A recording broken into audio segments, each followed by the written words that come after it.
Many of these exempt stores are operating without significant social distancing measures, whereas farmers markets have volunteered to implement social distancing, remote ordering, and curbside pickup.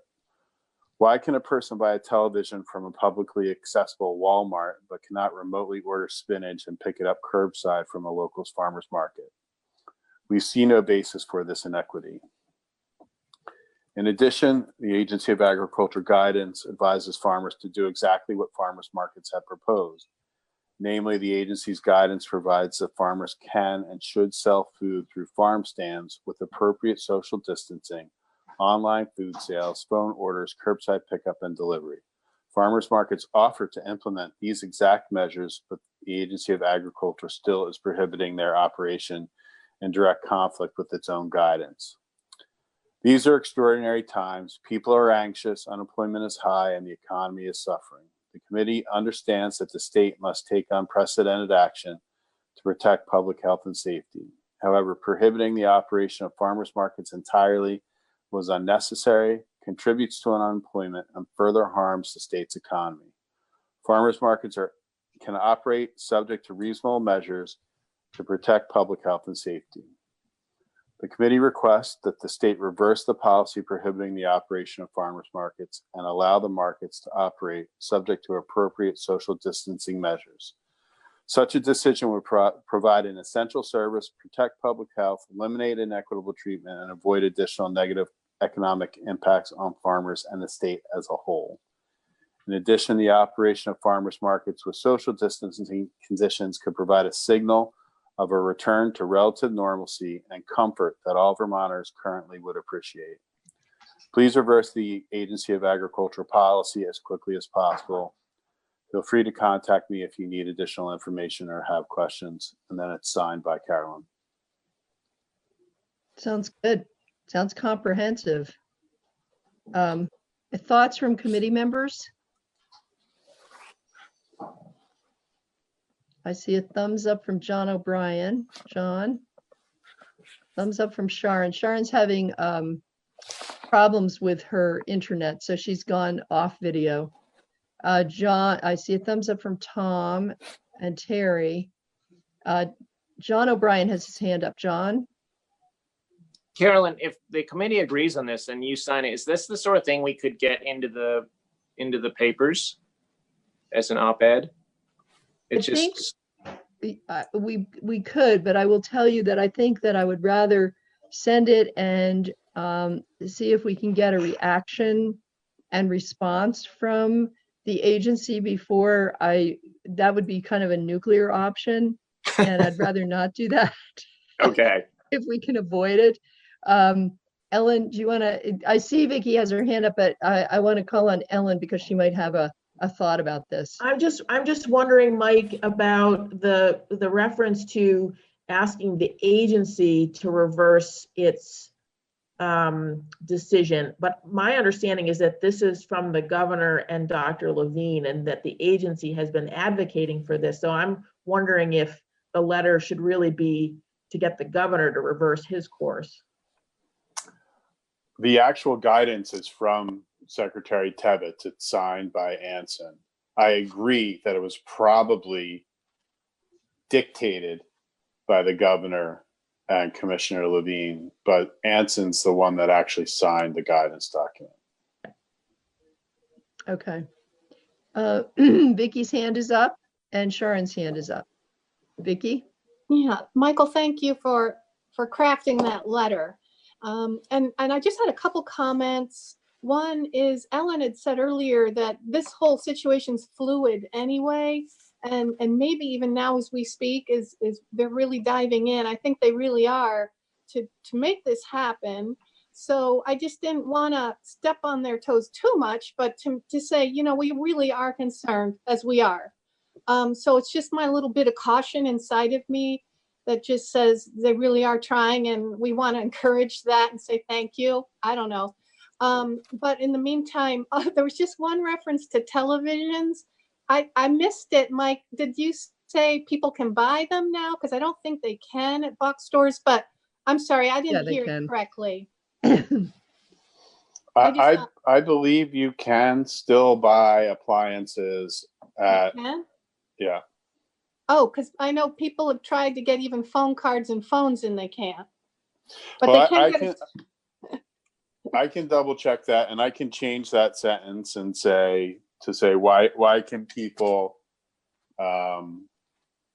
access, go to Walmart to buy food and not go to, if that would be more preferable. So I think that's I'll good. interject here that I was in a Walmart when I did my massive trip down to town. I needed some sewing notions, and unfortunately, Walmart is my best option other than going to Keene, where I would shop at Joann's, so another multinational basically. But when I was in Walmart, you could go anywhere in the store and buy anything you wanted. So that, granted, that was in Hinsdale, New Hampshire. I don't know if there are different standards for Vermont Walmarts, but There but is. what's that?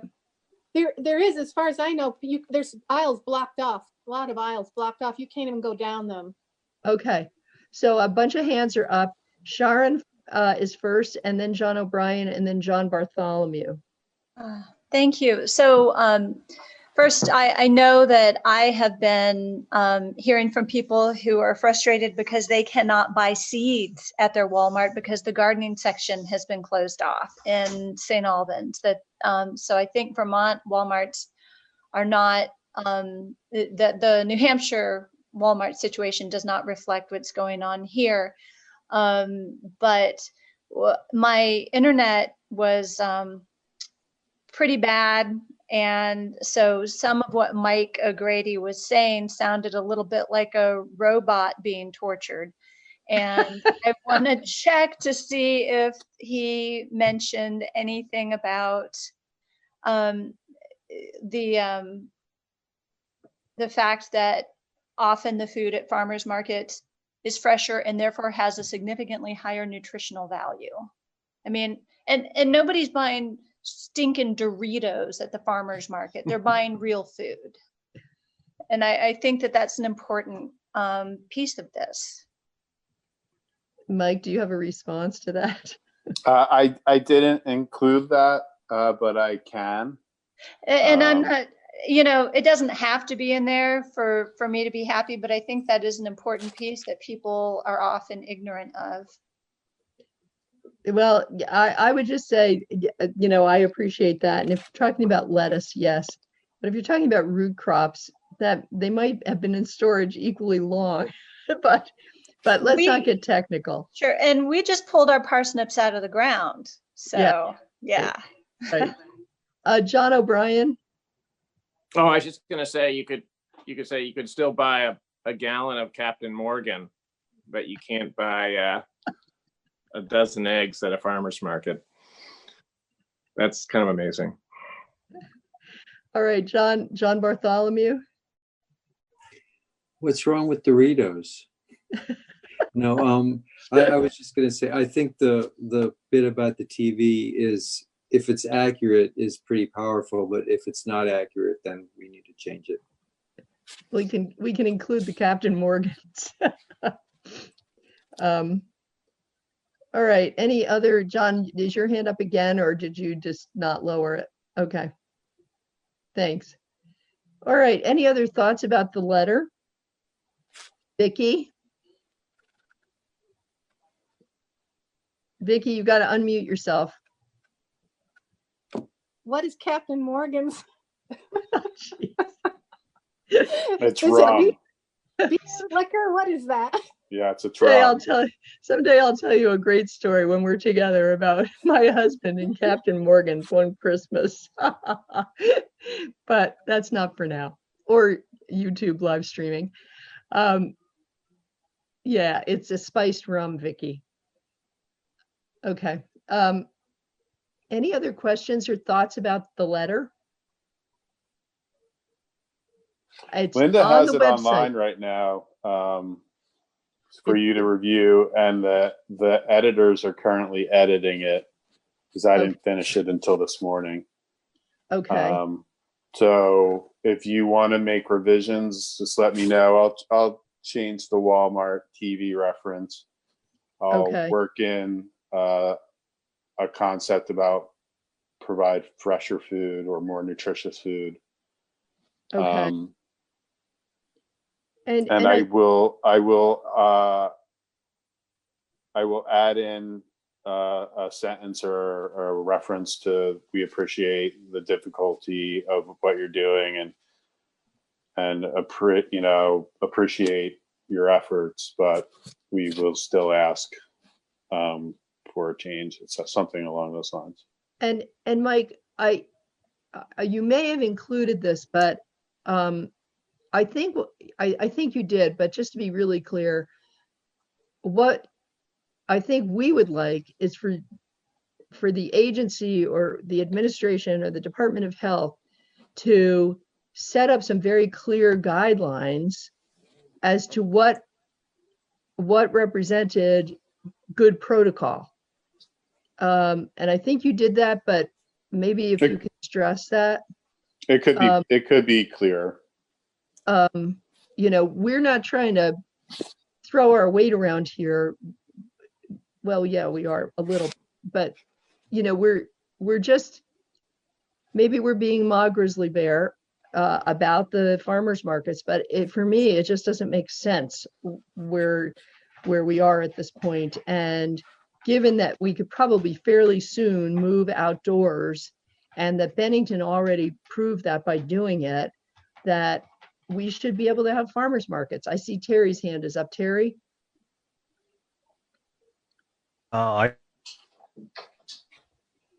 believe when I was listening to the governor, I think he mentioned that he has the May 15th deadline, but he mentioned farmers markets and the fact that he would be reevaluating almost daily things similar to the farmers market. So it's on his mind, and somebody's got it on the table in front of him. Yeah, good. Maybe this letter will help move that that idea forward a little bit. Ellen, do you have any idea when the drop dead date is for farmers markets to be profitable? No, because everyone is different. On the call that happened last week with all the farmers markets that NOFA had as sort of an emergency call last Friday, I sat in on that. And some folks, they normally don't even open until the end of May. Some of the smaller markets, and others, like Burlington, she was saying that by May 1st they need to know. So it's a whole range. Yeah. I think also another detail that indicates to me a lack of understanding is the notion that farm stands and CSAs, farm stores and stands and CSAs are allowed. So, why don't farmers just do that? But setting up a farm store or stand or a CSA takes a lot of organization, and it's not something you can just sort of pull out of a hat. So I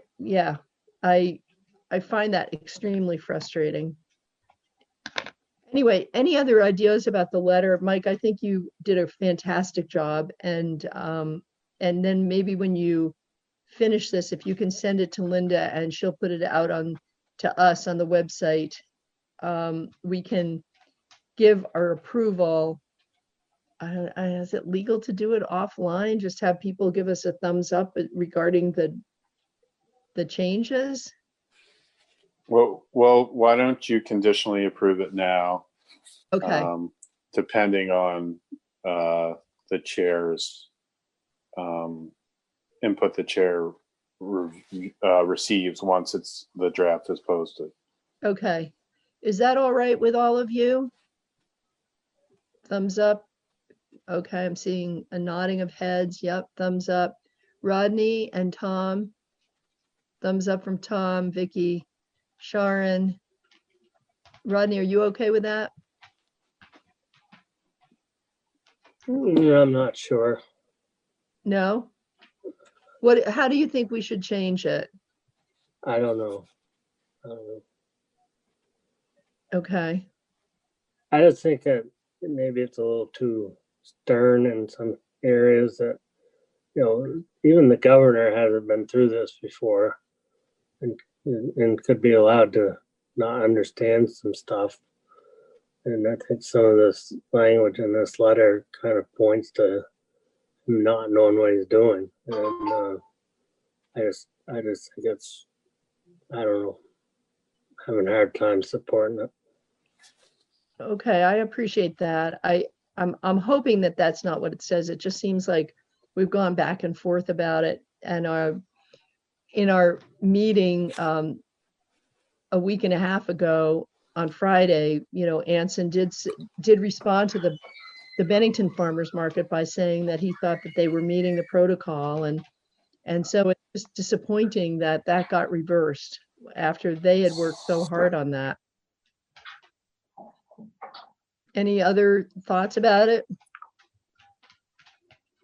I've seen Jeff. I think Rodney is the only one so far who has felt not good about it. Sharon, your hand is up. If the language was softened a little bit, I would not have a problem with that. I will support it either way. I do hear Rodney's concern, but so either way, I'm supportive, and I don't think it would lose anything if the tone was softened. That's all I'm saying. Okay, Vicky's hand is up. Vicky. I think what my comment was before when I referred to the fact that Ellen had said it is fluid and they're working on this as they go. That was my feeling of, I didn't want to come across too hard because, wow, like Rodney said, there's a whole lot to think about. And so somehow with our enthusiasm about getting markets going again, just realizing how hard this is for everybody, and just try to show support for farmers markets without being too maybe harsh or demanding, I should say. I don't know.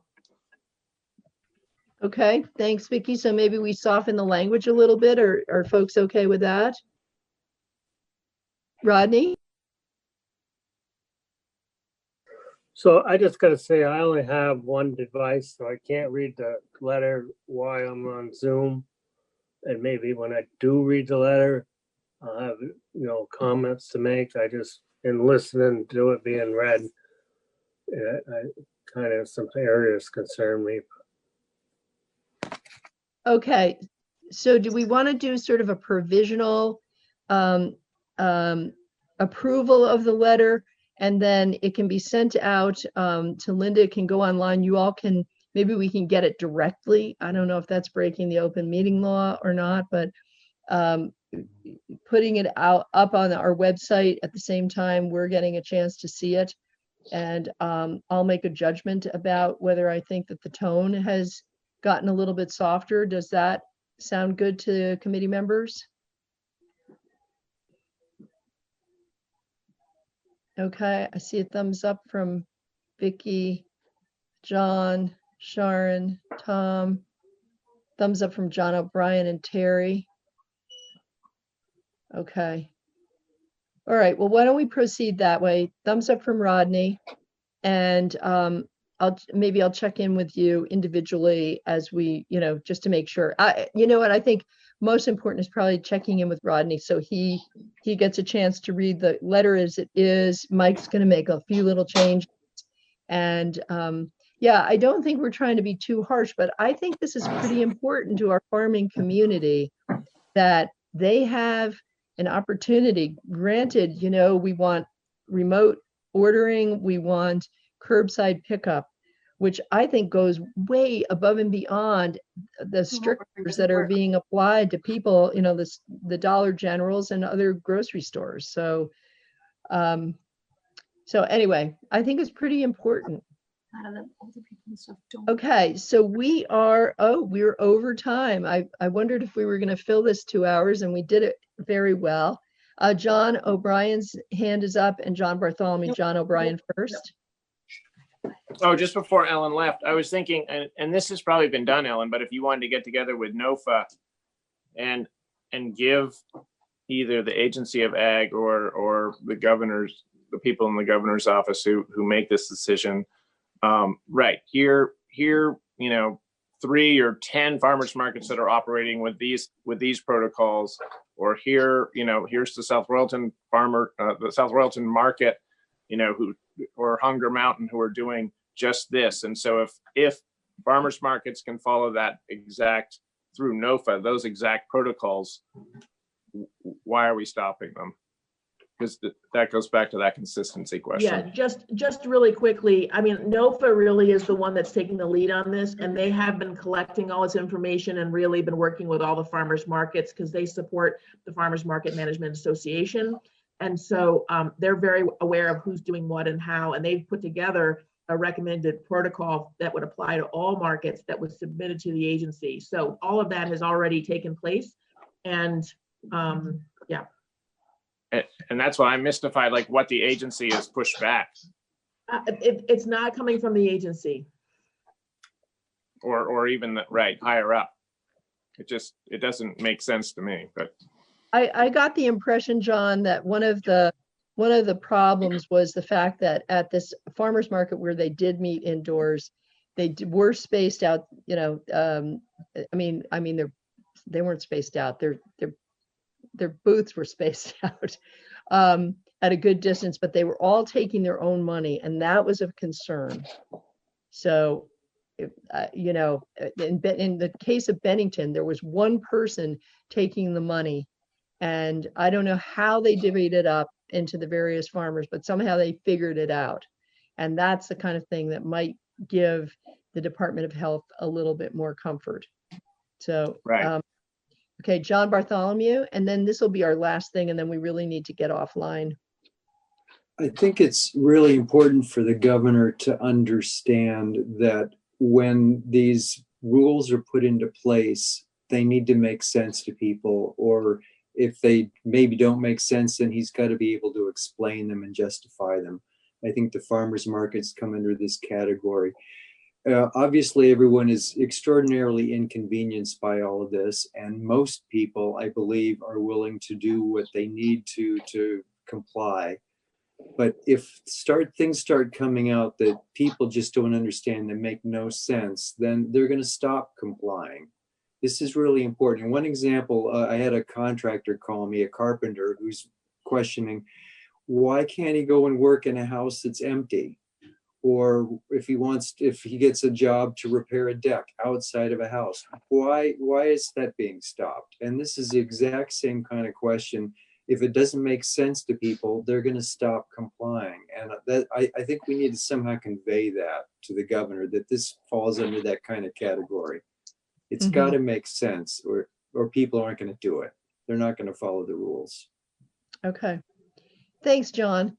All right, so we're going to wrap this up. Ellen, I want to thank you sincerely for part of this. Mike O'Grady, thank you as always. We couldn't do it without you. And Linda, thank you. So we're going to wrap this up, and we will be meeting on Friday. Oh, by the way, if Maddie Kempner is watching, by the way, I think she probably is, if she could share with me the protocol that was laid out by NOFA, I'd appreciate seeing that. And so we are going to wrap up this meeting of House Agriculture and Forestry for the day, and we'll see you on Friday at 9:30. Thanks so much.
So now we're going to turn to another subject.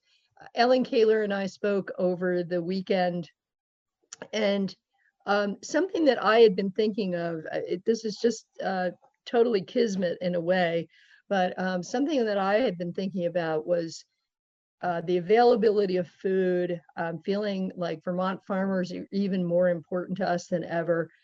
Ellen called, and by the way, Ellen, just so I don't forget to tell you this, the Council of State Governments has canceled its annual meeting, which was to be in New Hampshire, but they are talking about doing a webinar, and my co-chair, Senator Judy Schwenk from Pennsylvania, came up with the same idea that I did for a webinar, and it has to do exactly with what we were talking about yesterday. So this has to do with the food system and the supply chain, and Ellen has seen some cracks appearing in this, and I thought it would be really helpful for us to hear about this, because this is the kind of thing that could potentially happen in any other natural disaster or climate change.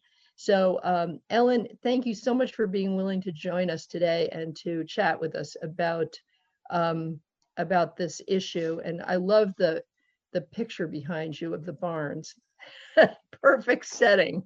Thank you. Yeah, that was my great grandparents' farm in Western New York, and it was they raised did a lot of cabbage and pickles, and would go by horse and cart down to downtown Buffalo with their wares. But that was the last that farming was done in my family, so quite a long time ago.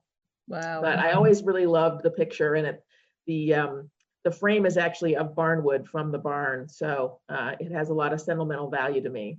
Nice. Yeah. So thank you for the opportunity. Nice to see you all. I was just out for a walk this morning with my wife and commenting like, wow, I really didn't anticipate not spending very much time at the legislature this year. So it's lovely to see you in this way if we can't be all in one space.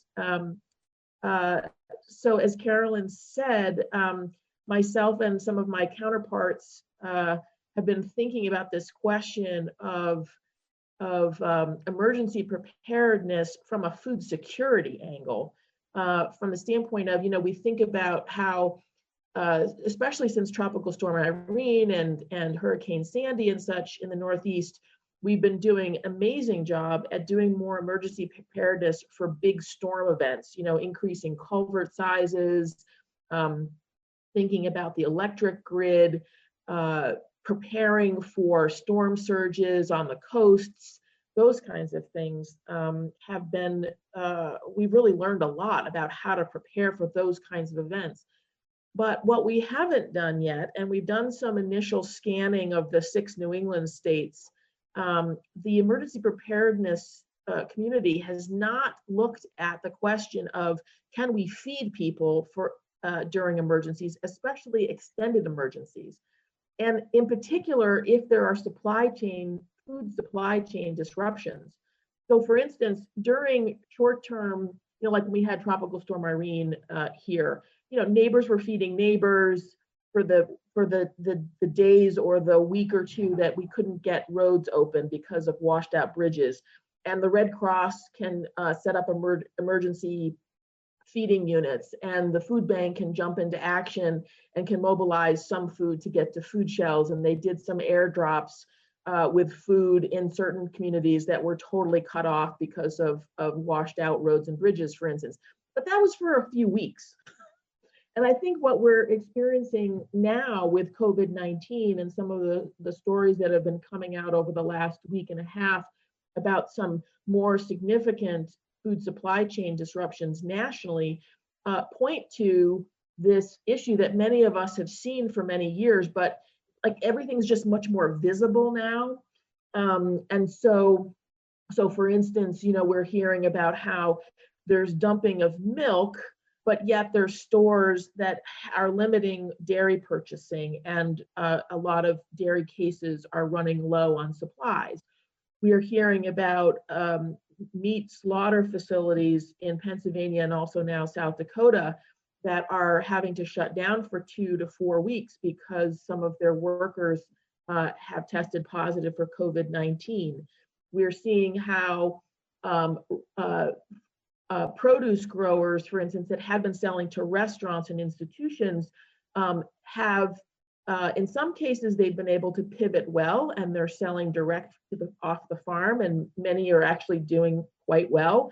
But for those that are wanting to try to unload even more product into grocery store supply chains, they're finding that that's quite difficult because the way in which things have evolved over the last 50 or so years in this country has been to consolidate the food supply chain. It's now owned by fewer and fewer mega corporations that have extremely well-tuned, highly tuned logistics and warehousing systems that very efficiently move large quantities of food, which in an inexpensive way that has kept prices of food artificially low, because we have this cheap food policy in the United States that we all want cheap food. So the structural problem with this, of course, is while on one hand it's efficient and it moves a lot of food or a lot of processed food around the country very quickly, when there is a major disruption, then there's no resiliency built into that system. There's no redundancy. There's no ability to pivot quickly. So as a result, for instance, we're seeing growers in Florida having to plow under totally edible food because they can't get it into the marketplace. So these are the things that I think they've always been there, but they're much more visible now. And so the opportunity is the sort of silver lining of all of this that we're going through is that we really actually have a once in a lifetime or once in a generation opportunity to address these structural problems with our food system and really think about how could we really shift our orientation away from a national or global supply chains for everything to a more regionalized approach for the core necessities so that more of what basic foods we need in New England by New Englanders is produced in New England. And then we supplement, we can get our bananas and our oranges and our coffee, but we can get most of our meat, all of our vegetables, most of our fruit, most of our legumes grown right here in New England. And how would we actually do that? What would be required from a land-based perspective? How many more additional acres would need to come under production? How many more farmers would we need? How much more infrastructure from a processing plant perspective? What types of processing plants? What kinds of storage, both freezer as well as cold storage and cooler storage? What scale would be needed?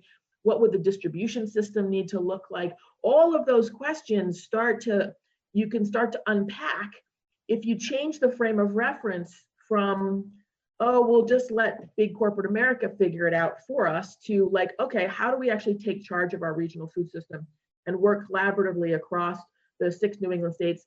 Maybe we can loop in New York, maybe if we feel like it.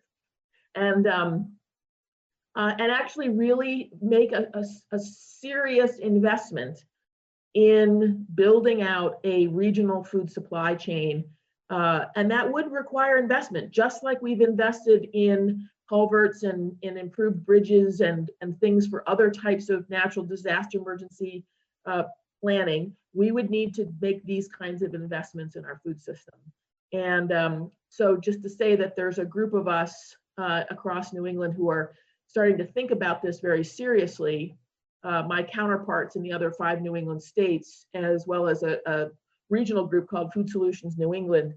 And interestingly enough, as we've been talking about this for the last 6-9 months, because of this particular crisis, a whole bunch of other people are all coming to the same conclusion at the same time, which is very good, because if we can get organized and set up a communications infrastructure, we can actually empower a lot more people to put plans in place and get things to happen at the community scale at least, which could not only help us with what's going on right now with emergency feeding programs, but then sets us up for longer term structural change and engages people to be involved with that. So I sent along to Linda a 2-pager document. I actually had given a speech in Boston at the American Farmland Trust, had a big conference for the day down in Boston, and 200 people were there, and I had given this speech, although I did what I sent you, I modified and shortened up a little bit, and added in COVID, the pandemic, because I was talking all about climate change and needing to prepare for climate emergencies with natural disasters, rising sea levels, climate migration because of people leaving the coast to move more inland, and what we're going to do to protect the land base, those kinds of things. And then, of course, had I been more prescient, I should have included COVID-19 right then and there in mid-February, because really we knew it was coming. So we thought that we were going to have more time to prepare for these changes because of climate change, like over the next 5 years. And then, of course, we get slammed with COVID-19, and it means that we have to move much more quickly to address these issues. So I would encourage you to take a look at the 2-pager that I sent. If you have any questions about this concept, I'm happy to answer them and talk a little bit more about that. Thanks. Thanks, Ellen. I was just actually looking for our webpage to see that was up. Who all is interested in talking about this from other states? Who have you been having conversations with? Well, we're just starting to have the conversations, but there's basically equivalents to Vermont Farm to Plate in the other New England states. They're not as well funded or well staffed as we are, but they do exist. And then part of the reason why I gave this speech at this conference was because there were going to be all the other key, at least nonprofit and government like people there. So Healthcare Without Harm, American Farmland Trust, Farm to Institution New England, as well as there were 5 out of the 6 commissioners from the region that were present. A lot of folks, financing people like Coastal Enterprises out of Maine was there. So it was a big forum to sort of test this idea. And we had within 5 minutes, we had 56 people that signed up that wanted to have follow-up, and that we didn't even cover the whole room because we literally ran out of time to collect.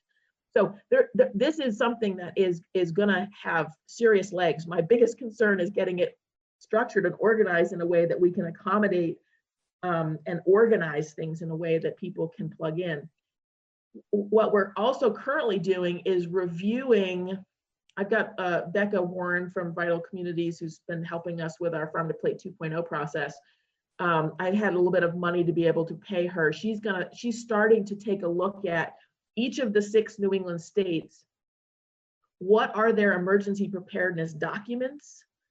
And do they include food security type language in them? So we want to catalog all of the official sort of policy docs that relate to resilience planning, climate action planning, emergency management, preparedness planning, whatever the language is that are used in the different 6 states, collect all of that and then assess them to see, are there logical places to be then working with the entities who are responsible for drafting these documents to include food security preparedness planning into those documents.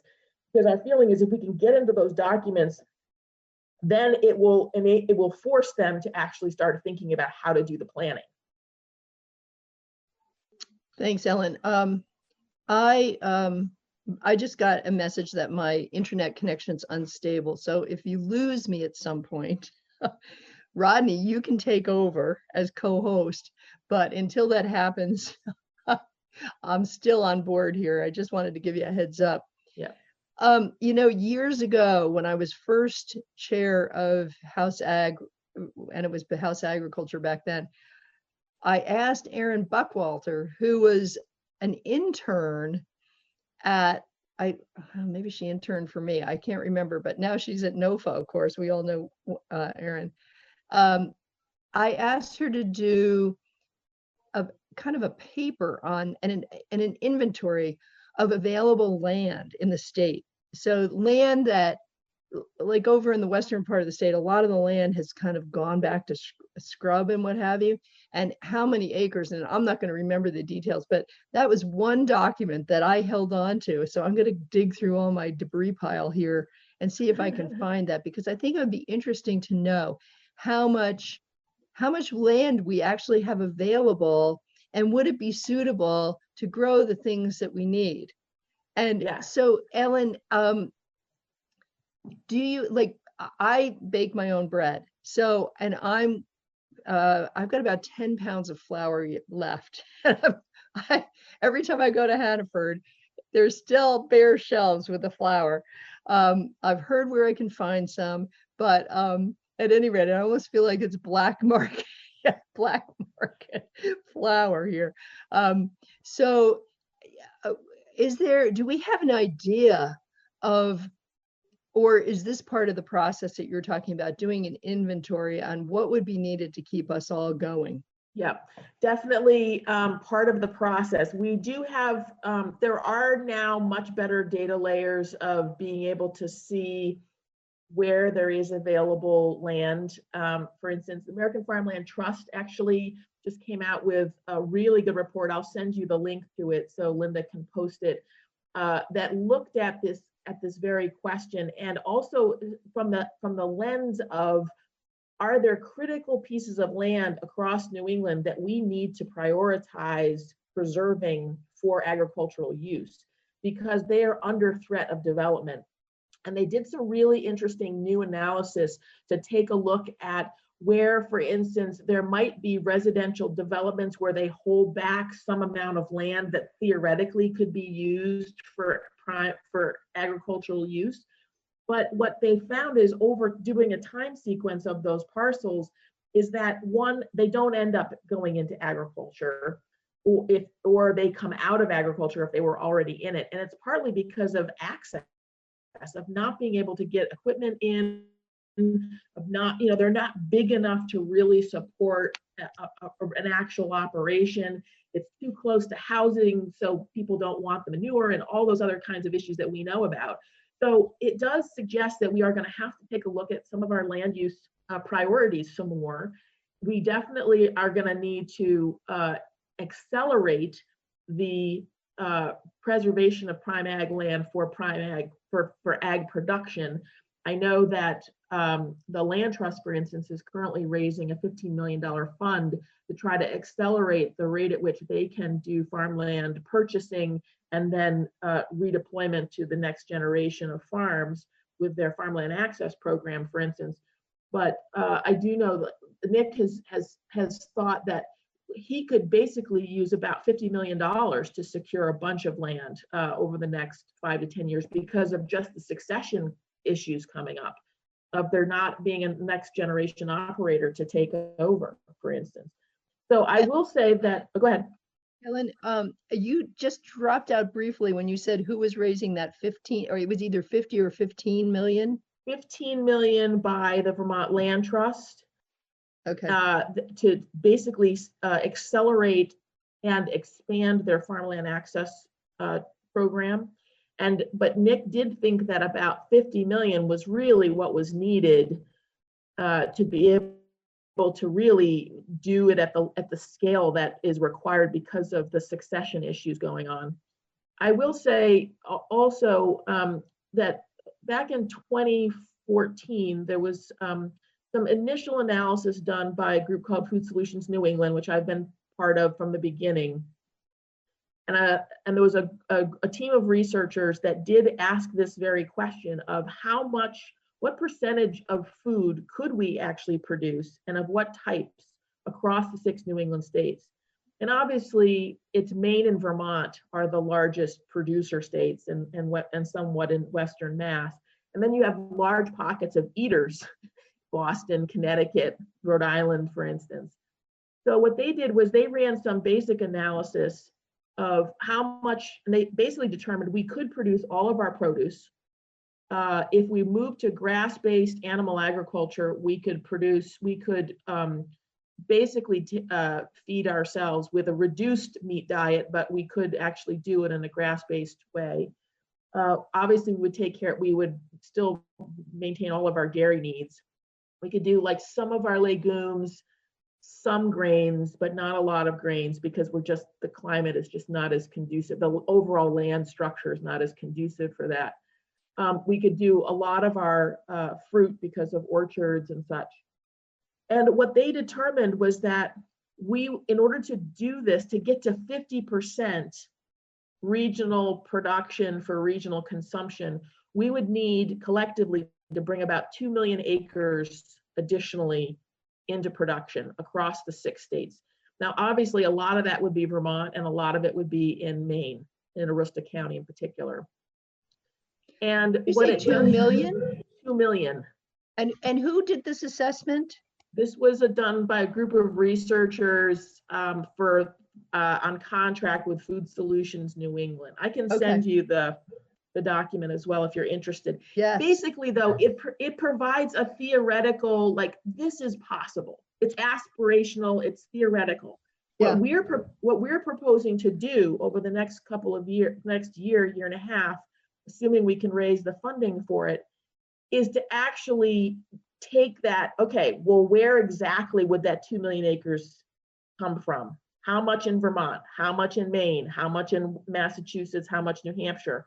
And then say, okay, so let's just take the example of Vermont. Let's just say we need to bring 750,000 additional acres online, just making this up. Okay, how many farms at what scale? What would it need to produce? How do we ramp up existing produce production? How could we ramp up existing livestock and grass-based livestock? How could we shore up the dairy industry, again, to really serve the regional marketplace and less about, say, powder global markets as a way of really increasing the value gone back to farmers, those kinds of things. So we want to do that analysis. Ellen, that sounds really fantastic. I'm sorry to interrupt. Tom Bach has his hand up. Tom, you have to unmute yourself. I'm making everybody practice. Well, Ella, I'm just curious in my mind, is the central part of your proposal the distribution system or this land use system? It's both, because we can't, first we need the product, right? And then, and simultaneously, we need to be figuring out the distribution system that allows that product to get to the various markets. So this has to be at all levels, all at once. Because we also need to have processing capacity for, light processing for longer term freezer storage, those kinds of things. Just playing the devil's advocate here. Let's say public and private investment does the distribution system. Somehow we put aside this 2 million acres of land. Let's say these things happen. And let's say we're growing zucchini, broccoli, and grass-fed hamburger. Somebody from Iowa shows up with burger. Somebody from Georgia shows up with zucchini. We can't stop them. They're still going to be able to sell in this market. Yeah. And they're going to be competing with that system you're creating. And I don't know, how do you feel about that? I mean, do you feel it can compete? Well, this is a monumental shift in the way that we think about where our food comes from. What I don't see how this could fully happen without a couple of additional things that I hadn't yet talked about, which is consumer demand and consumer education about and a preference to be sourcing more of their food local for more of the year. So that's a piece of it. And then secondly, it's it's where are the national subsidies going? So right now, the bulk of our taxpayer dollars paid for subsidies go to the Midwest, to corn, soy, and wheat production, and large industrial scale farms, as well as to other large operations like large produce growers and large ranchers and such. And so there would need to be a larger national conversation about, could we regionalize the food system everywhere so that the Southeast had their region and the North and the Southwest had their region. And again, it's not to say that we create these islands where there isn't interstate trade, but it's what percentage increase could we get to? So what I talked about, like for instance, theoretically, we could produce all of our produce. That's a theoretical, like we have the climate. If we had more year-round growing based on the population, technically speaking, we could produce that. That's not to say we would, right? That's not to say that, you know, we might try to get to 40% of our produce needs grown within New England. And because of what you said, like, we know there's going to be product coming in from other parts of the country at different growing seasons. We'd like to have everything available to us all year round now. So there's just going to be some limitations. But to me, what was interesting is just trying to think about the theoretical, and then how would you actually implement at least some of it across the region. And that's the conversation that we're just starting to have. And, you know, your questions are good ones, and there's thousands of more questions to try to do this. Which thanks, Tom. If you could put your hand down, I'd appreciate it. I'm trying to get everybody on board here so we can eventually go on the floor of the House and remember to remove. So take down our hands. So I have three people with their hands up: Vicky, John Bartholomew, and then John O'Brien. So Vicky, you're speaking of 1,000 questions. Vicky, there you are. There we go. Okay, sorry. Speaking of learning how to use this, and thousands of questions. Ellen, this is so amazing. Once you open your mind up to this thinking, all those questions are coming out. And so one thought and question I have refers to Carolyn and her flour situation. A friend of mine just orders King Arthur flour regularly as a normal thing, whereas now I'm starting to think more of, well, should I be buying some things and do it online when my stores are empty? So this is opening up the question of distribution, and maybe we're looking at a whole new future of a different type, like more sales online, or we have Green Mountain Food Direct where our town's going to start ordering bulk foods and distributing. So where in the conversation have you gone down that path yet? Well, I mean, again, we're just starting to noodle on this a little bit. And, you know, part of the work that we've been doing through Farm to Plate over the last several years, by having, you may remember Annie Harlow testified last year's annual report. She's our retail store trainer. So she's been working with a lot of independent grocery stores and the co-ops and trying to support them in expanding their sourcing of local. In the process, that opens up the question of, like, okay, so if you want to source more local into your independent grocery store, how do you actually get that food? Like, who are the distributors that will source, that will buy in local food? And then how do you identify it on their sales lists? And then how do you work with both a distributor as well as maybe doing direct store buys from producers in your region, right in your local area? So these are all big questions, and we've been having conversations with the distributors like Upper Valley Produce and AG New England and Reinhardt and such to talk about what would it take for them to source in more local and then promote it. Because it's one thing to have it on your sales sheets. It's another thing for the stores to actually know that it's there. If you don't mark it as local, how do you know it's local? And if you have stores that really want to be buying more local, they need to learn that they need to ask for it. So there is such a learning that needs to happen across the entire supply chain, because we've gotten so used to the sort of anonymity of everything for so long, and how things just move, and you don't pay attention to where it comes from, and you just, oh, I want that, I get it, kind of a thing. And so what we're saying is we need to really rethink that. And I think one of the things that's happening right now that's amazing to be watching is that the current understanding is CSA share sign up is through the roof. Everybody is going out and so many people are signing up for CSAs, and they hadn't for years. And interest in growing their own food. I mean, High Mowing Seeds had 10 positions open because they couldn't fill seed orders. They had a 1 week sales jump of 300% for their seeds a couple weeks ago. So like Vermonters anyways are like, oh my gosh, there's not food on the shelves. I need to grow it. I need to buy meat from my local farm down the road. I need to do this. I need to do that. Taking more control. The question is this going to be maintainable post-COVID-19?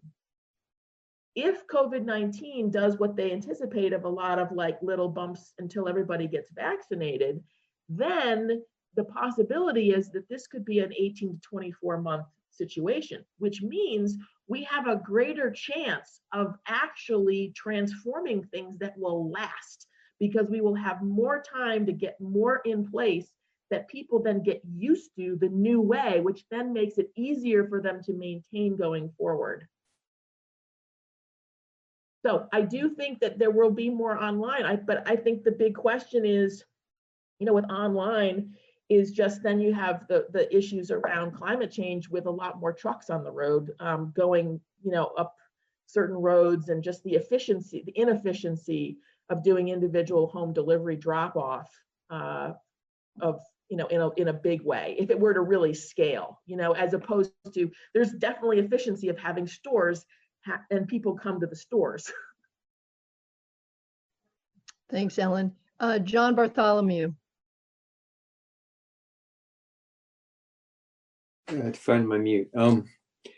Couple of things. One, you mentioned regional growing of food, and I'm just wondering how that might play out in terms of food cost.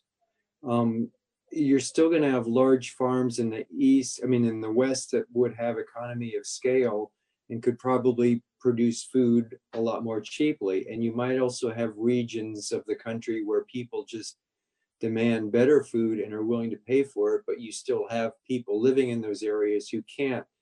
So I'm wondering if we went down that path, we would end up with a situation kind of like housing. Well, where you want to live in Vermont because the houses are too expensive, or wow, food is really expensive there, that regional food. Live in Iowa where you can get food a lot more cheaply.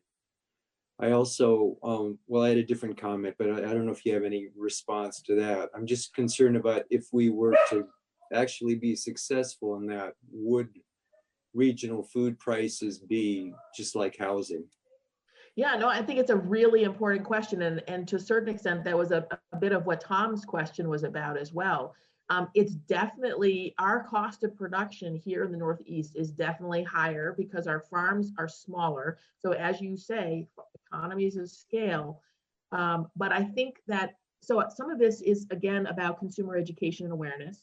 Some of it is about where are our subsidies going. I mean, for instance, instead of everything going to corn, wheat, and soy in the Midwest, if you have a certain pot of U.S. taxpayer subsidy dollars going to agricultural production, could that be changed so that a percentage went to the Northeast to facilitate regional food production as a way of trying to keep some of the prices down because of the subsidies? We don't know if that's possible. It would take a huge lift. And that's where I said there's a component of this that has a national dependence to it, and that we can't just completely do this all on our own in New England without understanding how the overall national supply chain works. And again, that's another reason why it wouldn't be about like Like, we're not talking about going 100% local, or, you know, even getting to 50% local would be a huge undertaking, huge undertaking. So I think what we're trying to figure out is, we set the target back in 2010 of getting from 5% to 10%, and we actually got to 14% by the end of 2017. What would it look like if we got to, say, 30% by 2030, or 2035? Could we get, like, what would that take? And I think that's really the nature of the conversation. And your question about price is a really important one, because there are so many people in New England who are very price sensitive from a shopping standpoint, because they have fixed incomes, they have low incomes. Like, there's just certain realities that we're going to have to deal with to make sure that food is accessible to everyone, and we're not creating this elitist food situation. But part of this is also just us as consumers thinking about, where do we want to spend our money? There are certain choices that I make as a consumer of things I'm not going to buy, because I want to have more disposable income to spend on the food that I choose. So there are those household choices that are going to come into play as well. John, did you have a follow-up? Well, just kind of on a separate thing, you commented on the people buying a lot of seeds, and I'm not viewing that very favorably right now, particularly because we're having trouble getting seeds. And I'm thinking that this is just hoarding. I'm not convinced this is really a good sign, because like I say, I think that there's probably as much chance as those seeds getting in the ground as the toilet paper will be used in derrieres.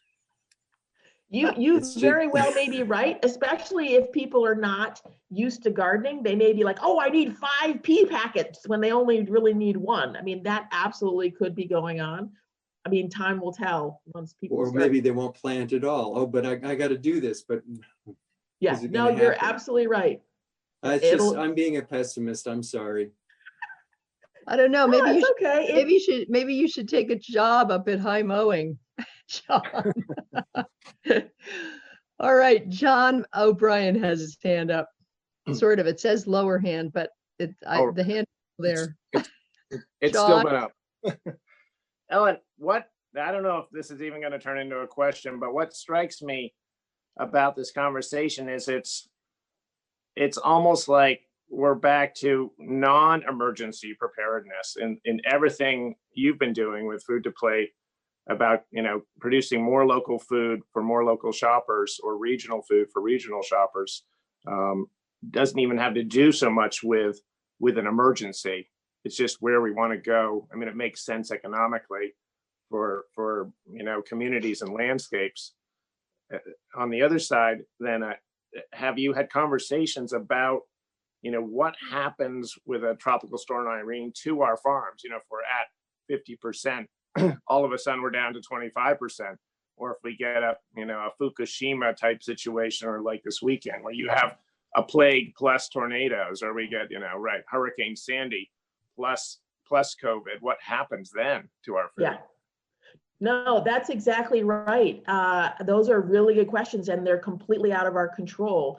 But, I would say that if we had more local food that was staying within the region, I think that we could pivot more quickly to move food around within the region.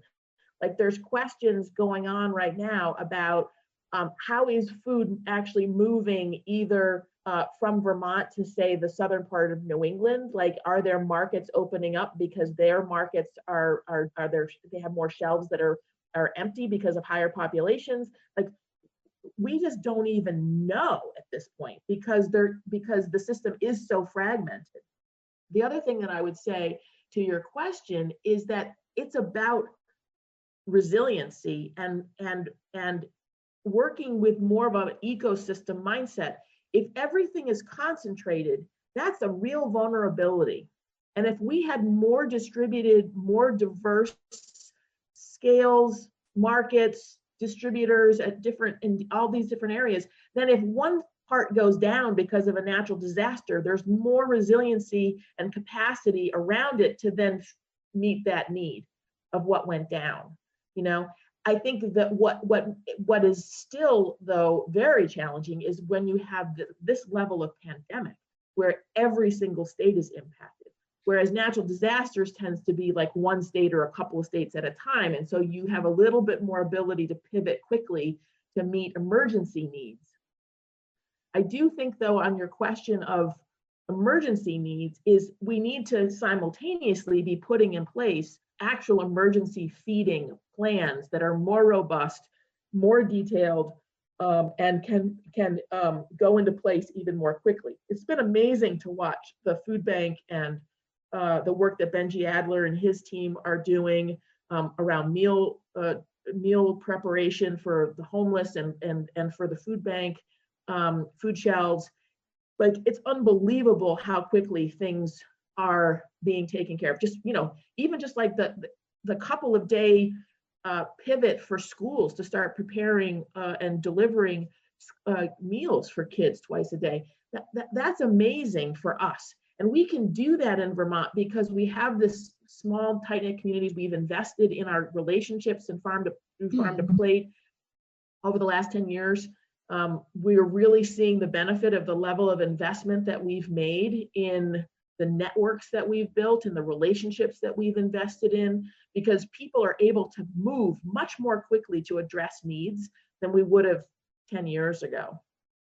But to sort of flip back to your point around the sort of vulnerability of a supply chain, if you guys were to take a look at that, I forgot to mention this, that 2-page speech that I sent over in the PDF, the third page has these 2 visuals of the United States. And this was from research that was done out of University of Illinois. Yeah, Carolyn's holding it up.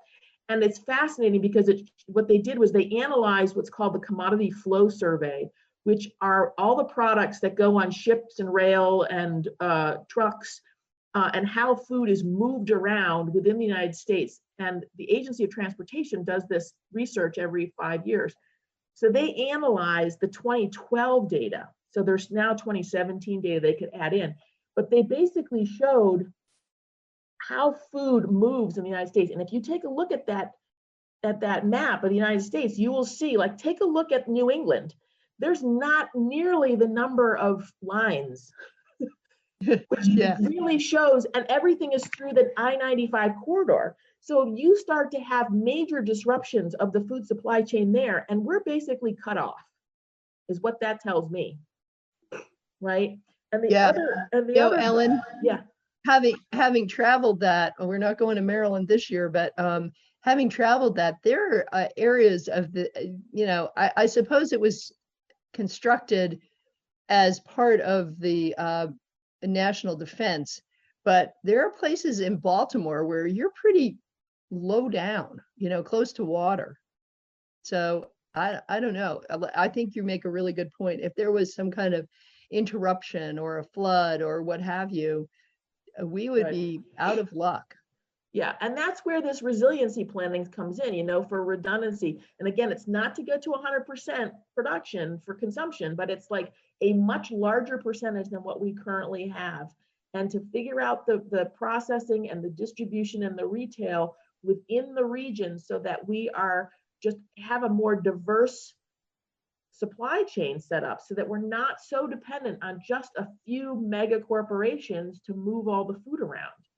Like Hannaford's, like Bernie Sanders called up Hannaford's and was really trying to put pressure on them because their main headquarters is in Maine, to get more local Vermont and regional food. And they're trying, but their logistics and their warehousing and their trucking routes, they are struggling. And they're of the 3 main regional stores, they are the ones that are most interested in having a robust local program.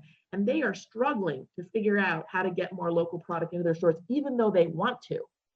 So to me, that's just a major signal that the system we've built for the purpose of high efficiency, lowest cost has made us very vulnerable.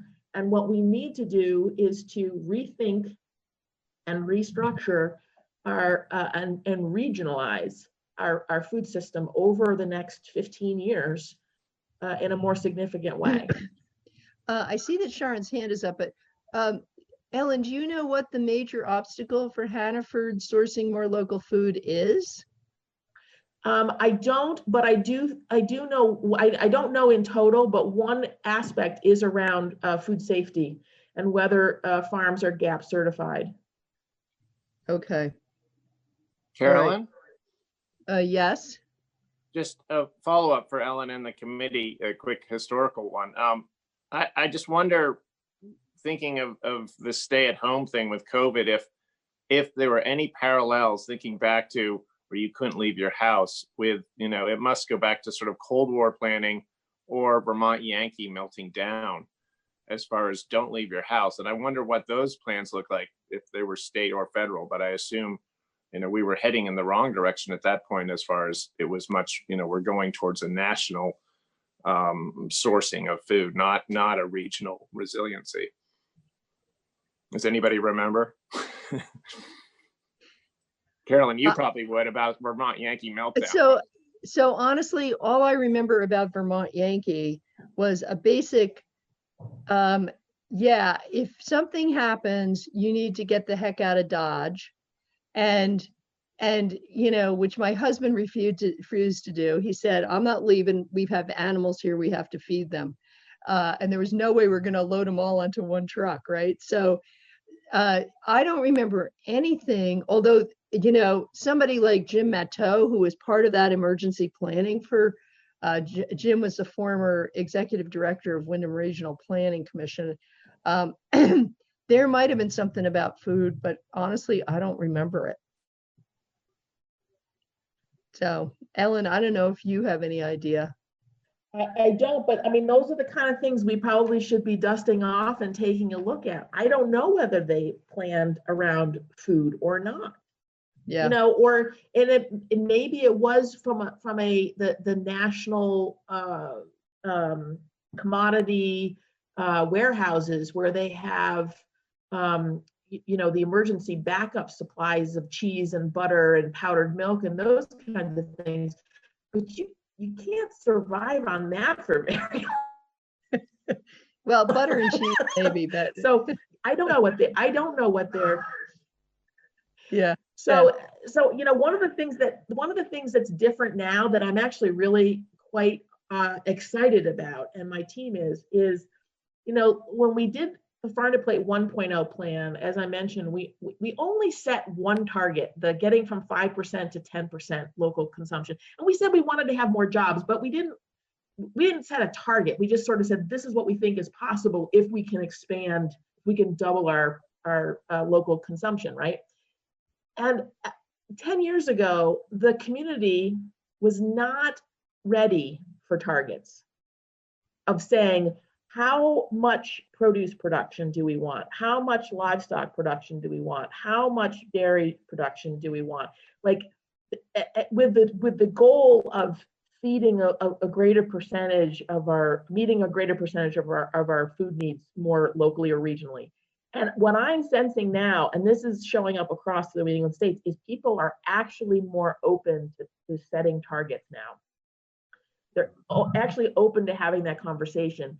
And last year's annual Farm to Plate annual gathering, for instance, Mark Cannella had a breakout session. Mark works for UVM Extension. And he was just toying with this notion of, okay, we keep seeing this downward slide of dairy. Well, what's going to replace dairy? And so, and not in like $100,000 levels, but what could be the next 25 or the next 50 million food category that we could be, with focus and infrastructure and investment, we could be expanding. Maple is already 50 million plus, but produce is like 25 or 30 million. What would it take to get that to be 50 million? Apples and other produce, have been on a decline. How do we bring them back? How do we get grass-fed livestock to be, say, 25 million in sales? So like, what would that actually take? How much land, how many farmers, how many animals, how much actual product, how many acres, and to really build that out And what I'm sensing is a real interest in actually doing that work now. And so that is going to be over the next couple of years where I'm going to be trying to raise additional funding to be able to get that work done, and not just do it in Vermont, but do it in all 6 New England states. Fantastic. So Sharon's been very patient. Sharon's hand is up, and then we'll go to Rodney after Sharon. Sharon? Thank you. So this entire conversation and this entire situation with COVID and watching some of these plants owned by large corporations shut down because workers have been infected and some have died, it makes me think of more resilient and sustainable energy grid.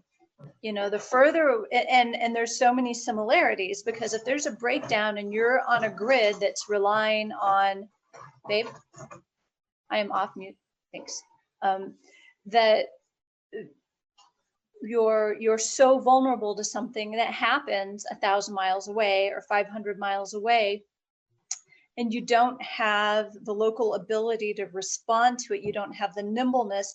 And also, similarly, the nutritional value of something that comes from far away, just like electricity moving from far away, you lose a lot of it. Something like 75% of electricity generated is lost during transport between the generator and the end user. And so that's just, I know I'm preaching to the choir, but I feel like this is a really important conversation, and that we have a lot of issues with nutrition and ignorance about nutrition, that we are in a position to help people understand better. And yes, people are a lot more aware that basic needs are actually the foundation upon which we can do everything else. Yes. Thanks, Sharon. Want to comment, Ellen, or should I go to No, Rodney? well said. Well said. It stands alone. Yeah, great. Rodney?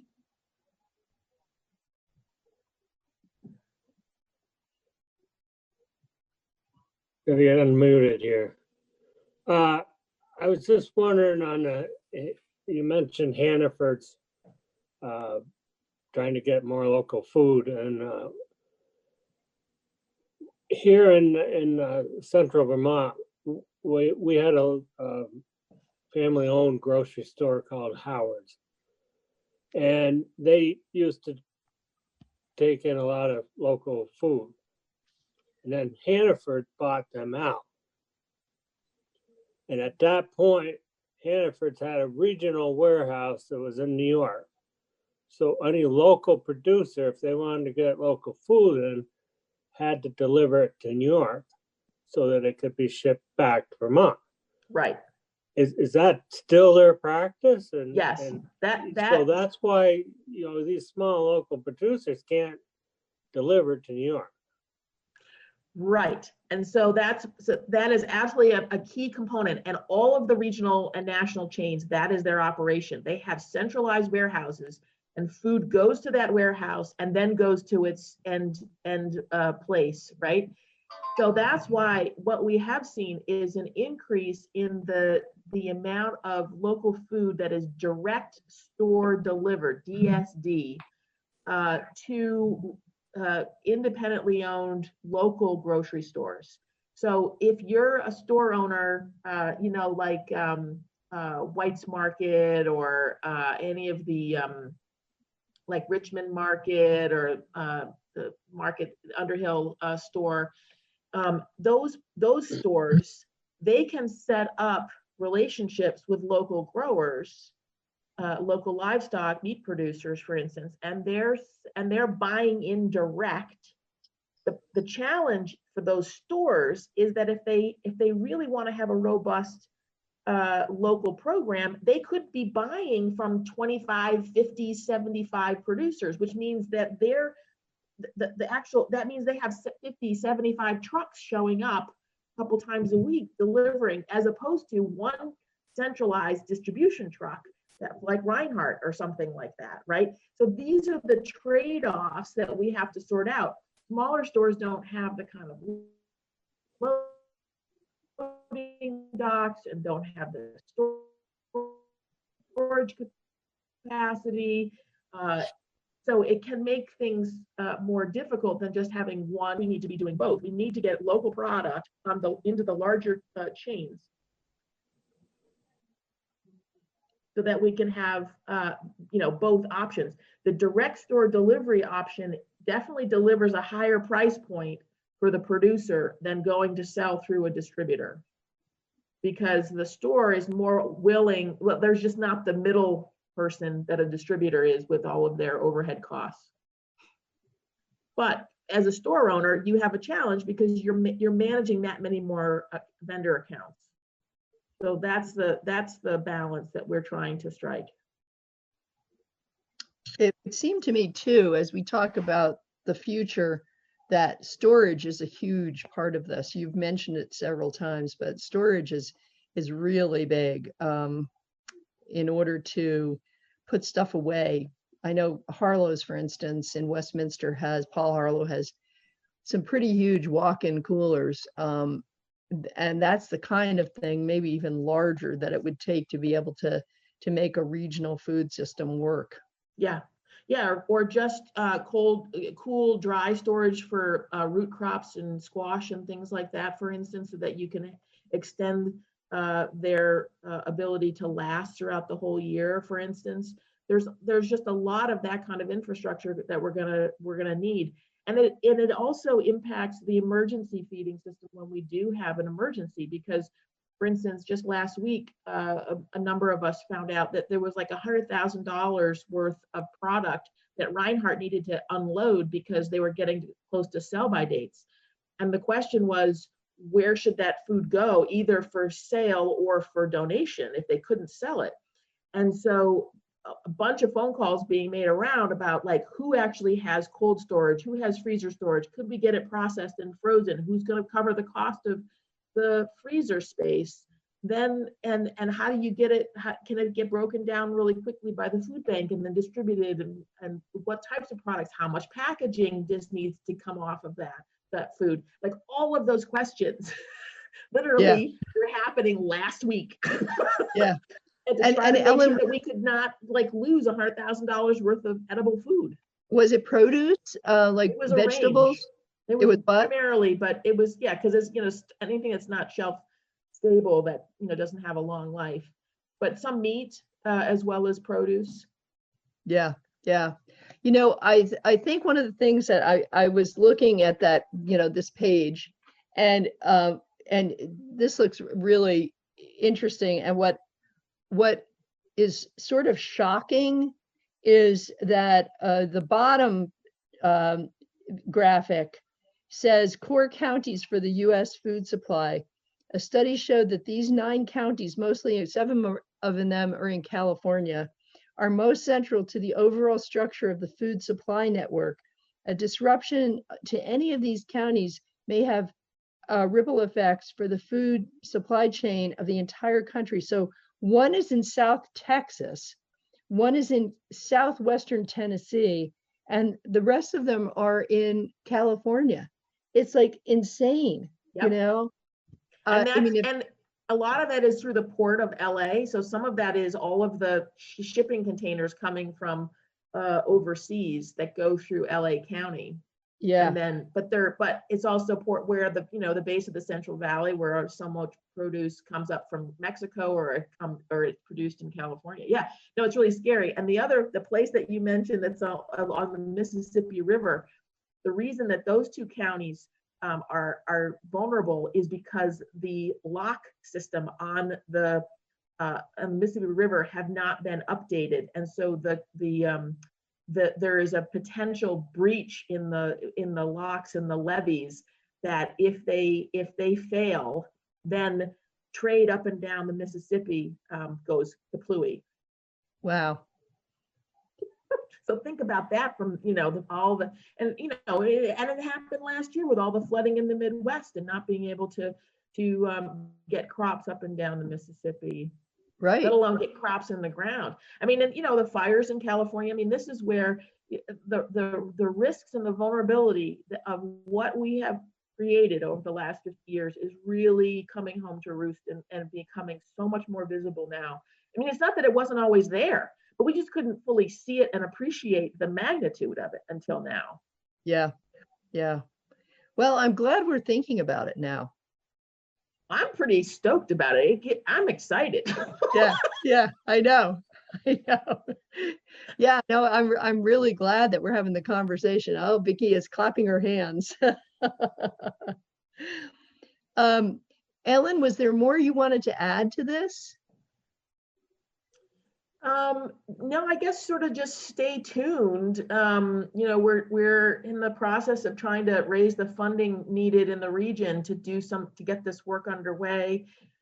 And we'll be, you know, communicating with all of the emergency preparedness folks once they get past this current crisis point and we start talking more recovery and resilience phases to figure out, okay, what were the lessons learned? What did we figure out how to put in place from an emergency standpoint this time that we want to codify and sort of get some protocols so that when this happens again, we're not reinventing things. We're like, oh yes, right, dust off that plan. This is how we do this.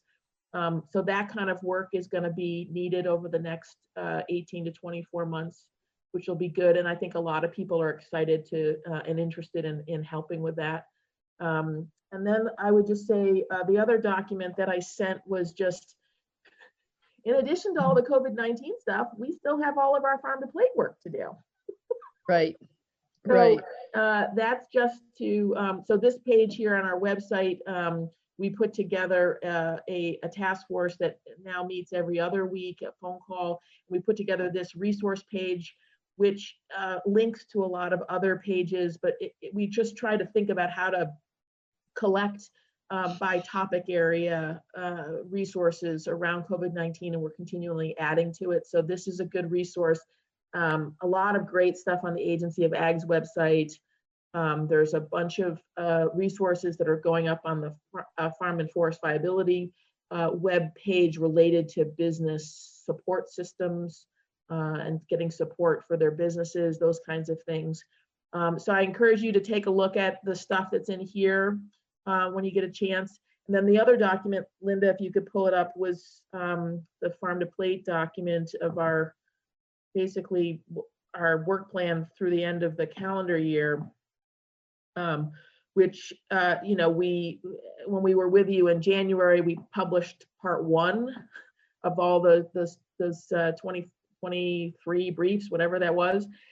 So we're currently on track to produce another 31, I think. We've got a second batch that are in final, there we go. Part 2 is in final production, where the briefs are currently being reviewed by the agency, and then they'll go into layout and production. Our plan is still have them done by sometime in May. We're actively working on us conducting a stakeholder engagement process May through August. A bunch of it will be by Zoom, but there are a couple of things we really need to have as full day retreats in person. So we'll have to plan those for when it's safe to do so. We still want to be able to prepare some lists of priority recommendations for the FY22 budget and your 21 legislative session, and also for working lands for funding priority for fiscal 21 grant rounds, for instance. So all of that work is still underway. And then all of that will be turned into a Farm to Plate Strategic Plan 2.0 document, which will be the final document in this 18-month process. We'll deliver that to you in January. It will include the full set of all the 56 briefs. They'll be considered sort of the appendix to the plan. We will be having a prioritization of recommended action coming out of that. And then that will lead to a restructuring of the Farm to Plate network, an overhaul of the website, and all of that by this time next year. And then we still have our ongoing projects. We're going to be doing another round of radio ad buys for Rooted in Vermont to really hone in on, from a COVID-19 perspective, of really trying to get even more front and center for consumers to be buying local from their Rooted in Vermont vendors and stores, getting them into locally owned grocery stores. We continue to do training support for retail grocers and working with distributors. And then one of the other projects we have going is, we're still doing value chain work on grass-fed beef, grains. We had a great meeting before everything shut down with Vermont Creamery to talk about how to increase the number of goat farms that we're selling to them. And then one of the other things that we're working on is this local planning for food access, and we're modifying this to also include emergency preparedness planning for emergency meal feeding because of COVID-19. So working with towns who are interested in building that into their local and regional plans. So lots still happening. We all need to eat. Exactly. Yeah. Do we have questions for Ellen?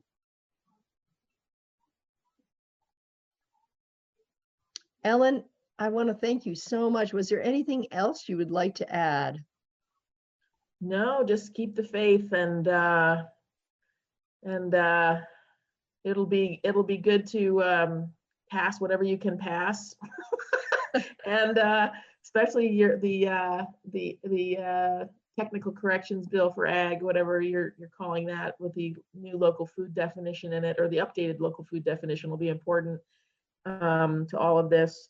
And anything you can do to hold the line on increased funding for working lands would be, I think, priority, because that's going to be one of the best, fastest ways to get real dollars to a number of farms and be making these kind of infrastructure investments that we really need to be making as we, grow the food system.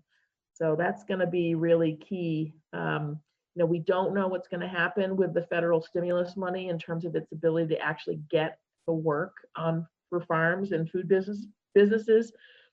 We have been talking with the federal delegation and with the commissioners in other New England states about this notion of maybe some of that or all of the 9.5 billion that was in the CARES Act designated to ag and food could come to the states in a form of a block grant by formula, rather than being doled out wherever Sonny Perdue wants to dole it out to all of his friends, or going through existing grant programs, which is just really slow, bureaucratic, a lot of red tape.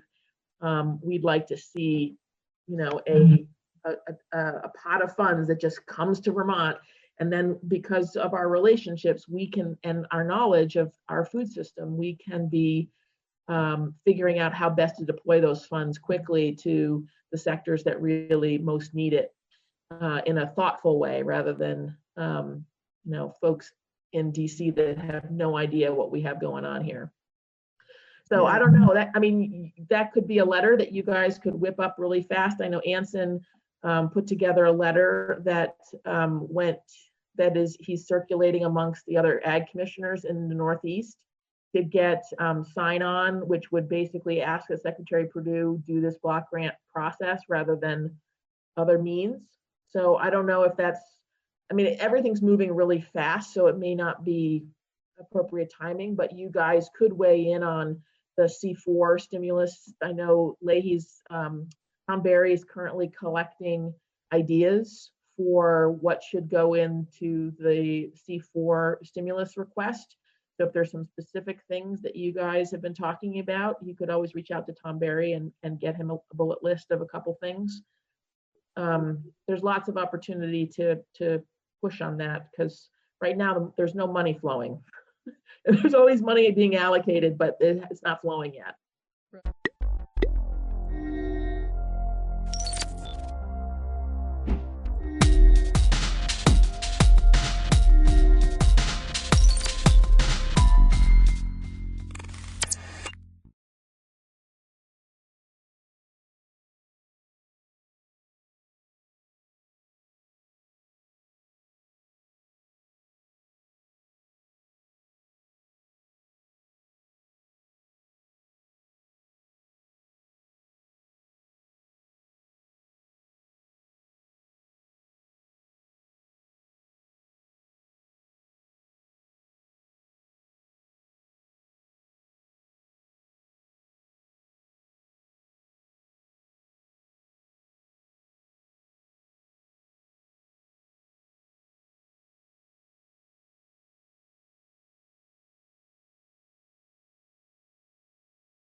Okay, I'm going to call us to order at 6:01 p.m.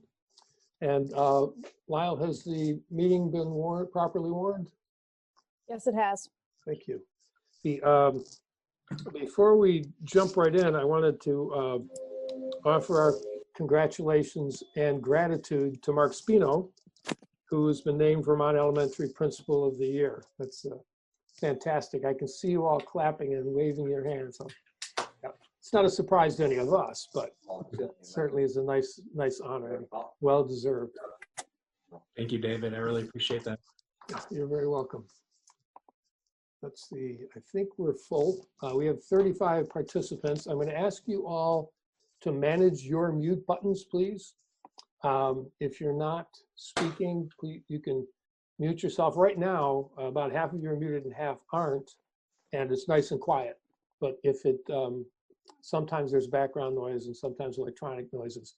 So if you would unmute yourself and raise your hand and put it right close to the camera, you'll notice I can see it if it's way up like that. So if you have something to say, please do that.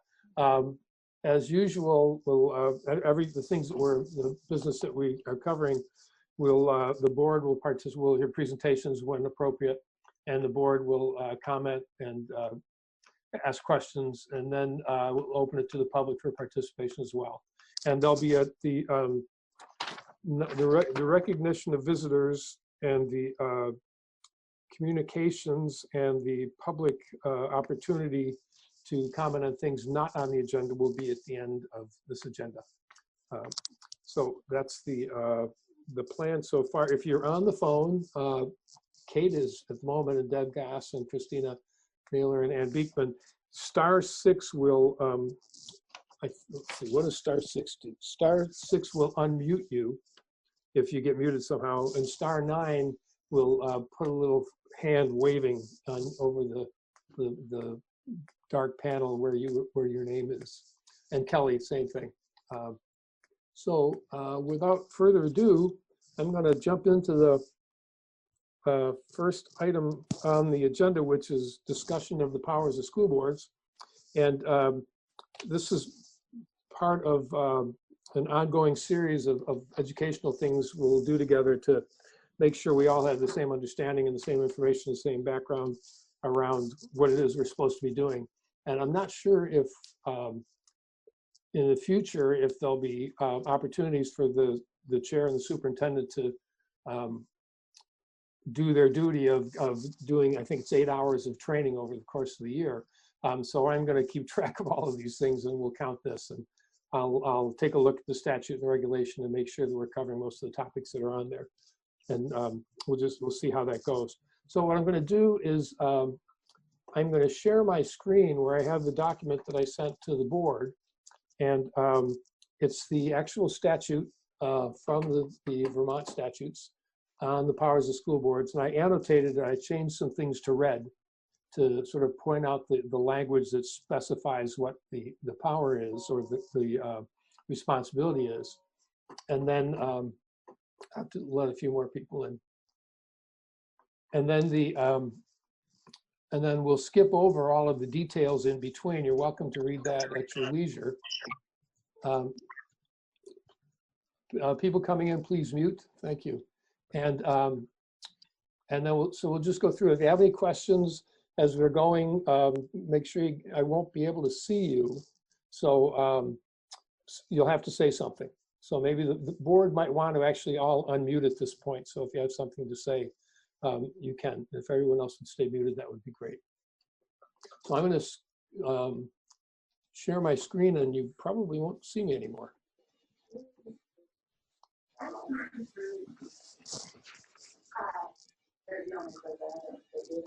Okay. So you should have on your screen Title 16 Education, Chapter 009, School Districts. I hope that if you're a board member and you don't have that, please let me know. Okay, so the first power is the board shall determine the educational policies of the school district. And this describes about how to do it. We need to give, someone is, I'm getting some feedback on somebody's other conversations in the background on somebody's mic. So if you could mute, please, that would be great. The school board has to give public notice of its intent at least 10 days prior to adoption of a policy. And we have an extensive manual of policies that we'll be looking at. The policy committee is working on a sexual harassment policy right now. So we'll see that in operation fairly shortly. The second power enumerated is to take any action required for the sound administration of the school district.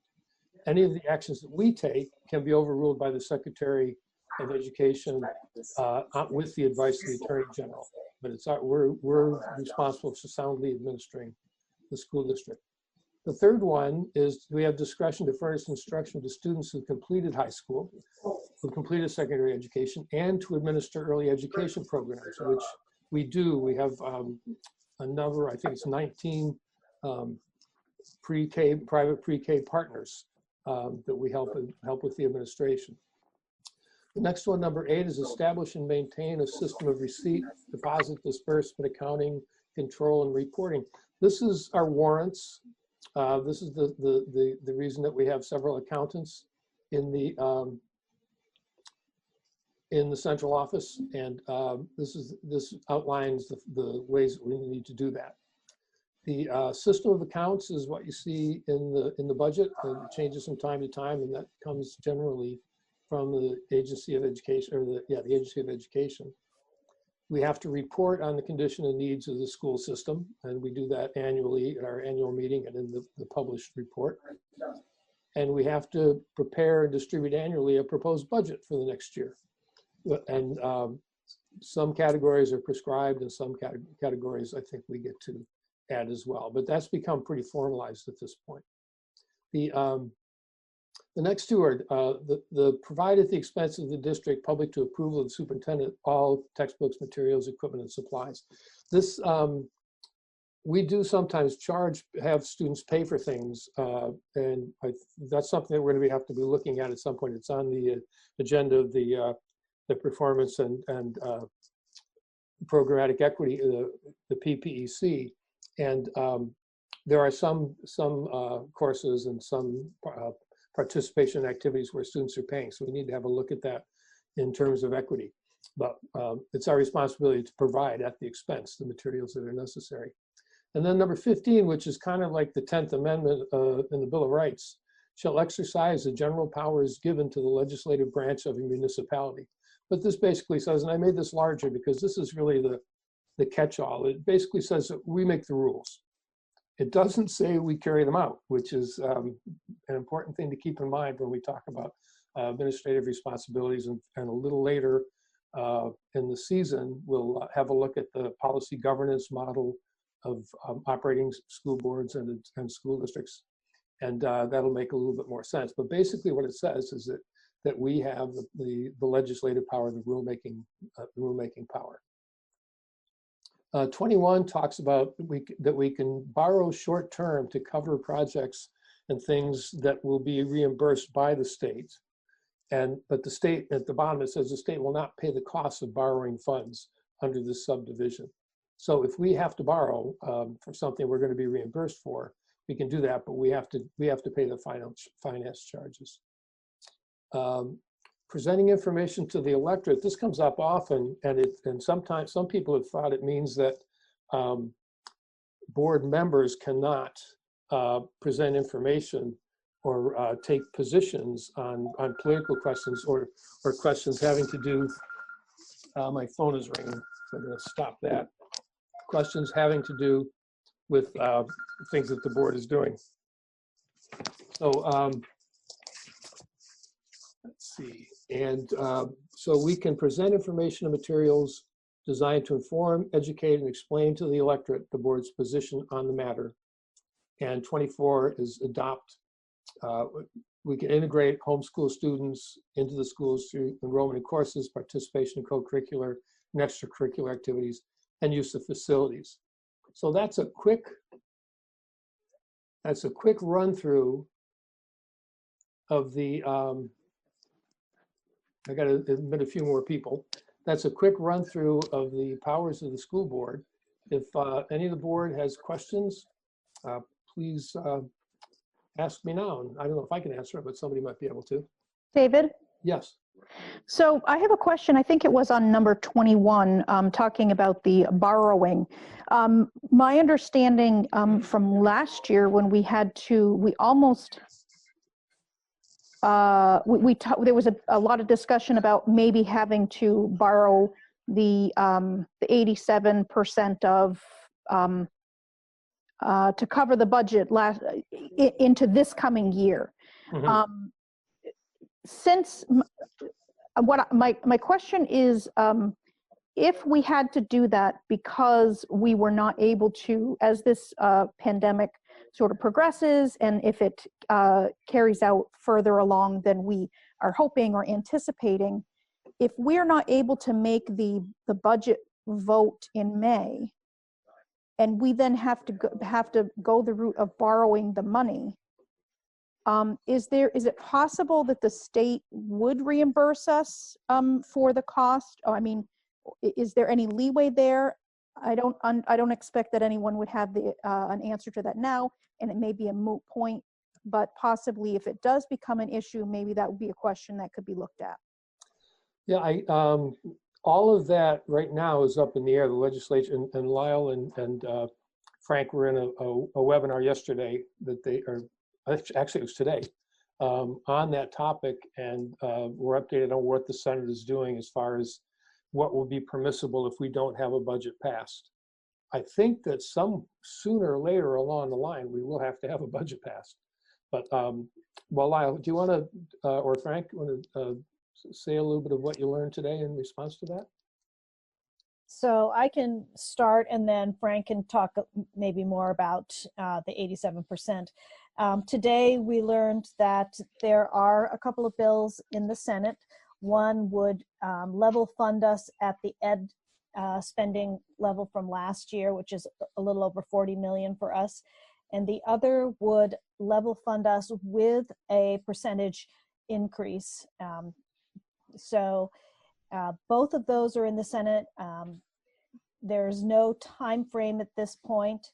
I am meeting with Becca Ballant tomorrow. I've sent out some emails also to some other of our representatives because it will go to the House as well, because that would actually be a help for us at this point if the Senate does state a specific amount for us to get the year started with before a budget is passed. Frank, I think Frank's here. Yeah. Yeah, the only thing I would add to that is regarding interest expense and borrowing money as it relates to 87%. Yes, that is part of a general ed spending amount. So there is no unusual payment process or liability associated with the interest expense on borrowing. That interest expense is just like any other expense that the school district incurs. It's just part of a total expenditure that is covered by the education spending grant, which is about 85% of what we receive, and then those other revenue sources that we talked about during the budget development.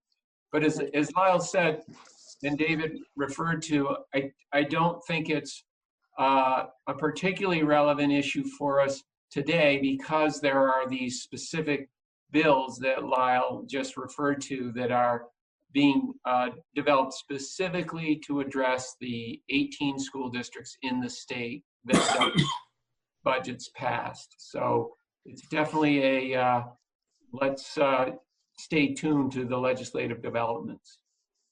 Great, thanks.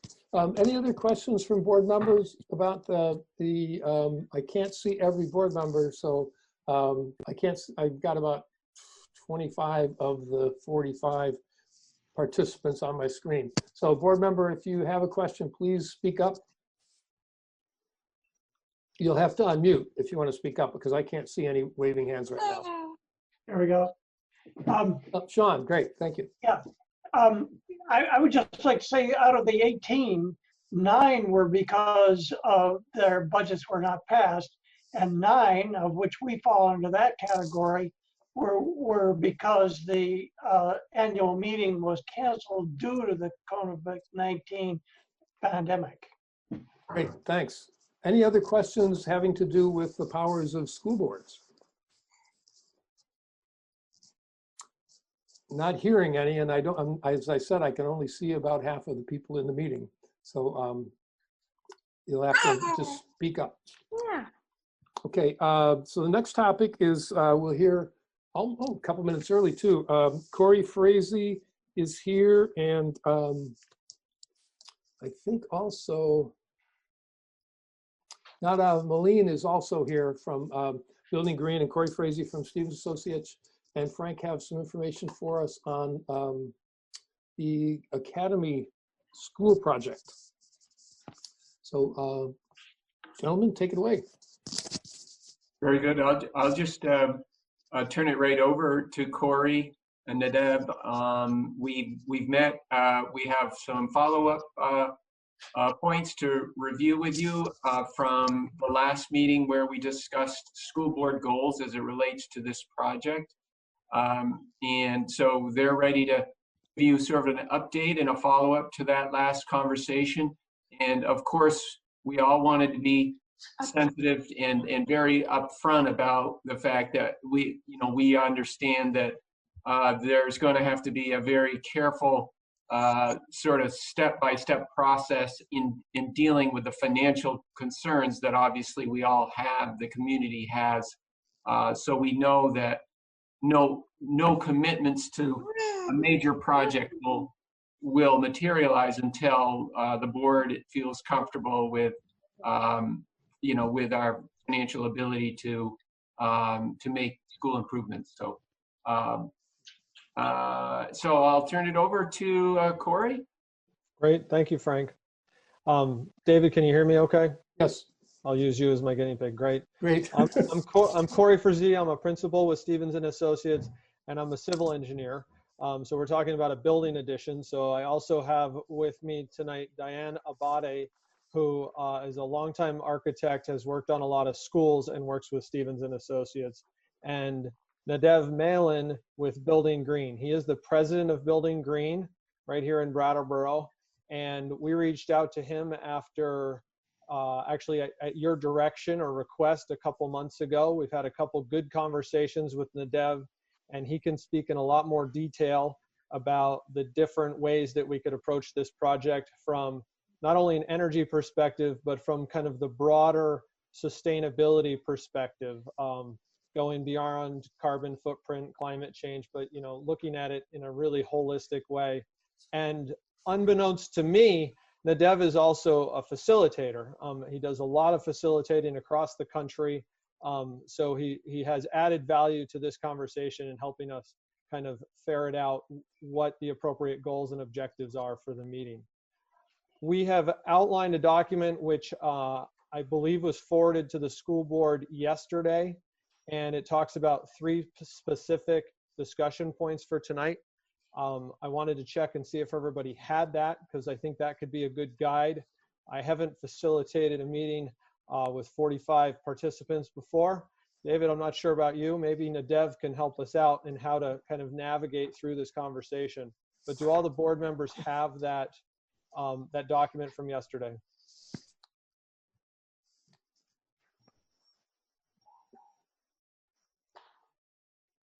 David, is it agreeable to you to kind of move down through that? Yep, that'd be fine.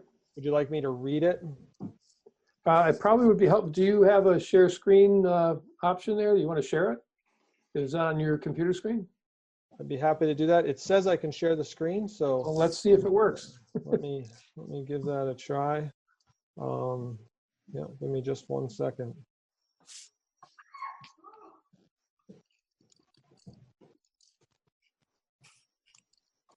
All right, here we go.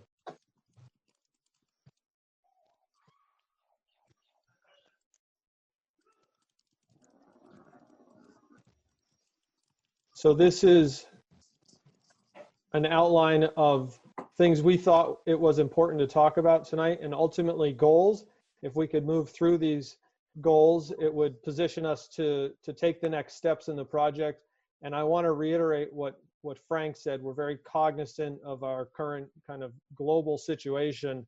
And so at the bottom of this page, we've identified that we think there's some good timely steps to take. It would kind of keep the momentum going on the project. But this would ultimately culminate with a bond vote, and the school board would set the date for that bond vote. So we are in no way suggesting that that should be pursued at this point.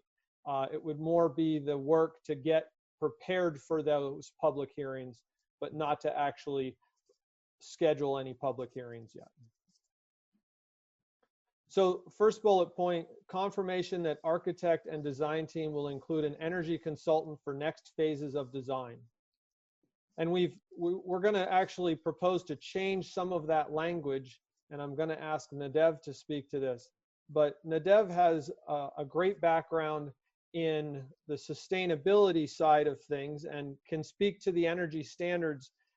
And given the size of this project, we feel that if Nadev were to come on board and team with us, that he would play an important role, and maybe more as a sustainability consultant. And then we could use the mechanical engineers to do the energy modeling that would be needed for this project. Nadev, could you add to that, please?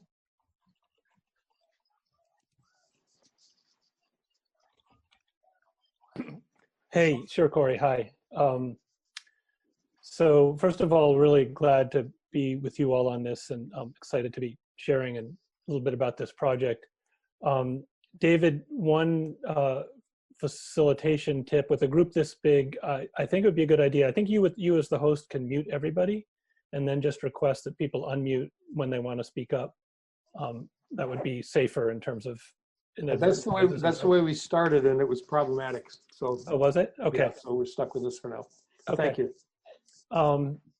And okay, so yeah, in terms of the sort of energy consultant versus sustainability consultant role and the energy standards, what I understood from speaking with you all is the board and saw in the goals that had been talked about that there is certainly an intention that this project be as energy efficient as possible. But also there are goals in terms of water efficiency, in terms of looking at the sustainability of materials and where they come from. Certainly the indoor environment is a huge priority to make it optimal in terms of a learning environment for students, and the connection to the community. And so that really almost defines what a sustainable building project would address is that whole scope of areas. Energy along with all these others. And I believe in your last meeting, you looked at, there's a number of different standards that were proposed that could be referenced as setting the standard for what this project should be trying to achieve. And some of them are more specifically targeted at energy, and others are broader. So we'll get into that. But from an energy consulting point of view, I'm not an engineer, I'm not an energy modeler, so it would be very important to me that there's somebody on the team with the project who has those capabilities. And what I expressed to Corey is I would be comfortable working with that person and trusting that that could work, as long as as the mechanical engineer that's selected is not somebody who focuses strictly just on mechanical systems, but really has experience contributing to and advising on energy efficiency of the envelope as a whole, and doing the kind of energy modeling that really helps inform the design process right from the start. So there's two different ways of thinking about energy modeling. One is energy modeling that answers questions and provides data to inform the design as it moves along. And the other is what we call compliance energy modeling, which is when you've completed a design, you might run an energy model just to show that you've met the code or the standard. And they're both valuable, but in this case, we want to make sure that we've got somebody on board who can do that energy modeling early on to really inform choices and make sure that we're optimizing systems. So with those two conditions, that whoever's doing the mechanical engineering understands the whole building systems and is comfortable talking about the entire building, not just the mechanical system, and can do that early design energy modeling to inform the process. I think it would be appropriate, especially for a relatively small project like that, to basically utilize them as the energy consultant, include that in their scope, and then I could help participate in those conversations and review what they're doing with that broader sustainability lens. I or somebody like me. It doesn't have to be. I don't want to assume it has to be me in this case, but that's the way I would think about that. Great. Corey, could you unshow your screen now, please, so we can see each other again? Thank you. The great, thanks. Well, Corey, keep going. If you have other points to make. I think Nadav raised a couple of questions that I think you'll want to explore and get unpacked a little bit. Yeah, definitely.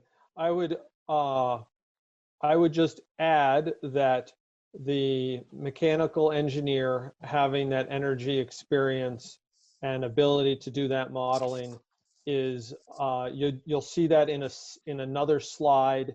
It was actually part of the documents that we gave you last month or 6 weeks ago, and we fully support that the design team should have someone with that type of experience as the mechanical engineer. So I think that really opens the door for Nadav to play an important role and a valuable role if that's something that's agreeable to the school board. Great. I think we had been pretty clear in the last meeting, at least in my notes from it, not necessarily minutes, that we wanted to have an energy consultant. I think you're suggesting that we expand it to a sustainability consultant, and given the previous conversation, I think that's consistent with what the board is looking for. Great. So, is there other information for presentation, or can you take questions from the board now? Well, there's kind of those 3 discussion points. Do we want to, I think it would be great if we pause there, see if there's discussion or thoughts from the board on Nadav's role moving forward. Again, board members, I have to ask you to just speak up and hopefully do it one at a time, because I'm not in control of that at this point. Any questions or thoughts about this process? It really is consistent with what we talked about as far as the next steps that we wanted to take. I see Sean, but you'll have to. David, there is a raise hand feature within Zoom. Have you tried to use that and found it not Well, working? I only have 25 of the 40 some faces on my screen, so raising hand won't. If people show the participant list, which you can do by going to the bottom of the screen and click on the little icon for participants, then you'll see at the bottom of the participant list, there's a little button that says raise hand. I'm going to raise my hand now.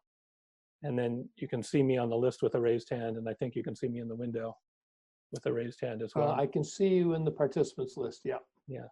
Yeah, Okay. so actually that's something. So yeah, that's very helpful now.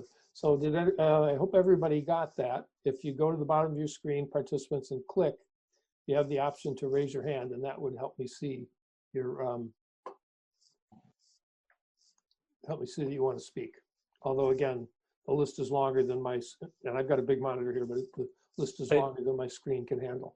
I learned today in a meeting, when you raise your hand, you actually get bounced to the top of the list. So Well, that would be very helpful. So we'll see how that works. Good. I hope everyone is as patient as I'm trying to be with this process. You're doing great. Sean, you were muted when you talked before. Yeah.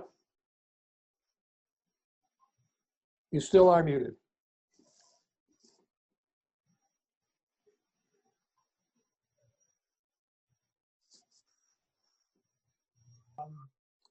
Sean, try again, please.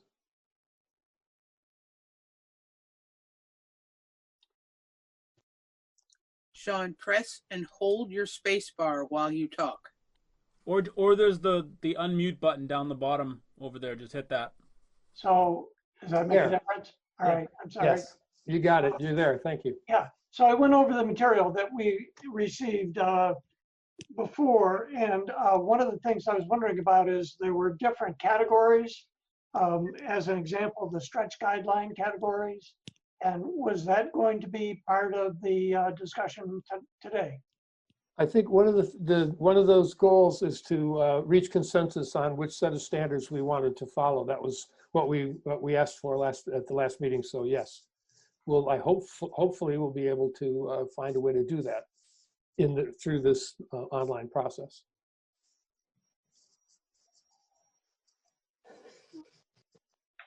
Other questions? Yeah, Go ahead, Corey. I see your hand. Yeah, that's a good lead in. I can't find the raise hand feature. That's why I'm laughing. So well, I'll work on that. But so I think that might be the next bullet point. And if it's okay, I'll toggle back to that and keep going with that. If there's not other discussion, Sean, that's a great lead in. Yeah.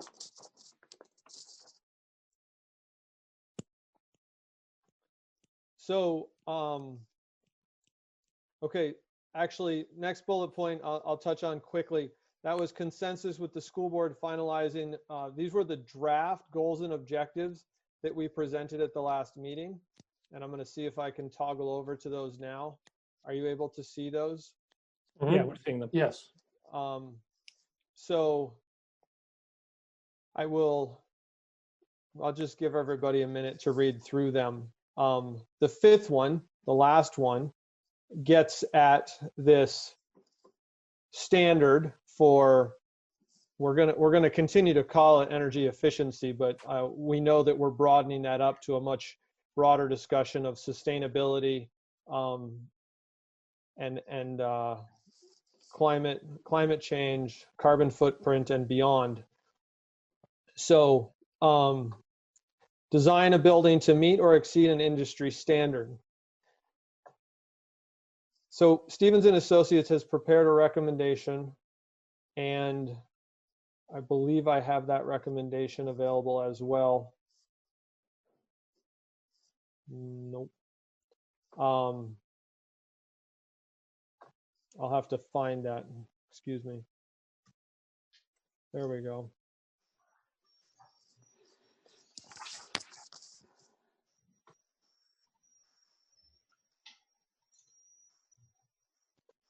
So I'm going to go ahead and read this, and then we can have more discussion about it. We took into account the feedback from previous discussions. We understand that it's important to broaden this beyond just energy, and I'm happy to hear that that's important to the board. One of the documents we looked at our last meeting with you had 6 overarching sustainability topics that Diane had identified, and LEED actually folds into those nicely. Nadav is very experienced in LEED, but it's worth noting that Diane and I put our heads together, and Stevens and Associates came up with this recommendation independently. And I'm going to ask Nadav to speak further to the choices and his opinion on using LEED as well. So briefly, we're recommending that this project utilize leadership in energy and environmental design, which is called LEED in the country, to guide the design and decision making for the project, to the extent that this standard can be applied in a fiscally responsible way.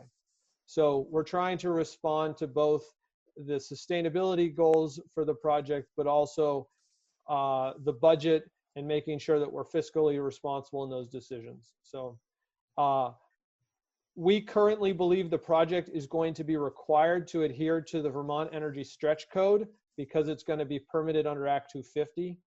And that's a great baseline for energy efficiency. Adding LEED to that will provide us with opportunities to look for additional ways that the project can reduce carbon footprint, reduce impact on the climate, and I will add to that, be more sustainable. We feel that LEED standards will address the necessary sustainable building design concerns for the project. So it is a good overarching standard for us to refer to. We think it's appropriate to use it as a standard to guide design and decisions, but we're not recommending that we try to achieve certification for this project. There's a cost associated with that, and we would suggest that rather than being attached to a certain level of LEED certification, that we open it up to looking at all the different LEED standards and all the different opportunities that that brings to us, and working with Nadev and choosing what's appropriate for this project. In particular, what can we identify through LEED that's going to have the biggest return on investment, either financially, as far as life cycle costs, or for an impact to sustainable impact. And sometimes if you're chasing the LEED certification, you'll be required to spend money on something to check a box, essentially, so that you get the LEED certification that doesn't have a large benefit to a particular project. It's worth noting we also considered net zero and passive house standards for the project. They focus largely on energy. They're not just limited to energy, but because of the Vermont stretch code providing that nice baseline, or that high threshold for energy, LEED provides a much broader platform for us to pursue sustainability. And I will stop sharing. Thank and you. If people want me to put that up, back up, I can. And David, I'd like Nadev to have the opportunity to speak to that, okay? Yes, thank you. Great, go ahead.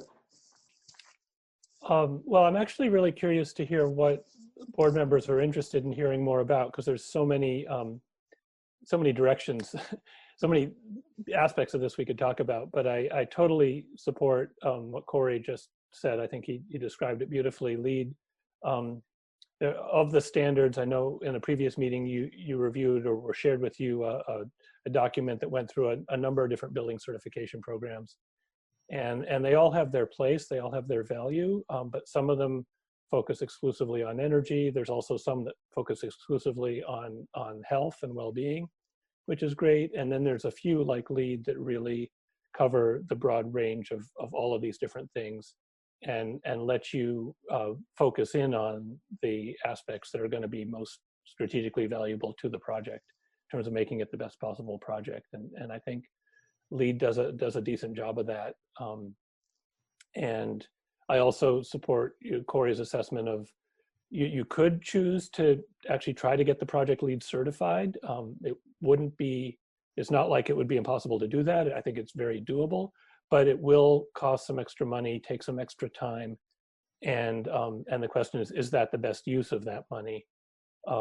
Typically what we've seen is that for small projects like this, that money it's a relatively big piece of the overall budget compared to a very large project. And so it's just not as good a return on investment on a very small project as it would be on a much bigger project. So as long as you all trust that the team is going to stick with this agenda and these goals and follow through on them, the only thing you'd be losing by not going for actual certification is you wouldn't have the plaque on the wall at the end from the U.S. Green Building Council saying this is a LEED building. In other situations where somebody is concerned about whether or not they're going to actually get the performance that they want, then there might be a value to say, well, get it certified, and then we know. So that's really the consideration there, Great, whether thank to you. certify or not. Yeah. Great. So we have a proposal which does what we asked, which is to identify, well, it gives us a way to do what we wanted, which is to reach consensus on a set of standards, and this is the proposal. So I'd like to hear from board members. Does this fit the parameters and the requirements and the interests and the values that we want to make sure that this project incorporates. It sounds reasonable to me. It sounds like what we were asking for originally, and the LEED certification doesn't seem like it's important to me. Just means it's just important that we're getting the standards that we asked for. It all sounds reasonable to me.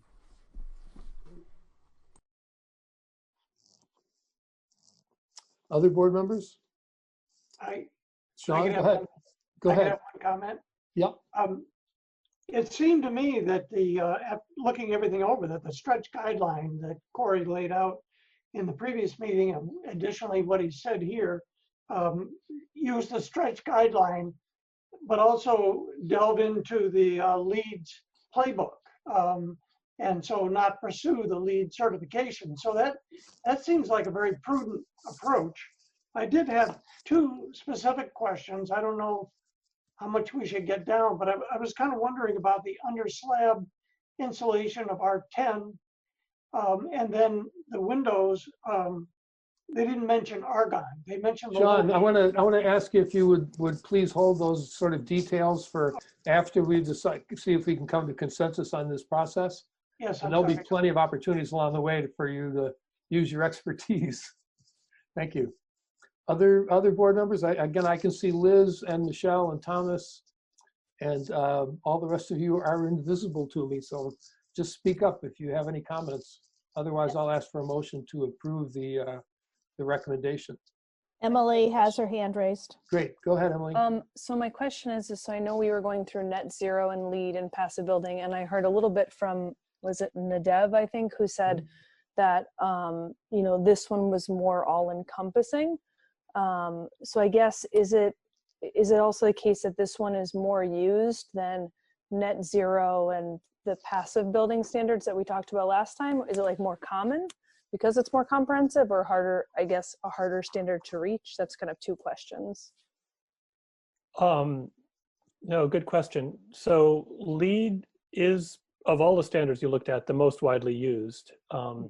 And I think part of that is because it's been around longer than most of the others, and it was very well, it kind of fit when it was introduced to the market about 15 years ago, actually almost 20 years ago now.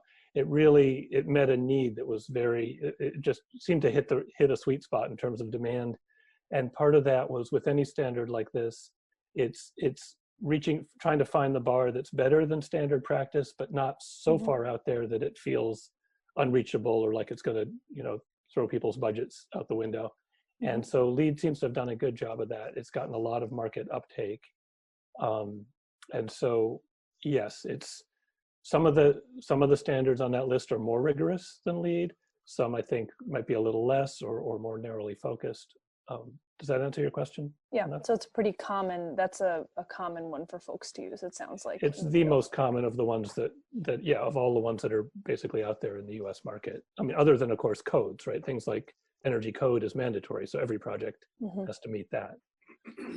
And my I have another question too, and then I'll put myself on mute. But my second question is, do you know from the state of Vermont, other schools that have looked into this and are pursuing LEED certification, or is it kind of like everybody is in the same boat and really just some maybe being mindful but not going for that standard? Wow, I'm a little embarrassed here because others may know this. I would be surprised if there aren't other schools in Vermont that have actually pursued LEED certification and become certified. I know there's projects at University of Vermont, a number have done that. But because professionally, a lot of my work is actually all over the country and not local, I'm not aware, I can't tell you about a specific one. I do know, for example, that the state of Ohio, at least for a while, had a standard where all state schools had to be LEED certified. It was that, sort of ubiquitous there. And so schools in general are a pretty big market for LEED, and quite a number pursue certification, and many more do what we're proposing here, which is to use LEED as a framework, but not actually get certified. David, could I just make a quick comment? Yes. And Steve, you may have a little more detail on this, but I know that Brattleboro Union High School, that major addition, has been qualified as an Energy Star rated facility, and Robert Clark has done a terrific job working toward that recognition. And I don't know to what extent other board members are aware of that. But maybe Steve is aware of whether or not the project followed a lead footprint from a design point of view? You know, I don't know. I know that a lot of the work was done with Energy Star specs and with Efficiency Vermont, but I don't know that it was directly looking at LEED certification. Okay. But I can check. Yeah. Thank you. Any other board questions or thoughts about this? A couple of things I just wanted to mention. In looking through the descriptions that we received at the last meeting, the thing that stood out for me about the LEEDS project, aside from things like making sure efficient use of water and energy, and it also focuses on materials and resources, but particularly indoor environmental quality and regional priority. And I think one of the things that this region has become pretty well noted for is green building, is sustainable building, and a focus on sustainability. There are not many towns in Brattleboro that actually employ a sustainability coordinator. And I think it really, it sort of represents this community really well in terms of our values. And innovation and design is another appealing characteristic of it. So I'm not hearing or seeing anything, so I wonder if we would like to entertain a motion to adopt the proposal, the Stevens Associate proposal that we select the LEEDS performance standards as our goal in this project, following the LEEDS standards as our goal in the project. So moved. Huh? Emily, second. Great. Tim, you missed your chance. Sorry. Oh, that's okay. I was just wondering to know if you know about the chat function. I'm sorry? Jackie and I, do you know about the chat function that Jackie and I have used? I do know about it, but I don't have time to look at it. Okay. Wendy, did you get you did, okay, great, thank you. You didn't get the names. The names of the people who moved it. Who moved it, please? I think it was Jackie and then myself. Oh, Jackie and then myself. Okay. And Emily seconded. Great, thank you. Okay, any further discussion on that motion? Hearing none, all in favor, please say aye or raise your hand. Aye. Aye. And all opposed? We found consensus. Good. Well, we've got one thing done. And I think probably, Corey, we could dispense with the second part, which is the putting together a team that includes a sustainability consultant. And I don't know exactly how you articulated that. It was a series of statements on your list. I wonder if you could give us a sense of how we might form a motion to approve that. So you're specifically talking about including Nadev on the team? Yes. Yeah. So Nadev, I think we talked about the term sustainability consultant. And Diane, I'm going to look to you a little bit to make sure that we feel comfortable with this. If we're the kind of the architects moving forward, but I think just to simply replace the words energy consultant with sustainability consultant, and if the board wanted additional language on the reason for this shift, we could note that the mechanical engineer is going to be required to have the expertise to do energy modeling. And given the size of the project, Stevens and Associates is comfortable not having a separate energy consultant, but between Diane and Nadev and having a mechanical engineer with that expertise, we feel like we've got our bases covered. Okay, let me just clarify, because I think we're going to look for a really simple motion. Yeah, Rather so I than- can give it, yeah, I'll give you a simple one. Yeah, but just to clarify what you're saying, the change is going to be that rather than have a traditional energy consultant, we will have a sustainability consultant whose responsibility will be to sort of monitor the process and make sure that we are following practices and procedures that are would comply with the LEED standards. I think that's a great way to put it. Yeah. Okay, right. So that's in our minutes, right, Wendy? And it's also in the recording of the meeting. So that's really clear. So I think we could have a motion to the board would like to include a sustainability what was it, consultant on the team with Stevenson Associates and our business manager to take this project forward. I think we're going into the design and modeling stage of it. Is that correct? I'm sorry. We can talk about next steps. The design and modeling will be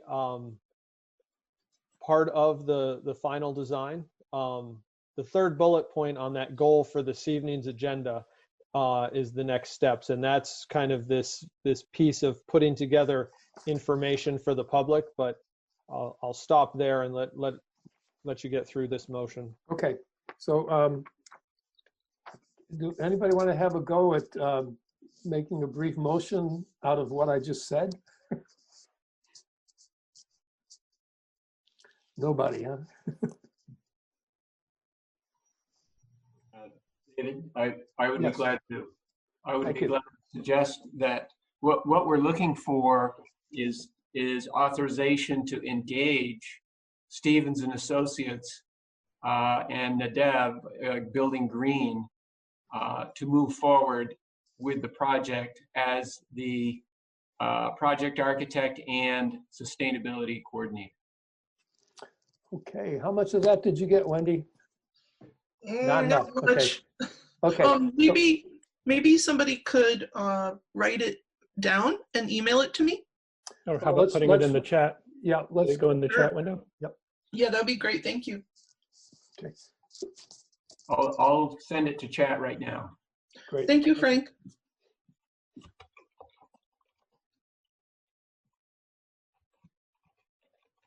And in the meantime, Wendy's asked that people state their name when they move a motion or a second motion, please.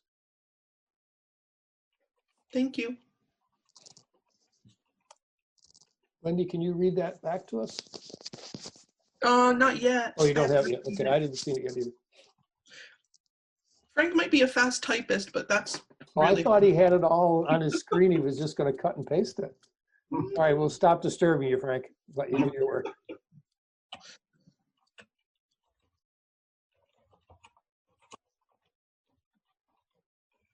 Okay, I think I got it. There might be a spelling error in there, but let me read it. I have the motion is to engage Stevens and Associates as the project architect and Nadev, I've got / Building Green as the sustainability consultant for the Academy project.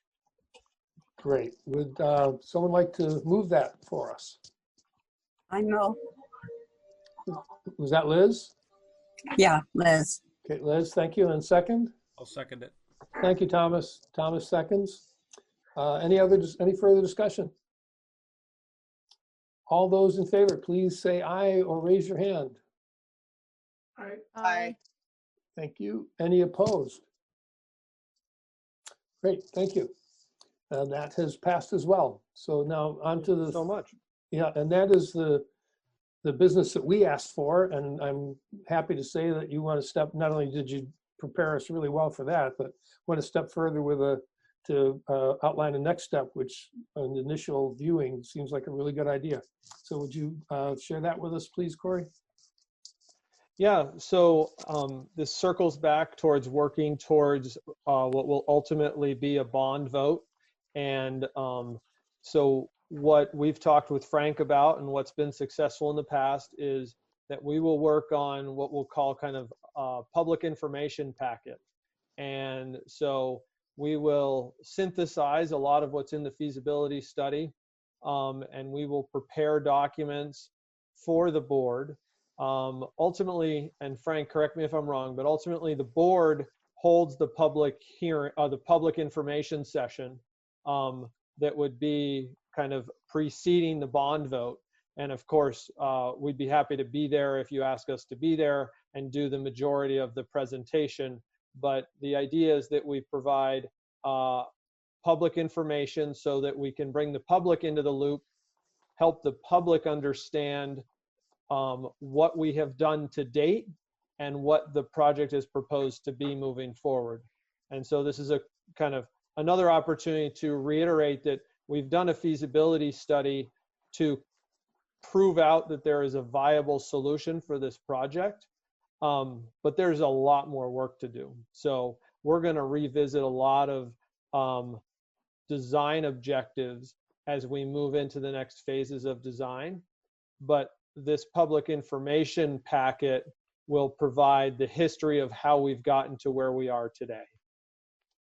Thank you.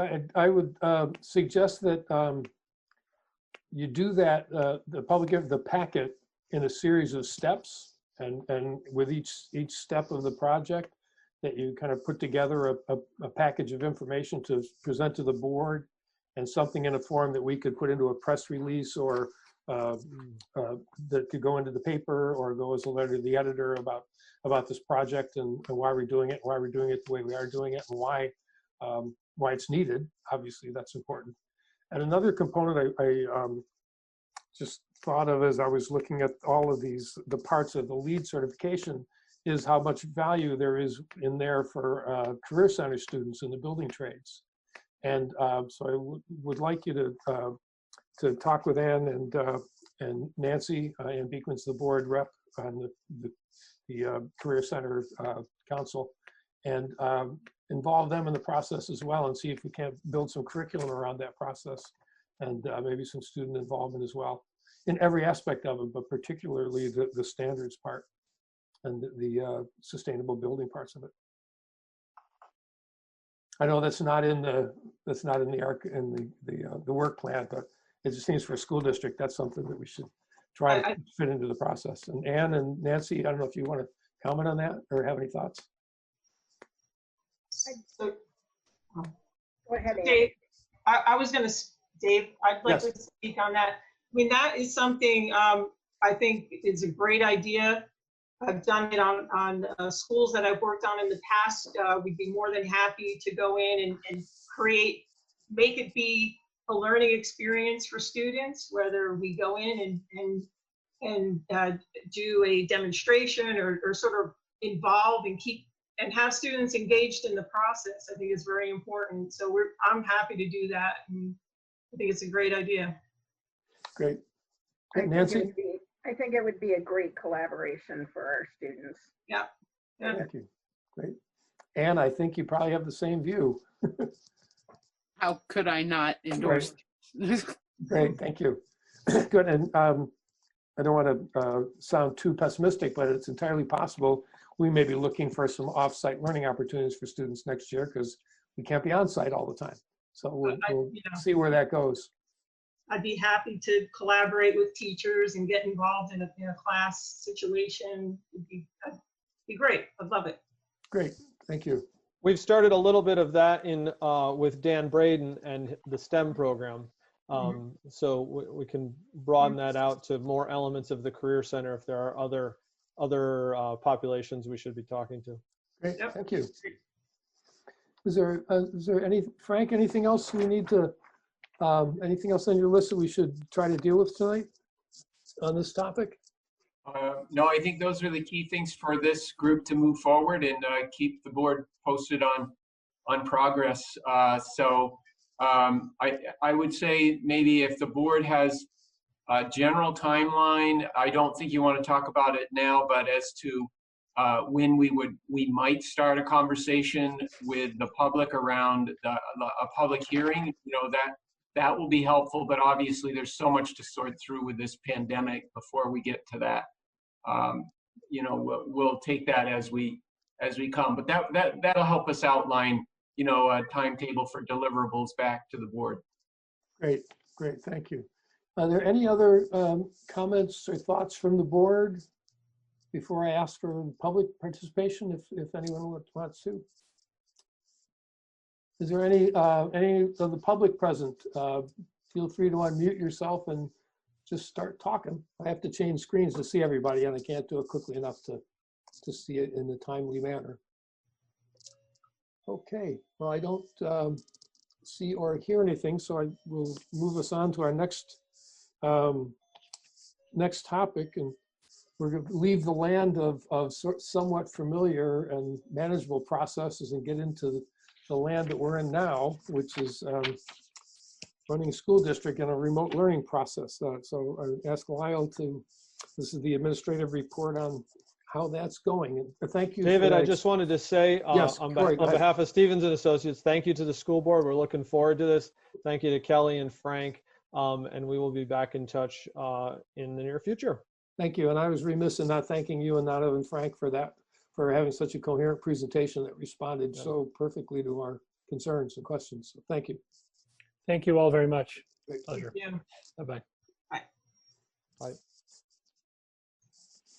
Okay, Lyle, thank you for that extensive report. I hope it doesn't take you as long to do something like that as it would have taken me, because you wouldn't get anything else done all week. But would you share as much as you'd like to, or I know there are some additional things as well, or updates you might want to give us too. Sure. So the majority of the last week and a half has really been spent on the required continuity of learning plan that we submitted to the state last week ago today, actually.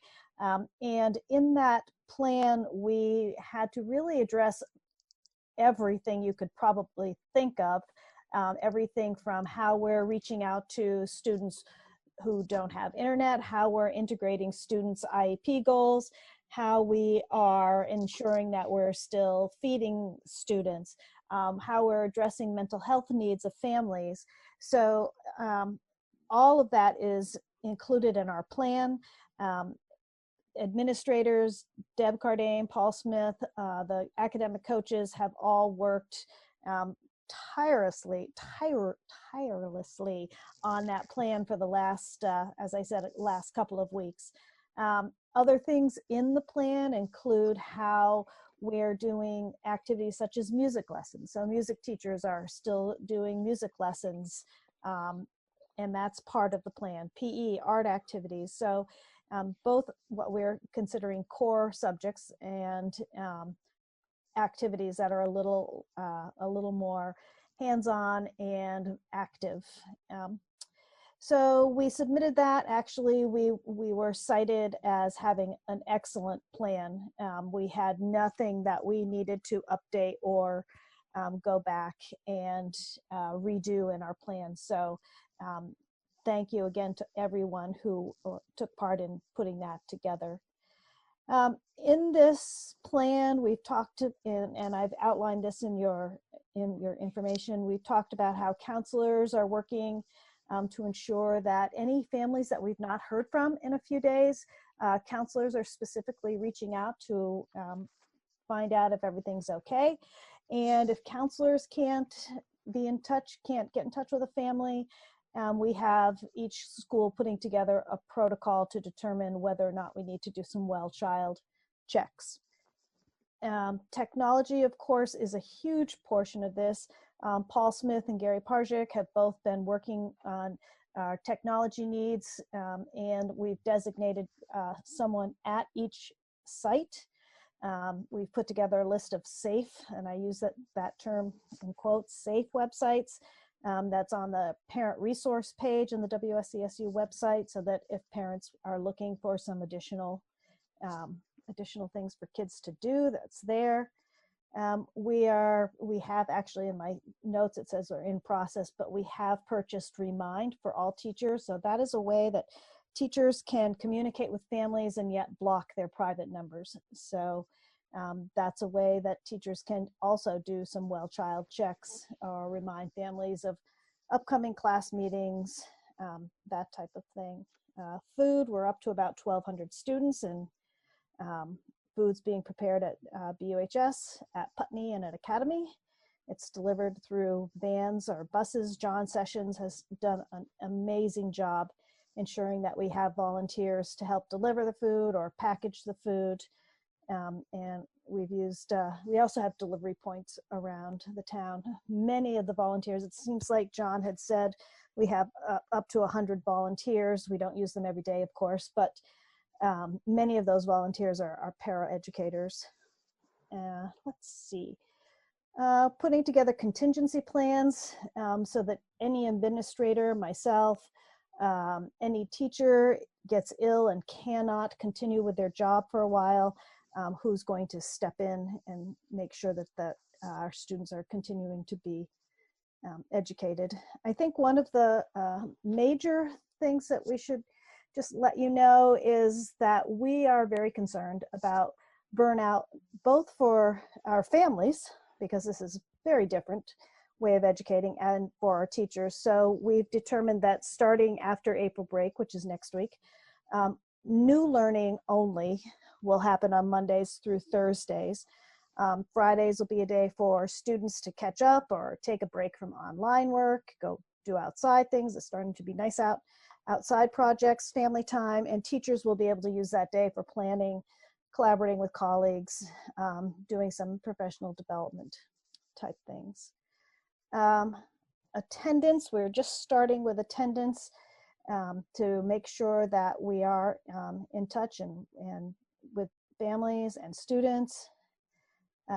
This week, we're creating feedback family surveys to find out what's going well and what ideas that families might have of changes we might need to be considering. Always we're assessing and reassessing how distance learning is going. So that'll be an ongoing project that we're working with. And assessment is probably the next big topic that we'll start looking into how we're going to assess students. There's still not a specific end of year date. At one point, it was my understanding that the agency was going to identify an end of year date. Recently, I've heard that we will do our 175 days, which would take us pretty much where we had originally planned in the calendar, mid-June, but that's still to be determined. The other thing still to be determined, and I think Steve Perrin might comment on this later, is spring sports. I had heard this week, I got a press release from the Vermont Principals Association that they are going to make that determination by April 30. In my mind, it seems unrealistic to consider that we would be having a spring season. Thinking about, we're still supposed to be doing stay at home until May 15th, just seems to be contradictory. I was asked about last meeting about BCTV doing some educational programming. They're willing to do educational programming of anything that we are putting together. I am very reluctant right now to ask teachers to do any creation of programming, but we do have posted on our website in the parent resources section, Vermont PBS at home learning, and Vermont PBS is doing some at-home learning. So I think that's a quick rundown of what we've been working on. I did send out some new hires for Oak Grove, and we just had one confirmation today of a BAMS teacher. So would you like to do questions first on any of the distance learning? And then we could go to new hires and yes, resignation. Okay. That'd be great. Yeah, and I believe Wendy already has the names, but we'd like to recognize them publicly as well. Great. Yeah, so I guess we'll start with the board. Any questions? Who would like to go first, I guess? Is that Jackie? I guess I was just thinking about the students that are not attending, and that maybe, because there's certainly going to be some that won't attend online learning and that we won't be able to reach out to. What is the plan for them? Will there possibly be a summer session, or will some students maybe need to repeat the grade? Just curious about how that might be handled. We do recognize that this is very definitely happening. And as I said, we're using counselors to do some reach out and do some well child checks. For some people that aren't participating online, it's because they don't want to let their children be online, which is totally agreeable to us. So we are preparing work. We talked today about summer school and how we're going to assess which students might need summer school more than others. The sort of question we still have around summer school is, are we going to be able to be back together? So yes, Jackie, those are all questions that we are still recognizing that we've got to get a better handle on. Especially with younger students who really probably need a parent to help them access some of their work, and not all students have that parent that they can count on being there to help them. Their parents are working at home themselves, or they have a lot on their plates right now. So Thank you. You're welcome. Other questions? Emily, looks like. Can you hear me? Yes. Yes. Okay, perfect. So I had written down just a few questions. So first I wanted to give a shout out to Mark Spino, because I noticed in your report, Lyle, he got principal of the year. Yes, he did. Yeah. All of our principals are amazing, but really nice job, Mark. So the questions I had, one was on the food programs. So you said it's Putney Academy and BUHS, I think. So does that mean we're still utilizing, because I know different schools have different food programs. Does it mean that we've consolidated food programs for the time being, or we're actually still using different vendors for that? So Putney is still using their own vendors, and they're doing the thing that they've always been doing. The other two, Academy and BUHS, we've consolidated so that we're using the vendors. It is not the same quality food that we've been doing in Brattleboro Town. It's very difficult when we're thinking about 1,200 bagged lunches and 1,200 bagged breakfasts. That we have to get things that we can pack up and we know will be able to be eaten in a couple of days. We don't have any control over what happens with that bag once it leaves us. Yep. Okay, thank you. And the two other questions, I'm trying to consolidate all my questions. It's okay. So one is, because Jackie brought up something and then it made me think of something. So I'll say that one, and then the one that might be a little longer. So do you know what % of students you feel like aren't attending? Like I just want to kind of get a breadth of like, is there like in elementary school, we have about 50% attendance, or like, do we know those numbers? David had actually asked for that data as well, and we don't know yet. That's something that we are working on. And this is our first week of really mandatory new learning. And so this is the week that teachers are really using to get this new learning into place. So the week after vacation, we're going to start. Counselors know right now who we have not heard from.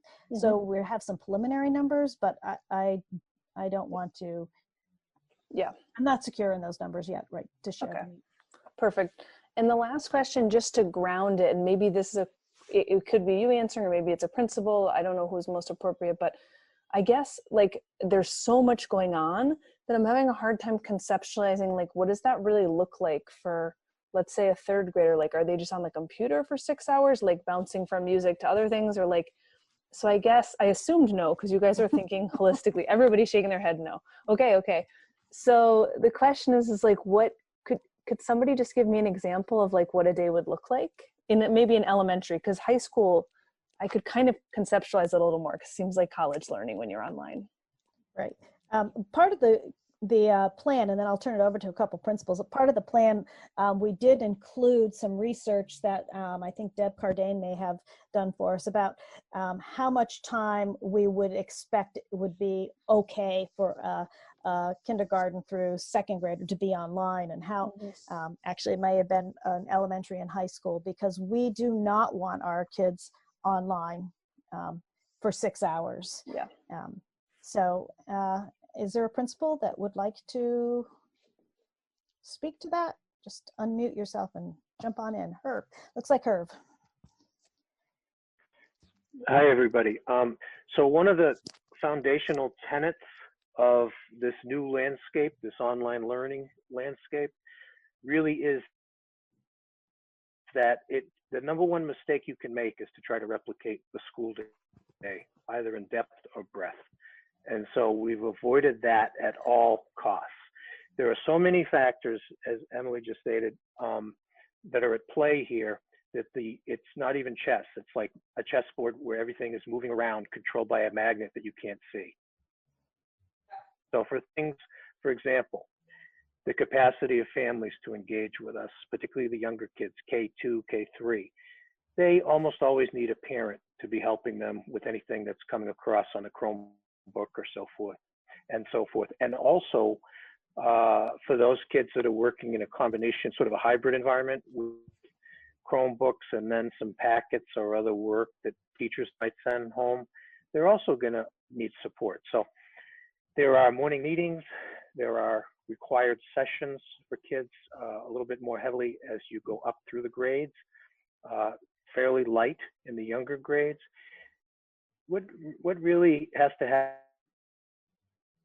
is families have to make the best choices they can, given their capacity to engage with us in this endeavor. And we have to respect that. And I think that so far, so good.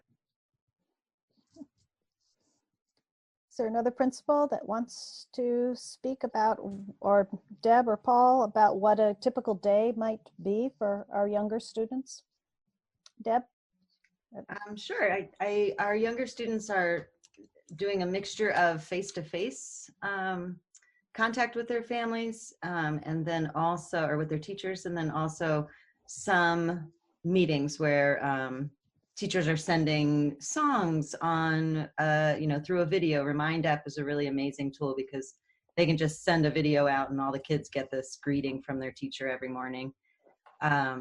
We're really encouraging a menu to give kids lots of choices. So when they're working through their day, they might choose to play a game online, and then they might choose to go do an outdoor activity. And the teachers have been really cognizant about offering options online, but then also really encouraging kids to take some ownership over their learning, and parents are joining kids at these circle times. And we had a really good story today about with a family whose the older siblings are meeting with the families, with the younger siblings, with the teachers. So it has been a little bit of a silver lining in that our teachers are really getting excited about the inclusion of the families with our younger kids, for sure.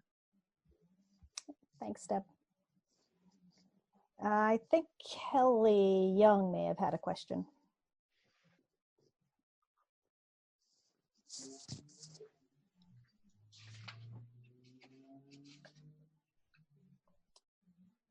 Yeah, I see your hand up, Kelly. Are No, you? I see your hand. Oh, great. I'm for some reason not hearing her. She's not muted. Nope, I don't hear her either.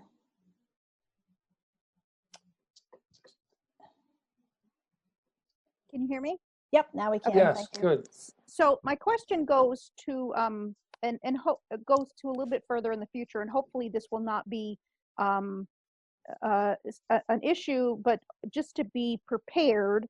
Like, I don't think anybody was prepared for this, but let's say that this seems to kind of like we're down the down slope and things seem to be going back to normal. And we want to start the school year, and then from what I've heard, that there's the possibility that there could be a reoccurrence.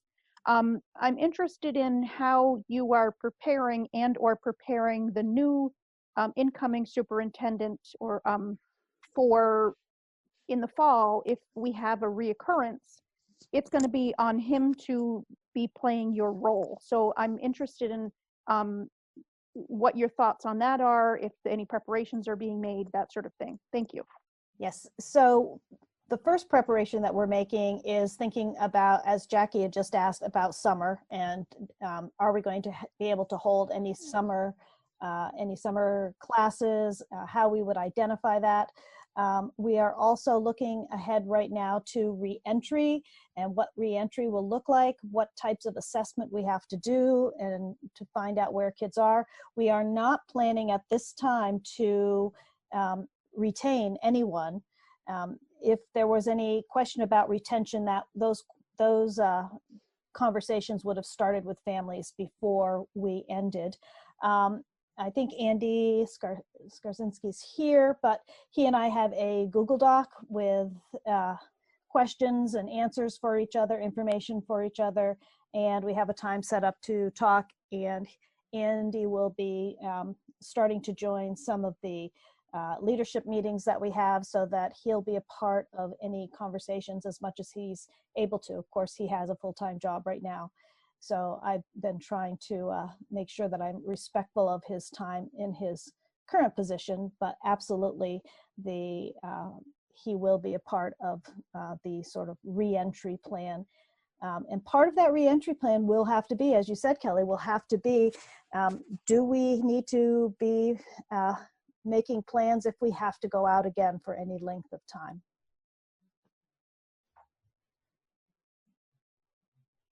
Mark Spino had his hand up. Yeah, I just wanted to emphasize that beyond all the work we're doing around academics, there's still a major emphasis, probably the biggest emphasis we have is still in relationship building with our students. Especially in the time that we're in right now, you know, our number one focus is connecting with families, committing to weekly conversations with parents, but still looking for creative ways to have fun with our students and to engage with them during our class meetings. And I think that's just a really important thing for you to know, is that that's probably our number one priority, is maintaining a connection with our students and our families, and still focusing on building our relationships, because that's what's going to get us through this. Students are going to keep jumping on these screens if they don't want to see us. So that's a major topic for us as we move forward in this world. And in our conversation today, I think it was Kelly Dias brought up that if we are able to do summer programming, a lot of that will be around socialization and getting back with your peers and working together as a team, as much as and more than academics, because our kids will really need to be able to come together and do those things with each other. Tim. At the high school level, how disruptive has this been to those students who were looking forward to going to college, applying for colleges and such? I know that Steve's been having some class meetings with seniors and with senior parents. So Steve, do you want to talk Sure. about that? So, you know, we of course feel worst of all for our seniors, because, you know, they're missing out on a lot of the rituals that we all take for granted. You know, I'm in pretty regular communication with the folks that were planning the prom. We talk about graduation a lot. We talk about what that could look like. In terms of the college process, though, that's kind of proceeding as it always has. You know, kids are still finding out if they're getting into colleges. We're still getting scholarship applications for senior awards. So, you know, all of those processes are in pretty good shape. You know, we've moved a lot of those forms to a virtual environment so kids can access them easier. And so that's going okay. Really what we're starting to think about is, you know, as Mark pointed out, you know, how do we reestablish our community when we come back together? What does that look like? What happens for that kid, whether they're in 8th grade, 9th grade, or 10th grade, who's in a sequential math or science program, and how do we address and backfill the gaps in knowledge that they're not going to get? And that's a big part of what we've started to talk about with our department heads. And, if we have a budget and we have the resources to do summer learning, what does that look like? Because, we also have to think about backfilling driver's ed driver's time. So yeah, there's a lot of things. But in terms of the straight up college process, that application process was pretty well underway for most kids. So now it's a question of, making sure transcripts are sent out. There's a couple of recommendation letters, but by and large, the application deadlines have passed. So we're in decent shape. The other thing we're a little worried about is, SAT, ACT exams. SAT has canceled exams through, I believe, the end of June. And so they're going to begin to hold multiple months, multiple tests per month, which they normally don't do to kind of address the backfill. But again, that's a process we're kind of waiting to unfold. And, the biggest, for me, probably one of the biggest problems is seniors and senior parents, really want to have a celebration and they'd like us to plan it.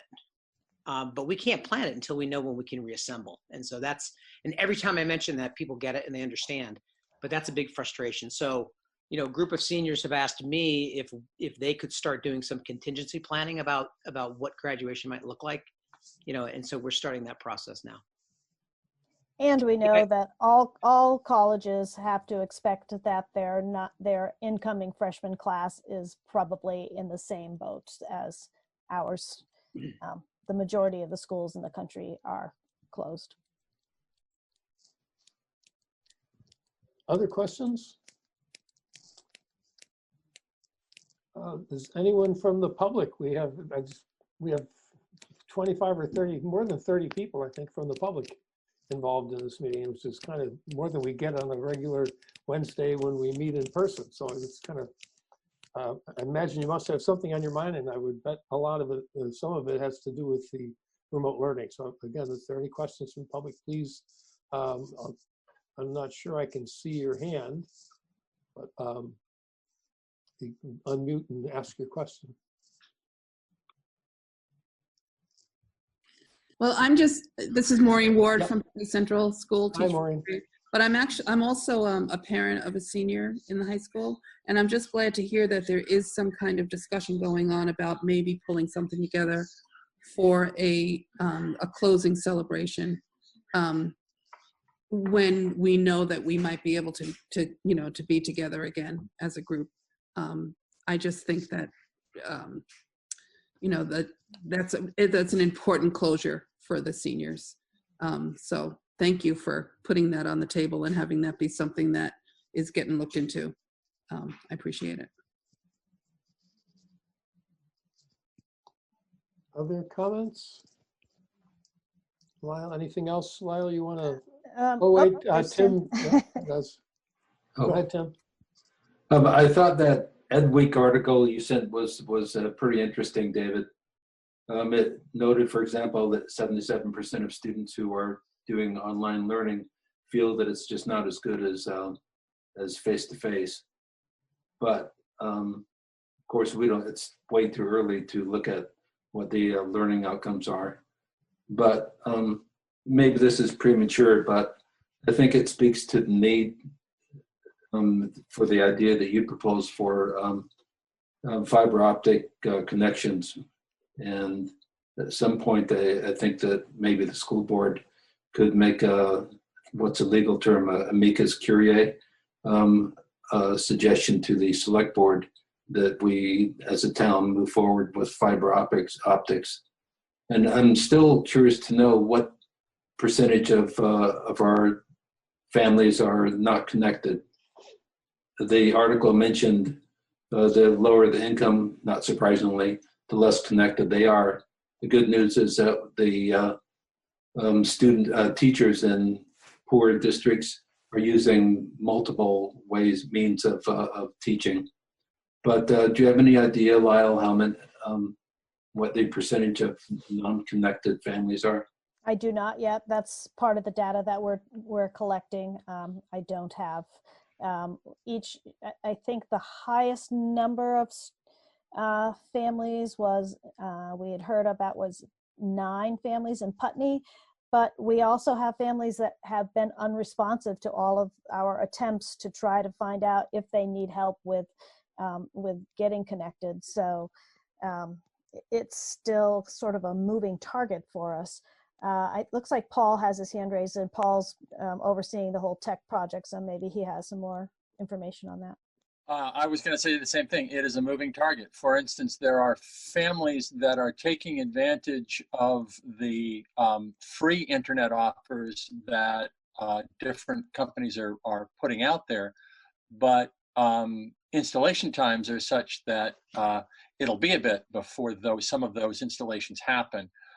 As Lyle pointed out, there are also families that are unwilling, uninterested in having their students connected online. And we need to honor that. And so that whatever the percentage is, it will encompass a number of different situations.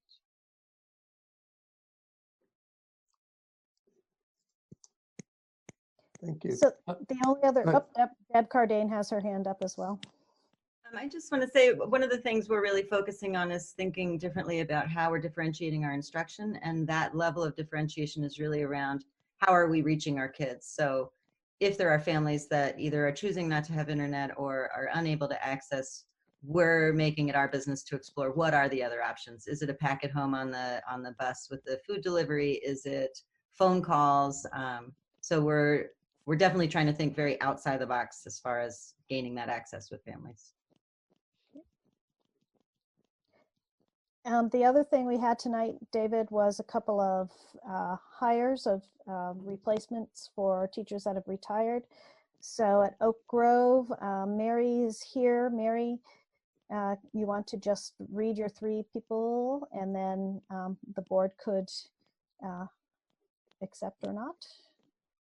Sure. I have 2 classroom teacher positions and a librarian leave replacement. So for first grade, we have hired Kylie Weld. She's coming to us from a pre-K classroom in Massachusetts. She seems like she'll be a wonderful fit for our school, and she will be taking over for Stephanie Moransky. In third grade, we have Logan Robinson, who is currently an academic support teacher at Oak Grove. She's accepted the position to replace Deb Perotti, who is retiring. And our librarian, Lexi Oliver, is taking a 1-year leave of absence, and to replace her for the year, we have hired Catherine Haggerty. That position has gone from a full-time position to a 0.6 position. So all 3 of those we are happy to have join us and move into new positions for next school year if you would gladly accept them. Thank you. Are there others, Lyle, or should we move The on only those? other one we have is a resignation, and I'd have Keith read that. So if you wanted to do the new hires, and then we can move to Keith with the resignation. Could I have a motion to accept the new hires at Oak Grove as presented, please? So moved, Emily. Thank you. Second. Who is that? Liz. Thank you, Liz. Okay. Any further discussion? All those in favor, please raise your hand or say aye. Aye. Aye. Any opposed? Okay, we have accepted the recommendation. And okay. And Keith, we got a letter of resignation today. Keith Lyman got it. I haven't seen it yet. So if Keith, I think Keith's here. Yep, Keith, if you could be willing to read that, please. Sure. Wondering, let's see, can you see my screen? Yep, it works. Yeah, so maybe you can, I'll just let everyone read that really quick. And as you're reading it, just really sad to lose her. She's fantastic.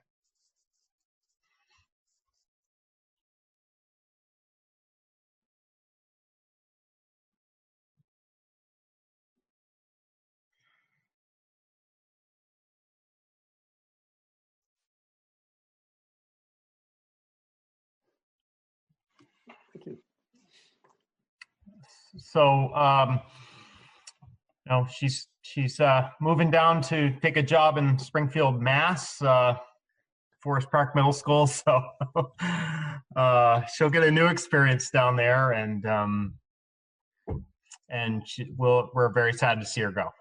So I'll ask that you accept her resignation. Could I have a motion to accept the resignation as presented?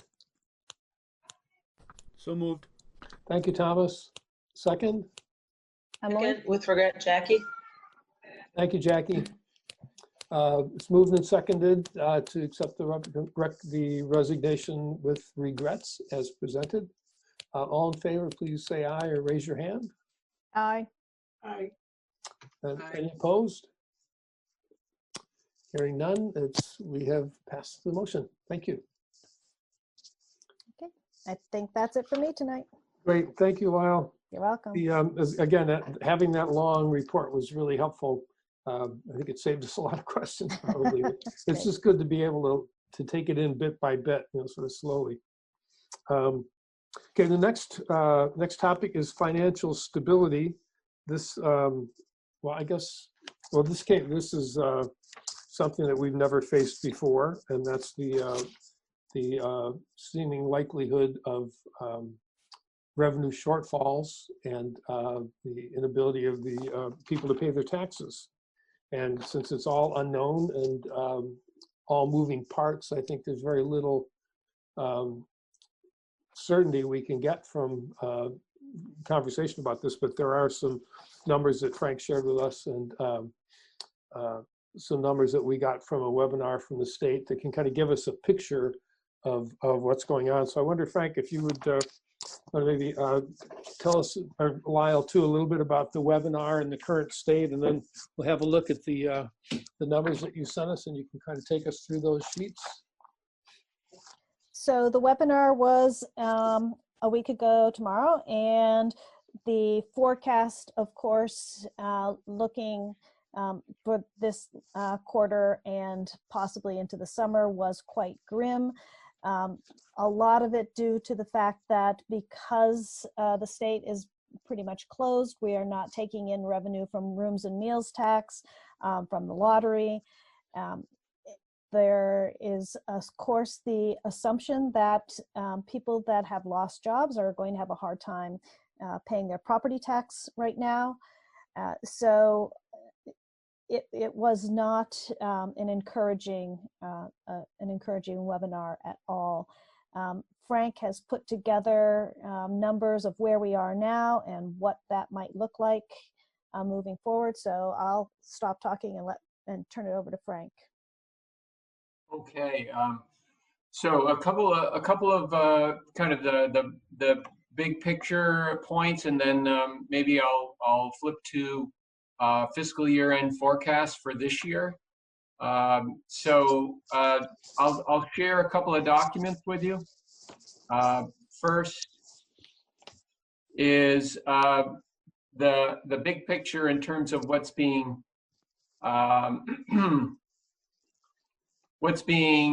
considered in the legislature. So this is a page, it's page 12 out of our annual report for the Southeast School District. It's the projected tax impact. And what you're looking at here are there are two versions of bills to address the statewide issue of uncertainty in fiscal year 21. So one of the bills, it's the Senate version of the bill, is my understanding it's going to be discussed this Friday, there's a proposal to freeze the 18 districts without approved budgets. So that's us, and that's Springfield, and it's Wyndham Northeast, and a number of other systems in our area, but it's also South Burlington and so on. But one proposal is to freeze at this education spending number for the current year. And what that would mean is a $2 million reduction to the budget plan that we've developed. So obviously that would be extremely severe for us. Another version that I know the VSBA, the VSA, and as Lyle mentioned, she's meeting with Becca Ballant and others. We are hoping is a House version of a similar bill, and that is to provide a base ed spending amount of 40 million here, and then to add a inflator of the average budget increases that pass. And that inflator right now is 4%. So you see what that would do to us is instead of us getting a 5% increase on ed spending, it would be 1% less, which, that's $406,000 difference. So, still it would have an impact on us clearly, but it would be nothing like a $2 million impact. So those are the two legislative discussions that are in play for fiscal year 21. We don't know, how that's going to work, but we're obviously encouraging folks to contact their legislative representatives and advocate, particularly for districts like us where we have a lot more poverty than South Burlington and some of the others. This sort of an impact would be far more damaging to our system than it might be into one of the wealthier districts in the state.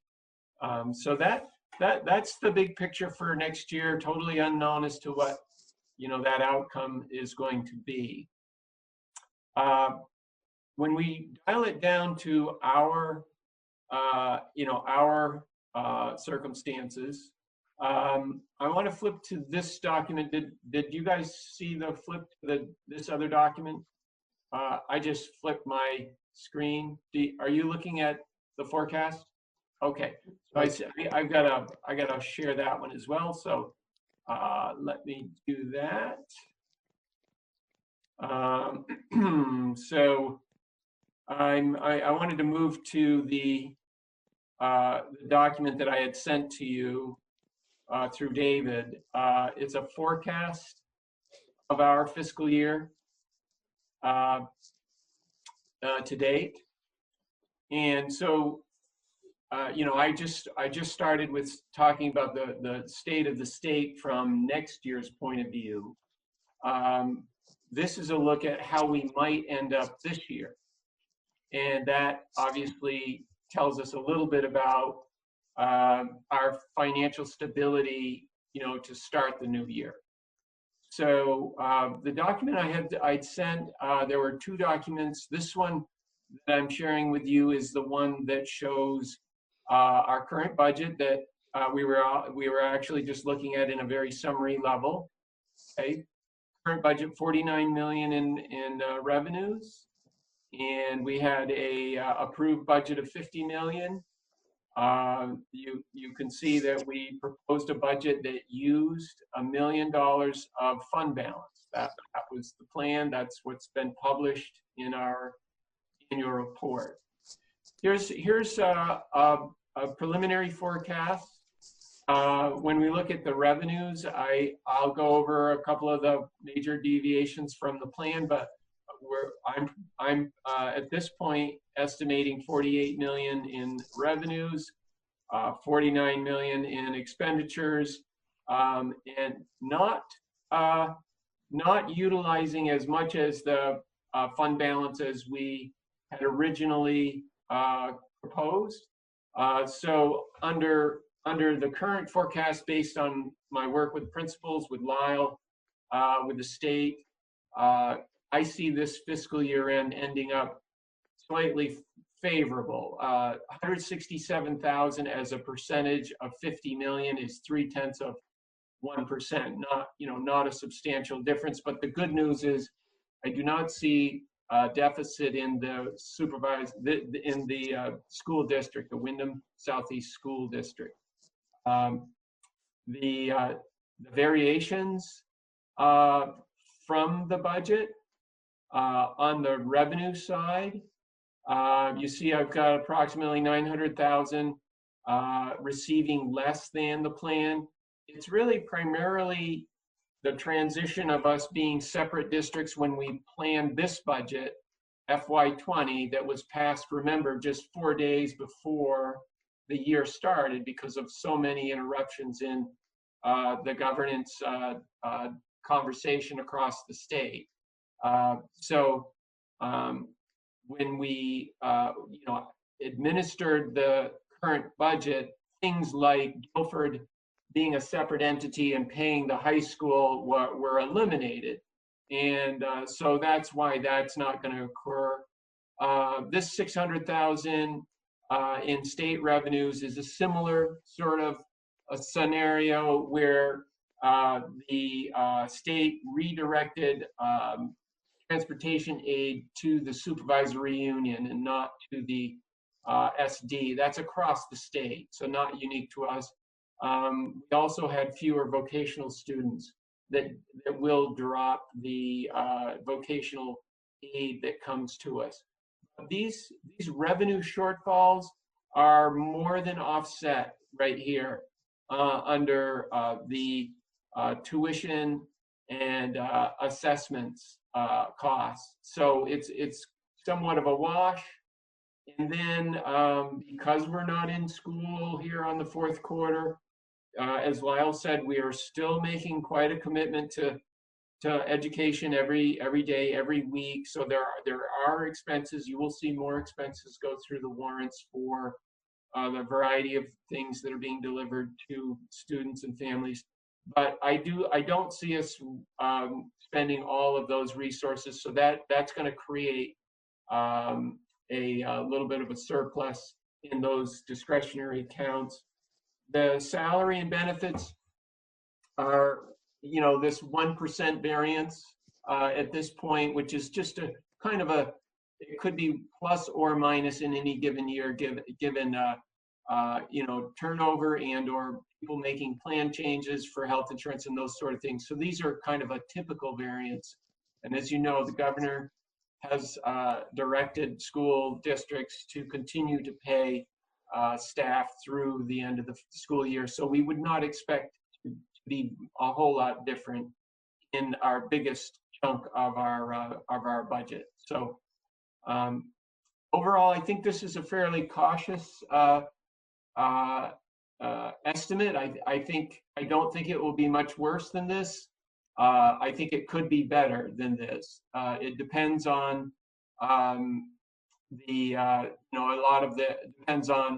there's no indication that our major source, which is the state revenue, that is 86% of 49 million, this state. There's no indication that Beth Pierce, treasurer, and others have said they plan on making the education spending grants as planned.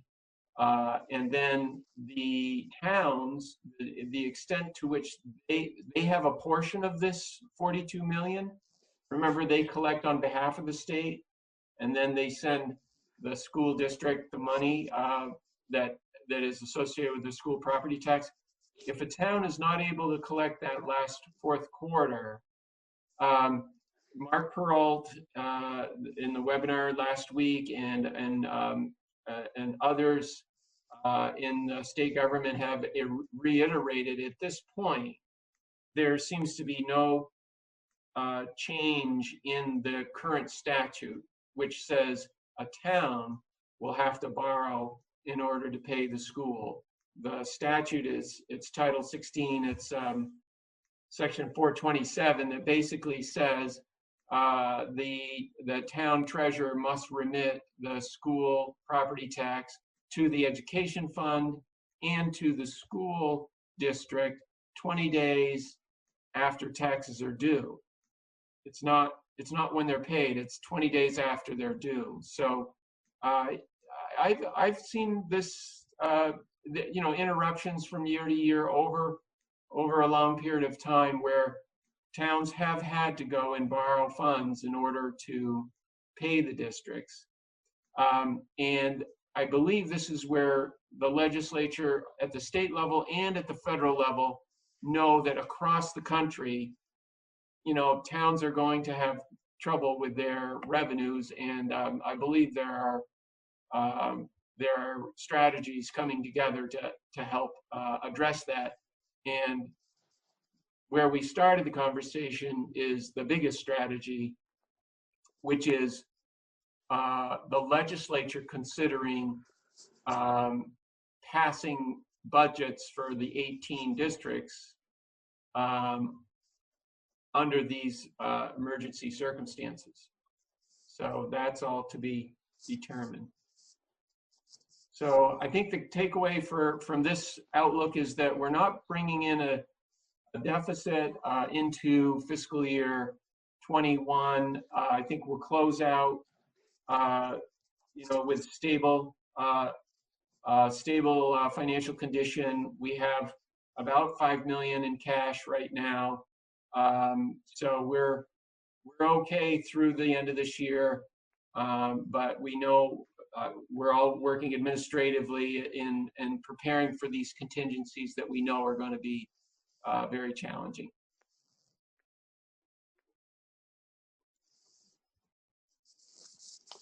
Any questions for me? Board members, any questions on Frank's presentation or the forecast? Yes, Tim.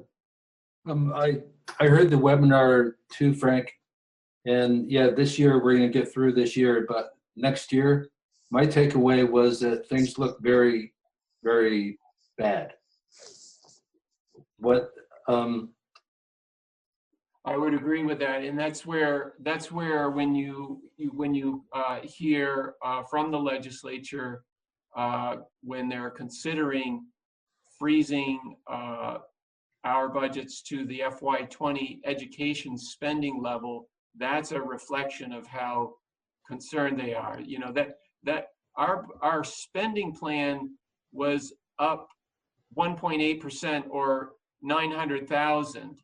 They're dialing us back behind that to authorization to spend that would be a $2 million cut. And that's the first conversation that we're seeing out of the legislature to address what you heard in that briefing to the legislature by the Joint Fiscal Office. So what was also brought up in that briefing is that there's expected to be 28 million in the CARES Act federal funding for the state of Vermont, and the Agency of Education has interpreted that number for us here at Wyndham Southeast as an approximately 800,000. So these are things that there's no certainty to, but they are in play, and I do see some mitigating resources and strategies coming to help alleviate. I think, unfortunately, this is what we're going to see. We're going to see some extremes in the conversation because there is so much uncertainty, and then as more concrete actions take place, we'll be able to start planning and address our workforce, address employment contracts here, and those other things that we must do to get ready to operate school for next year. Yeah, Tim, go ahead. The Leadership Council at Guilford Central wrote a very good letter, I think, which was a reminder asking the board, what are we doing about all this? So with that thought in mind, I jotted down a few guiding principles that this board might consider as when we come to the point where we have to consider budget reductions. Some of them are obvious, but I think that it's important to state the obvious sometimes. One of the first principles, I think, these are really up for for discussion. But the first principle is that we should make every effort to ensure that the continuation of quality instruction, especially but not limited to those students who are most vulnerable, most at risk, we should focus on those students who are most vulnerable. Under the thought, I always think that the mark of true civilization is how we take care of the most vulnerable. The school district should be the same way.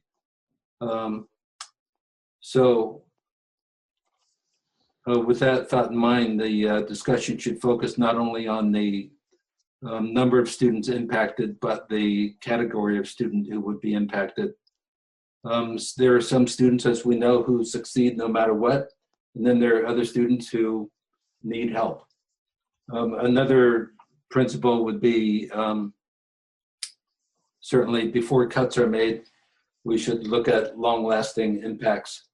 This crisis isn't going to last forever, and I think that we should look at perhaps suspending programs that can come back after the crisis is over, assuming that the economy gets back to normal someday. I think we should state that as a merged district, budget decisions should focus on what's best for all students in the district. Again, obvious, but I think it should be stated. I think that, well, let me just stop there and ask for reflection on when we look at budget reduction, what are the guiding principles that should guide our thinking? And would you repeat the last part again, please? The last part is more or less we're a merged district. So we look at on what's best for all the students in the district, regardless of the size of the town, the size of the school. We're focusing on what's good for for most students in the district. But the tough decision, I think, is going to be focusing, and it's not tough at all for me. We should focus on classroom instruction above all else when it comes down to cuts.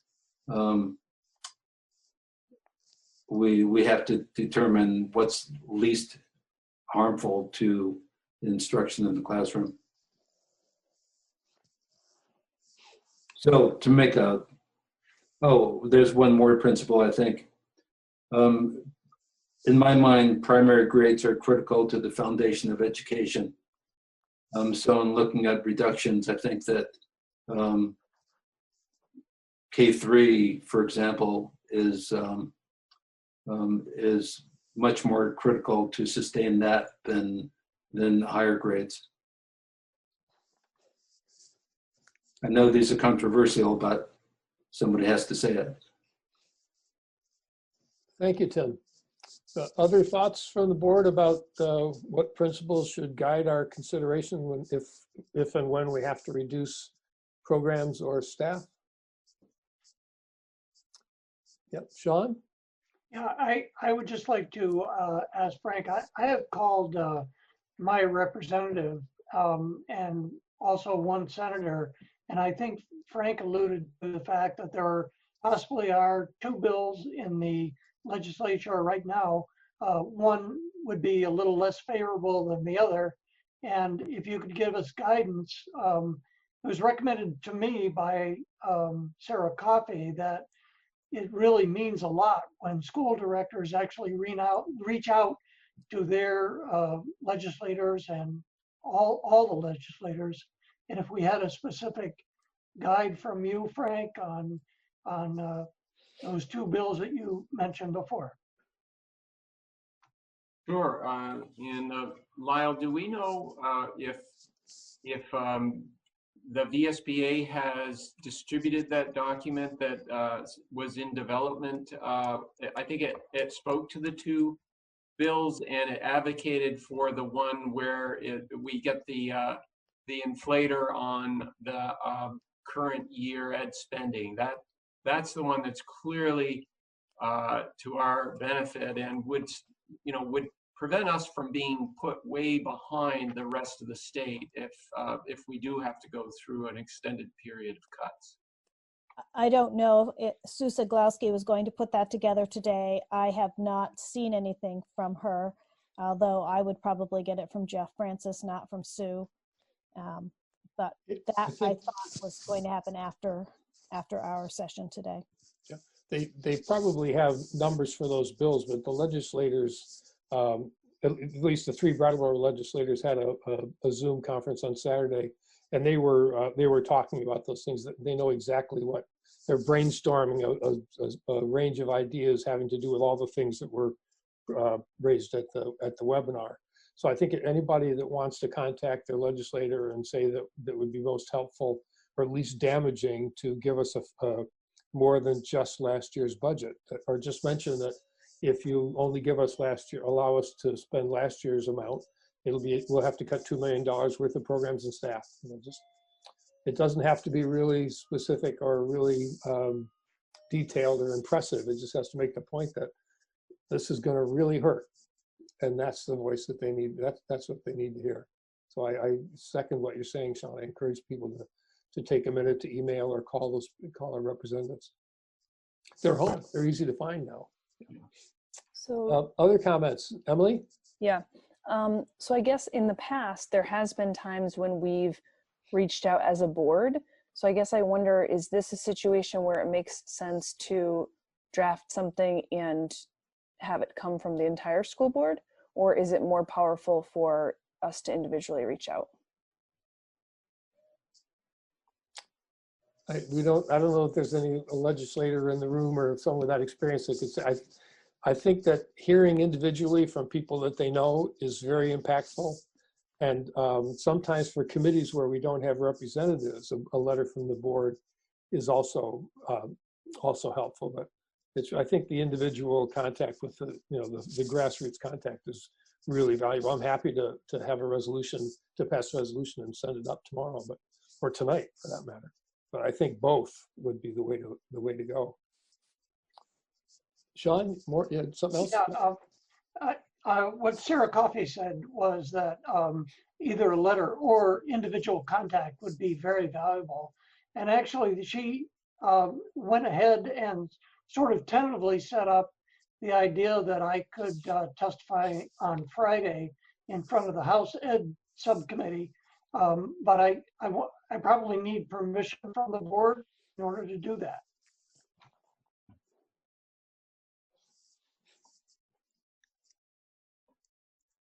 Any thoughts? Comments? I mean, Sean would be advocating for obviously the one that's more beneficial to us. So I guess it seems like a really great idea. Yeah, and Sean, and anyone can advocate for what we want individually as people. The fact that we're school board, but we can't say you can point out that you're a member of a school board when you sign that. You can't say it's a school board's position unless we all agree, which obviously we will in this case, but none of us are restricted from expressing our opinions to our legislators in any way. It's the policies and oaths don't replace the Constitution.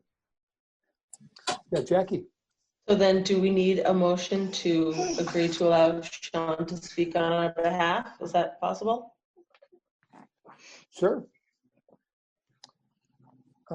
I'd like to see if we have a couple other hands up, and then wait a little bit before we decide on the motion. Liz? Yeah, Sean, when you testify, can you also point out that the 4% might not be particularly good because of the rate of poverty and the addiction issues and everything that this area entails? Because it's not going to be the same all around the state. Other thoughts or comments? Well, we have two things that have come up. One is if in the face of the situation which we'd never faced before, being a region that's always had strong community support, we haven't ever had to really look seriously or too seriously at reductions. We've had to move some things around and change things, but we basically had support. Now we're looking at a situation where people aren't going to be able to support us because they simply don't have the income. So we are looking at serious reductions, and Tim has raised the concept of having principles that the board supports in terms of proposals that are developed for where to reduce spending, whether it's 400,000 or 2 million, where those things, where we want those things to be looked, where we want the administrators to look first or last, depending. I guess what you're saying, Tim, actually is the last place to look is at anything that affects the most vulnerable, anything that affects quality instruction in the classroom, and anything that harms the primary grades. So that's one question we have in front of, one potential action that we have in front of us, and the other is how to communicate with the legislature our desire for the 4% cost factor. What was it called? Inflation factor, Frank? Yeah, inflation factor. Yeah. Yeah. Kelly Young has her hand up, David. Oh, thank you. Thanks. Go ahead, Kelly. So I would like to thank Sean for being willing to speak on our behalf. And so I would certainly support that. As far as the cuts, we all know there are going to be sacrifices that are going to have to be made, and it's going to be a scary process. I would just caution making having preemptive thoughts on anything over 3rd grade or anything, this specific because yes, there are vulnerable populations in our areas, but each kid is valuable. And I think we need to, before we start to say, sort of segregate certain portions of our school populations, I think we should be very cautious about that. And regardless of whether you don't happen to, maybe just by a little bit, not fall into what someone may categorize as a vulnerable population, that student personally will be losing out. So I'm aware, I acknowledge that there are quite possibly going to need to be some cuts, some sacrifices, some very difficult times ahead, but I would be very concerned, and I would encourage caution when just sort of when targeting where these cuts need to come. Thank you. So if I could just respond, Yes. I've met with all principals recently within the last 2 days, and we've the instructions I've given them is to look first at things that are going to be least impactful to our student body. We know that we are going to have students coming back to school on all levels that have been out of school for approximately 5.5 months. So teachers are going to need extra assistance with academic coaches, because we're going to have to differentiate more than ever. We need to really look very carefully at every portion of a child's education. You heard principals today looking at social emotional. So there are things that we are looking at, but there are also those things that we need to keep in mind, that we're coming back with students that need to come back into a community that haven't seen each other and been in a formal education situation since mid-March. So those are in our minds all the time. Other comments from the board? Yeah, I'd like to hear from everybody if people are willing. Emily, please. So I guess my question is, I thought we had kind of a reserve fund or like a buffer fund in case some disaster or something happened. So is it the case that this proposed $1 or $2 million, depending on how the legislature acts, is how much of that would be buffered by using some of or any surplus or general funds that we have? I guess it's directed towards Frank, maybe. Yeah. Well, we'd have to get voter approval. Frank, we have what, a couple of million in the undesignated reserve? That's right. However, the bill that is being contemplated, both of these bills, and at this point, I think they're more concepts than bills because they don't actually have bill numbers assigned. You can't actually find them in the legislative report. But the concept of those discussions right now at the legislative level is that this action would replace the public vote.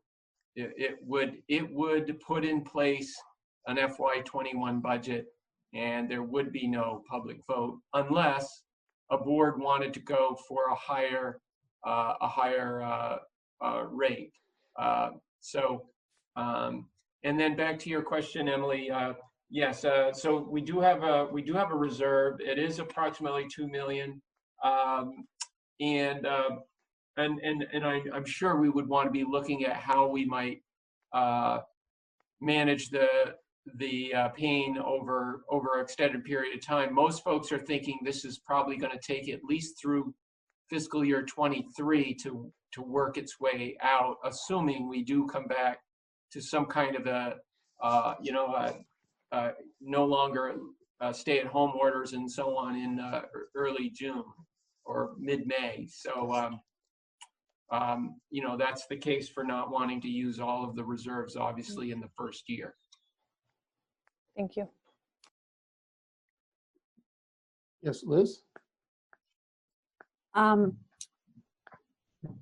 So we will probably face some cuts, but I don't want anything coming out from this board that's going to panic people, because everything is still in play. We don't know what's going to happen with the state. We don't know what's going to happen with the feds.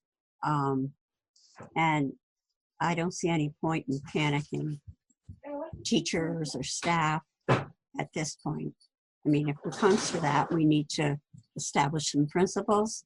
But right now, we don't know what's going to happen. And I would caution the board to not set off some kind of stampede where all of a sudden we've got a whole bunch of teachers going, well, maybe I won't have a job, and then they go somewhere else. So that's my 2 cents. Thomas, would you share your thoughts? That's a very wise sentiment. I agree wholeheartedly. We have no idea what we're going to be facing in a month or 2 months, let alone September.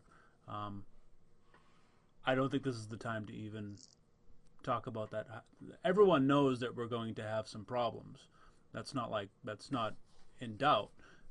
The question is, what do we do about it right now, aside from, worry people? Maybe drafting a policy, like Tim says, about our standards, like the principles we'll use. If we can think of something that is reassuring, that might have a positive effect. But I tend to agree with Liz at this point. Okay. Jackie, Michelle, Ann, thoughts on this? Jackie? I mean, I definitely agree that we're pretty far from knowing exactly what's going to happen, but it still would be prudent to at least start drafting some guiding principles. And, we might have differing opinions, but we have enough time now before we're really certain of what's going to happen that we could think about it carefully and vote on it. I think at least beginning to establish guiding principles for when that does happen is something better done now than later. Michelle or Ann, any thoughts? Yeah, Michelle? Tim, I appreciate that this was on your radar and that you're thinking about it. I agree with those who have said that it feels too soon to really establish anything, maybe a general statement to reassure that obviously our intentions are always to maintain the best possible learning environments is, an easy thing, but to actually create bullet points, it just seems like we don't have enough information to know what we're doing moving forward.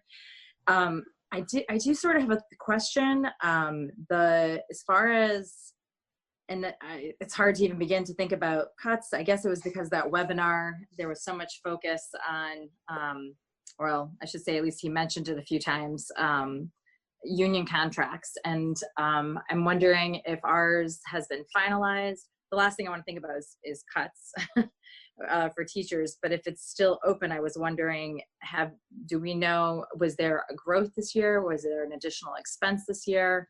Do you understand my question? Is somebody able to answer that? Yeah, I think the Vernon voted Monday night to ratify the contract, so it's fully ratified. There may be some signatures that need to happen, but it's ratified. And there were, I think, well, I'm not sure what I can say until that happens. Lyle, can I address the percentage of increases, or do we need to wait on that? I don't see why you can't. It's all ratified. Both the union and the board has now ratified. Yeah. So the increases are in the 2% range. They get spread across the salary schedule, but it was in the 2% range, and that's 2% of approximately what 70% of our budget.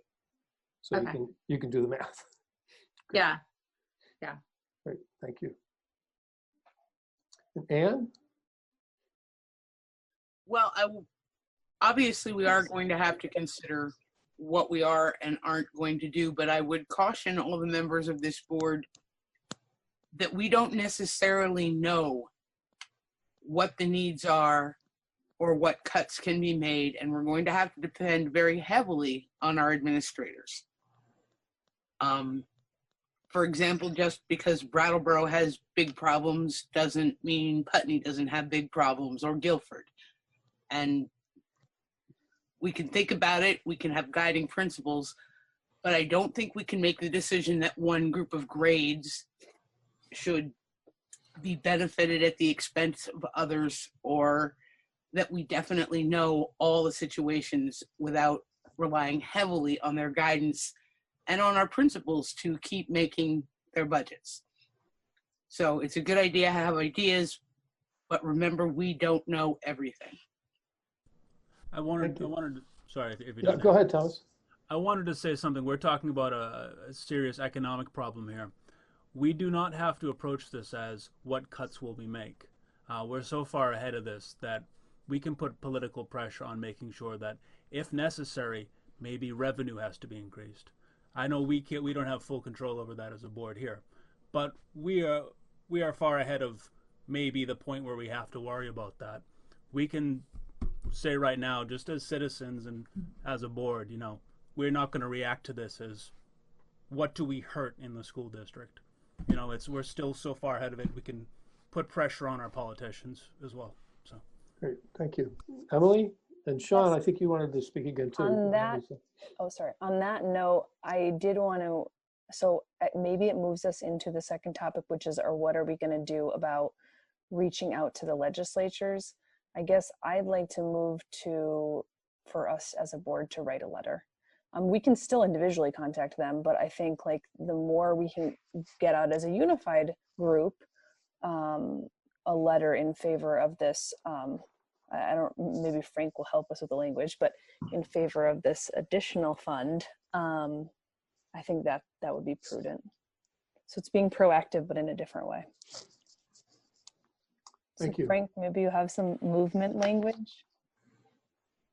Oh, yeah. Frank, just before you do that, I just want to kind of assess where we are and see if I understand. Everybody has had an opportunity to speak, and I thank you. There were really lots of really thoughtful comments. Somebody today asked me what I was thinking, and I wrote, the first thing I said is, well, here's what I'm thinking, or here's my comment, and then I immediately put in parentheses, but I always change it after I hear really, really good ideas from other people.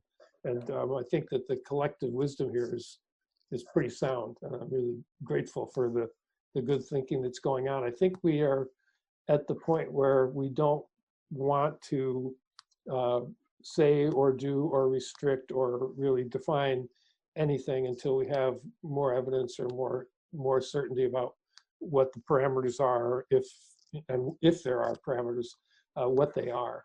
And I think we want to be a lot more certain. So I think we can probably move on from that and get to Emily's motion, but I want to make sure that we we sort of had closure on that, the question about establishing standards. So Sean, if this is about further comment on the establishing of standards, I'd be happy to hear from you. Otherwise, I'd rather wait and move on with Emily's motion.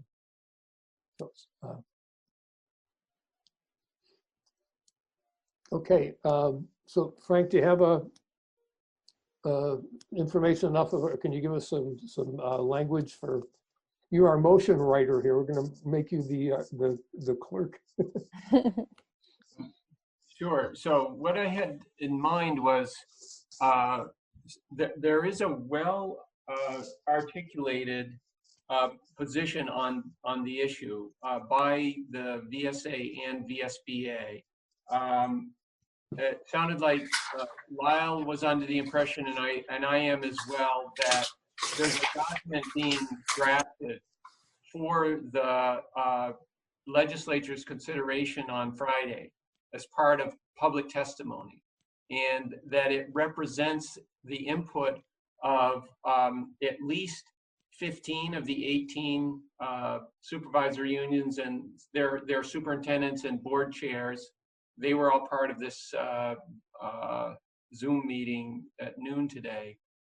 So that's a little background to say that a motion, a very straightforward motion, would be that the Wyndham Southeast School District Board requests the legislature to support the VSBA and VSA request to fund schools at the FY20 ed spending level plus the inflator.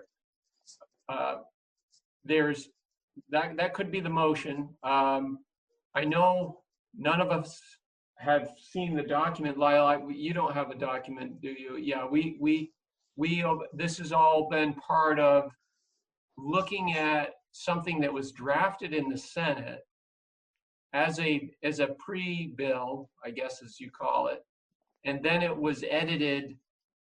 One version added the inflator, the other version took it out. So the VSBA and the VSA's position is to support the version that has the FY20 budget plus a 4% inflator. And you know, we feel in this environment that would be a very good place to be. Okay, let's. So I want to suggest here then that we entertain a motion to the legislature, to I guess to the Senate Ed and House Ed committees. Yeah. A motion that the Wyndham Southeast Supervisory District requests the legislature support the VSBA VSA proposal to fund school districts without approved budgets at the FY20 rate plus the 4% inflator. Excellent. And Wendy, did you get that mostly? Yeah, I think so. Can I read it back to you? Yes, please. Okay. The motion is for the Senate and House Education, is it committees, commissions? Committees. Committees, Yes. hold on, let me get that. To request here's where it's a little foggy, so you're gonna have to help me. So motion to the Senate and House Education Committees to request the legislature to support the VSA and VSBA's proposals to fund schools without approved budgets at the FY20 levels plus the inflator. Yes, just say funds districts rather than schools. Oh, okay. Yeah, and I'll write this up and send it. It's actually the Senate Committee on Education. So, you know, I mean, there's specifics about it, but that gets to the heart of the motion. Okay, yeah, you could send that to me. That would be great. Thank you. Okay, yeah, David, in the morning. Yes, yes. if I could also make it's just technical, but it's important. When we refer to the rate, what we're talking about is the FY20 education spending. Ed spending rate, okay. And maybe instead of using rate, we would say amount. Ed spending amount, okay, great, thank you. Okay, so between Wendy and I, we can get we can perfect this. Would someone like to move this motion? So moved. Emily, thank you. And second? Thomas, thank you. Any further discussion?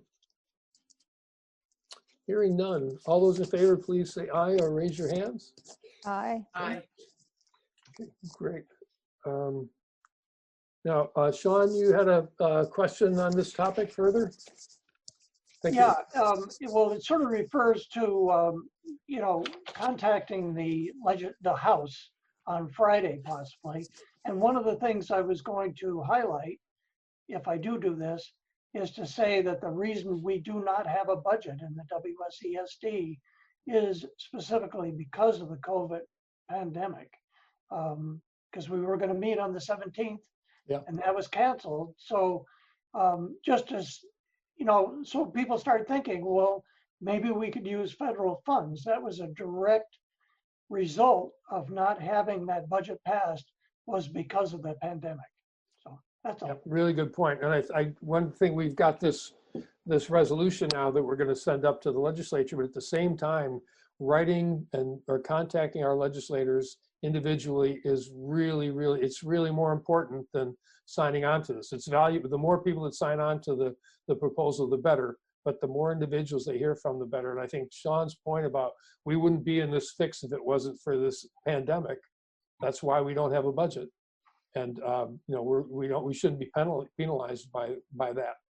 Except, you know, I mean, we'll share the pain with the rest of the state, but we shouldn't be singled out more intensely, I guess. So I just want to double down on what Sean said about contacting the legislatures and making that point. Anything else on this topic? Yes, Liz? Maybe that should be in the letter that we send as a board too, because we didn't have our budget voted down like some of the other towns. We just never had the opportunity to vote. Yeah, I'd want to redo the motion at this point. I think it'd be just as effective if each of us wrote to each of those committees. You can write to the clerk. You can write to the clerk of the committee, and they will get it to each of the members of the committee. I know. As well as our. No, I'm talking to everybody now. Okay. Yeah, as well as our individual legislators. Great, thank you. Anything else? Okay, well, the next topic is committee reports, which will be brief, but we are going to do some committee assignments. Hopefully, get people to sign up for committees, and also talk about leadership councils. And so what I'd like to do is, we've been at it for an hour and a half now, is take say a 5-minute break, or make it a 7-minute break, and we'll come back together at 8:35. Is that agreeable? Okay, so we're going to recess for 7 minutes. Everybody get up and walk around.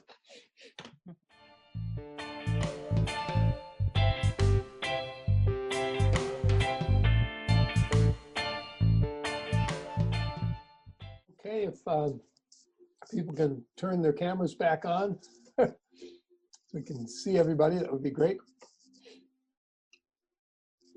And we'll get started on the committee reports. I don't know that we have any actually committee reports. I'm not sure. I don't think any committees have met, including the supervisory union, in the last couple of weeks. Are there any reports or any updates? No. Okay. So the two things we need to talk about are we have 4 new members on the board, Liz, Jackie, Tim, and Michelle, and we have 8 committees, and we'd like to get the new people on some of the committees. And I've heard from a few of you about some of your preferences, but I'd like to actually hear from you again in terms of the options. So let me just briefly run through the 8 committees, and they have very short mission statements, so it just take a couple of minutes to go through, and then talk a little bit about which committees you'd like to be on. And then we need to talk about what work the committees for the committees to try and convene on a Zoom platform, and talk about what they can be doing in terms of what we're facing right now, what they can be doing to support the remote learning, and what else, anything else going forward. So if that's agreeable, I'll just quickly run down the list of committees and we'll see what we come up with.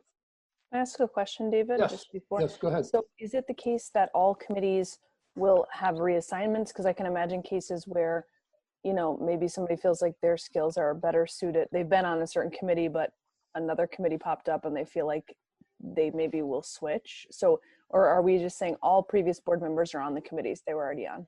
I was assuming that people would stay where they are, but that's a really good point because there's no certainty to that. So I would say yes, if for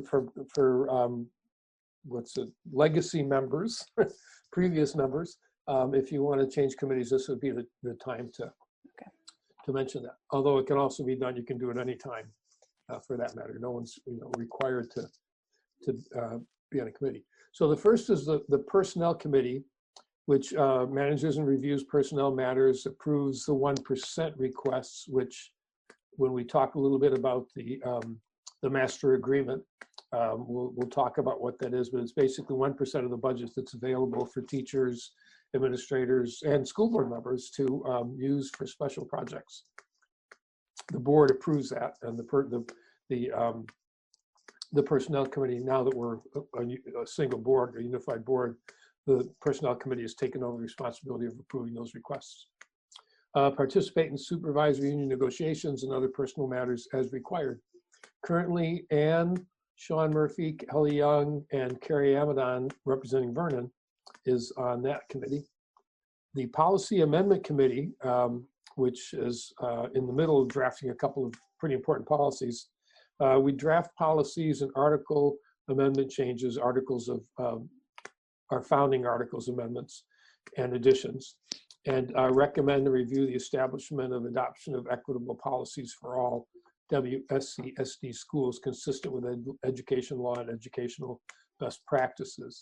So that's the mission. And when we talk about we talked about the first document, the powers of school boards, and the first thing is to establish the policies for the district. That's that work. The very first work on the list is done in the Policy and Amendment Committee. The WSED Finance Committee reviews and recommends warrants, the capital plan, and the annual budget as determined by the full board. And Ann Beekman, Sean Murphy, Emily Murphy-Carr, and Christina Naylor are on that. Sean's the chair. I didn't mention who's on the Policy Amendment Committee. I'm going to go back to that. It's Ann Beekman, Sean Murphy, and myself. Tim Morris and Christina Naylor were on there. So that is a very short-staffed committee at this point. And so I would encourage people who have an interest in a background in developing policy to consider that. It's an important committee. It doesn't have to meet a lot now that we're fairly well established, but there is some important work to do. The Diversity Committee this is not the School Diversity Committee, which is made up most primarily of teachers, I think, and some administrators. This is the board's Diversity Committee. And the mission is to foster learning environments in which all members of the school community are safe, feel valued, and are appreciated, as well as promote policies and procedures that value equity and diversity in our schools. That's Ann Beekman, Sean Murphy, Thomas Nolan, and myself. The Programmatic and Performance Equity Committee monitors school equity and performance and works with district staff to develop recommendations to increase equity and improve performance throughout the district. That's Emily Murphy-Carr, myself, and Kelly Young. Tim Morris was on that committee, so we need some more people on that as well. The WSED Communications Council mission is to increase public engagement with the board's work through effective communications. And an example of what this committee would be doing is when we start to get reports on the development of the proposals for the Academy project, this committee would be the part of the board that puts together the communication documents that would go to the media, public relations, or press relations and press releases. It would also get a pretty good list of social media as well that committee is working on. Tim Morris was on that committee. Emily, I think, operates in a kind of a support role and loans her skills to that committee. I was on it partly, and the other member is Jamie Contois, who is a community member from Putney and a former Putney board member. So that committee needs some additional support as well. The Sustainability Council, it was initially the Sustainability Council, it was renamed the Climate Crisis Task Force. And that mission, the mission of that committee is to assist the board in developing practices, promoting curriculum, and determining purchases that will lessen our environmental and climate change impact. And that committee has 1 and possibly 2 students on it. Thomas Nolan and I are the current board members, and Paul Smith joins us pretty regularly. We also have a community representative, Howard Burrows, who's a member of the Brooks Public Library Board, Brooks Memorial Library Board in Brattleboro. I'd add and then Tim to that as well. What's that? Tim Maciel as well. Oh, Tim is on that committee now? You are on the committee, correct, Tim? I guess I am. I didn't know it was official. Okay. It is now. I'm sorry. I don't mean to speak for you. I was just trying to clarify. No, go ahead, Thomas. I mean, that may be how we get staff on people on these committees. I'm not going to force them. That's how hard it is to get on one of these committees. So let me just go down. With the Personnel Committee, we definitely could use at least, well, no, we're actually in pretty good shape there. So I think with the Policy Committee, the Policy Amendment Committee definitely needs 1 or 2 additional members. David? Yes, Tim? Can you explain what the Policy Committee does that the entire board just doesn't do? Yeah, the Policy Committee goes into the real details of developing the policy. We recently found out that we don't have a specific sexual assault policy, and everybody thought, oh my, why don't we? And so the committee looked into it and looked up the statutes, and it turns out that neither does the state. That sexual assault is mixed in with the hazing, harassment, and HHR. HHB and bullying. Yeah, with the bullying statutes. And so the committee decided that they wanted to look at some sample language and put together something explicitly addressing sexual assault. So that's what the board does. We confer with the attorneys, we confer with administration, and then we wind up asking Barb Nowakowski to figure it out for us, and she types it up and it comes out perfectly and everybody approves it. So that's the process. Sean, did you have something to add about the policy committee? I saw you leaning forward there. Oh, no. Oh, okay. David? Yes. Are you looking for volunteers now? Yes. Okay, well, I'd like to be on personnel and policy and oh, you do? Okay. Oh, yeah. No, wait. You want to be on personnel and policy? Yeah, and a few more. Okay. That's easily done. Okay. So other volunteers or people interested in the policy committee? I'll stay, Dave. Oh, thanks, Ann. Great. Well, we'll see how we do with 4, and maybe we'll draft Christina to continue to show up and help us with policies. The Finance Committee, I think, let's see, Christina is gone, so there's no representative from Dummerston. And I think, Emily, you had expressed an interest in not. Do I remember that correctly? No, I'm fine with staying on. Oh, okay, great. Okay, so I think, and for the finance committee, we need at least a representative from Dummerston. So I don't know if Michelle or Thomas want to consider that or already know what would I had work. kind of wanted, I mean, unless Michelle really wanted to, that's the one I wanted to join. Yeah. But Oh, great. Unless Michelle wants to, because she gets first crack at it if she wants. You can happy to hand it to you. The only my only hesitation to put my hand up on all the things I'm thinking is I was trying to connect with David before tonight, and I'm just a little bit unclear on time commitments and suddenly having 4 kids at home. I sent you a picture of my Zoom schedule. It's literally like my whole week is lit up. And so I just don't want to take on more than I can actually give just because we're in this weird crisis time. I think like the policy and amendment stuff is really fascinating to me. I have a feeling that would be too much on my plate right now with all my children home and doing this remote learning. So,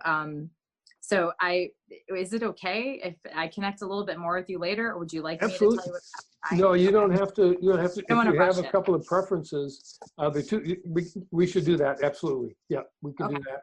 And you can also connect with the chairs and That's a great get idea. more detail.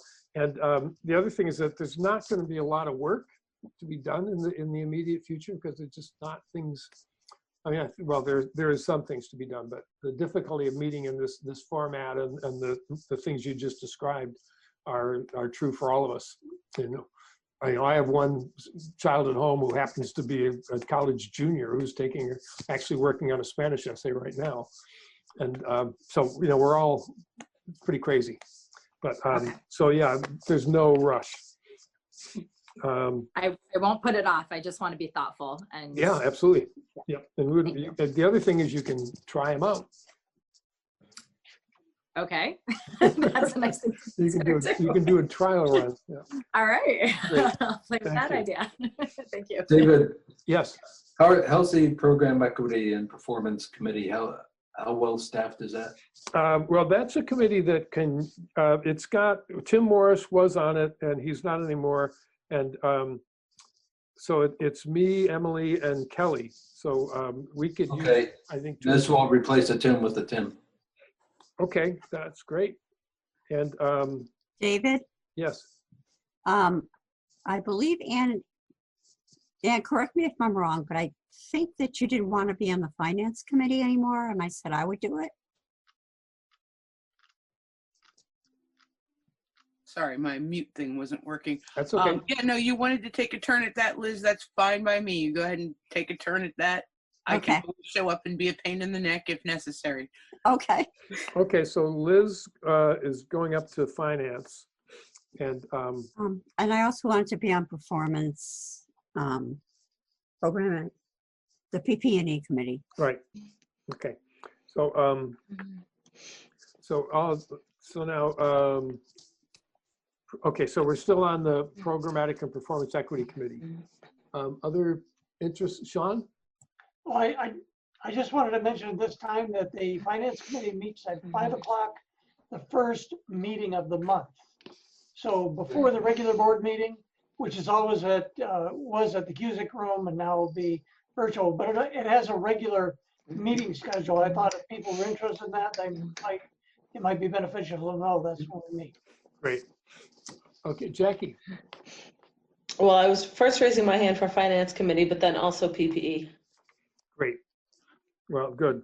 Let me put you there and there. Okay, great. Any other anybody else for performance and or programmatic and performance equity committee? Good. That's a good strong team. The Communications Council. Right now, the primary member is Jamie Contois from Putney, and so again, there's not going to be an awful lot of work for that group to do. But if you like communicating and working out effective language for public communications, this is a great spot for you if you're an articulate person. Jackie's got her hand up. You do that sort of in your regular life, don't you?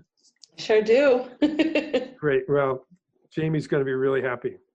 I would love for Jackie to be the Brattleboro rep and for me to maybe recuse myself from the committee. Great. And we'll just call on you when we absolutely have to have Yeah, help. that's fine. Thank you. Great. Thank you. Anybody else want to try the Communications Council?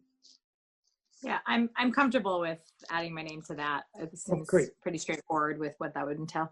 Yeah, and a lot of it, because we now have Zoom, it used to be a problem for the committee. The committee would have to physically meet to go over language, draft language and stuff. You couldn't do it online, but now that we have Zoom meetings, we can convene a meeting and record it, and you can work on language from home. So I think it's actually going to be, we may wind up working this way even after that we don't have to. Oh yeah. Oh, that's great. Jamie's going to be really excited. The last one is the Climate Crisis Task Force, and I'm told that Tim is already on it.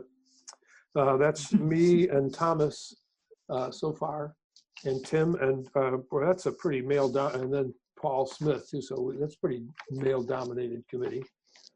We also have Django Grace, who's an 8th grader who will be at BUHS next year. Who's a fascinating young man. And I mentioned Howard Burroughs from the town. Any other interest in the Climate Crisis Task Force? Well, we'll leave it as it is for now. This is great. This is, we're in good shape. I would ask let me just go through. Thomas is the chair of the task force, so I'd ask you to convene. I'd ask all the chairs to convene a meeting, or at least make email contact, and see about trying to get together at some point in the next few weeks. Next week is a vacation week for school, so it's going to be even harder for people with kids. But yeah, Jackie, question? Sorry, did we skip volunteering for the diversity committee? I really meant to do that too. Oh, well, I got your name there, but I think we probably did skip over it. You just knew. Yeah, I just knew. Yep. Yeah, the diversity committee is Ann Beekman, Sean Murphy, Thomas, and myself, and Thomas is chair of that as well. That would be fantastic, Jackie. David, Kelly Young has her hand up. Oh, hi, Kelly. What would you like to say? So at the end of this, can you send out an email just confirming who's on each? So, yes. The chair will know who to send the email to. Right, and I will, that's a really good point. And I will also send this to Barb, and she'll put it up on the web as well, but I'll send it out in the morning as an email. Thank you. Great, thank you for that suggestion. It's a great idea. I just want to make one note. Yes. So PPC typically, but I'll email out everybody, but it's for something for you guys to think about. Typically, we met on the opposite Wednesday of the board meeting in the evening, so that could accommodate. And sometimes we'll often have administrators there who are kind of presenting or supporting. I'll email out to make sure it's good for everybody, but just to keep in mind. Great, thank you. So Emily, you're going to take care of that, and Thomas, the diversity committee. I'll contact Jamie about the Communications Council. Sean will contact Liz, Jackie, Thomas, and Emily about the Finance Committee. The Policy Committee doesn't have a chair without Christina anymore. So, Ann, would you like to chair the Policy Committee? Sure, Dave. Thank you. Okay, great. And then Kelly on the Personnel Committee. So great, thank you. Now we now that we are 10 and we have 10 schools, it's time to sign up for Leadership Council. So we currently have Sean is on Leadership Council in Guilford. I think Ann and Liz, are you both attending the Putney one? We have been, but if you want to officially assign me to the Career Center, I remain. Oh, that's right. Right, that's right, Ann, I forgot. Yeah, you can obviously, board members can go to any of the leadership councils and attend their public meetings. It's never an issue. But yeah, thanks, Ann. I forgot about that. You wouldn't want to do. You already had one. So that leaves. David, I'm always at the Putney Leadership Council What's that? meeting. I'm always at the Putney Leadership Council meetings, Yeah. so I'll be there. Okay, good. Okay, so we have Academy, Green Street, Oak Grove, Dummerston, BUHS, and Dummerston, Guilford, Putney, Career Center, BAMS, and what am I leaving out? Guilford, Putney, Dummerston, Academy, Green Street, Oak Grove, BUHS, and BAMS. Well, that's only 9. The 10 includes Vernon, doesn't it? No, No. it includes EES. Yes. EES, thank you. Thank you. Okay, great. So anyone want to nominate themselves for any of those schools? It doesn't have to be in your community. It's nice if it is, but it doesn't have to be. Is there any idea of when they meet? No, there are only a few that are established, and the meeting, Sean's got some information on that, but I'll just tell you the little bit that I understand so far is that different councils are setting up their own times and shifting them. Sometimes they meet late in the afternoon, they meet in the afternoon, sometimes in the early evening, and so there's no real pattern. And we also haven't talked about length of term, although we can wait and see how things work out and then talk about that when we have a little bit more experience. But no, it's up to the councils to figure out when they can meet. And there is a tension between teachers who don't want to have to stay and administrators who don't want to have to hang around necessarily for a 5 or 6 o'clock meeting, and then parents who can't get to a meeting until 5 or 6 o'clock, or community members. So that needs to be worked out. But that's up to the councils to try and find their way through. Putney has a meeting time. If anybody else wants to come, it's 4:30 the first Thursday of every month. We did a compromise between parents and teachers and administrators. Great, thank you. I'll volunteer. Emily, go ahead. I'll volunteer for Academy. Okay. Thank you. Yeah, I actually looked them up. I'm sorry, so they're either getting some feedback from somebody's mic or somebody's trying to talk and I can't hear what they're saying. It appears to be Kelly. Ah, okay. Thank you. So Green Street. Now Mark's right there, so you better. Okay. Thanks, Jackie. Oh, Jackie has it. Yeah, she grabbed it. You gotta be quick, Tim. Okay. What about Oak Grove? That's you. Other Dummerston, BUHS, BAMS, EES, I'll volunteer for BUHS. and that was Kelly. Kelly. Thank you. You can put me down for Dummerston. Okay.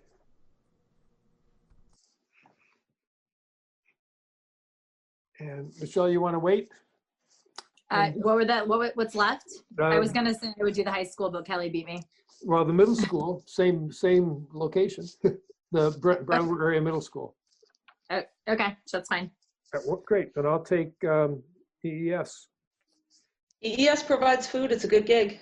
I know, I was on the policy council for years, twice, 2 different times. David? And Be David, nice to be back. Deb has Yes. her hand up. Deb Who Gass. does? Deb Yes. Gass. Oh, thanks, Deb. Go You're ahead. welcome. So could we align this leadership council representation with our policy council, and so that could be part of our policy council? Yep, absolutely. Excellent. Yeah, Okay.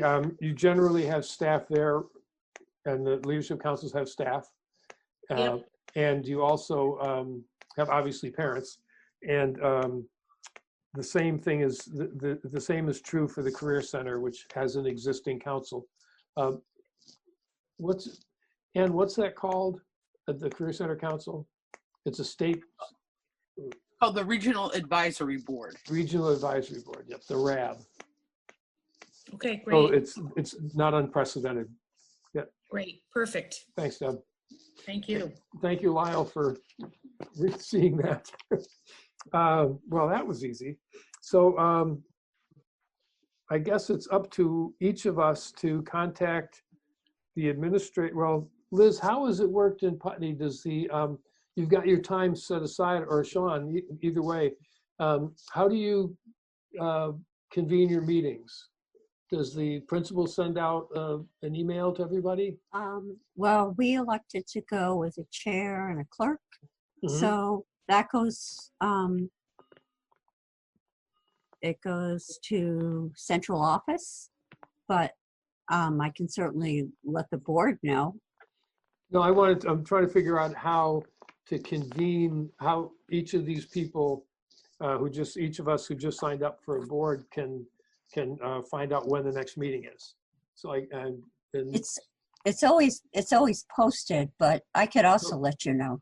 Well, no, I wasn't, not so much for Putney, because we know you're on Right. Putney and you know when it is, but everybody else has to contact their individual schools to figure out when that committee is going to meet.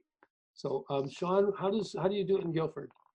Well, they establish an agenda, so it is posted on the website, and then we also have a regular meeting time, so it's the 1st and 3rd, I believe, Fridays at 1 o'clock.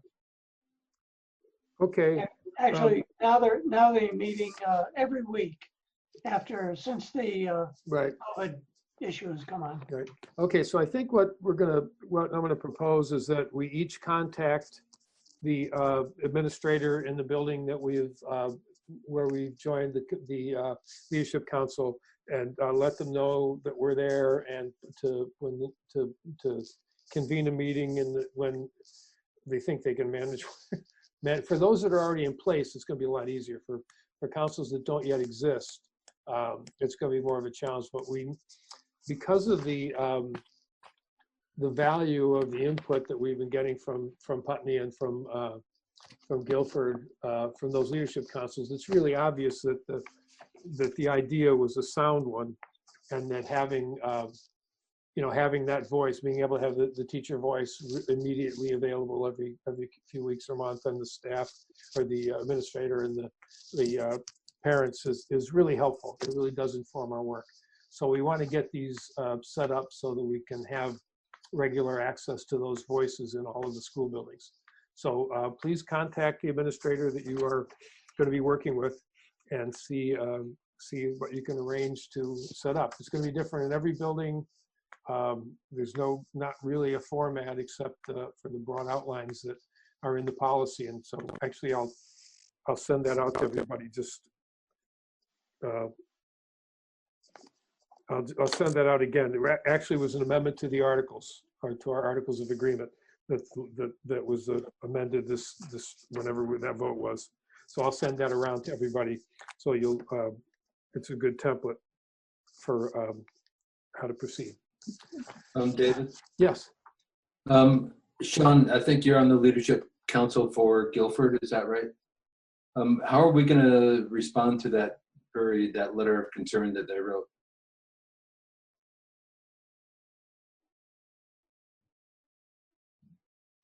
Well, I could report back to them at the next meeting. That's usually what I do. They always have a board member report. So they have an administrative report, board member report at every meeting. So I can report back to them at that time. And I also, on David's suggestion, forwarded them the webinar and the other information that we received on the budget, which was our question. Oh, the webinar would be good. Yeah. Yeah, they certainly do deserve a good response. Yeah, and I also suggested that since this meeting is being recorded and BCTV will have it posted shortly, you can watch the meeting, and I believe BCTV has actually I'll check with Rich after we're done tonight and see, but typically they have a little table of contents about what time any particular item was talked about, and the financial stability item, that'll be notated, and then the rescheduling the annual meeting, which is another question that they asked about in terms of our budget vote. Those, they can find those on the meeting and watch the conversation. So, but thank you, Tim, for following up on that. And thanks, Sean, for sharing that that concern from the council. It really helps guide the work. So I think we're good for committee reports and for leadership council. So now, next topic is to reschedule our annual meeting. As you probably know, the Secretary of State sent advice that anybody that had one scheduled during this time of social distancing should probably reschedule it. And they suggested May or June. Ours, I think, was scheduled for May 19th, was it? May 9th? I had it in front of me previously, but May 12th. May 12th, yeah, I was wrong both times. That's all right. But so May 12th. So I guess I'm open to suggestions for what we should do. I think we should try and reschedule it just in case we could meet. The other suggestion from the secretary was that we consider remote or mail-in ballots. And so anyway, Thomas, you had a thought? I was going to ask, is it illegal or completely impossible for us to do it like this? Yes, it's illegal and impossible. Okay. There's no way to verify. What the governor signs so that we can do this does not apply to that? No, this is, people can find this meeting and they can tune in. The only people that are not, it's not available to are people who don't have internet access, and they've decided that was okay for now. That some people would not be able to attend the public meeting. But the annual meeting is, you have to sign in, you have to be checked in as a town resident, a voting resident of the town, and that's impossible to do online. Yeah, I wasn't thinking. To verify the voters. Yeah. I say we push for however possible, mail-in absentee voting, because it has to be done. We have to do it, but it's not worth people risking their lives for if we can control it. So, just like what would happen in Wisconsin was ridiculous. Yep. This would be ridiculous if we can control it. If we could do mail-in ballots, there's no reason not to, in my opinion. David? Yes. So part of this pending legislation that we were discussing earlier, that we wrote the resolution on, that actually removes the requirement for a public vote. So, you may want to not address it this meeting just because that's going to be discussed this Friday, and there may be some more guidance that comes out relatively soon. Oh, thank you. I didn't know that. That's really important. Is there anyone that, I can't see any advantage, since they're going to be talking about this on Friday and we might have some news about it within a week or so. I can't see any reason to schedule a meeting now and go through that whole process.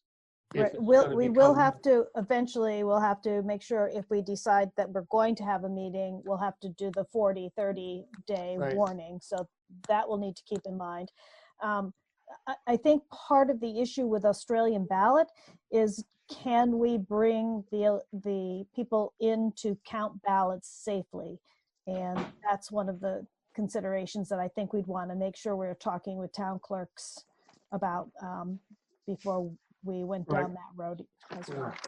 A whole new group of problems to solve. David? Yes. So unclear. Done. I'm sorry. Was that Ann? Well, it was. We put Oh, the floor vote in our articles of agreement, and by law, in order to change the articles of agreement, we have to have a vote on the articles of agreement. And I don't know if the legislation currently being considered would allow for that or not. I can't imagine. Well, I guess I can't speak now knowingly. I can't imagine that the legislature couldn't set that aside, given under these conditions, and or that if they passed new legislation that would, for this 1 year, that would override what we're saying. Yes, and I think in the guidance, either from Will Senning or from Jim Condos, it talks about 1 year in regards to the Articles of Agreement. I'd have to go back to reread it to be specific, but it seems like they had talked about Articles of Agreement in one of their. Good point, Ann. Well, definitely got to have to chase that one down. Sean? Yeah, I approached our town clerk in Guilford, and she didn't warm up to the idea of having an election through the mail at all, because you have to have the BOC there. It's too risky, and so it did not float very far. Yep. David, Carrie Yes. Amadon has her hand up. Carrie, thank you, Lyle. Hey, David, thanks. I'm sorry, lawyer's daughter coming out in me. At the May 17th meeting, I think we just postponed to a certain date. Is there any legal thing we need to do? Do we actually need to get 7 people in a room on that date to postpone again? Not if the legislation is passed saying that we don't have to pass a budget. So, but if the legislation doesn't pass on Friday, is there some bizarre obligation we have to gather people in a room and say, we're going to postpone again? I'm sorry, just my brain went, wait a minute, what did we do at that meeting? Yeah, we'd have to get clarification on that. It seems Okay. like, when you've got the governor saying don't meet, and then the statute saying meet, who do you listen to? So yeah, more unknowns. Okay, thank you. Put it on the list of unknowns. Any other? Well, I just wanted to clarify what was just said. There's not going to be a vote in the legislature this Friday. It's just going to be the subcommittee. So I think if the vote does take place, it'll be at a time uncertain. Yeah, it won't be. They won't take a long time though, because they know about the July 1st deadline. Yeah, and just since you mentioned that, Sean, one other thing, that meeting will be streamed. If you go to the Vermont Legislature website, you can watch them to discuss that on Friday. Everything is on Zoom now. But what I'm hearing is that we probably don't need to do anything now. The July 1st is the deadline, so if nothing happens, we have to have a warning before 40 days, or probably 45 days before July 1st. So mid-May, we're going to have to finally make a decision. We meet again the first Wednesday in May. So I think it's the 5th or the 6th. So we can, between that, there are 3 weeks between now and then, so we can make a determination based on what happens in that period of time. And if we need to meet more immediately, we can do one of these really quickly and set a new date for the annual meeting. So can we move on from annual meeting? Great. Do we have to approve? Do we have minutes to approve? Oh, the April 1st and April 9th minutes. We don't have any warrants on this warning, Lyle, but we did get a couple of warrants in email. So we need to approve those warrants as well. Generally, we've been doing all of those on the first meeting of the month. Okay, great. So Thank you. I'll get used to that gradually. Yep. Thank you. So we do need a motion to approve the minutes of April 1st and April 9th. So moved. Thank you, Thomas. Second? Second, Ann. Thank you, Ann. All those in favor of approving the minutes, please raise your hand or say aye. Aye. Thank you. Opposed? Okay, we got that out of the way. Do we have any visitors that would like to be recognized? Actually, you'll have to recognize yourself if you want to, or anyone from the public who wants to address something that is not on our agenda. Please unmute and speak so we can hear you. So no recognitions and no public comments. Do we have any communications, Lyle, that need to be David? shared? Yes. Aaron Kachuk has a hand up. Oh, great. Aaron, Deb Gass does too, or is that left over? Yep. Aaron, can you unmute and address us, please? Yes, hi. Hi. I just want to thank you guys all for all your hard work in this crazy, crazy time. It just feels good listening to this meeting and hearing all these thoughtful you're just being so thoughtful with all of this, and I just wanted to thank you. Well, thank you for showing us the way for so many years. 1 year, Dave. Deb, your hand is up, but it's okay. Well, now it's gone. I can do it. Sean, but Frank, I see your hand. Yes, are we in communications? I wanted Yes. to. Yeah, Okay. we're in free Okay. fall. Let's see. We had. I'm not sure how correspondence came to between Mark Espino and Eugene, and then to me. But I just wanted to make sure I squeezed it in point of information. Apparently we've got some trees that appear to be creating a hazard at the Green Street School playground and the walkway. So we had a consultant forester give us an assessment of that risk and identified some trees. I just wanted you to know that Mark and I will be working with these folks. We'll get some estimates on removing trees on that on the bank. It's just to the west of the building, you know, between the Kroll lot, the Powers House, and the Green Street building. I don't know if you can visualize that. Yeah. But I actually just did a quick stroll through there. There's some giant old trees that are just hanging right over the playground, and clearly, safety issues. So I wanted you to be aware we'll move ahead with that work, but thought you should know. Great, thank you. Mark?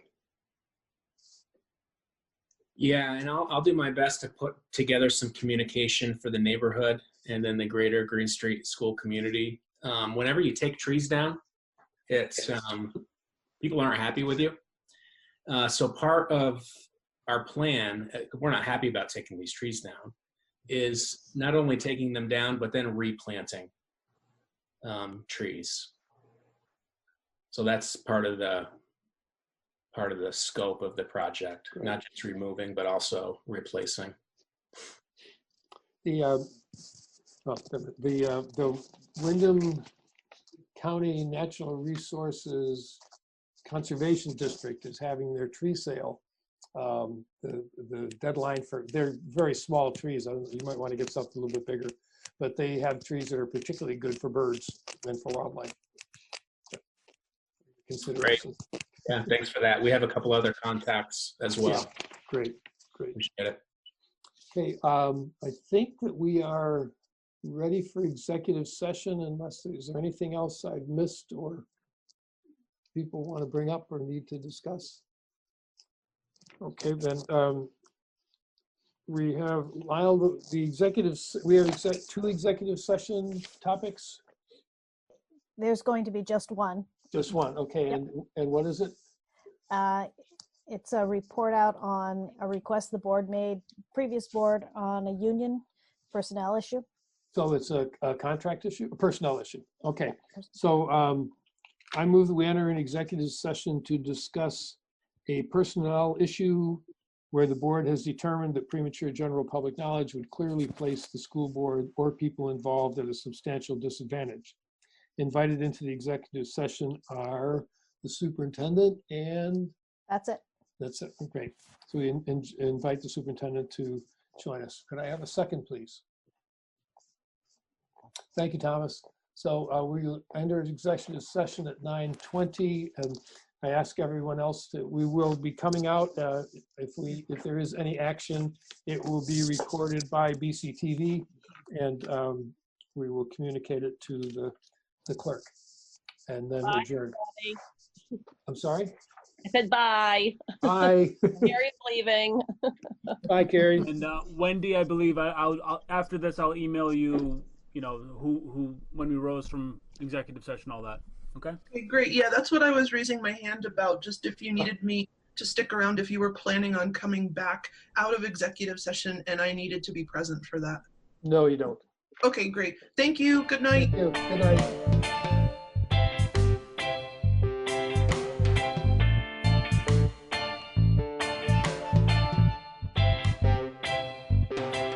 Could I have a motion to adjourn? We can stay on, Rich, and we'll figure this out. Mr. Chair. Yes. There being no further business before this board, I move that we adjourn. Do we have a second, please? Second. Liz? Oh, a lot of seconds to get out to adjourn. Before we do, I just really appreciate, Aaron Kachak said it kind of nicely, but probably better than I could, but I really appreciate the people willing to state their their deep values on these questions, and that all of us, regardless of what the view is or how we participate, we're all coming from the place of wanting what's really best to take care of our kids. And I'm just really grateful to be part of a group like this, especially at a challenging time, because it's good work. So thank you. Thank you, David. So all those in favor of going home? Oh, we're already home. Oh, we're home. Looks like everybody. Bye. Right. Thank you. Good night.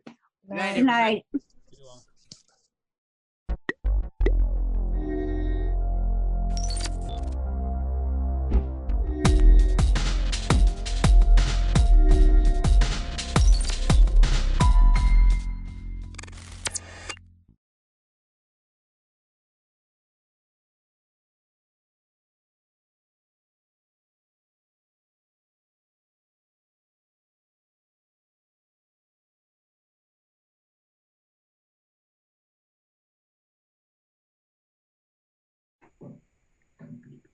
And you're live now. Thank you. Great. Thank you, Faith. And I want to welcome everybody to the 1 o'clock hearing of the House Energy and Technology Committee. Today, we've got 4 guests with us, and they've brought some folks from their organizations as well who will be appearing on your screen. We have Patty Richards, who's the General Manager of Washington Electric Co-op, Carrick Johnson, who's the Vice President of Strategic Innovations at Velco, Rebecca Town, who's the CEO of the Vermont Electric Co-op, and Brian Otley, who's the Chief Operating Officer for Green Mountain Power. And just to give a very brief introduction of our hearing today, clearly in our state in this COVID time of crisis, we have real issues that have come to the fore in terms of connectivity in our state. And we are looking for near-term and long-term solutions to fix our broadband issues. One of those that I'm really eager to bring to the fore, and it's something actually that our committee has looked at and incorporated as part of Act 79 last year, but how our electric utilities can be involved in solving this issue, particularly in rural parts of our state. And want to congratulate 2 of our guests today for receiving broadband innovation grants as part of Act 79 last year. Washington Electric and Vermont Electric received those. So we want to hear from folks on what some of these electric utilities are doing in the broadband space. And I want to introduce our first guest, Patty Richards. So Patty, you can take it away. Hi, Patty. everyone. Hi, everyone. And thanks Hey, for those Patty. remarks, Tim. That was great. Hi, Avram. Greetings from Argentina. This is a picture from a couple years ago in my travels to Argentina with visiting my daughter down there. That's the backdrop that you see. So for Washington Electric Co-op, we applied for the Department of Public Services grant to do a feasibility study, and we were awarded the grant, and really excited about that. And we just issued our request for proposals for consultants to help us out in that next phase of taking a look at what is the feasibility of Washington Electric Co-op deploying high-speed broadband in our 41 towns. As many of you know, we serve some of the most rural areas in the state, and certainly during this pandemic, it really shouts out loud and clear the importance of having broadband and high-speed internet for all of us, whether that's for education purposes, for business, just to stay connected socially and to support the human psyche, so to speak, during a time like this. But broadband is an essential service, and we are fully behind it. Our biggest trick is going to be to figure out, or not trick, but our biggest challenge is to figure out what is it going to cost, what are our grant dollars and funding sources that will become available to help us deploy broadband. And I think certainly with a pandemic, this is a game changer. It puts the thumb on the scale for opportunities to open up. So we're really excited to move this step ahead, and we're going to go like gangbusters to figure out how we do it. Our thumb is on the scale of yes, and it's just really trying to find out what are the funds and how do we make this happen. And with the federal government, state government support, especially with the pandemic in place, we think that we're really well positioned to try something out. I'm also going to call out Barry Bernstein and Steve Knowlton, who are on the WEC Board of Directors. They've done a significant amount of work in this space. And I'd like to share the opportunity with them to speak up and chime in on our efforts. And I'd also like this to be just a general Q&A for you folks to ask questions of what we're doing. And obviously Vermont Electric Co-op, and congratulations to Rebecca Town and her group for also getting that grant. And I think between the two co-ops, I think we'll make this happen.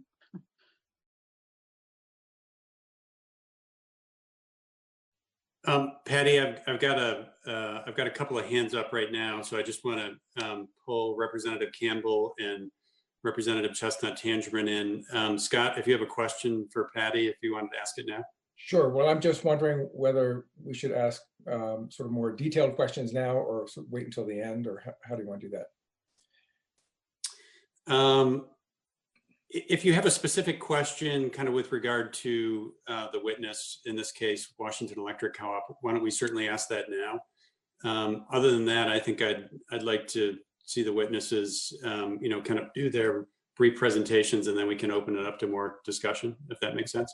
Yeah, so maybe I'll wait then. I mean, my question is more along the lines of how, Patty, you see it rolling, or you see WEC participating in this, running fiber in the electric space, for example, or so it's more detail like that. But it might be really better to do this after everybody's talked.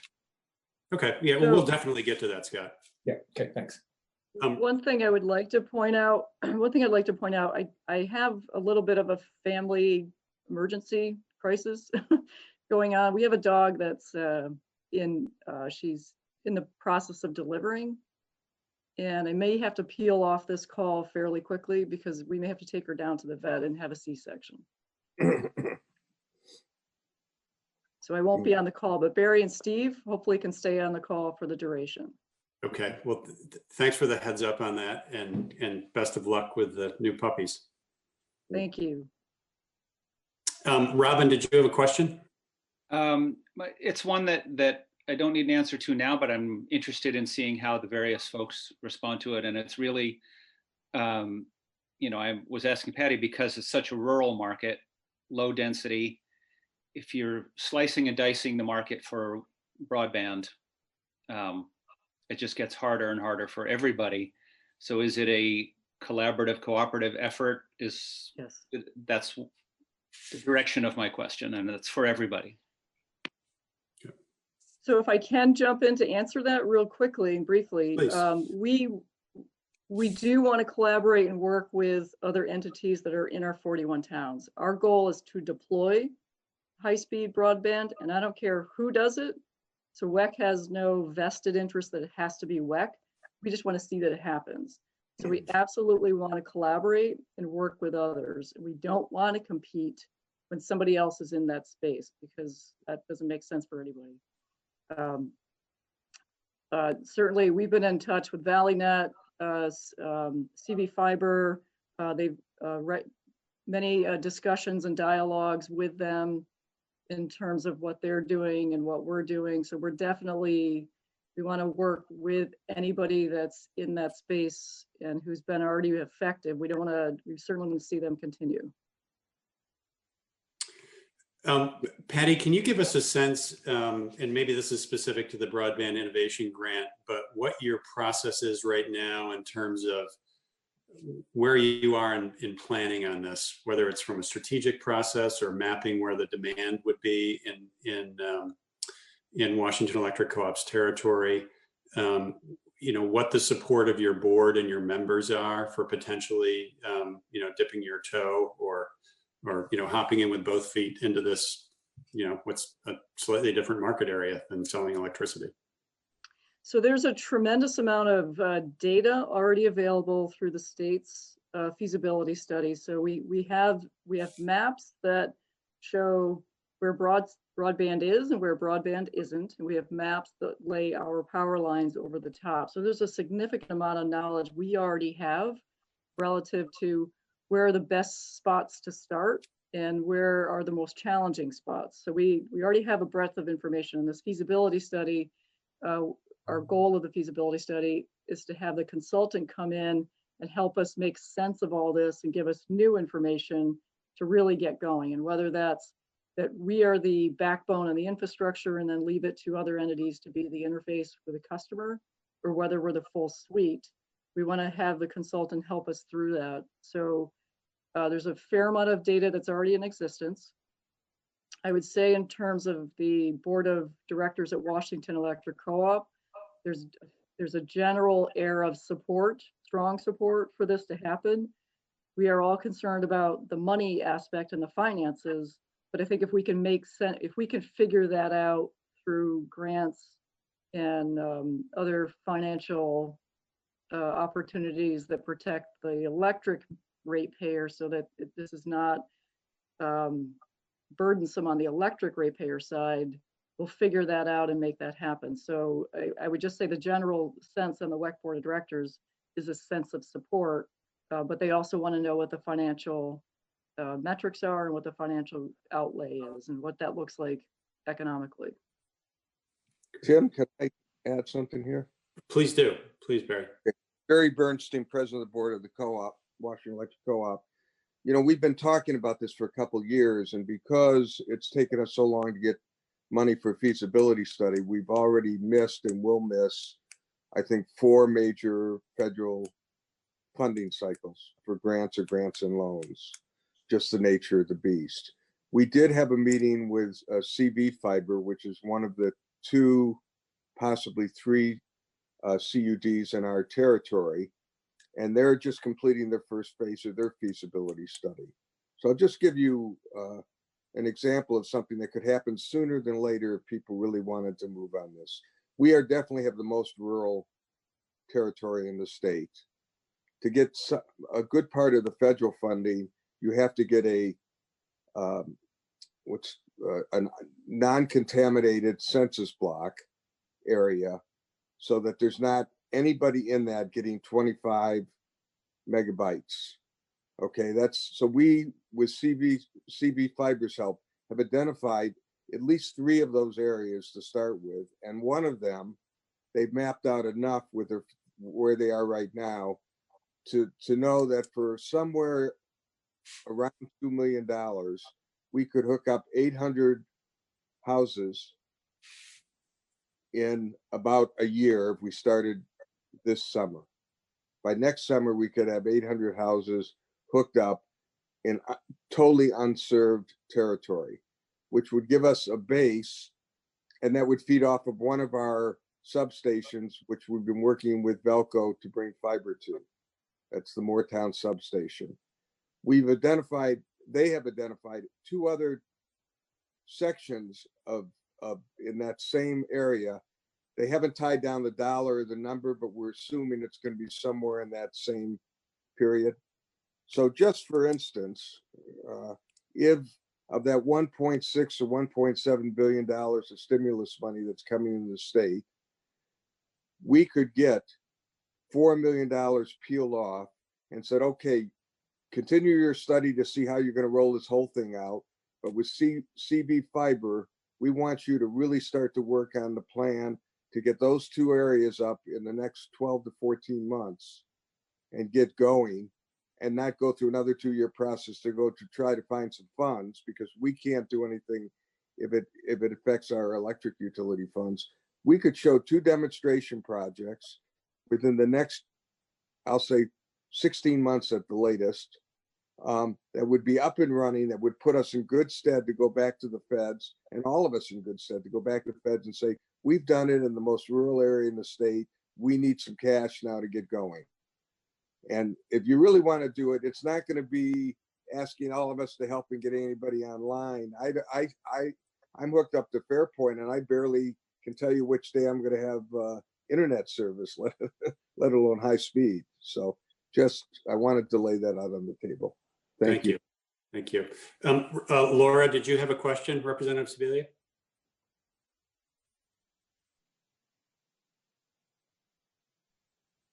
Oh, I guess not. I saw Laura's hand up. Great. Patty, did you want to add anything else, or are you all set and want to turn to your canine friends?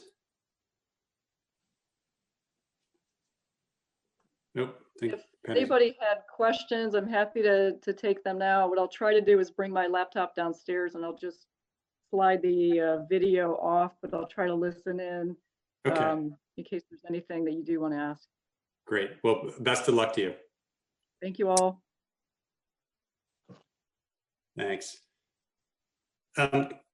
Carrick, I think we're going to do now. If you can. Sure. My name is Carrick Johnson. I work for. Yeah. Can you hear me? Can you hear me? Yes. Okay. You're breaking up a little bit, but we can hear you. Okay. Tim, for what it's worth, I'm hearing you break up. Yes. It might be a connection on your side.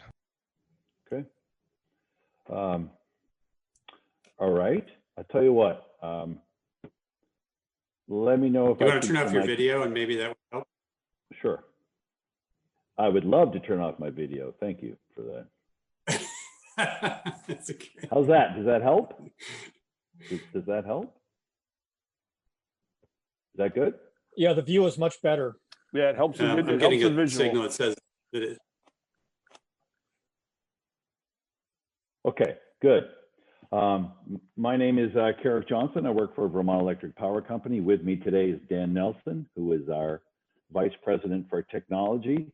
I think it's fair to say what Dan and I thought would be most useful to your committee, Mr. Chairman, is to do a quick overview of our role, what we are doing right now in terms of immediate, near-term, and mid to long-term work related to delivering broadband services. And then secondly, to kind of bring it down a little bit to the specific. Here's exactly what's going on. So I'm prepared to talk about what I understand to be the federal opportunities, as Barry talked about, but I think we'll put that aside for now. Secondly, though, the in-state, and I'll share with you what Belco's up to. And then lastly, I think there might be probably some of the most specific questions where Dan will shine is those specific things and what exactly is happening now, what can we get done? So with that, want to just start by saying there are a number of roles that Velco plays in the broadband space. One is we're a fiber asset owner. We own about 1,500 miles of fiber optic cable. We pursued and built that fiber optic system for transmission system reliability. It was paid for roughly 80% by the region's ratepayers and 20% by Vermont's ratepayers as a transmission asset. That's consistent with the funding mechanism for that type of communication reliability asset. Our premise at the time was that we're going to need that type of high speed, highly reliable, instantaneous communication for grid reliability given where the rules are going, as well as what we saw required to better integrate renewable energy. That was in 2006. I think it's fair to say that we underestimated the value of that fiber network for all kinds of reasons. So we're an asset owner. And by the way, we also own a statewide radio system, approximately 60 sites around the state. And that is coming into play. That's coming into play in some instances in terms of delivering broadband services. And lastly, we have a microwave system, roughly 25 sites, not a huge thing. And in fact, replacing that microwave system in some respects, I bring that to your attention, Mr. Chairman, because replacing that will drive us further for broadband for build out of our fiber network, which will have additional value to Vermont. So in addition to an asset owner, we provide lit fiber services. We provide the data services necessary for ourselves, for our distribution utilities, including Washington Electric Co-op, Vermont Electric Co-op, and Green Mountain Power. And also It's interesting given the news on VT Digger today, but we also have one unique customer that was essentially an experiment where we provide backhaul services and a 2 gig connection between the campuses of Northern University, Lyndon and Johnson State, which has been incredibly powerful for them, but we'll see what happens there. So those, in addition to an asset owner, in addition to lit fiber services, I think it's fair to say our mission is, and this is important, is to help build a sustainable Vermont. We are very much aware of the criticality of broadband, and in our team's judgment, in our leadership team's judgment, perhaps the single most critical element where we can help, in addition to keeping the lights on, is helping to build out broadband services, given its impact on education, on health, on economic development, effectively on the civic glue, if you will, which certainly comes into play now. Again, I am prepared to talk about federal funding opportunities, but what Dan and I thought would make the most sense is to talk about what are we doing right now. And I will tell you, we have a sense of urgency on this. And Dan and his team, we push other things aside to try and get things done, working with our owners to make sure that happens. So in part, we have served as an information resource for our owners, making our owners aware of the opportunities. For instance, the Rural Digital Opportunity Fund at the federal level, that $16 billion auction that's coming up on October 22nd. Can we help our owners decide where we can? We've tried to provide information that helps Vermont Electric Co-op, helps Green Mountain Power, helps Washington Electric Co-op, BED, others. Do they or do they not want to participate in that auction? I would say I want to give credit to the DPS because of their work on this. They have certainly pushed us, shall we say, encouraged us to seek to go further than we currently have.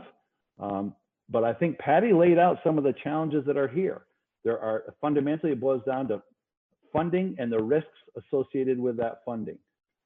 Velco will be expanding our network. We need to for system reliability purposes. 2 fundamental drivers. One is the emergency federal reporting requirements, data reporting requirements, information and knowledge of what's connected to your system. We need to get broader and deeper and more foreknowledge into our system. Secondly, we have increasing gaps in our ability to plan where to put what asset at what time such that we can ensure system reliability. So 2 reasons why Velco itself will be expanding our 1,500-mile network. Exactly how much, how many miles, where exactly that is, and how much that'll cost, do not know. But Dan's team is planning that right now. Further, based on the, I affectionately refer to it as the manifesto that the department that Commissioner Tierney issued, we are looking at, can we go even further? And Dan's team is mapping out right now, where could we go a little bit further such that our substations, for instance, near our substations could connect to libraries, schools, other areas of logical congregation, or with big parking lots where people could avail themselves of broadband services. So we're looking at that. Fundamentally, we have our core service we're doing, and then where can there be additions, understanding the funding is not yet, and the restrictions and or requirements that come with that are not yet clear. What we've been engaged with, I would say, at least for the last 3 months, we've had, I think, Barry, you mentioned this, conversations with the communication union districts. Probably the most specific, the most detailed, and I think where we've made the most progress is with the Northeast Kingdom Community Broadband CUD, with Evan Carlson and his team. We have some, probably that's where we have made, again, the most concrete progress in having addresses, bringing solutions to bear, and now we're down to the short strokes on who does what, how do we install that, and who exactly pays. In these conversations, Mr. Chairman, I want to stress to your committee, what we're contemplating doing is making Velco capacity available essentially for the state of Vermont to pursue broadband connectivity. Exactly how that gets allocated in funding, we don't know currently. There's no true dollars that have been clearly established as to exactly what that price tag is, but those are some of the natures. Where do we have capacity to provide backhaul or enable connectivity for someone seeking to serve these unserved or underserved areas? That's effectively what we're trying to do. Leverage that asset we have in place to serve these areas that don't have that. We've also been engaged with CV Fiber. We have a meetings company, EC Fiber. So we have sought to, where it made sense, as we could get information, have those very specific conversations. Again, the most specific and where we can respond, Dan can respond with most detailed answers, is in the Northeast Kingdom. Secondly, we've had conversations with the wireless internet service providers. Here, I would say, keying off of the Northeast Kingdom, New England Wireless, that's where we're down. Again, if you go here, I guess here I just have to add, you know, this is like a Wild West when you put, and when you start, the deeper you get into broadband services in Vermont, what I likened it to Dan this morning, it's like the Star Wars bar when you go in, because there's such different creatures with different interests at different times who have different levels of knowledge. And knitting all this together, getting exactly the right technology to the right address in a way that matches money is incredibly, you know, it takes some unearthing and sleuthing, and that's what has been engaged. For instance, with New England Wireless, very constructive conversations, but in tying them together with Evan Carlson and his CUD, there are people, how do we get to these people when you have a WISP that doesn't really believe or doesn't engage in marketing? And how do you get a just up and running CUD to understand you got to connect these particular addresses with this provider in a way, and how do we affect that? We're just now have set up, like, I guess I would say, brokered that marriage, that connection, and that's happening now. And so, like, much more to do there. A couple other things, last couple of things I would just talk to, and that is existing broadband service providers. We had a initial conversation with Comcast way before any COVID-19, just to get broadband going and understand where the existing participants, the existing players are. Frankly, nothing really came out of that. We had several very detailed conversations, shared all the information we could. To date, nothing's happened with Comcast. AT&T, I would say now we had some initial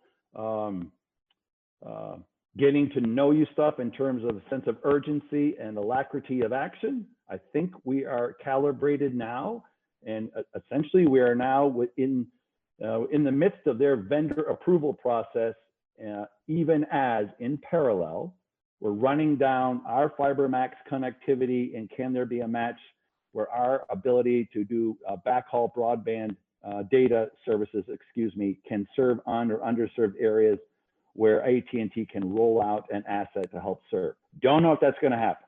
So we're both doing the specific site-specific work, as well as even as we work to be approved by their vendor process. We haven't talked to Charter, so I don't know that.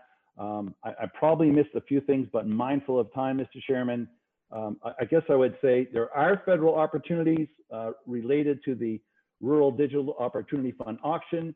There had been some notion, and there's still ongoing option, that some of those funds might be accelerated, consistent with certain criteria.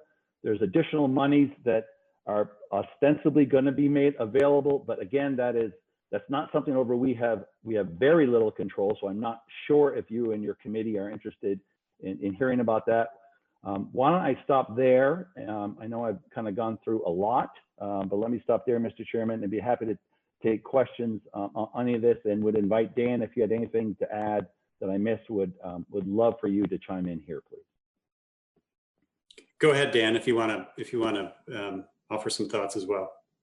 I don't have anything more to add. I think Carrick clearly articulates the work that we've put into the emergent work to address the disparity, the educational disparity of broadband. Example I have is my children here in the house. I walk into their room and I get shushed because they're on a Zoom call in class.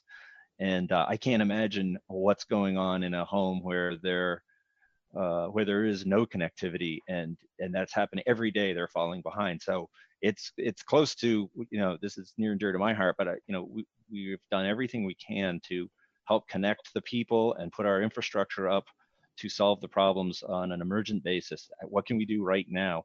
But also at the same time, the relationships that we're developing and seeking to find longer term solutions, recognizing it's quite possible that come fall, we may be in the same situation and maybe we can have something more permanently in place to solve those problems as fall rolls around for the next session of school.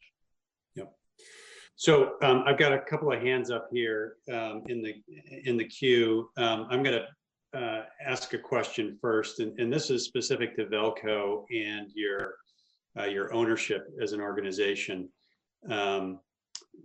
My understanding is that Velco is owned and controlled by the different electric utilities in Vermont, maybe in proportion to their size and their service area.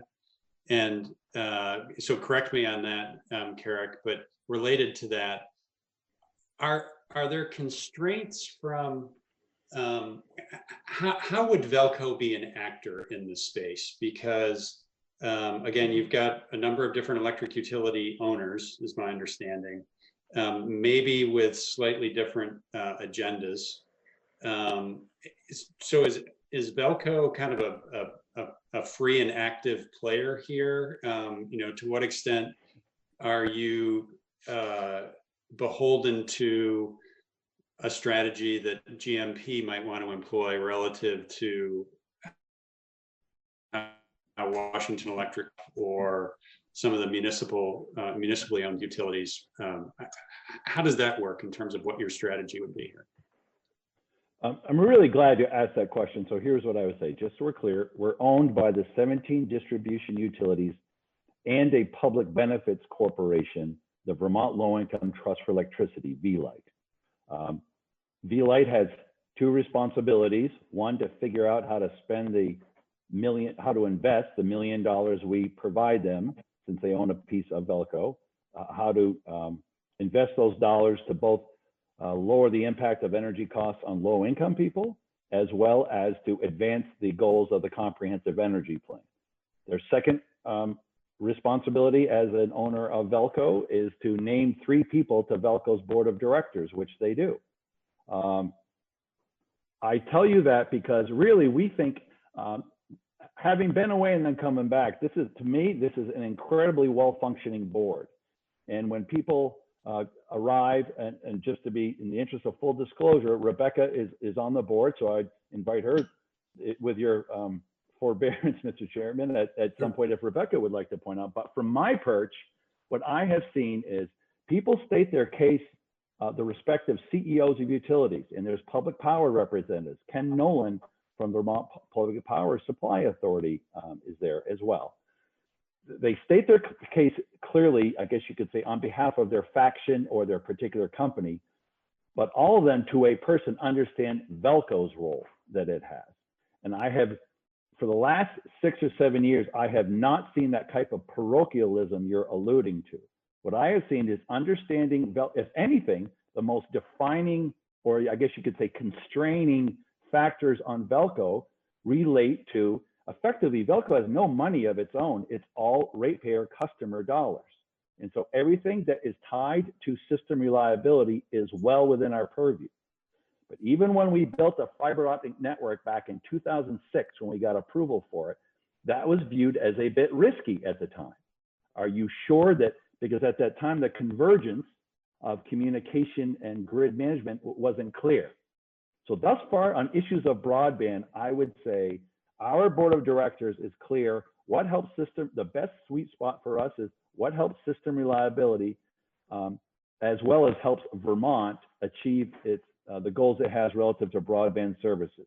I have not seen an instance where there has been, well, GMP as our largest owner wants you to do this, but that would disadvantage one of the smaller owners. In fact, when GMP acquired CVPS, that's when our entire board composition changed, and there were some specific requirements put in about voting blocks and what it takes on a Velco board to make something happen.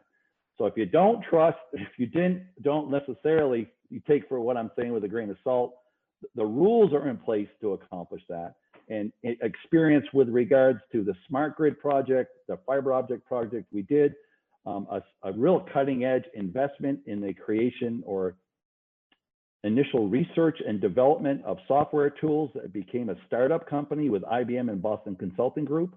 We did that with the full support of our board of directors. We just had the full support of our board of directors at a special meeting yesterday to approve a PPP loan that will save Vermont customers money. So in every instance I've seen, Mr. Chairman, there has not been that inordinate or improper, or choose your adjective, exercise of power from, there's always a little bit of tension, there can be, but that Velco board functions as one board for the good of the overall transmission system. And rather than being a divisive force, I've seen that as being a uniting force upon our board. But again, CEO Town, Rebecca, is a member of our board, so she may have a different view. I'm not sure.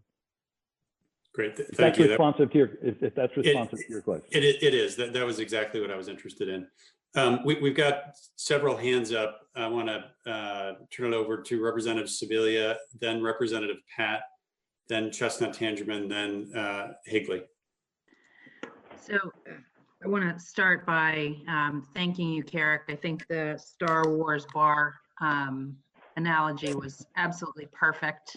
And I think it's a great demonstration of what happens when you have a deregulated utility system, which is different than, of course, how you all operate. And I really appreciate hearing that all of the DUs have come together with Velco and act for the benefit of Vermonters. We appreciate that and really see that that is what is needed here for broadband.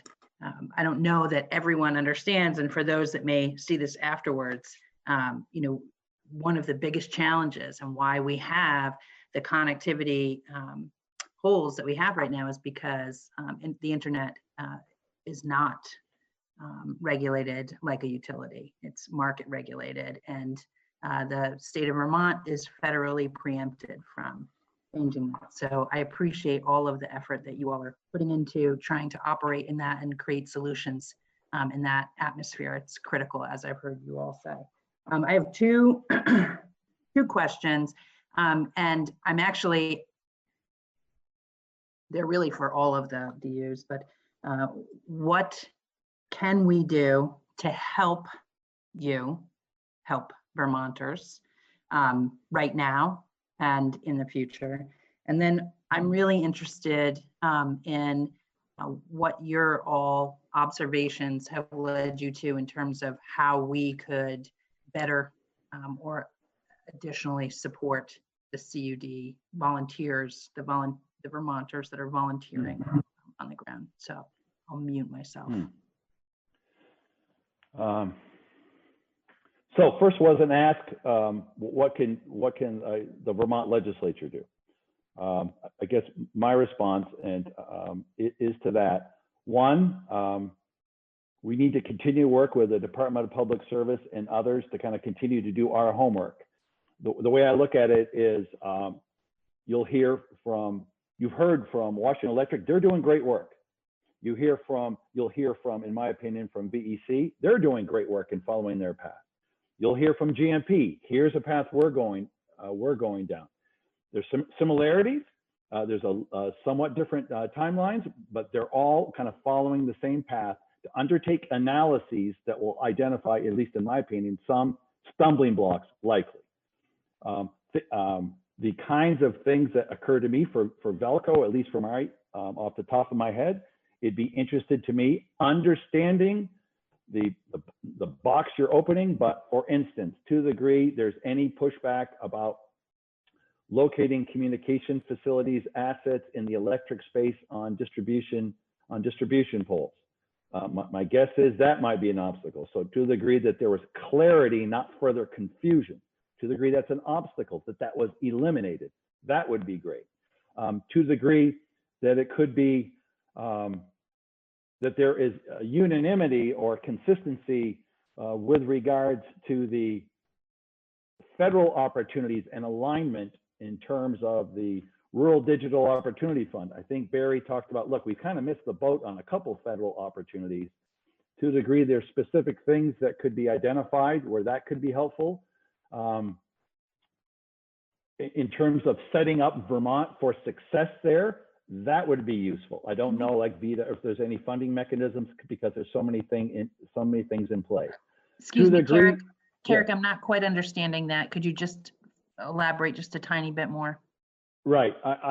What we have seen thus far as it relates to the Rural Digital Opportunity Fund auction, you have WEC and VEC and Green Mountain Power are all undertaking analyses on their own within their service territories. Does it make sense for us to participate in a fairly sophisticated auction coming right up? And what is the risk? That's a 10-year commitment on the part of that you're making to the federal government. And it's going to be some, in my opinion, based on what I've read, it'll be some partnership between a distribution utility and an internet service provider of some kind. I don't know exactly, and I don't know, and maybe again, other folks on as part of this hearing will have specific answers already. So if I could, I'd love to have a little stay tuned on that. But those are the things that occurred to me. And one other specific policy comes up. I know we've made progress on the 248A reauthorization. I would suggest don't mess up, please. I would invite you to consider really moving on that and poll attachments. Those kinds of complicated, typically thorny issues that can be, if you're looking for clarity and a direction and a signal, go put these polls in. Go put these assets in that space and get this done. And I've been away from the distribution utility world, so I can't cite the specific, I can't give you the specific statute as to where that is. Those are the kinds of obstacles that I think we should consider now and review and get rid of. Because again, what we have decided, the distribution utilities and Velco collaboratively, is whatever the opportunity, do the planning now, have the analysis done, and identify where are the shovel-ready products that identify the greatest amount of value. Get those ready. And from those, I think the kind of obstacles I've talked about, typically it relates to permitting. It relates to, a lot of times, the intersection between the regulated monopoly of the utilities and the commercial enterprise of the telecommunication world. And to the degree that has been something where utilities, given the risk, haven't sought to engage because it seems like a money rat hole. I guess in general, that could be a place where it could be help. And if I may, Representative Sibilia, Dan, I'm sure I didn't hit that directly. Are there any particular obstacles that you can identify that would be good to bring to the committee's attention, please? You have nailed them. Wow. Okay, there's a first. Okay, that's my answer.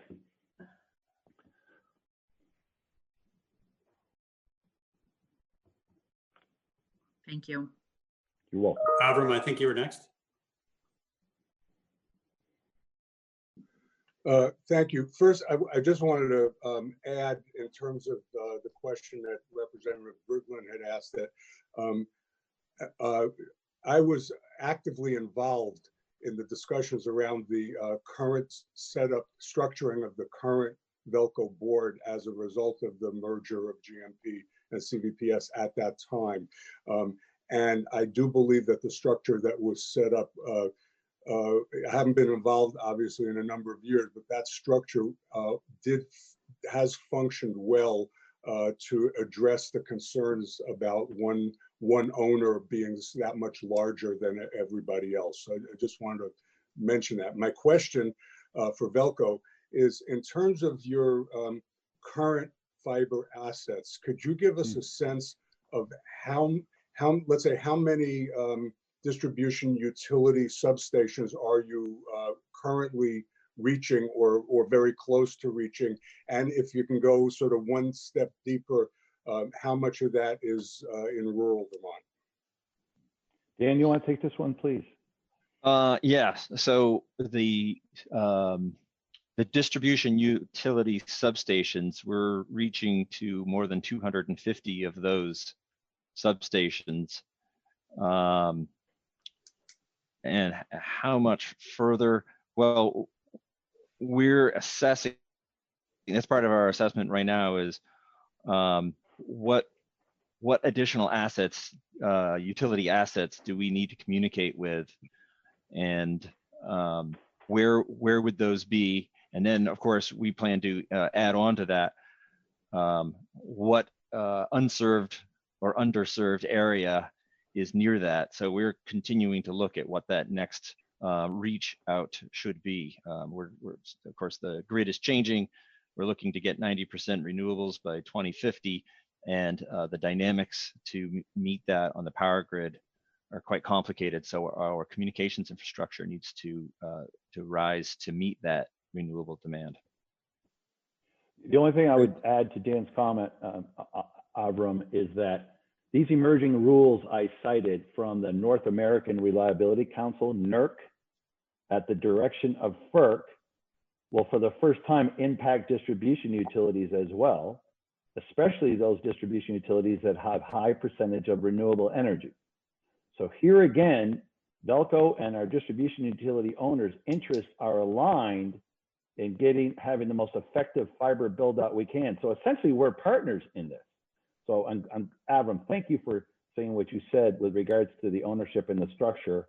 Quite honestly, all the forces, in addition to the natural relationships and the Team Vermont approach, really foment and strengthen the partnership approach, especially on fiber, especially given what Dan talked about his teenage son. Well, everyone has that. So kind of we're all in this together on this point. Okay, so it's just... I might just say, Velco has been working with WEC, and we have 2 substations, Moortown and East Montpelier, that now have fiber, and we have a plan with them to go through all of the other 6 stations plus our office and warehouse. So just to let you know that that's moving along.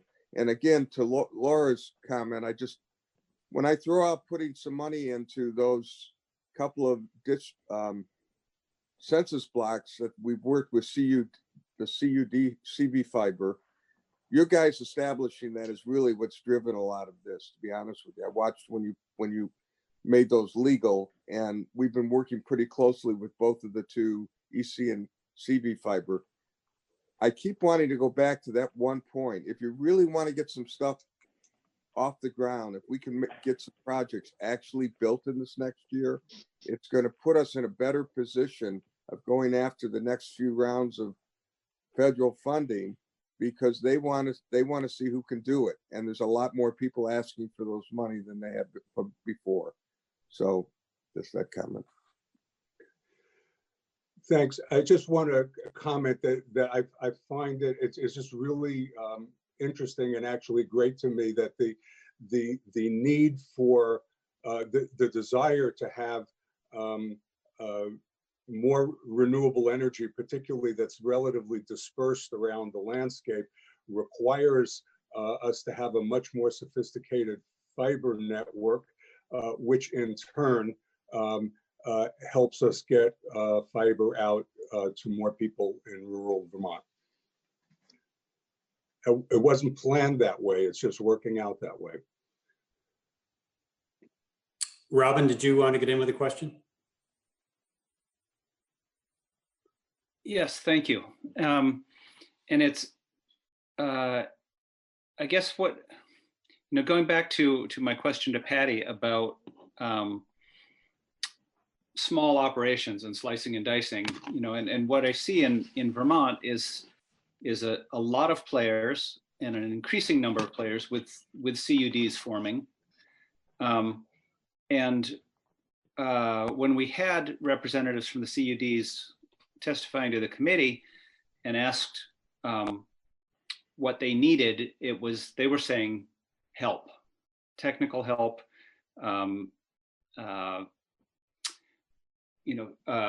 executive help. to get these volunteer organizations going. And I guess where I'm going with this is, we have a lot of utility representatives here who each have their own territories. Velco's the only one that operates statewide and has the backhaul. And I'm wondering if there's a way that Velco can serve as the conductor of this orchestra, as a nonpartisan provider of backhaul and orchestrator of the disparate players. I think it requires a more active facilitation approach than the department is able to provide, or perhaps even should provide. Because what we're looking for is assistance rather than regulation. And so I guess I'm throwing that out there as looking for a structure to enable the state to have all of these pieces unified in some way at some level. So if anyone has a quick answer to that. Hey, Tim, this is Brian. Can I jump in? So Please do. Yep. So Robin, it's a good point. So from our perspective, this is the short term, the long term. It's all very difficult. It's unregulated, and there's lots of players involved. So I think one of the things that we think would be constructive going forward is if there was some sort of I don't want to use the term mandate, but let's just use that, or strong direction or strong guidance given by the regulator that electric utilities need to make sure that any customer-facing energy programs that they are delivering that require connectivity to the customer's house or their customer's premise in order to deliver the value of that program. For example, GMP has an electric vehicle charging program where you can put an electric vehicle charger in a customer's garage, and we are able to, with their consent, modify the charging patterns and times of that electric vehicle charger to conform with peak conditions or other conditions on the grid that we would like to be able to bring that device into orchestration on. That has real value to the grid.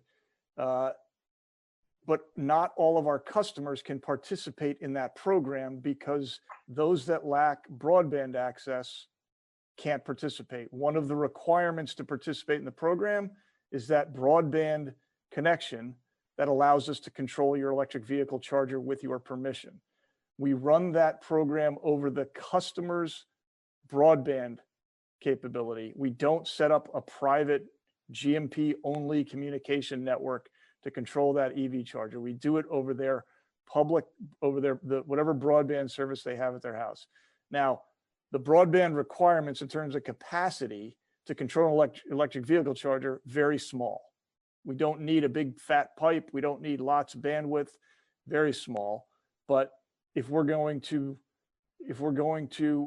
require utilities to make sure that any of their energy programs that they offer are available to all of their customers, then you are basically telling the utility, make sure that you either broadband reaches all your customers, and those who don't, you have a plan to get it to them. Now we are on the hook then to figure out a partnership with whomever. Partnership for GMP might look like a partnership with Velco for backhaul, a partnership with GMP or ourselves because we have poles that can attach wires to in the rights of way that can reach premises. And we may have a partnership with a broadband provider to either light that fiber or to ride or to deliver their broadband services on our lit fiber to reach the people that we need to reach so that they have access to these energy services programs that require broadband. So I want to plant that seed in your heads. There may be a way, it'll take some discussion and all, but there may be a way if we were to, if there were guidance that said any energy services program that is offered to a distribution utilities customers has to be offered ubiquitously or with equity, then that could put into play a additional guidance that says electric distribution utilities figure out a broadband solution to those that don't have it so that they can gain access to your electric vehicle charging program, your battery storage program, your heat pump management program, whatever the situation may be. Thank you, Brian.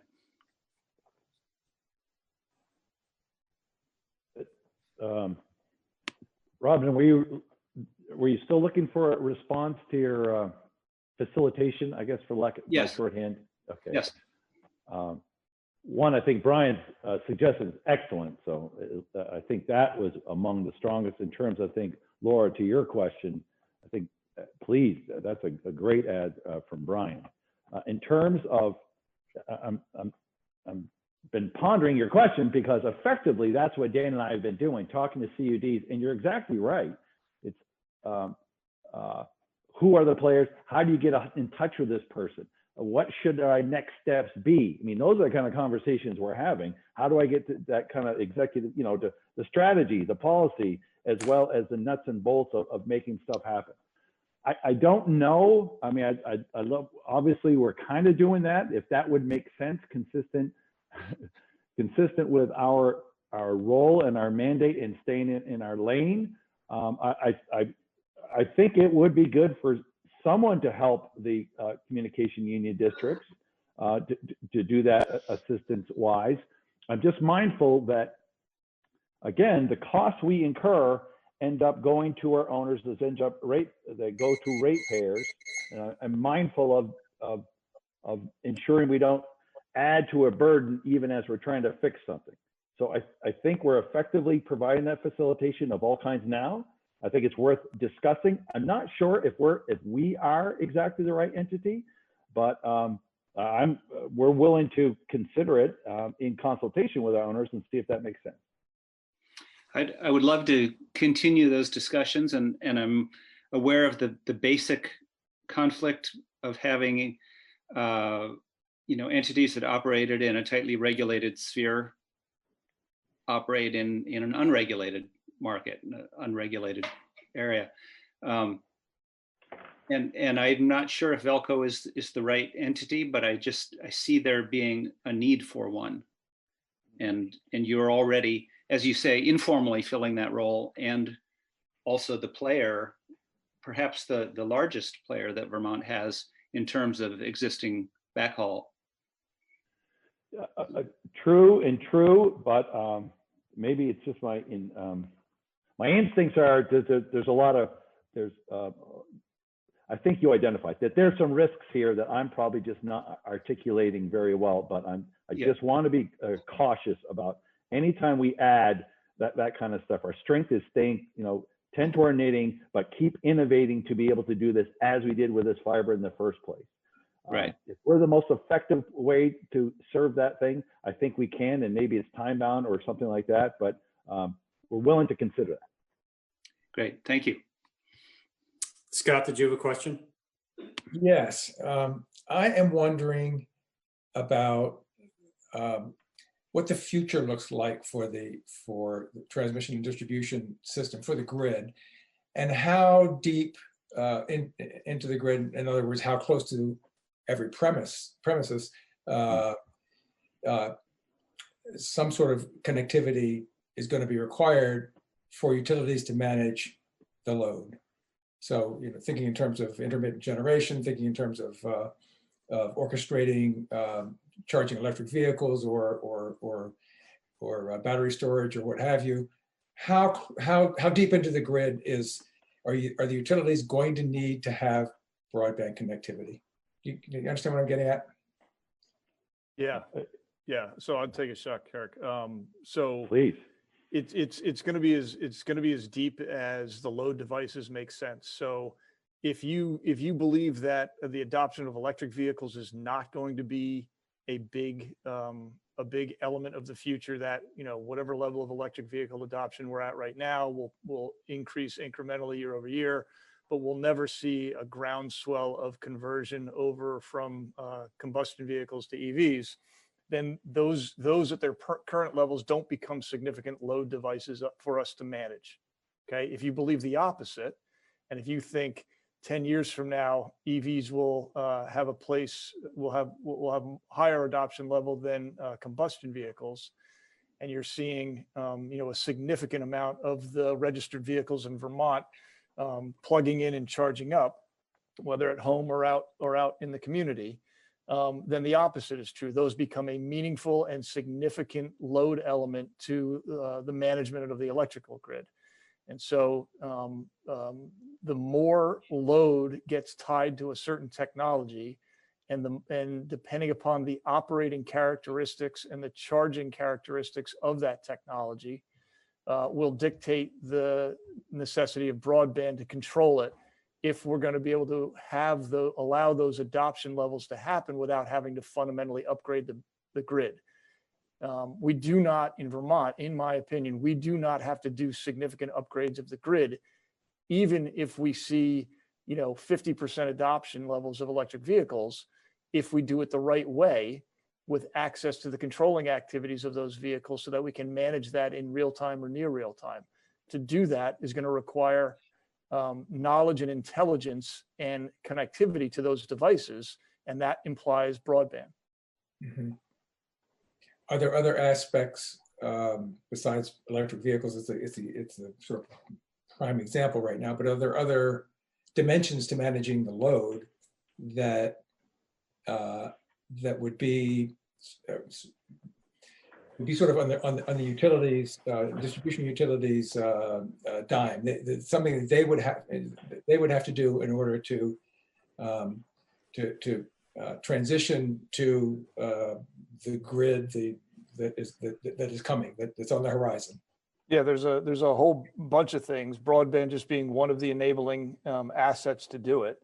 I mean, if I think 10 years out, and if I imagine that we're in a much more fully distributed electrical grid, where we are tapping into thousands or tens of thousands of small generating assets. We've got tens of thousands of load devices like electric vehicles or heat pumps. We've got storage. We've got tens or hundreds of thousands of storage devices out there that are both consuming and effectively pushing back or generating electricity back to the grid. You need some pretty sophisticated analytical forecasting and control systems to manage the dynamics of that grid environment versus what we've managed over the the last 100 years. So broadband would be at the heart of all of that, of course, because that's what's creating your pathway to get intelligence and connectivity and then dispatch and controls. But there's a bunch of other higher level kind of modeling, forecasting, and analytics that have to go along with that. Right. Well, thank you. And that's as I suspected. So that's what makes it look like broadband and electric utility management are really converging and really and it's really one thing. Anyway, I'll let it go at that. Thank you very much. Yep. I just want to key off of Brian's excellent answer. Just to add, I think, Brian, as you and I have talked about, right? Everything's going to have to be controlled, and everything's going to be orchestrated to some degree. Exactly where the lines of jurisdiction are, what we in Vermont have talked about, if we don't get better control over our data and treat it as the strategic resource that it is, and understand what's going on when and where in your system, someone will be reaching down to help you, or tell you how to do that. So the line between transmission and distribution, we'll see. I think you see now through federal regulations going deeper and deeper into the system, precisely because there's going to be millions more connected devices. We're going to have to orchestrate it more effectively. That means software. And so utilities, and that raises cyber risks. So getting, as we have additional analytics to solve for that, for how you orchestrate that, that's the world we're in. I mean, it's a great time to be in this, but it's exactly converging upon that. And that's what you're seeing. Hawaii, California, and Vermont are kind of seeing that. And you're seeing that need to innovate with a sense of urgency because we have to. And we want to, oh, by the way. Well, so if I could just follow up with one last Actually, thing. hold on, Scott. I think we're going to move ahead because we haven't heard from Rebecca yet from Vermont Electric Co-op. And I also want to get Brian Otley's testimony in. Rebecca, thank you for joining us. Very interested in hearing some of the things that Vermont Electric Co-op is laying out. And you have a unique territory as well, I think, both because it's so rural, some of the demographic challenges, in terms of the demographics of your customer base and how that might look different than others in Vermont. A conversation that you and I had earlier this week, which was fascinating to me, about some of the things that Vermont Electric Co-op would bring to the table as a partner potentially, or in terms of running your own kind of broadband service, were surprising. There were attributes that I think VEC has that didn't immediately occur to me. So thank you for joining us and welcome. Great, thanks for having me. So Rebecca Town, CEO of Vermont Electric Cooperative, and it's been great to hear all the dialogue and back and forth, some really good questions. And so I'm going to try to answer a few of those from our perspective as well, as I talk about what we have going on. So first, let me start by just saying thank you to this committee, because you were instrumental in creating the opportunity for the feasibility grants that both VEC and WEC were able to obtain. So we just got news last week. We achieved that grant. We've already selected a contractor, NRTC, had a conference call with them yesterday, and so we'll be off and running in the next couple of weeks. To give you a flavor of just what that work looks like, it's going to take us about 2 to 3 months to do the feasibility study, which is the first part of the grant. And if we find a project that's feasible, that has a 3-year payback, then we'll move on to the business plan part. Based on what we've seen so far from the Magellan report from the state, I think we're not that optimistic about finding anything with a 3-year payback. But I do think it will set us up to answer a lot of questions that I think all of you have and that we have as well, with a lot more specificity than what we have today. Just to give you a sense of our vendor, NRTC has done over 170 broadband feasibility studies around the country. They are a cooperative themselves, so we're excited to work with them, and they've found some of those feasibility studies move forward and some don't move forward. And so it was important to us to find a vendor who was able to give us really an honest look at the opportunities and the challenges. We started down this path really asking the question, what is VEC's role in encouraging broadband? And we currently have broadband to almost all of our substations. So from a utility operations perspective, as we stand today, we're good. But what we're looking at is economic vitality, particularly in rural areas. And I think we've all seen over the last couple of weeks, even while technology, the future of technology has accelerated. So telehealth, we used to think was in the future, and now it's here. And it's exacerbating the divide between those who have capabilities to do learning and telehealth remotely and those who don't. And as Brian very clearly explained, that will start to expand to the utility world as well. So there's a nexus there, both in terms of how Brian described, in terms of our programs will rely on that, and we need those programs in order to leverage the current grid, even while certain kinds of load grows. And I would also bring up the idea that energy will be one more way that there will be the haves and haves not around broadband. So currently with an electric vehicle charging program, if you don't have broadband, you can have an electric vehicle, and you can also have a level 2 charger in your home, and you can also charge that behaviorally in the off times. But our programs are set up to provide an incentive payment to people who participate in our programs that allow them to allow us to manage that charger for them. And if you don't have that broadband connectivity, then you're not eligible for A, that management program, or B, that incentive payment that goes to those who participate. And so it's just one more kind of differentiator, and that will simply grow over time. So those are the things that are driving our interest. And also similar to Washington Electric Co-op, we are pretty agnostic about who solves this problem. We're in this space because we think it's a really important problem to be solved. And we've been approaching this very collaboratively and trying to have as many conversations as we can with forming CUDs and regional planning commissions and small broadband providers who've been starting up in our service territory. And I think someone asked the question, which I thought was a great one, and one I have too, which is, how would this even work? How would a utility go into this space? And that is part of what our feasibility study is designed to answer. We'll be looking at who are the people, who are the potential partners, what would those partnership models look like, and how could we structure something that could be sustainable. At the same time, I think already the risks have been brought up. So we have a 12-member board of directors. They're elected from our membership, and so we're really a member-driven cooperative, and their perspective is they see this problem every day in their communities and they really want it solved. At the same time, there's a lot of risk involved in this, and considering whether that risk makes sense to us, whether our members really want us to do that. I think everyone wants connectivity, but not all of our members do, and not all of us would want to take on some of those risk factors. So those are really important questions that we'll be asking and talking about.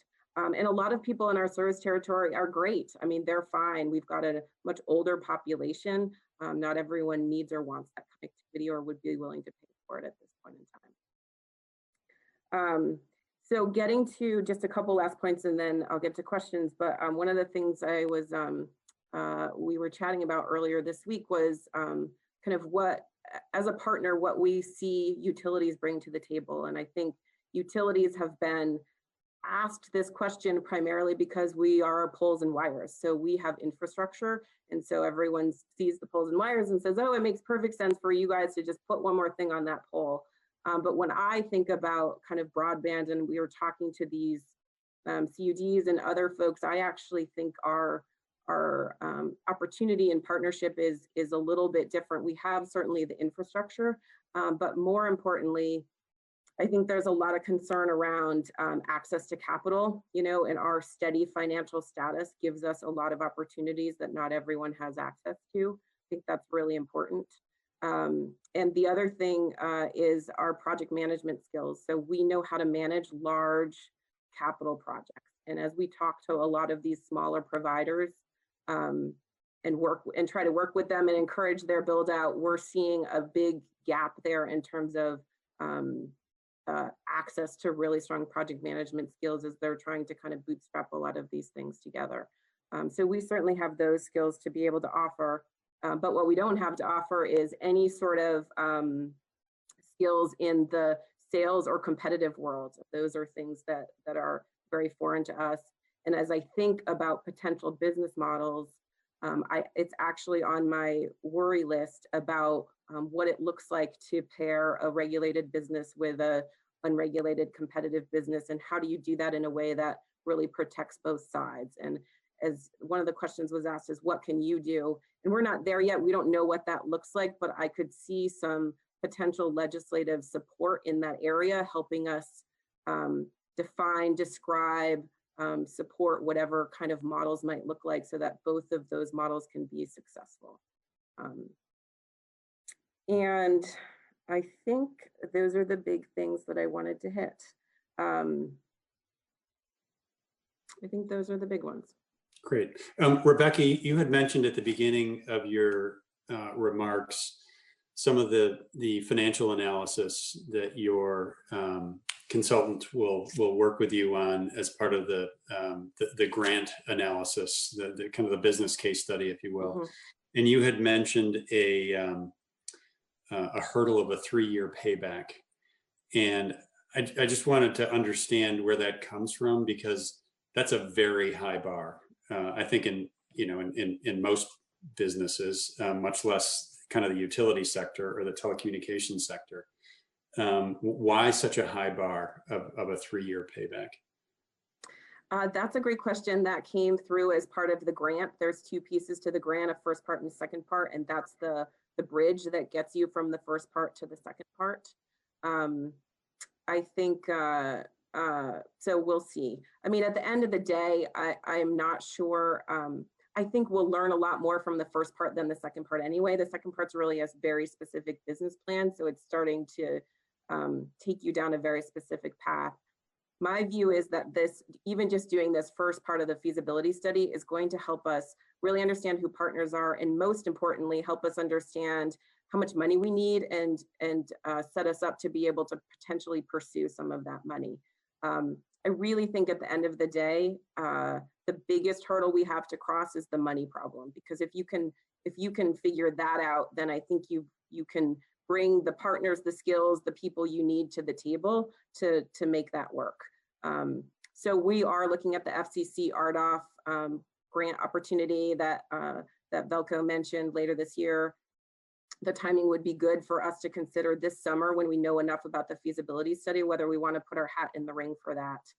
And I'm also hopeful, not only at the state level, but certainly the federal level, there's been a lot more interest and excitement. What we're experiencing in Vermont is being experienced across the country, and we're hopeful there'll be stimulus funds or other sort of grant opportunities, and we feel with this feasibility work, we'll be well poised to consider pursuing that or work with partners or in some way be able to think about what it looks like to dive into those areas.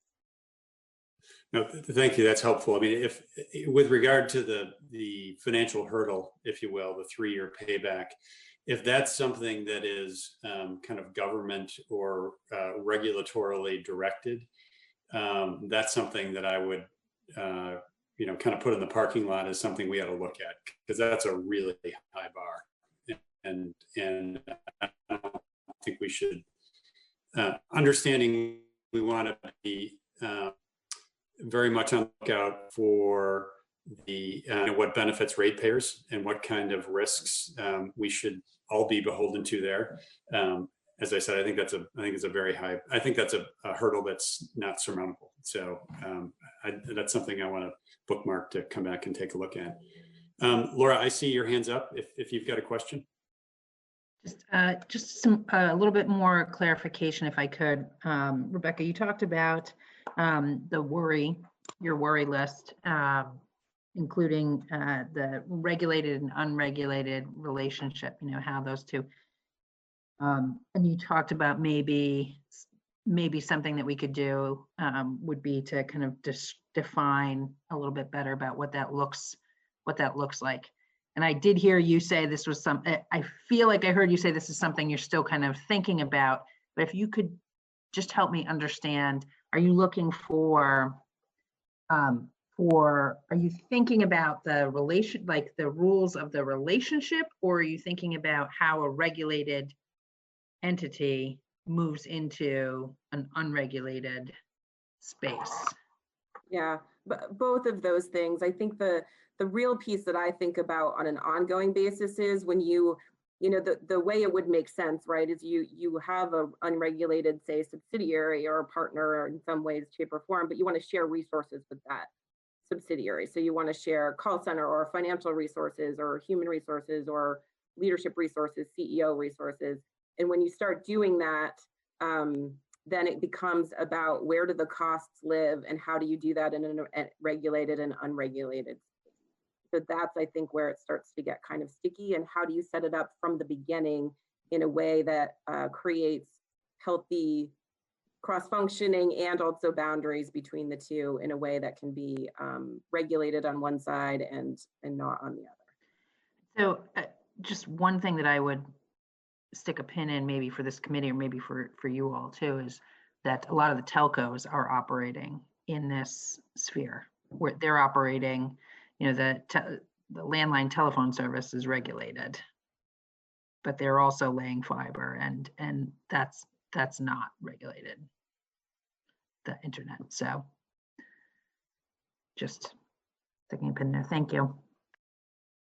Tim, can I just mention one thing about that? I think one of the things that WEC is looking at with that is if, for instance, we laid the fiber in our safety area, you know, within our electrical space, and then leased it to a CUD who would pick an ISP, that we wouldn't do that part of the retail part.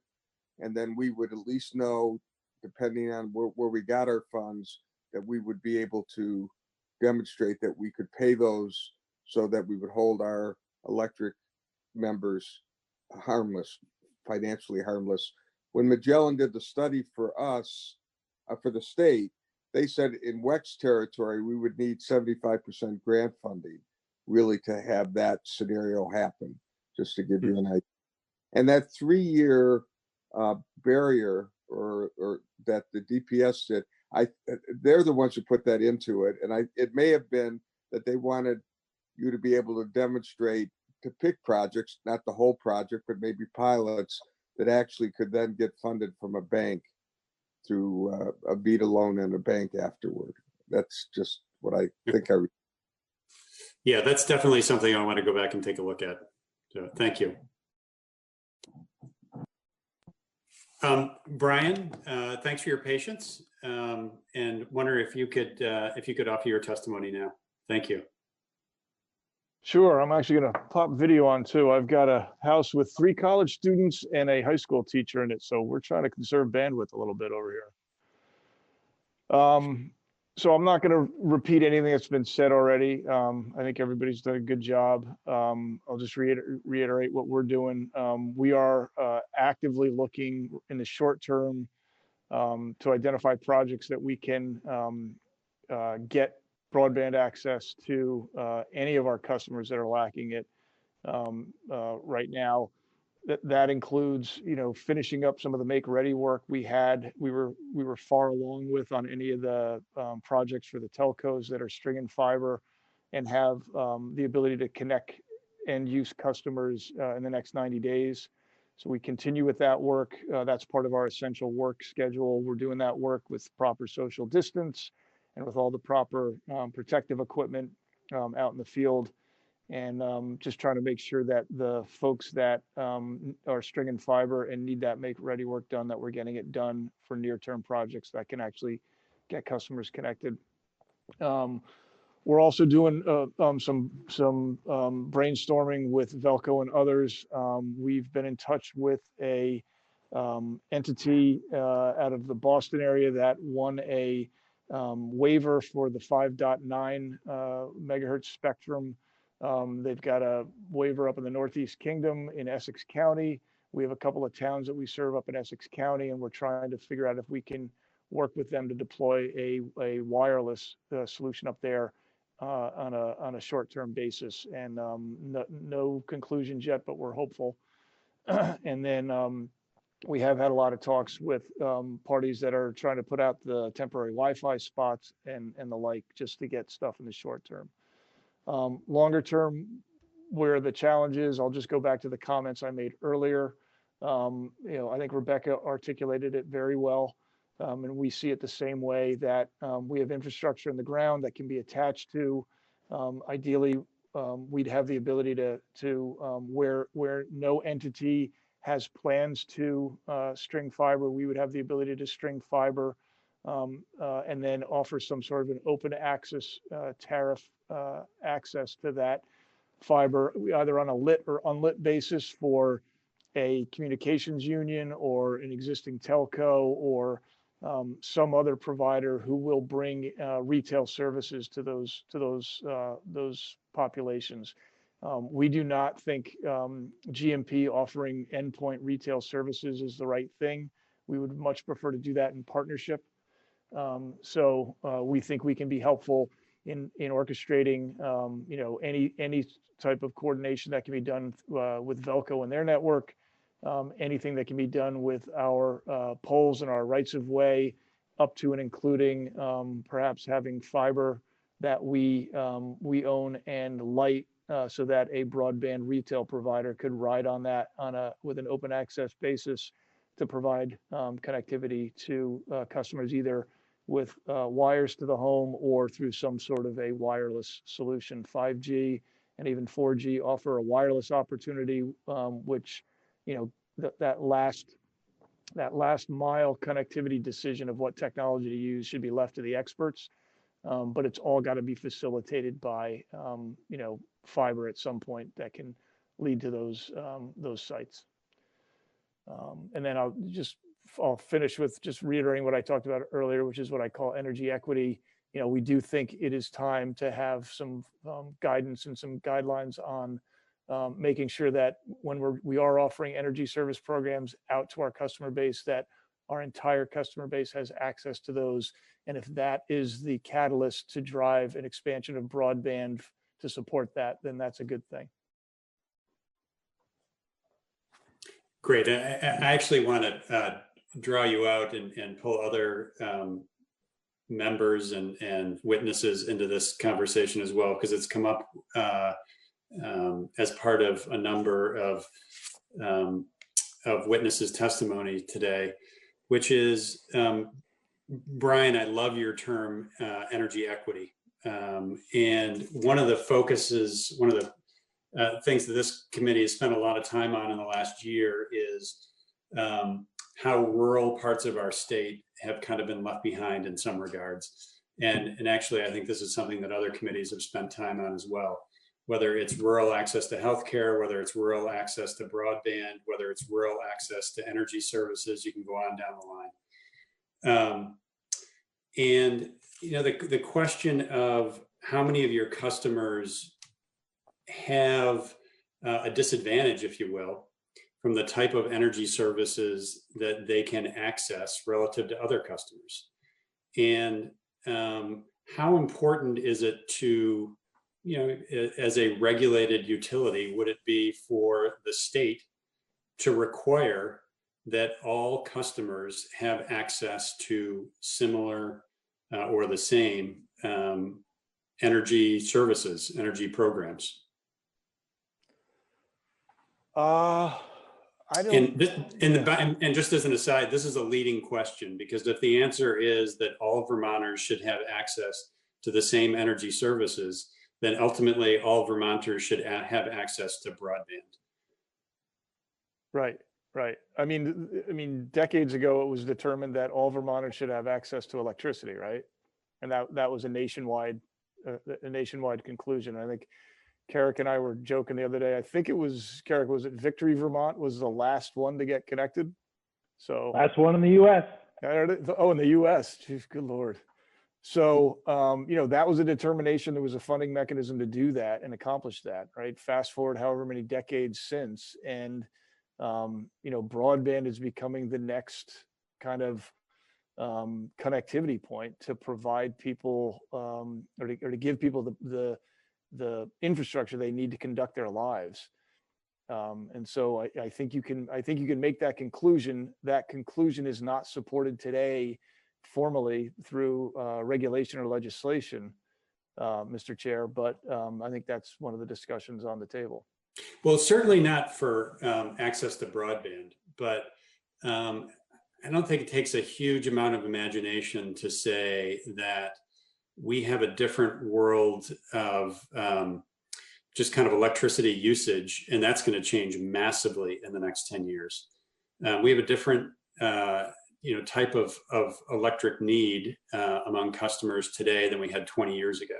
Right. And that's also going to require access to different types of services, both for the distribution utility and for the customer, to take advantage of a number of things, whether it's lower costs for using electricity at different times of day, whether it's for storage devices, whether it's for managing load, whether it's for how you charge your electric vehicle.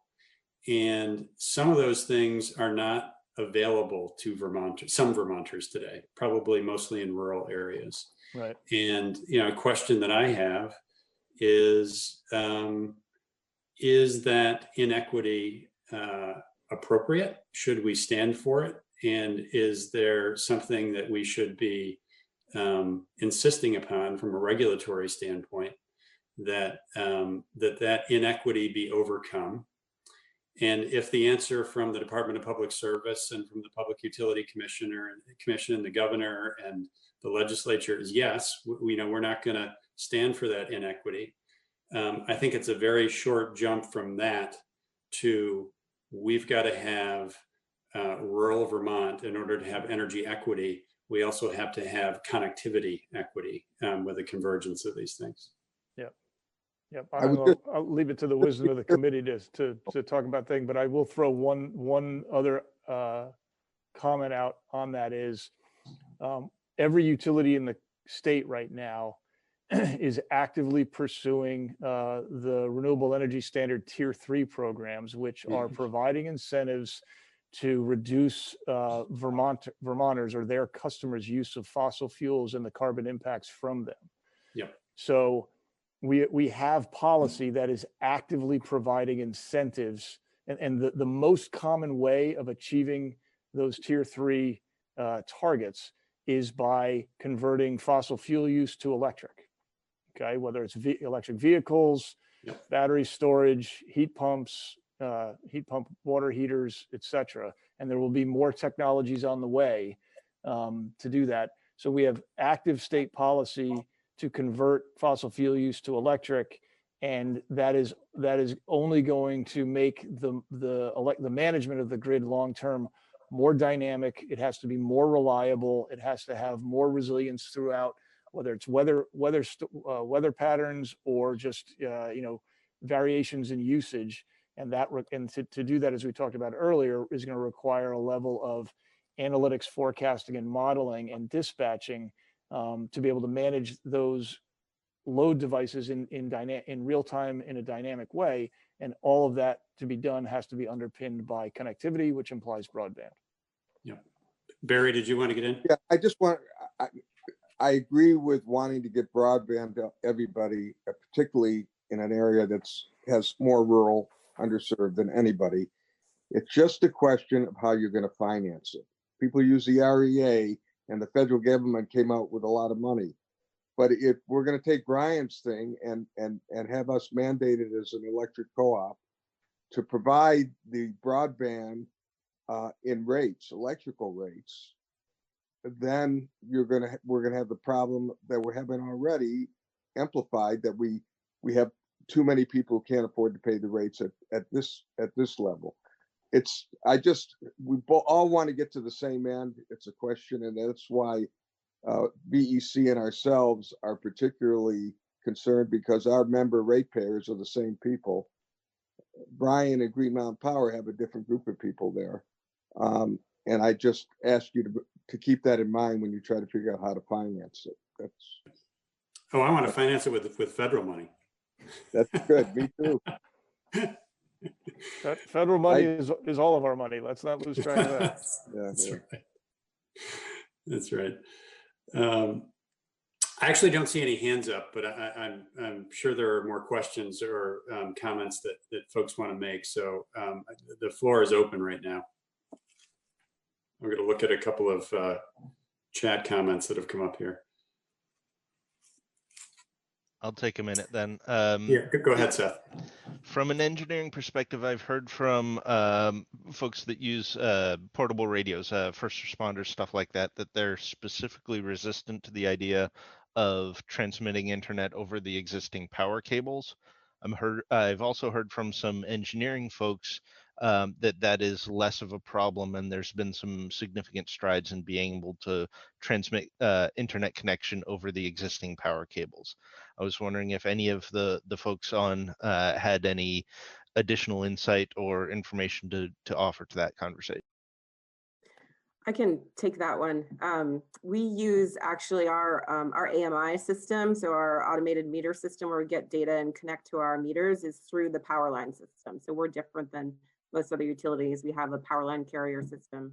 I will say even with the meter data, we run into traffic problems. And so we have to, the capacity on those power lines is so low that it can barely do the meter data.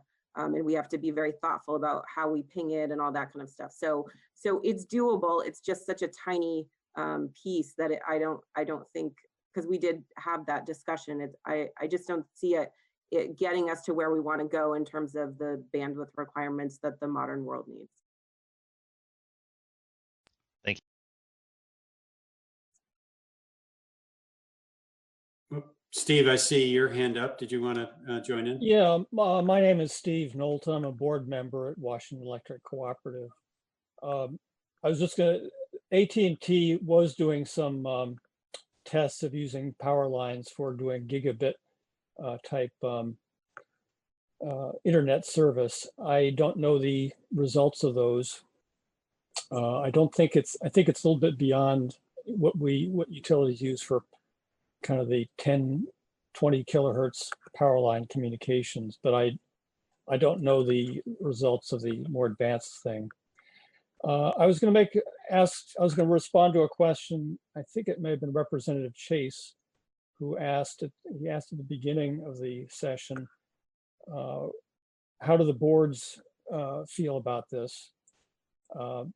As a board member myself, I don't represent Washington Electric, nor do I represent the chairman of the board. I can say without hesitation, though, that the motivation for WEC pursuing broadband came from the board and correspondingly from the membership. And the board passed a resolution to go search for feasibility study funding, and it's not committed to broadband, participating in broadband, but they've supported the utility the whole way.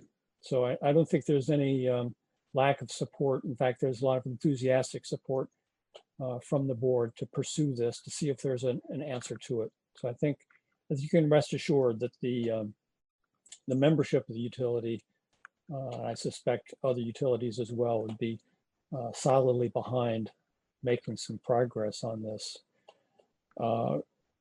We also feel at Washington Electric that participation in a partnership with CUDs would be an excellent way to go. We hope that that meets with, that succeeds in a deeper analysis with our consultant. At Washington Electric, we've had a number of conversations, both informal and formal, with CV Fiber, where we're actually, it's said that the devil's in the details. Well, we're beginning to see a bunch of devils in there, because we're actually getting down to see, well, who would have responsibility for what, and what does that mean? And so I think these conversations are ongoing. We're having them before even the results of our feasibility study are in. So Washington Electric, I think, is pretty committed to trying to find an answer. And I think I just echo what Barry says. It's when you actually look at it at the end, it's not a matter of will, it's not a matter of even technology. It's really finding the resources, the financial resources to do it, so that so the electric ratepayer is protected. And I would again emphasize that we at Washington Electric feel that participation with other nonprofits like CUDs could be a real game changer. I'll just finish up my comment with that.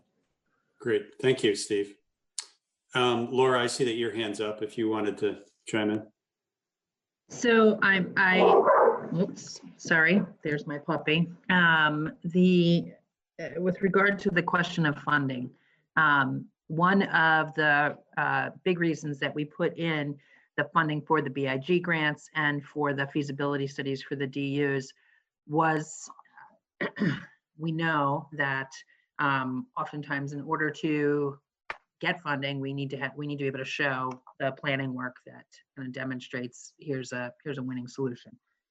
So I'm cognizant that I think we only had 2 DU grants in Act 79. So maybe this question, I don't know if it's for Carrick. Do we know if, my question is, do we know if there were other utilities that were interested in feasibility funds, A? Do we think that that's coming, B? And to VEC and WEC, do you guys have enough funding to tell us what it would, how much, once your feasibility studies come back, what they will cost? So 2 questions. Are there others that are interested or might be? Do we need more of those grants? And for the existing grantees, is that going to be enough for you to tell us what we need to know about cost? What I'll say, this is Carrick Johnson with the Velco. What I'll say is, no, not specifically, no other distribution utility. Of our ownerships, there was general expression of curiosity and initial review, but there was a lack of follow through, at least as I understand. Now, this is one of those times where, you know, we offer, look, there's information. If you want us to help, we're glad to help. And if you want us just to stay away, we'll stay away. I'm not aware of another distribution utility that was pursuing funding through that mechanism. It would be interesting to know if, given everything that's happening now, I mean, if any of that, it would just be interesting to know if that's still the case, if anyone has kind of changed their mind. If I may, I'll just thank you, Laura. What I would ask is this, and this kind of goes back to kind of where we ended before we need to get other questions, and that was ubiquitous broadband, yes, but how do we pay for it? And to the degree we're seeking to avail ourselves of federal funds, I mean, there are opportunities, and where I think Rebecca and Brian and Team WEC, where we have been successful, or Vermont has been successful in terms of fiber and in terms of smart grid investment, has been when there has been a collaborative approach, one clear voice, where everyone benefits, and that is articulated at the national level to secure federal dollars. I believe we'll have an opportunity again. We can help create that opportunity by having a collaborative approach that arrives at that. I'm mindful, what comes to mind, for instance, and then I'll stop, was that there was, well, actually it was immediately after Senator Sanders withdrew from the presidential race, he convened that following Monday a town hall with Senator Leahy, Congressman Welch, and Governor Scott. And they were asked the question, what are your priorities? What are the things you're not going to, like the third question, what are you not going to compromise on, I think was the point. And among the points, because I wrote these down, was if there's one thing, not all of them addressed, Senator Leahy didn't specifically, but I assume he would agree. But Senator Sanders voiced support. Congressman Welch certainly has support, and he has a record of support for broadband. But the governor talked about, I think first it was one, just making up the funds, you know, just state coffers in general, which I think was about 200 million. So state funds. Two, he mentioned in passing, he talked workers just in general getting money in their pockets. Secondly, state fund replenishment. Third, there was just a mention about hospitals quickly with no further elucidation on that. And then lastly was broadband. So to the degree, I guess, we have these emerging opportunities for federal funds, and if there was a Senate congressional gubernatorial agreement, look, the monies that are coming, let's address these dollars towards broadband, and maybe we can buy down that to that 3-year level that Rebecca was talking about. Maybe we can do that. I think absent a clear value statement with regards to an honest assessment of risk and some kind of pricing out, I don't know that if we don't have our act together better than Washington, D.C. has, then we'll just get what we're getting. Yeah. To the degree we leverage our small size to our advantage, we at least increase, I don't say we'll succeed, but we increase our chances for success. So what if the legislature did something crazy and like passed some law, or EPS, you know, push forward with a new requirement, the equity in energy requirement?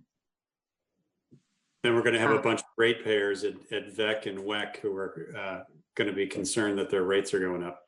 Right. So what is so, you know, my question is, what do we need to know? And can we support the knowing? Like, is there some way that we can, is there anything more that we can do to support the knowing as quickly as possible about those kind of questions?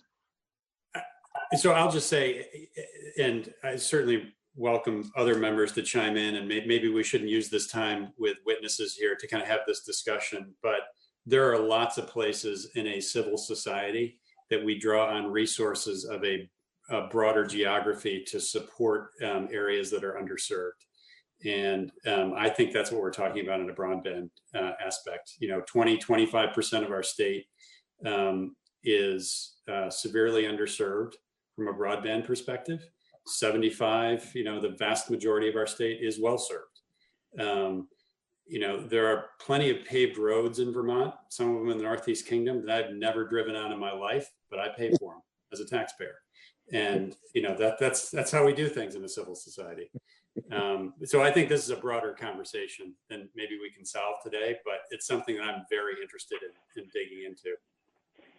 So if I could just answer Laura's, for WEC, the statewide study that was done pegged, used a figure, I think $47 million for us to wire through our whole service territory into every home in our territory, which is 11,500.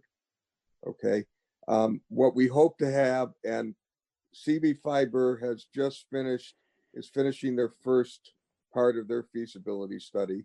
So what they have done is identified some pilot projects that would be eligible for potential federal funding because they don't have, like a BTEL, having one person in that census area, knocking them out of getting federal funding. You cannot go for federal funding in an area that has got even one household that's received federal funding before.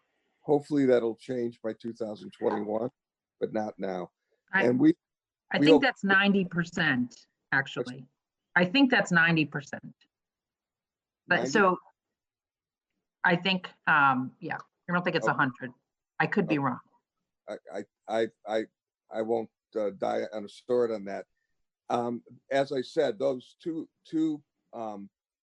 blocks that CB Fiber has picked out so far, one of them they've identified as 800 people and about a price of 1.6 million just to get service to those 800 people, working in conjunction with running fiber, most likely through our safety space.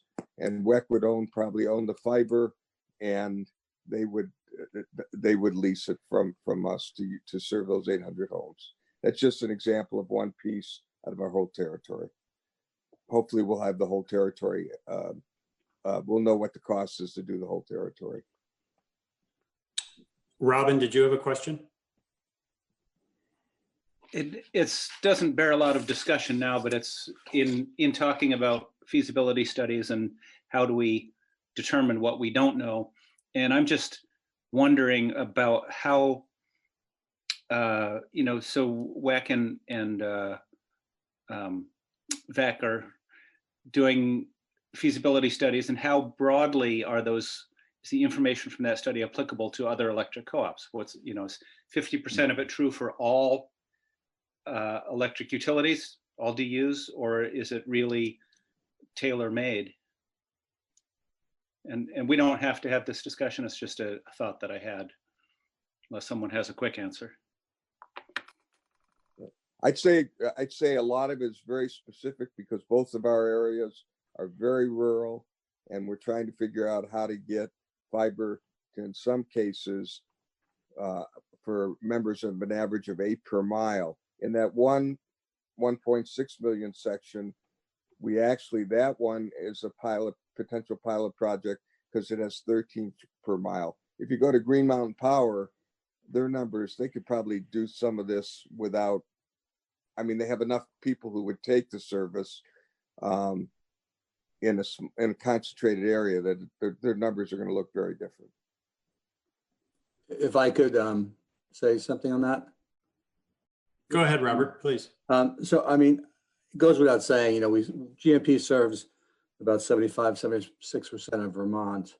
There are a lot of very rural areas in our service territory, and they experience the same kind of challenges that we hear from WEC and VEC. We actually see them doing this work as important to all of us as a learning process. So we look forward to hearing what they learn from the work that they'll be doing, because it'll inform what we do as well moving forward. This is Rebecca. I'd like to chime in just really quickly. First, to answer your question, Representative Sevilla, I do think the feasibility dollars we have now will be enough, I think, so as we stand here today. But to go back to the other question, I think, you know, when the Gellin study done by the state was actually pretty well done in terms of financially looking at what we can extrapolate across the state, so that was helpful. I'm hopeful with these feasibility studies, we'll learn a little bit more about some things like how do we do this work? Who are the partners? What are those partnership models?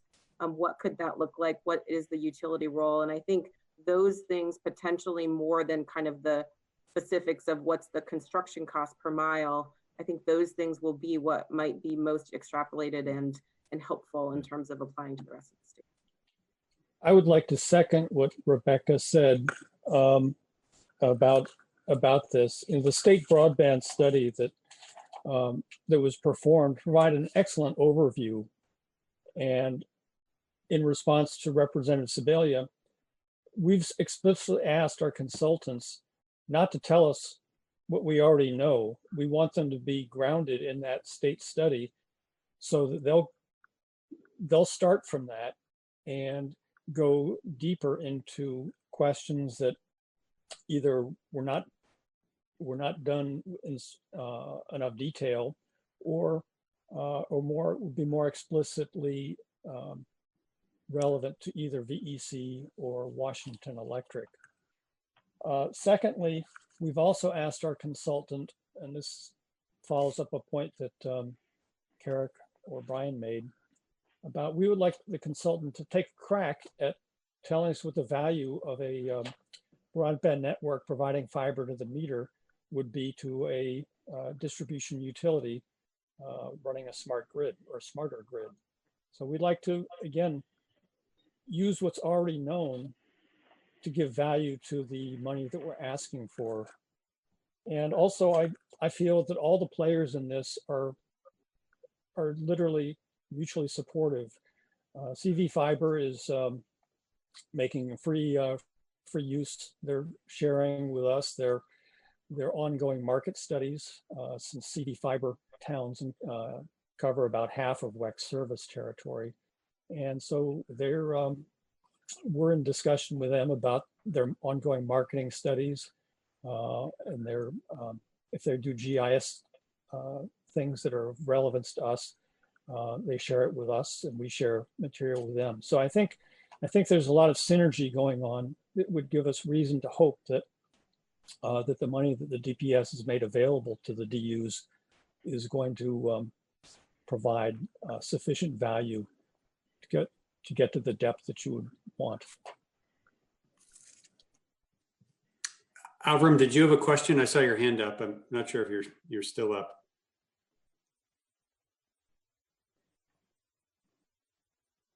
Yeah, it was actually a comment, an observation on some discussion in the last few minutes, which is just reminding us that in terms of whether we can essentially require that everyone be served, part of the problem is the federal legal problem, both in statute and FCC rulings that prohibit states from regulating the internet, period.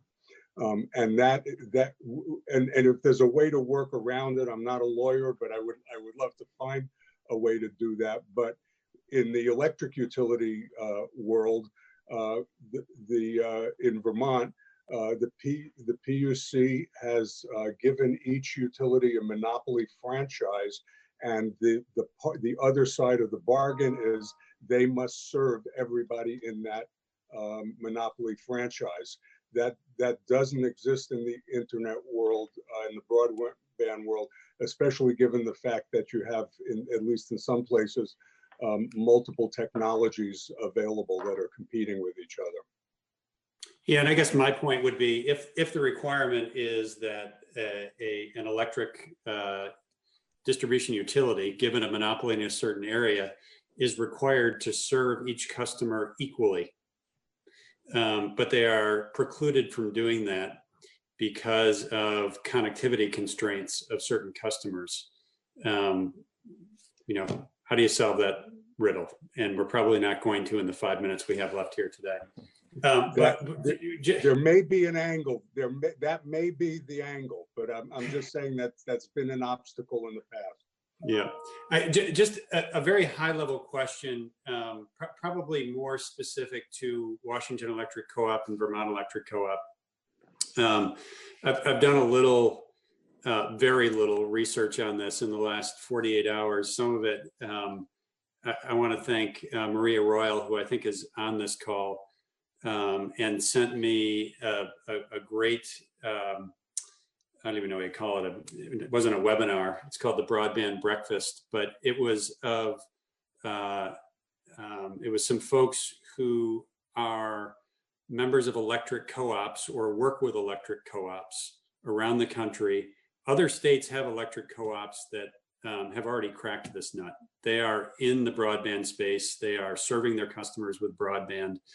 And, you know, just at a high level, to what extent do we have something to learn from other states, whether it's from a regulatory standpoint of how they may have adjusted their kind of electric regulatory dials, so to speak, or from a financing standpoint as to how some of these electric co-ops, and they're all rural, have done things that that we might learn from. And just at a high level, I'm wondering if whether WEC or Vermont Electric Co-op have looked at models in other states, particularly from co-ops that have gone down this path. Avram, you were going to say something. Go ahead.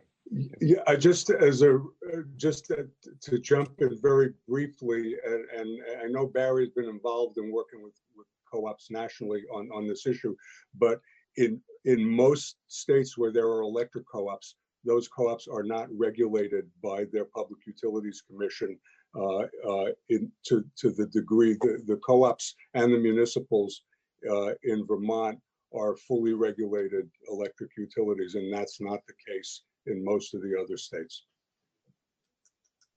I will say I have talked to, I'm on the National Electric Co-op Board and I'm on the business technology. So I'm asking this question. I have a number of studies.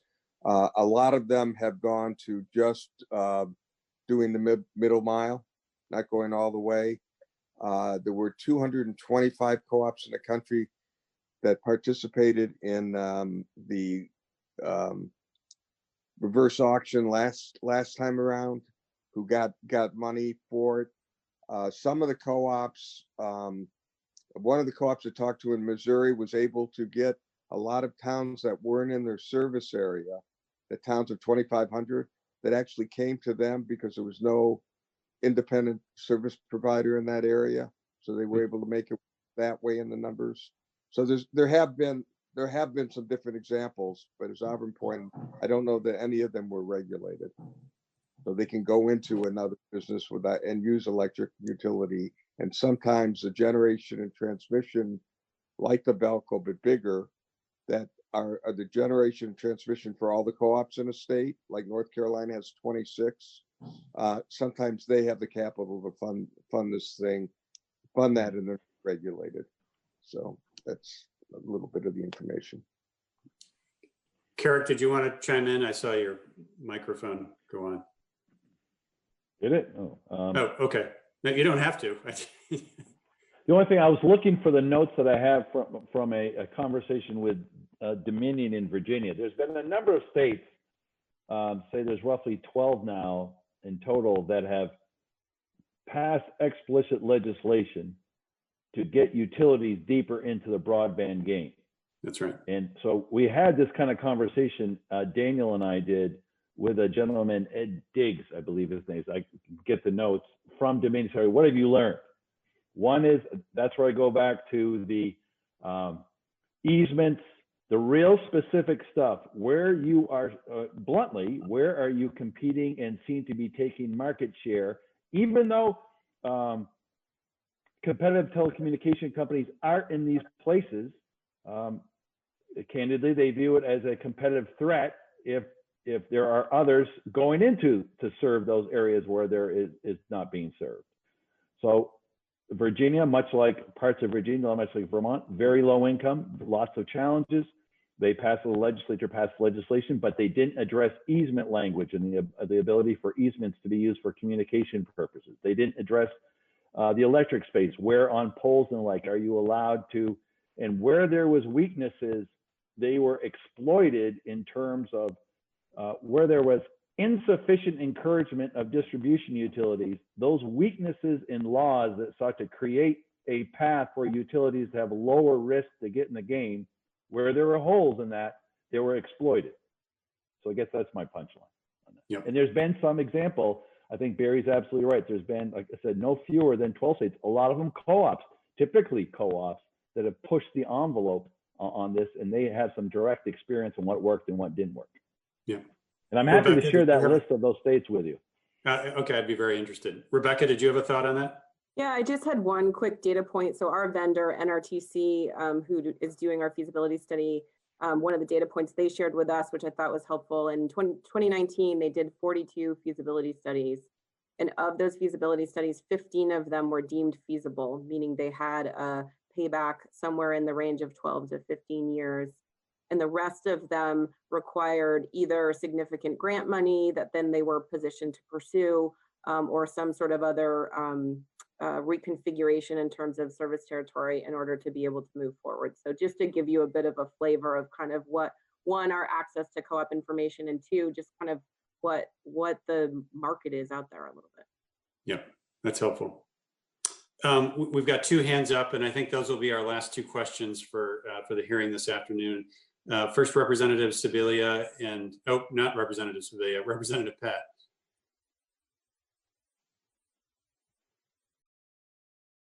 Avram, did you have a question? No? Okay, okay, great. Okay, well, I really want to thank our witnesses on a number of levels. One, for being here with us this afternoon and spending a couple hours. It was very informative to me, and I hope for the committee as well. And two, for all the work you're doing in the middle of this crisis, frankly. I know that the call went out from the commissioner at DPS a week ago to ask people to really step up their game in terms of connectivity. And I know that a number of the electric utilities in Vermont have been doing a great deal of work there to try and find creative solutions. And I want to express my gratitude for the work that you've been doing there. This is a topic that I'm very interested in our committee pushing forward with, you know, to the extent that we have bandwidth to do that this year, just because of extenuating circumstances, may be difficult, but, you know, to the extent I'm involved with this committee going forward beyond this year, this is a topic that I'm really interested in, you know, pushing forward on. So, again, really appreciate your help in educating us today, and we're going to be back to you with you know, questions as to how you can push us further to to start to solve this connectivity issue that we have. So thank you very much for your time today, and we're going to conclude the hearing there. Thank you.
I think we will start shortly here. The speakers, I will introduce you as soon as I am finished with the beginning of this press conference. I want to thank folks for coming today. I know that everyone is extremely busy. There has been this breaking news just in the last couple days of the closing of the NVU Linden, NVU Johnson, and Randolph campus of Vermont Technical College. And it's brought up a lot of concern from folks all across the state. I know that legislators, probably trustee members of the state colleges, the governor and myself have been inundated with communications from concerned Vermonters across the spectrum, from students, faculty, staff, community members, businesses in the vicinity of the various facilities. Really the incredible importance of these institutions, particularly to the central and northeastern part of the state, but really to all Vermonters who attend our state college system and have access to the great programs of our state colleges throughout the state, and that the concern of these closing for the state is quite large. We are here today. It's very clear that the members of the legislative body, myself, the faculty, staff, and students are requesting that the Board of Trustees delay the vote to close the 3 facilities. The vote is scheduled for tomorrow, when everybody just learned about it on Friday.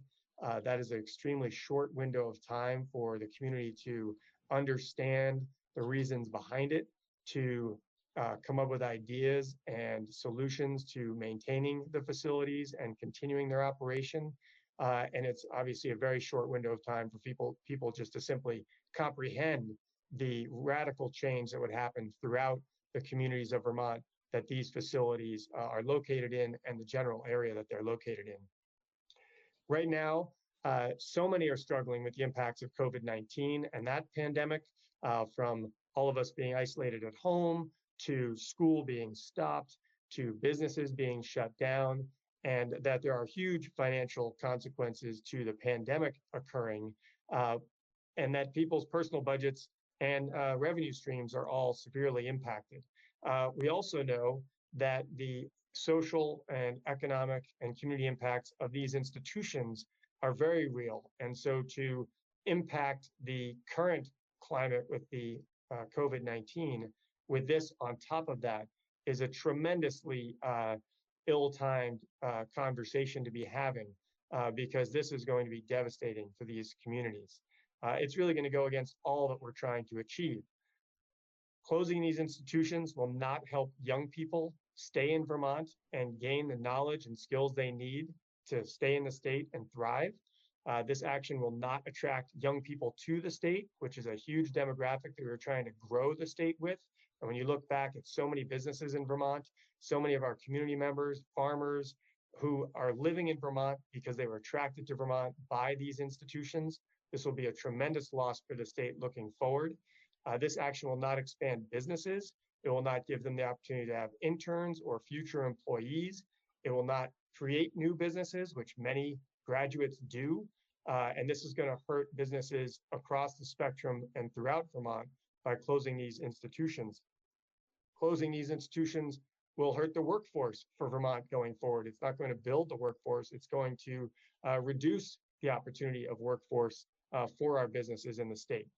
So we do call on the board today to delay the vote on closing the campuses, to allow the legislature, community members, faculty, and students and businesses to work together to review the facts behind this proposal, and to review whether there's opportunities to be nimble and build a future that includes these facilities going forward in Vermont.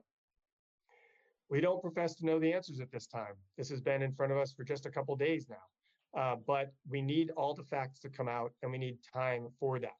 There are tens of thousands of Vermonters and graduates of these institutions ready to put their ideas and resources to work to keep these institutions going and create the future that we want to have in Vermont. There's clearly got to be a more productive solution going forward. I know the legislators are taking this situation very seriously, and they have have had valuable proposals in the past. And we also recognize that the state has not been a very good partner in funding these institutions with annual budget appropriations. This has been an ongoing challenge for decades. And therefore, we all know we need to look at all of these issues in looking for a path forward. I would ask that the governor, who made a very good statement earlier today, which was an adjustment from Friday. I'm very glad that going from the adjustment Friday to today's statement that he no longer supports the proposal to close all 3 campuses. But I hope going forward, the governor would consider in his very busy schedule right now, maybe appointing a task force with leaders from either past government leaders, business folks, students, faculty, staff, and community members to really dig into this over a number of weeks while the Board of Trustees gives a pause on their vote. The governor is obviously very busy with the COVID-19 pandemic. It'd be hard to think that he would have the time or the top level administrators would have the time right now. But if he could appoint a task force to look into this, I think that would be very, very helpful. With that statement, I would like to introduce Senator Kitchell from Caledonia County, who has a brief statement to offer regarding this proposal. Oh, thank you. Thank you.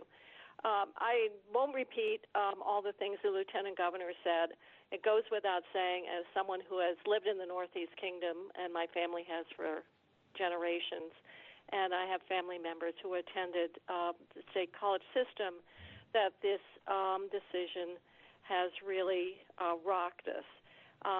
During the last few days, we all have received hundreds of emails from parents, faculty, businesses, residents, and they all convey a very passionate view around the critical role that our state college system does play in meeting higher education and providing higher education opportunities for our youth, but also meeting the workforce needs of our businesses.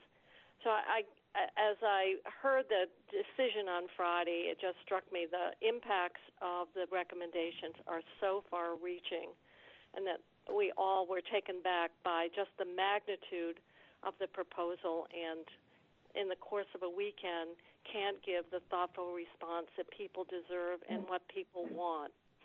So time is needed, and the legislative leadership have asked for a delay, and I strongly agree. I think it just goes without saying that a lot of work has to be done. We can't be naive. The world of higher education has changed dramatically. We've got to do right sizing. We've got to do future planning. We've got to look at emerging needs. But all that is important work to build the framework and the foundation for the future of our public higher education system. So I'm speaking as a legislator who will have a direct role in many of the discussions, but it needs to be done in a thoughtful way. I agree we need to have a work group with expertise to really help us figure out this path ahead, which is really so important to all Vermonters, but certainly the impact is experienced in the Northeast Kingdom and the central part of the state. So those are just my comments at this time, but I appreciate the opportunity to speak today. Thank you.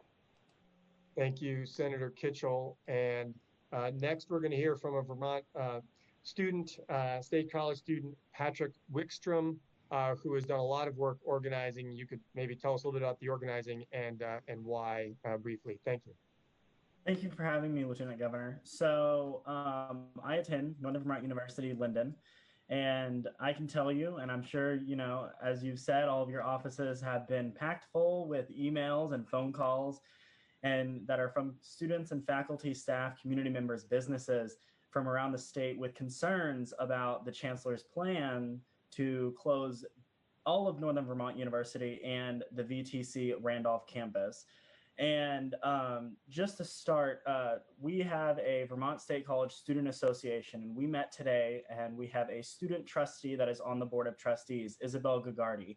And we met with her to bring up student concerns And she told us that she will be standing in solidarity with the students, and she will be releasing a statement today. And the VSCSA will also be holding an emergency meeting tonight to draft up a letter and a statement coming from the Vermont State College Student Association, which is comprised by all the student government bodies that are in the state college system.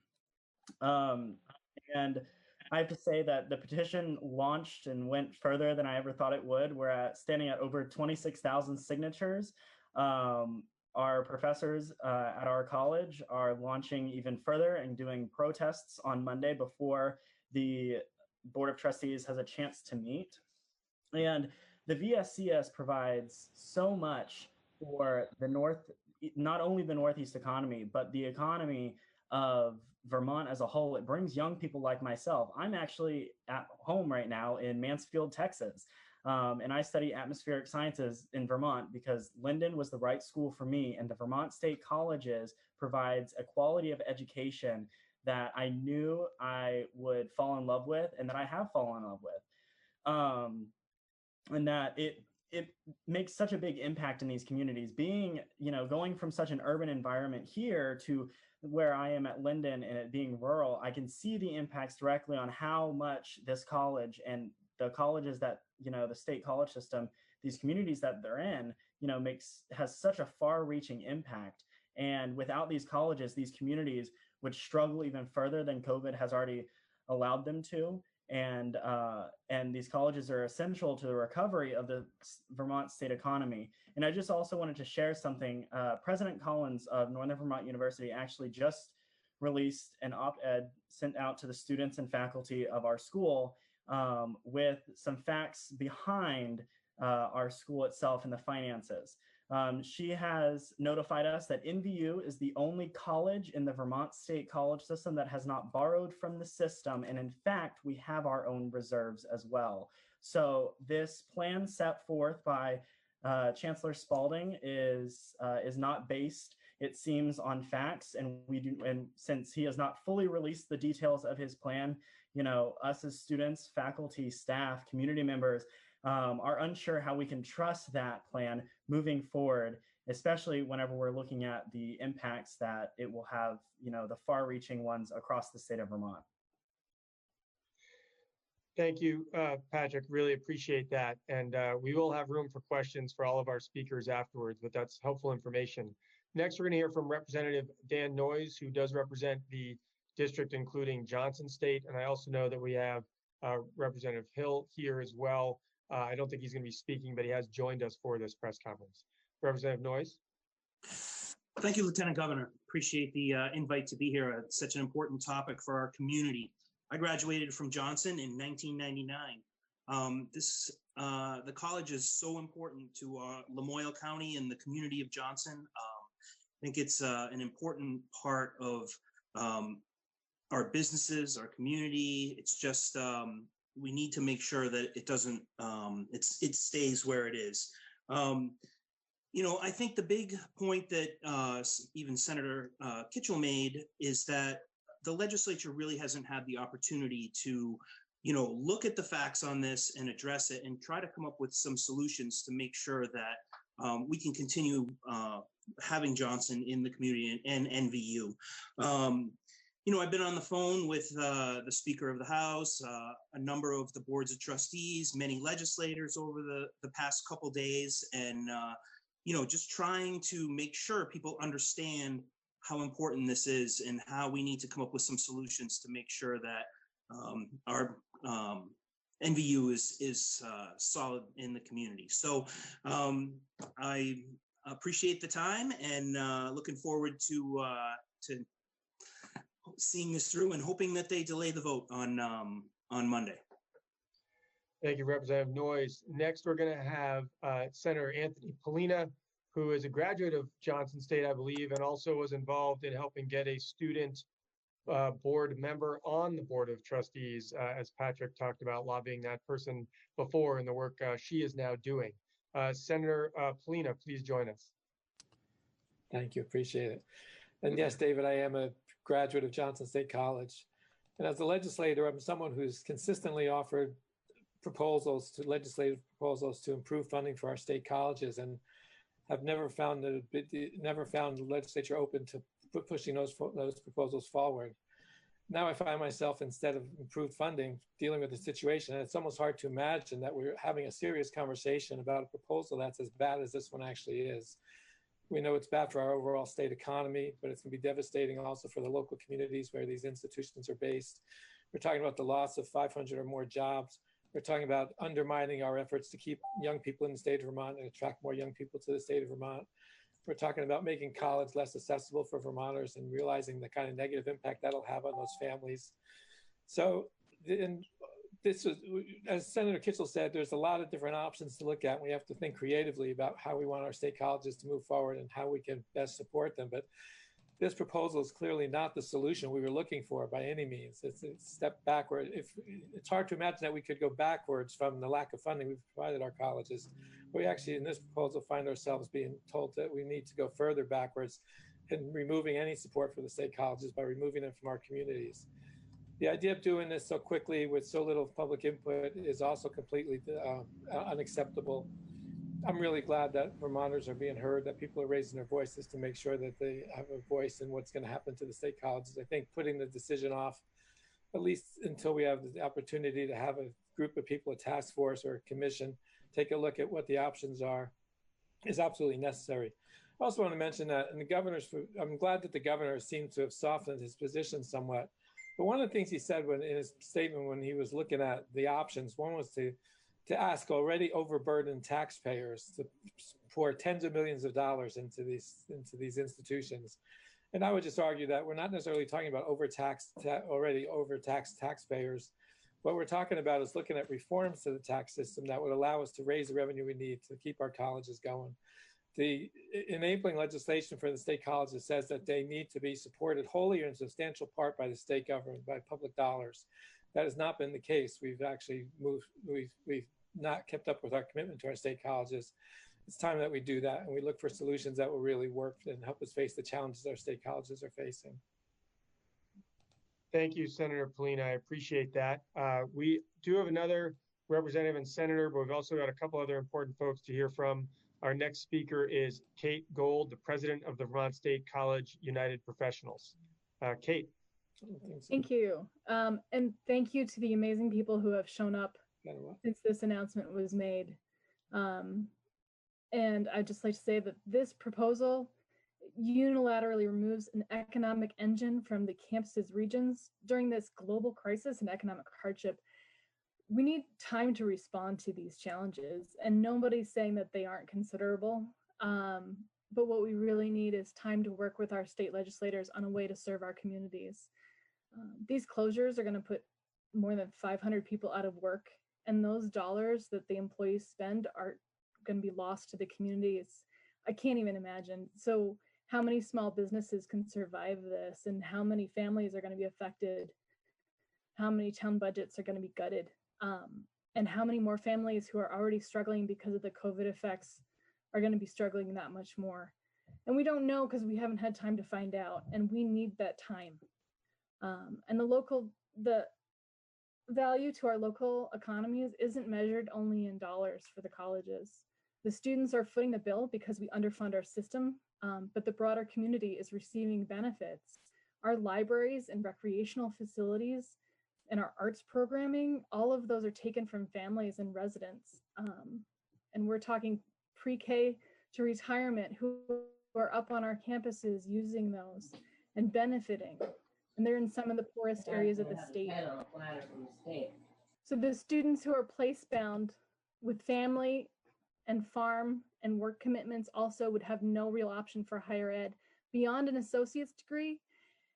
And those options that we have, I live in the Northeast Kingdom, those options are largely online, and we don't have reliable internet access. I'm very lucky that I do usually, but that's not the case for many of the students I work with and many of my neighbors. This proposal was formed with so little input and absolutely no outside scrutiny, and just stealing their potential. And we can't support this. And please, we need time to do better than this. Thank you, Kate. I appreciate those remarks. And we have Representative Lucy Rogers from the Cambridge Waterville area also will be impacted by the Johnson State facility closing. Representative Rogers. Thank you, Lieutenant Governor, and thank you for your leadership in hosting this press conference. I hope that the Vermont State Colleges System Board of Trustees will hit the pause button and give all of us more time to think innovatively about how to transition to the next phase of the Vermont State Colleges system. Today, I attended the rally in Johnson and practiced my social distancing, of course. I was reminded while I was there of the incredible dedication, the boundless energy, and the creative minds that we are so fortunate to have in our rural communities. Any solution going forward must include local community leaders in the deliberation process and must ensure that there is a continuity of some form of higher education options throughout Lamoille County and the Northeast Kingdom, which I don't see in the Chancellor's current plan. For many of our local students, including those who live at home and commute, and those who access higher education as high school seniors, transferring to Castleton is simply not an option. The plan on the table would instead mean the end of higher education for so many of these students. I urge the Vermont State Colleges System Board of Trustees to delay their vote on closing the 3 Vermont State College campuses. I look forward to thinking creatively and innovatively about how to make sure our state college system is relevant into the 21st century. I'm heartened by the good news that came out today with the statements from the Speaker of the House, from the Pro Tem of the Senate, from the Governor, and with the Lieutenant Governor hosting this press conference. And it gives me hope that we may be able to proceed forward in a positive direction. But I also want to say to everybody that we are not by any means out of the woods yet. And please continue writing to the Governor, writing to the Board of Trustees, and perhaps even most importantly, writing to your friends in areas of the state that are less directly affected by the closure of these campuses. Because as we go forward, the legislature is going to have to work together as a whole to find solutions. And this means that we need buy-in from people from all over the state. So write to your friends in other parts of the state and ask them to talk to their legislators about how this is an issue that's important to everyone. Thank you. Thank you, Representative Rogers. I really appreciate that. Next, we're going to hear from Sandy Noyes, the VSEA President of the Staff Federation of the Vermont State Colleges. Here I am. Excuse me. My name is Sandy Noyes, and I've been at Johnson for 27 years, which just proves the longevity of the people at these colleges. When students come onto campus, they know that we're going to be there for them. We're going to be there to help them, and they know where to go for help. So taking this away from them is going to be very hurtful to a lot of them. And something else I want to say is our college students, staff, and faculty shop locally. When they have visitors that come from families or whatever, they also shop locally. They dine in the restaurants, buy the gas, get their hair done. They're spending money left and right. And if they decide to close the colleges, we're going to do that too. I mean, we're going to lose that too. So it was nice to hear people from Johnson graduates being there. And that's all I can say right now. Thank you. Thank you, Sandy. Really appreciate your voice on behalf of the staff at the different state colleges here. And finally, I think on the phone, we have Senator Robert Starr, Bobby Starr, from the Northeast Kingdom as well. Senator Starr. Yes, thank you, Dave, for holding this forum. You know, it was said back weeks ago by somebody, the cure is worse than the problem. And I think what the trustees have brought and the chancellor has brought before us is the cure that they're offering to straighten out the college system is far worse than the problems that we have today with them. And, you know, I've lived in the Northeast Kingdom my entire life, graduated from Vermont Tech College, have, you know, run a very successful business for 40 years. I've had many cousins, brothers, even my own son went to Johnson. And, you know, it's going to be a terrible loss to our students that commute back and forth because some of them, many of them, can't afford the board and room. It's going to be devastating to the communities in which these colleges are located. And being stuck up in the corner of the Northeast Kingdom next to the Canadian border, everything we have is south of us. And I can't see any children or students from up here going to Castleton to finish their education. It's going to deprive many of our younger people a college education, which we've been promoting in the legislature for years. And it's disgraceful to our whole state. An issue as important as this is to give us 3 days notice that it's going to be voted on. And I just think that with the great minds in the the old statement, Vermont strong, well, we're too strong to take this sitting down, and there's no reason that if we put our heads together, we can't straighten this whole situation out and have excellent colleges for our young people in the future. So with that, again, Dave, thanks a lot, and I agree with all that's been said today. Thank you, Senator Starr. I did get a written comment I'm going to add from Senator Benning, who was unable to join us. They've got some power outages up his way, but he did state for me to read, these colleges cannot simply be looked at as storefronts for profit. For well over a century, they have been an integral part of the community we call Vermont. They carry on the spirit and foresight of the authors of our Constitution, who, looking specifically into the future, put language in that document that demanded support for the education of our youth. These colleges do not simply educate those born here, they are the vehicles that attract youth from around the world to come to Vermont. Many stay and help Vermont grow. Many become Vermont's ambassadors throughout the world, helping perpetuate the cycle that makes Vermont healthy and diverse. Their students fill every business in Vermont's present economy. Their graduates create the very businesses keeping our economic engine running. We cannot abandon the legacy of our ancestors or hamstring our descendants with quick decisions in difficult times. We should remember our history before we become history and take the time to think this through. So in final closing, I want to just mention in the middle of the night when I was working in my barn with some pigs that were farrowing, I was thinking about dairy farmers throughout the northeast part of the state.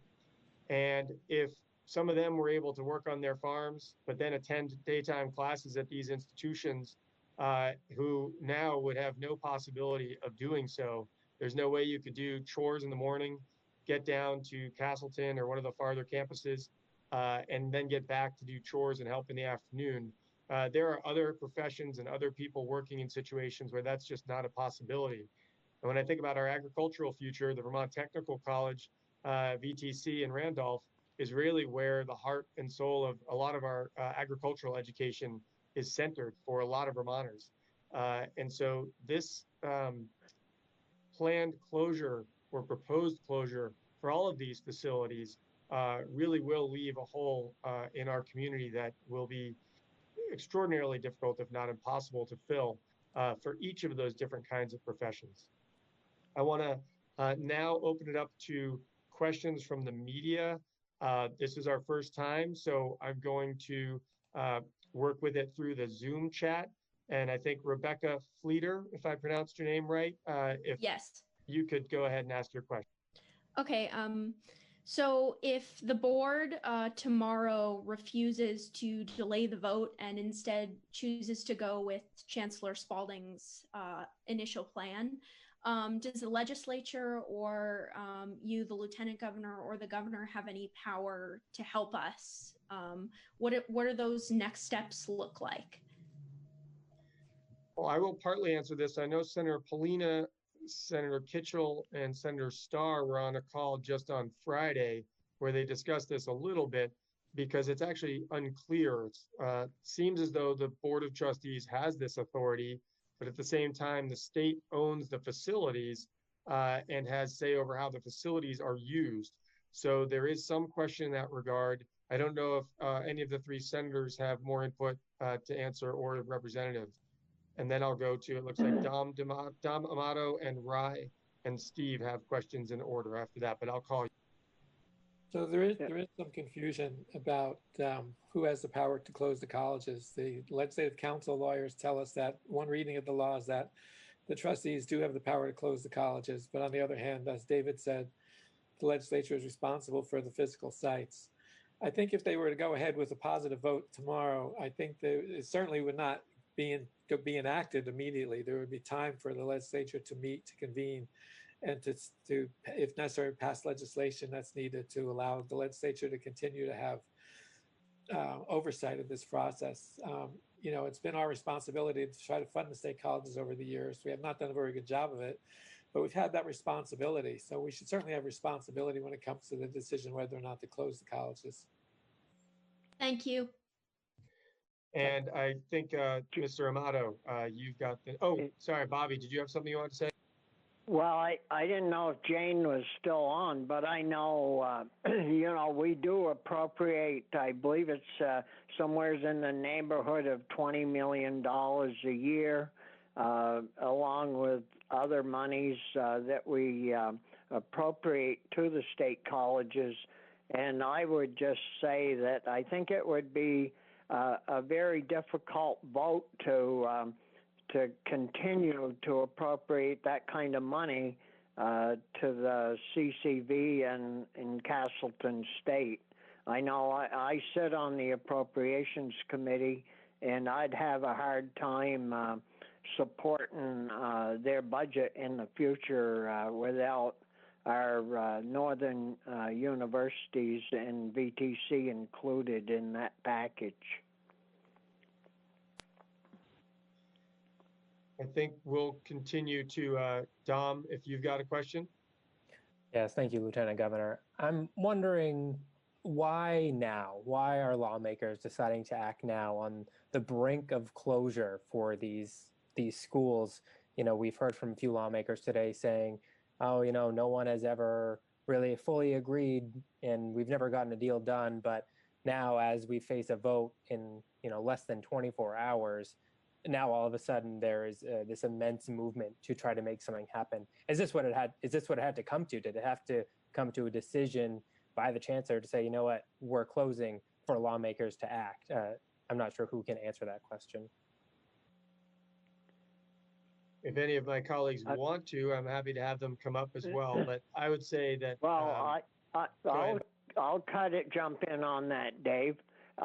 You know, I think why didn't the trustees or the chancellor come to our legislature? We were there January, we were there February, we were there the first week in March before we had to leave because of COVID-19.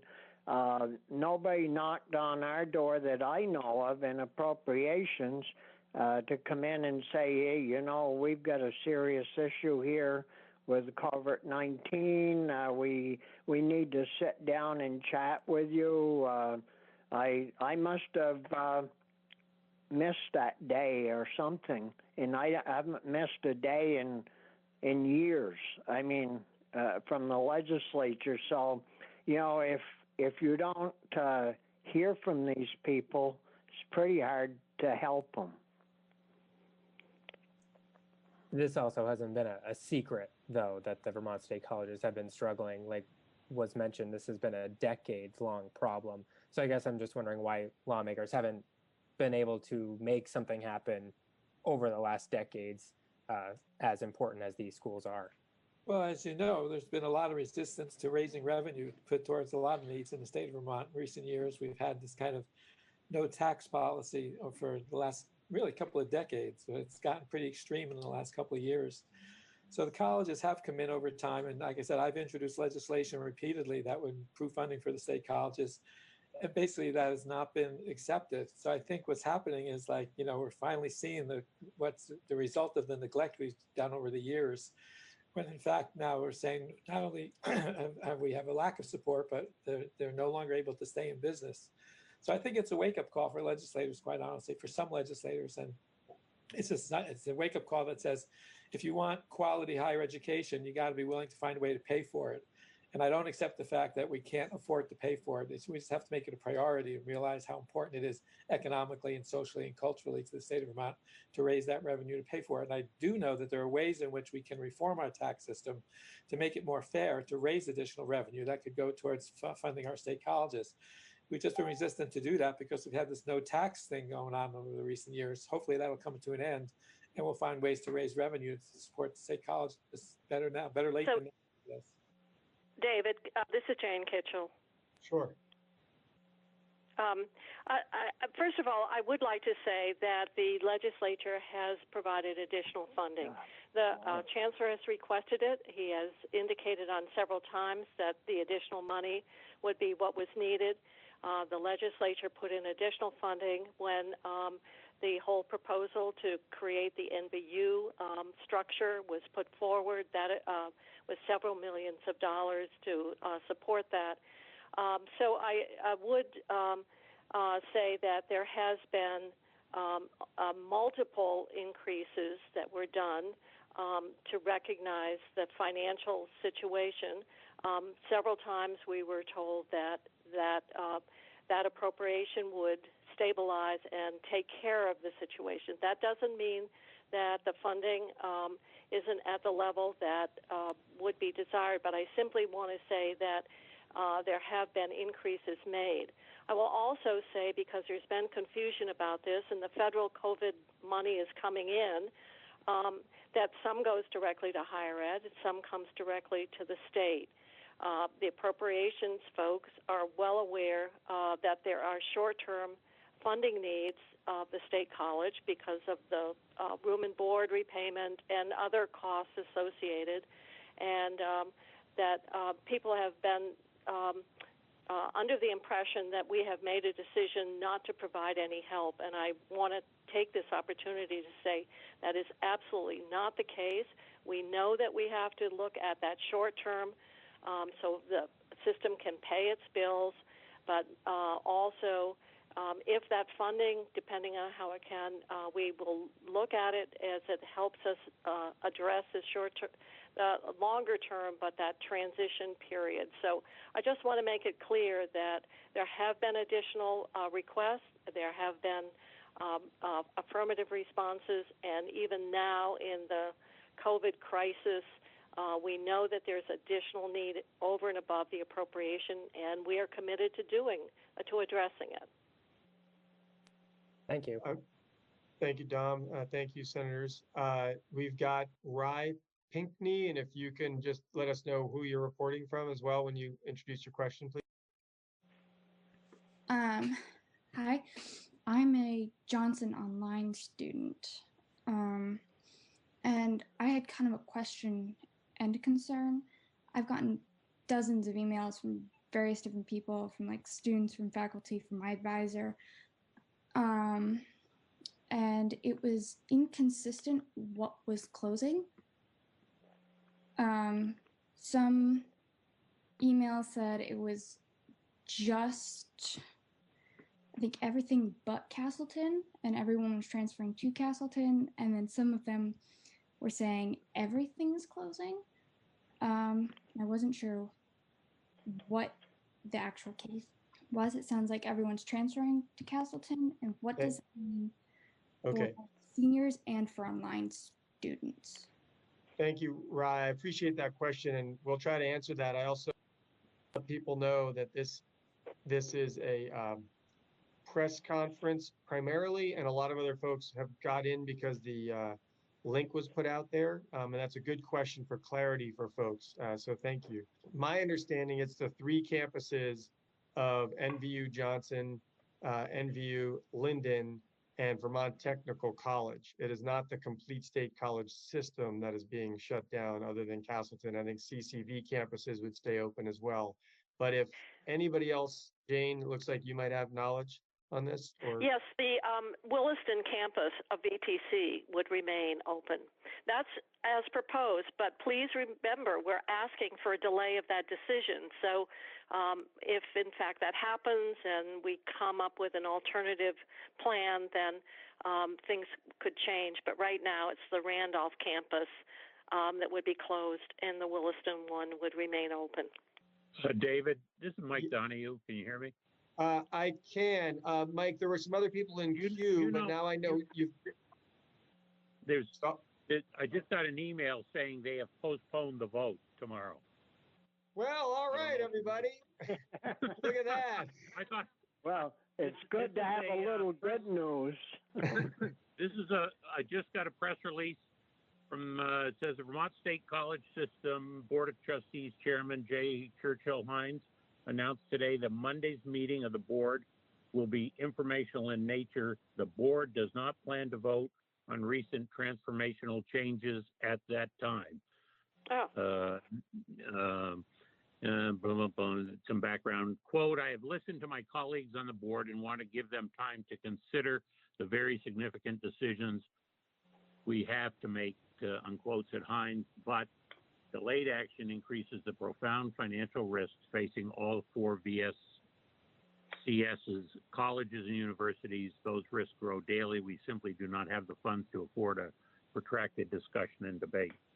So there's several paragraphs to this thing, but the bottom line is there won't be a vote tomorrow by the sounds of it. Oh. Well, that's Bob, I can't get in here. I think there we go. That's obviously, I think, good news for both what everybody on this call was seeking that I know of, unless there was someone who's watching that had a different idea than the rest of us. I do want to offer the opportunity for those that were in line for questions, if there were other questions you wanted to ask. And Steve Cormier was next from WDEV. And I think there are one or two other questions that will still allow to happen. And then we'll figure out where to go from here. Scoop Donahue does it again. It's amazing. Nice job, Mike. I do want to piggyback a little bit off of Mike's statement there. And can you hear me okay? Yes. Okay. I just want to read something real quick from Tim Ash and Bitsy Johnson's press release, and they're talking about a work group. My question is, I guess it's twofold, is, and I can hear what the chair is saying, you know, time is ticking here, is that there's going to have to be funding put up pretty quickly. How long would you expect this work group to go? Because it looks like Senator Ash and Speaker Johnson are saying that they want to keep all three campuses operational 2020 through 2021. I just wanted to get your thoughts on that, David. Well, I'll answer, and I know Senator Kitchell, I think, also has something she'd like to say, being that she's chair of appropriations. I saw that notice from the speaker and the president pro tem earlier today as well, and I was pleased with the timeline they had put out, because I originally was simply saying we need a few weeks to a month for people to at least figure out what's going on. If the legislative leadership is stating that they think the resources are there to keep these institutions open for a year and, you know, through the next spring, that's a pretty tremendous ask and level of support on their part, and I'm pleased for that. But I imagine that also puts Senator Kitchell and the Budget Appropriations Committee in a tight spot, given the circumstances the state is facing. So I don't know if Senator Kitchell would like to add anything if she's aware of their position. Am I still, I'm not muted, is that right? Correct. Oh, okay. That goes back to my earlier comment. Our hope is that we can, with the COVID money coming in, the federal money, because this is just, hopefully we can say that this is, the situation we're in has been created by the pandemic, is that we would provide the short-term funding that is needed just to finish this fiscal year, because that involves payments of room and board back to students and so forth, and look at allocating money, if at all permissible, which our thinking is that it would be, of money to support this transition year. So that is our hope. That would be what we would attempt to clarify to make sure that that would be a permissible use, but we think that that would be a more orderly and thoughtful way so that we deal with that short-term paying our bills right now and funding a path to really define the future of the system. I'm going to go to Alexandra Huff, who had a couple questions. If you can make them together, and we'll try and get them answered quickly. We're not going to run this on forever. I know there's another parent that had a question. This was oriented as a press conference, but I do want to be able to answer folks' questions. We may take some of them over to the Facebook page and through my office at a later time. Alexandra, why don't you go ahead? Yes, hi. I am a, can you hear me? Yes? Yes. Okay. I am a student reporter for The Critic, the newspaper on the NVU Linden campus. And I was just wondering, to the legislature's knowledge, has a formal additional funding request from the Vermont State College system due to COVID-19 been made? There's been talk back and forth, but nobody knows for certain, and how much was requested. And on top of that, we've heard from many senators and representatives and government officials today and got different aspects on that. And I was just wondering if student Patrick Wickstrom could expand on student concerns at this time with a handful of questions or solutions that the young people, these 19, 20-year-olds are offering, so that we can get more of that perspective. Well, this is Jane Kitchell again. We do not have a firm number. Some of that still needs to be developed, but in all honesty, to repay the room and board, we've heard an estimate of around $5 to $6 million with some other costs. We are probably in the vicinity of $10 million. I hope that's helpful, and that's what's needed immediately. Lieutenant Governor, can you hear me? John, I can, and I've now learned that you and Lola from Vermont Digger were sending some questions through my phone, so I was going to go to you two next. I do want to answer one other quick question. Someone asked, where is the VTC representation? I did reach out to Senator McDonald, and I could not get through to him this morning. I also did speak with Representative Jay Hooper, and he was very pleased that this conversation was happening, but also recognized we had a lot of people on the call as actual speakers. And so I believe he may be watching on FaceTime Live. I'm not certain, but they are certainly very concerned as well. So I can answer that question. But John, why don't you go ahead and ask yours, and then I'll ask Lola's question, and then we'll go back to the group chat. Okay, for years there's been talk about closing one or the other, Johnson or Linden. Has it occurred to any of you that this could be kind of a bargaining opener? We'll threaten to close both of them, making closing only one of them politically more palatable?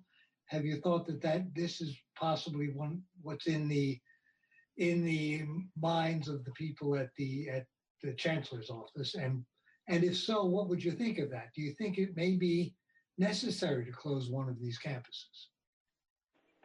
Well, I would start by saying that I would hope that that isn't the cynical approach that is being taken, but I cannot speak for the chancellor or the board. I have to take their actions at their word. I do think what this will allow for is everyone to recognize the importance of all three of these institutions, but also the importance of the management of the institutions to work to make them maybe a little more nimble and flexible with respect to shifting some of their programs to the programs where we need more people, nursing programs and others in Vermont. I see that Senator Kitchell also may want to add something to that answer. Yeah, good.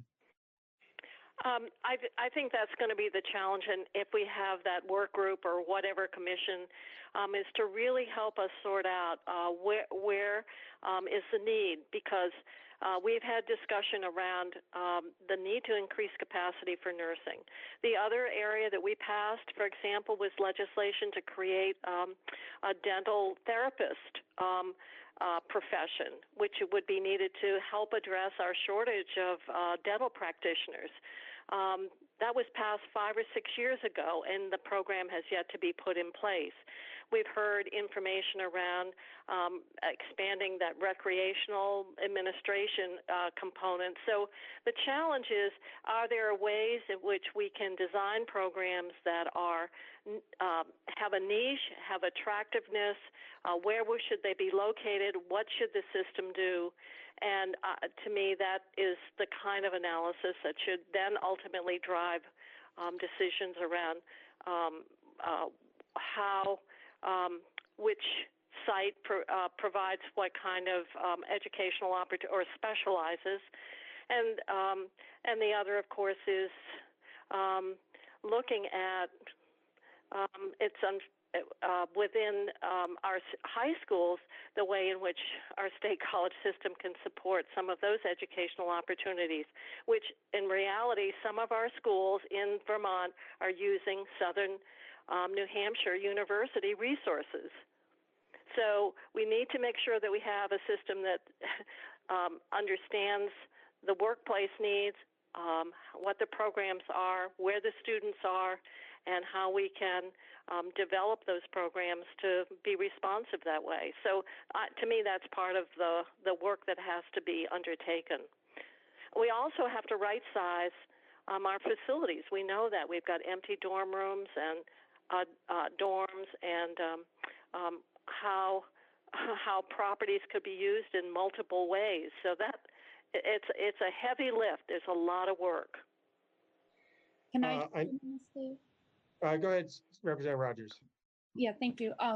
I definitely want to echo everything Senator Kitchell just said, and I think in addition, just to say that I think this idea that we can close 3 campuses and then the whole rest of the system is completely financially sustainable as is an idea that we should be moving away from, because I think really the root of the problem is that we have a 20th century higher education system and we're in the 21st century. And so really, and hopefully if we were able to have a task force and involvement with community leaders in the affected communities, we would be able to come up with more creative solutions. But it's really not even just about the 3 campuses that are being discussed. It's about the entire Vermont State Colleges system, and how do we create a model that is caught up with our times and financially sustainable into the 21st century and serves all geographic regions of Vermont. So I really think that's the question we should be asking and thinking about. Thank you, Representative. We have, just for people's awareness of order, I've got Lola from Digger, and then Mike Verillo from the Stowe Reporter. And after that, John Walters has put in a question. I know there's a couple more in the Zoom chat as well. I just wanted to put out the order that I'm going to be going next. Lola's question from Digger was, given that Vermont funds higher education at a lesser rate than every other state in the country, how can lawmakers credibly say they have been responsive to the system's financial needs? I think in part, Senator Kitchell did answer that, but I don't know if you wanted to add anything, Senator Kitchell. No, I don't. I've stated what we have done. I know that people would say it should be more, and therefore tuition would not be higher. It gets into, once again, you have finite revenues unless we want to go for taxes. And so that gets into that very difficult discussion around what do we fund, how are we funding it. I know that there's been obviously concern about the level of funding. We're tied with New Hampshire, if you want to know the truth. And so this may force some discussion around the funding level in what is a very difficult fiscal reality. So it's a matter of, if you don't want to raise taxes, then how do you want to redistribute what you're spending that you have now? And I have to say, generally people come to me wanting more for their particular area. I don't hear people saying we should take money from here and take it away. So those are tough choices, to be honest. I mean, it's kind of a zero-sum game. Thank you, Senator Kitchell. Patrick, did you have a talk? Lieutenant Governor, sorry, Tom Garris here from NBC5. I tried to throw in a message in the chat there about a question, but it doesn't look like it's going through. So could you just put me on the list? Yep, you got it. Okay, Patrick, go ahead. Thank you, Tom. Yeah, so back to something that Senator Kitchell mentioned is, whenever it comes to us going to the legislator and asking for money, and that there's only a set amount that they can really pull from, it kind of, one of the student concerns that came up was the way that we distribute money from state revenue to us, UVM, and I believe it's VSAC.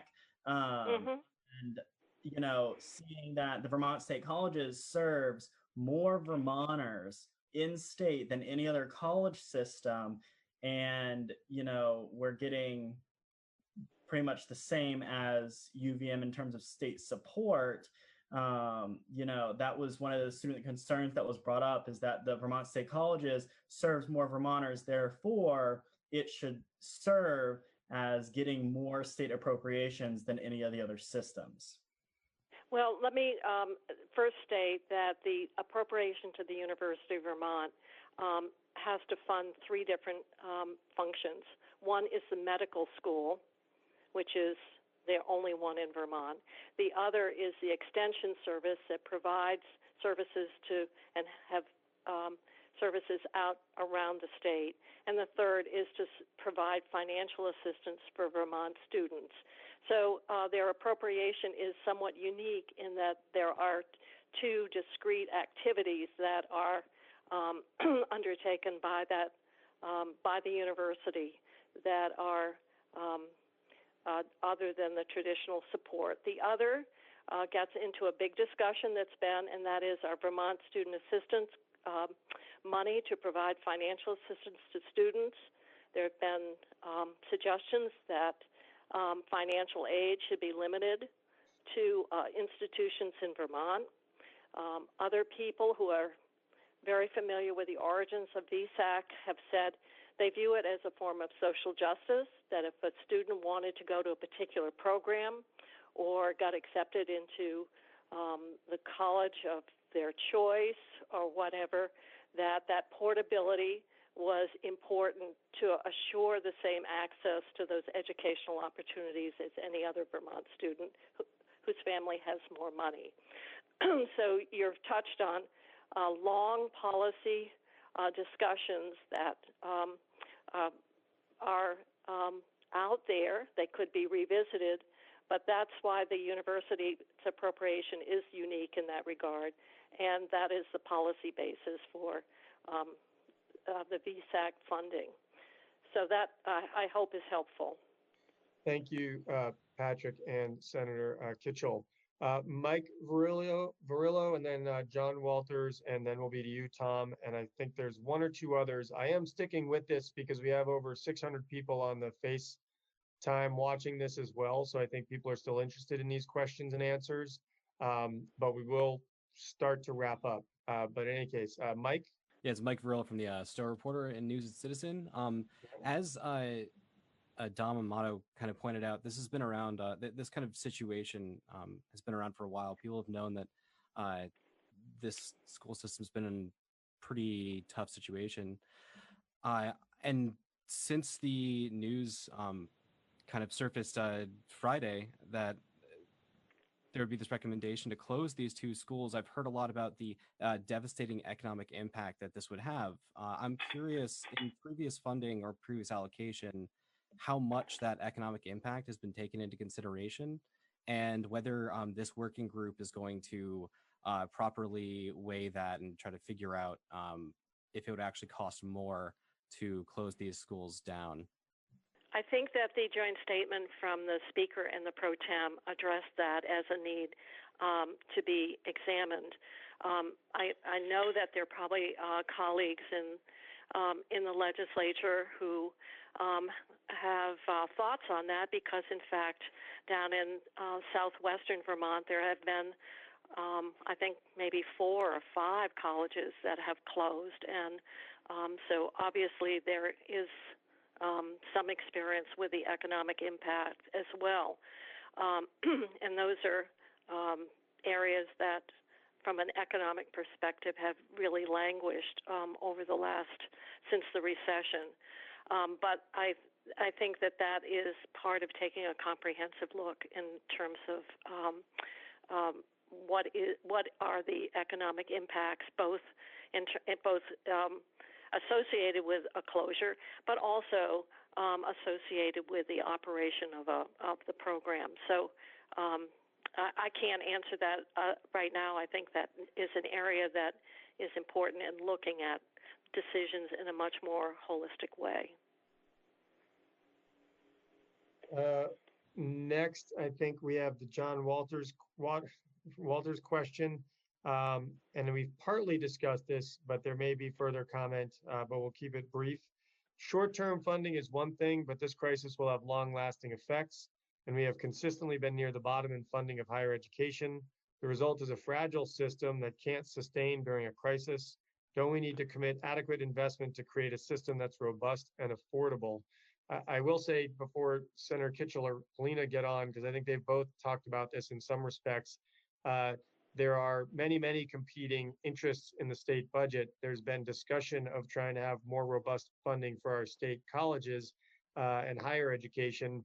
And as I was on a call earlier today, folks were saying, well, we found money for clean water. What about the state colleges? And I said, we shouldn't be pitting our important needs against each other, but that's what happens in the Appropriations Committee. There are often more realistically important things to be funded than the state currently has the revenues for. And I remember when I was first in the legislature, a legislator said to me, the most important committee is actually not appropriations. It's Ways and Means and Finance, because appropriations can only spend as much money as the state raises through its tax system. And then everybody's competing for those resources. And I think Senator Polina addressed that in some respects of how can we either restructure our tax system so that those who have more put more in, and then the resources would also be available so that the boiling frog syndrome would not occur, because this has been a sort of death by 1,000 small increases as opposed to cuts maybe, but cuts relative to the cost of running these institutions. I don't know if Anthony wants to add any more to that. Well, yes, I would. Even though we have a lot of debates about education funding and nobody likes taxes, you could argue, Vermonters have been very supportive over the years of K through 12 education, consistently passing school budgets, even in controversial issues and even in hard times. I think one of the things we have to do is start looking at education as not K through 12 being public education, but K through 16 being public education because of the growing importance of college degrees. So I think if we looked at higher education as part of the public educational system, we would be able to think about ways to raise the revenue to support that whole system and not separate out higher education as something special that we repeatedly underfund. It should be seen as part of the system that we have to fund adequately. And just as an aside, we do know also that when it comes to funding public education, K through 12, that higher income people pay a smaller percentage of their income to fund those schools than do lower income people. If we take a look at that system and how it works, I think we can make it more fair. We could ask people to pay their fair share, and we could raise the revenue we need to support higher education along with K through 12 education. So I think we have to see it as one whole system that goes from cradle to career, as the governor likes to say. And I think that would help us better understand how to deal with the funding issues. Jane, unless you have something else to add, we'll go to the next question. No, go to the next question. I think Tom had chimed in. You're up, Tom Garris. Yeah, Lieutenant Governor, thank you. We've gotten emails from a couple of different groups today. It looks like professors and alumni from NVU and calling, in a vote of no confidence. Do you think that the chancellor should step down over this proposal? Well, I would just say that I don't have enough information yet to make that determination. All of this is so new. I certainly think that putting out this level of change in the institution, I see you, Patrick, and putting out this level of change to what is so fundamentally important to the people of Vermont and the opportunities for Vermont without more notice and warning and information is not the way we would like to see things happen in Vermont. We typically are very transparent and talk about issues so that everybody can give involvement and come up with ideas and come up with solutions. And Vermonters typically will pitch in to make those solutions possible. So this was not the way that I would like to see things happen, but I'm not yet going to say that a vote for or against no confidence should be cast. I think Patrick, who's one of our speakers, would like to say something. Yeah, going along with that, I know this idea has floated around along with the vote of no confidence.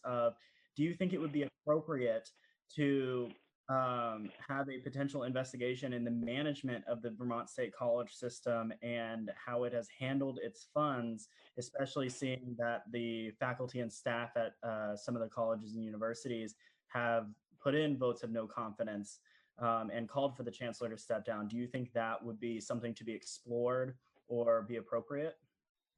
Well, Patrick, I thought you were a speaker, not a reporter, but you know, I think the legislature will be having a lot of these conversations. There are 4 legislators on the board.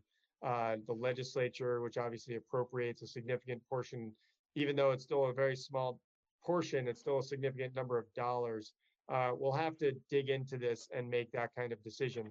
But again, just like I said before, I'd like to analyze a lot more of what happened over the last year before absolutely calling for an up or down vote, just as we right now are responding to this new information. I think it's, we have a tradition in Vermont of taking our time to really analyze things, and that's what I'm going to be going with. Senator Kitchell, did you indicate you wanted to speak, or was that just a noise in the background? Okay. I believe most of the reporters' questions, Lauren Cornell is got part of us. Are you part of the student paper? No, I'm actually, so Northern Vermont University Linden has its own student-run news station, News 7. So Great. I'm here reporting for them today.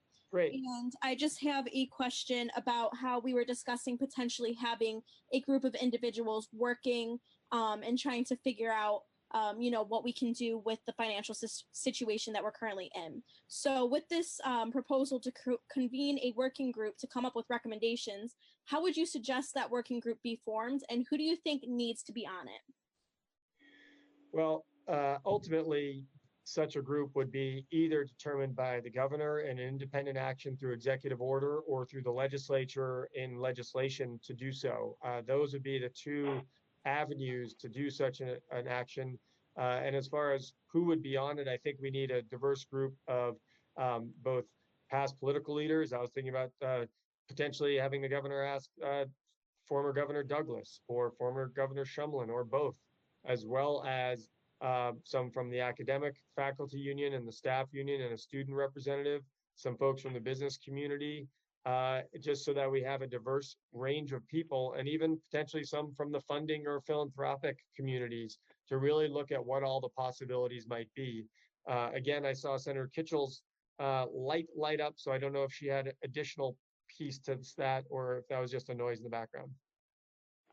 No, I didn't have a comment. I think that has to be determined, and you need to get the right blend of feedback and also expertise and diversity of knowledge. So I think that those decisions around selection need to be done with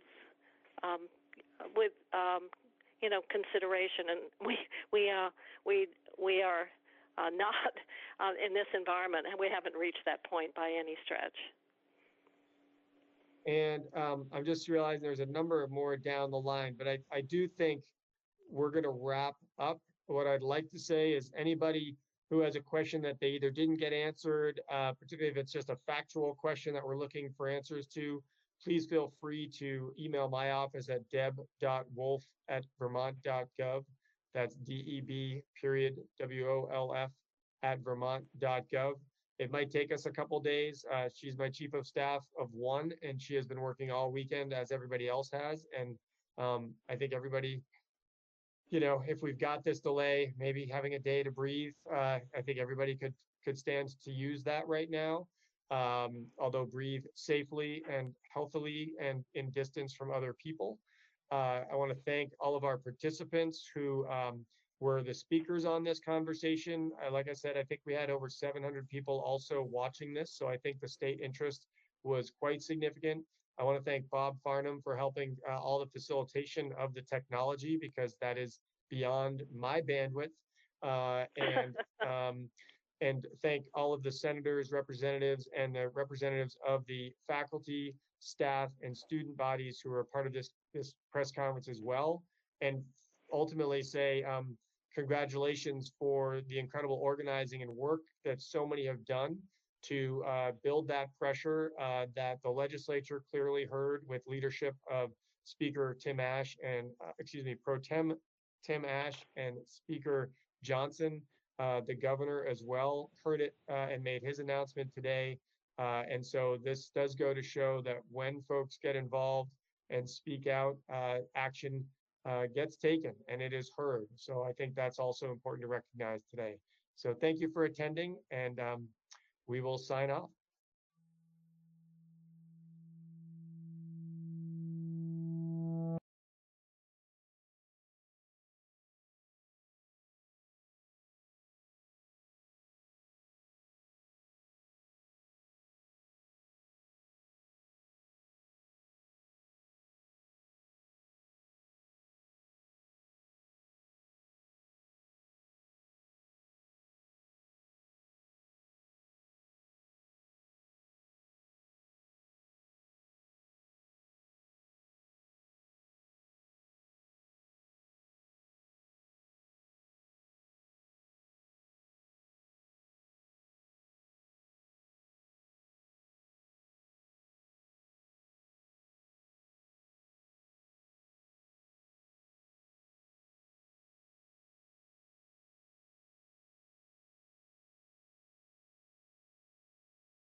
we start, Bryn, if you could just go quickly over updated draft of the bill, and then we come back to the issue that's probably the most controversial.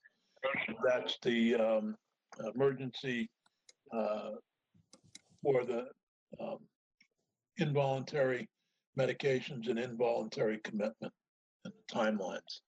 So if you could just run through the copy of the bill. Sure thing. So everybody should have draft 2.4 of S114. Hopefully it was posted to the website this morning. And I was just going to go through the changes that were made to this draft from the draft that you looked at last week. Okay. Most of the differences between the drafts are in yellow highlight. So the first one is in section 1. This is that rent escrow hearings portion of the bill. So if this is where if a plaintiff asks for an emergency hearing, the court can exercise its discretion to hear it. And to the extent that the case is heard as an emergency, then this section would apply. And it gives, as you recall, it gives the judge discretion whether or not to order the person to pay rent into escrow. So that the change here from the last version is that it's put into session law, and it only applies during that emergency period, which is the duration of the time that the governor has declared a state of emergency arising from COVID-19. I've talked to Senator Sorokin, and she's fine with having this in our bill. Also heard from Chris Rice, who's okay with it. He represents landlords in many cases. Okay, so I'll move on to the next section. Dick, if I could just ask, in a couple of different things we're doing, we're adopting different end dates for the emergency. Yeah. So this one is 30 days after the end. In some of the other legislation, it was 60, and then in some others, it's 120. I can understand how you might have different necessities, but I'm just putting it out there. Should we be leaning toward one date to make it easier? Because otherwise, I think people might become confused about what's going on and off. Bryn, any comment on that? So what I'll say is that section 1, the emergency period here is defined the same way it's defined in the Senate Economic Development Bill, which stays all eviction proceedings until the end of the emergency, and that's how it's defined in that bill. The idea was to line it up as closely as possible with what's going on in that bill with respect to landlord-tenant hearings. And the other sort of timeframes of when the state of emergency ends are based on the proposal from the judiciary. So I think that there are some situations which may require a longer period after the end of the state of emergency, and others which don't. So that I didn't come up with these on my own. They come directly from the proposal. Okay, fair enough. I just wanted to have it in our minds. I've kind of wondered about it too, and maybe we will just pick up on that as we get to those sections. So section 2 is the execution. Right. So this is the power of attorney. Yeah. This is the powers of attorney section. The following is the deeds section. These are sort of the same with respect to powers of attorney and the deeds. There's no changes here. Remember, this just permits the powers of attorney and deeds to be executed remotely over a secure communication link rather than requiring that all parties be physically present. Right. So I'll move to section 4. I'm on page 3 now. Yep. This is the Rule 43. This is the section that permits the defendant to waive their physical appearance in the courtroom as long as they've had the opportunity to consult with their counsel prior to that waiver, and also their appearance is made by audio or visual transmission at the time. So the only change there was to add that requirement that the defendant have the opportunity to consult with their counsel before the waiver. We okay there? I'll move on to section 5. Okay, this is the section that suspends statutory timeframes for some court proceedings until the Administrative Order 49 is terminated. So if you turn to page 5, Subdivision 1 at the top of the page extends the time frame for certain court proceedings.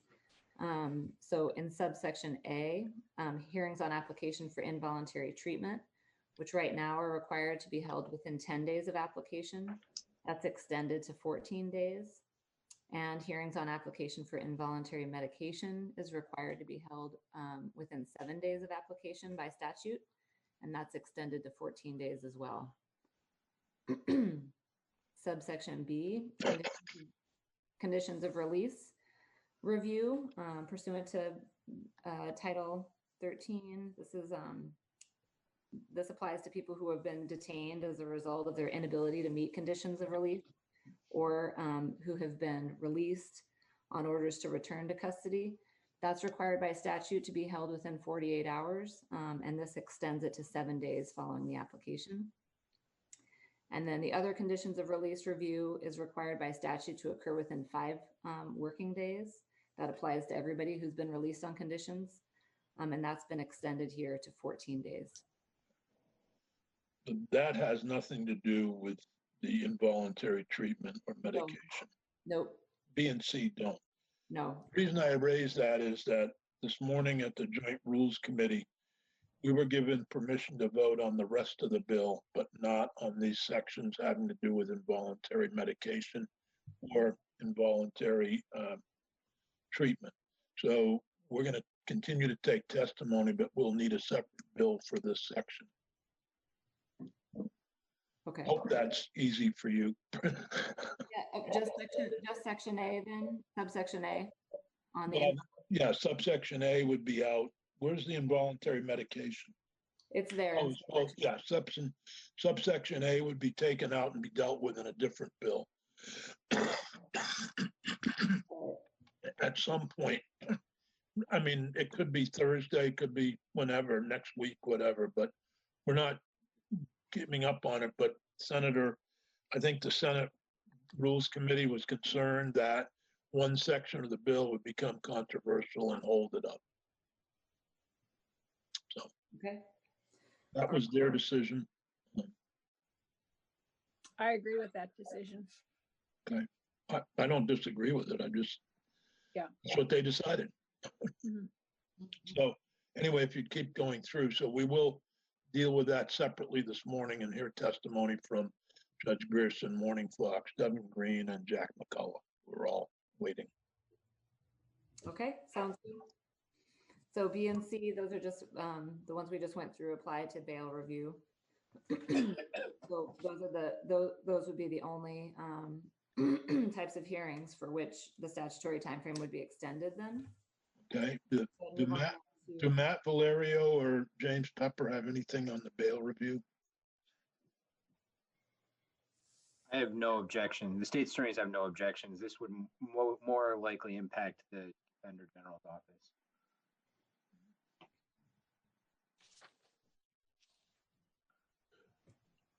So, I'm sorry, I lost part of what was being said there. The conditions of release pursuant and that should be held within 7 days rather than what it currently is, and condition of release review would be held within 14 days following application. Yeah, that's not a problem. I mean, you'd obviously like to have it done quicker, but we understand what's going on here. The real hope is that these things are going to be resolved at the front end as opposed to by review. So. Well, I noticed a case in Bennington that usually would have resulted in much more than a citation for June ended up, just as a citation in June and not even a criminal charge. So there's hundreds and hundreds of those around the state right now. Yeah. Bryn? Okay, so I'll move on to subdivision 2, starting on line 12. This is the provision that suspends all the statutory timeframes that would apply for issuing orders to seal or expunge, or to hold hearings on petitions for sealing or expungement until 120 days after AO 49 is terminated. And again, that was a proposal from the judiciary to keep that suspension extended until 120 days after the state of emergency. Subdivision 3, this would require that those statutory timeframes for preliminary or merits hearings on civil suspensions be suspended. And it also prohibits any actual license suspensions until that civil suspension and hearing on the merits is held. So no changes to that section either. Thank you. And then the last section is section 6, the suspension of statutes of limitations for civil actions. There's just been some wording changes here that provides that all of those civil action statutes of limitations that would otherwise expire during the state of emergency are told until 60 days after the governor terminates the state of emergency by declaration. Mr. Chair? Yes. To go back to what I was saying before, so in these two sections, we have one at 120 days, one at 60 days.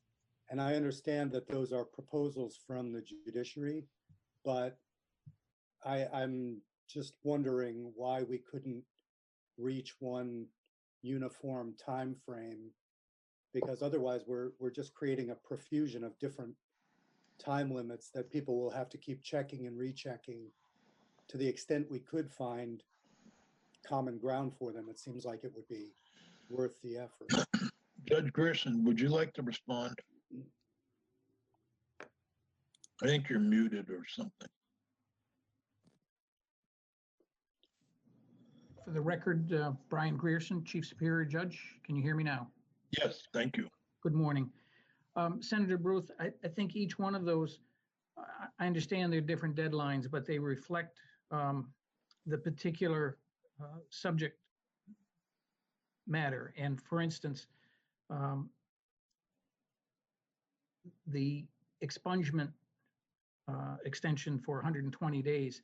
Reality is when this is over and we're trying to get back to whatever the new normal is, we're going to have a significant backlog in every single docket. And the 120 days in expungement, to me, is more of a reflection of a priority. We're going to have to set priorities on what gets set early. And it's more of a reflection of the priority. And I would put expungements and sealings on a very low priority for staffing, the impact on staffing. But for instance, the 60 days on the statute of limitations is a reflection, a different issue, and it's one that is not involved with staffing. It's a matter of getting those cases that have been held in abeyance because of statute of limitations to process those. Understood. I'm wondering. 30 days on evictions is really rent escrow orders. That's something that we would want to start that process as soon as we can. And so that's why each of those dates reflect a different priority, perhaps as one. Correct me if I'm wrong. Let's say they were all 120 days. It wouldn't change your ability to prioritize. In other words, let's say that the statute of limitations, we set at 120 days. What would be, it wouldn't change your ability to prioritize that over expungement. It would just create a uniform line in the same way that the beginning of the emergency had a uniform line. It would, and using, for instance, the statute of limitations as an example, there was a debate among the Supreme Court considering this language, the Vermont Bar Association, and then I believe there was I think it's predominantly a plaintiffs group, and there was a debate between 60 and 120, and the court came down recommending 60 days, and I believe the VBA was consistent with that. So you're not wrong. There are other folks wanted a different number. This is our recommendation, and it's obviously a decision for the committee to make. But I think in many respects, they do reflect a priority from the court's perspective. Okay, and it's not a deal breaker for me. Obviously, it's just I feel as though we're doing a sort of first pass at these things, and we're setting a number of different dates for the end zone. and then we will then do other bills, and we will wind up creating a kind of mishmash of dates. So it will take someone like Bryn to keep us straight all the time on when things are ending or not. So I just put it out there, but I'm happy to go with the recommendation of the courts. Thank you. Thank you. Any other questions about the dates? Judge, you have another issue that you, I believe, sent out and sent out to everybody. Yes. Regarding the requirement that you declare that the above statement is true. What do you call that? Swearing? It's a declaration or swearing as opposed to appearing before a notary. Yeah, but when we talk about execution and swearing here, we're talking about notary publics and. So there is a statute now, Title 4, I believe it's Section 27, relating to electronic filing, does away with the need for a notary and substitute the use of a notary for any document that is electronically filed, and allows for a declaration under oath as to the truth or accuracy of the statement. In what this language that I've proposed, and I believe I've sent it to all of the committee members, would allow that substitution for a sworn declaration to apply in any filing, in any docket in the court, with the exception, you'll note, in the language of search warrants or application for non-testimonial identification. That same language is reflected in the current statute as it relates to electronic filing. And this is a proposal from the court because we're seeing more and more as this situation develops and evolves, that the difficulty in finding notaries and the actual fact of social distancing when you involve a notary. So there's a number of elements in this request. It also comes from the bill that I think some of you, if not all of you, have committee members have seen involving evictions and foreclosure proceedings and the moratorium or stay on those proceedings. There is this exact language in there, in that bill, that relates specifically to evictions or foreclosure proceedings. So what we're asking the committee to consider is adopting this same language and allow it to apply to any filings in court. In sum and substance, it would be to allow a sworn declaration as opposed to a notarized document. Okay. Some things never change. I lost my agenda again. This piece, although coming in late, is probably one of the most important pieces of could be of this bill. Are there any questions from committee members about this section? Everybody okay with adding this? Okay. Then we'll go ahead. So that brings us to the more controversial section, which is section A of section 5.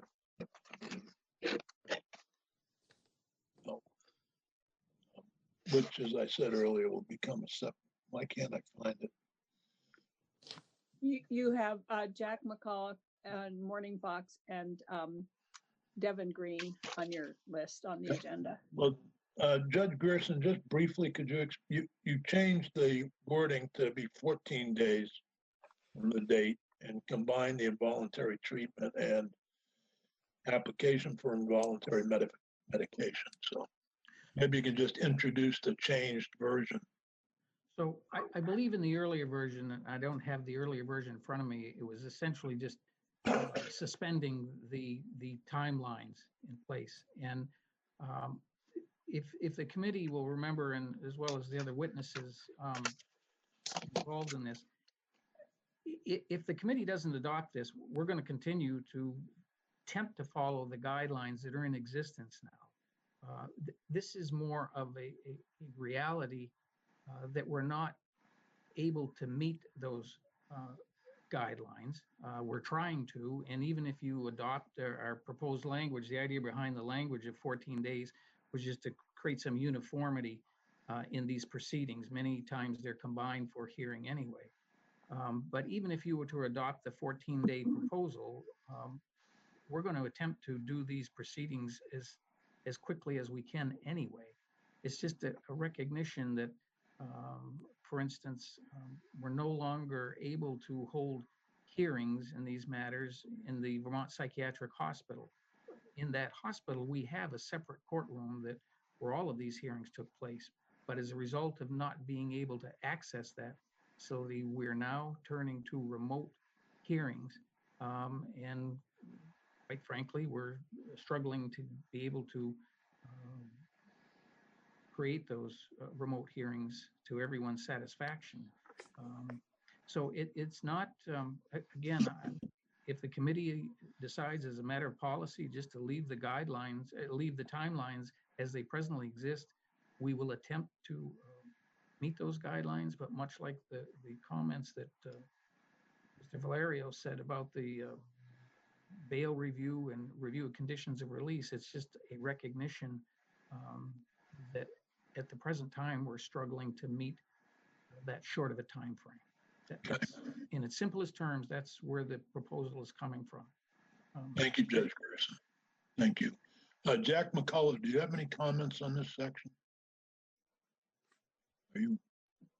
Jack has got a picture, but I don't see it. Maybe Morning Fox, do you have anything? Sure. For the record, Morning Fox Deputy Commissioner, Department of Mental Health. Just checking in. Can you all hear me? Yes. Great. So, no, I appreciate Judge Grierson's comments and the spirit behind the change. And Judge Grierson is actually very right that we are working on trying to do, for lack of a better term, virtual hearings. And we did the first relatively successful hearings this past week at VPCH, Vermont Psychiatric Care Hospital, as well as the retreat, with some hurdles and some bumps in the road, but being a new process similar to this testimony new process, that's to be expected, and hopefully we're going to continue on that and making it a smoother process. Just like to state from the department's perspective that hospitals and healthcare workers are already under a tremendous amount of stress right now with the public health emergency that we're doing. Hospital staff are being asked to work overtime hours, to work in very potentially hazardous situations that may be hazardous for other reasons normally, but now have an added complexity related to the COVID-19 epidemic, with the fact that individuals can carry this disease with them and not be showing symptoms, the fact that anyone with this could be being served in any facility, and that we're asking healthcare facilities to make sacrifices during this time. We are asking that the courts and everyone else try to work with us as best as possible to meet those needs of the statutory timelines. When we're talking about staff already working extra hours, many staff being out because of illnesses or related to the COVID virus, any delays in our ability to treat people places our staff as well as the other patients at higher risk for dangerous outcomes. Any delays also, it's pretty well accepted that people are best served, as far as from the healthcare epidemic that we're currently dealing with, are best served not in a hospital congregate type setting, as that's where the disease can really spread very quickly. And so any tool that we have to try to help engage someone and get them into treatment and out of the hospital sooner is better. And so we just want to express our concern of the potential of the delay in particularly applications for involuntary medications could have serious detrimental effects. And it's our hope that we keep we try to keep on task to meeting those statutory guidelines as is. Thank you. Questions from the committee? Jack's having a hard time. I can't hear him. He sent a chat. Peggy, are you there?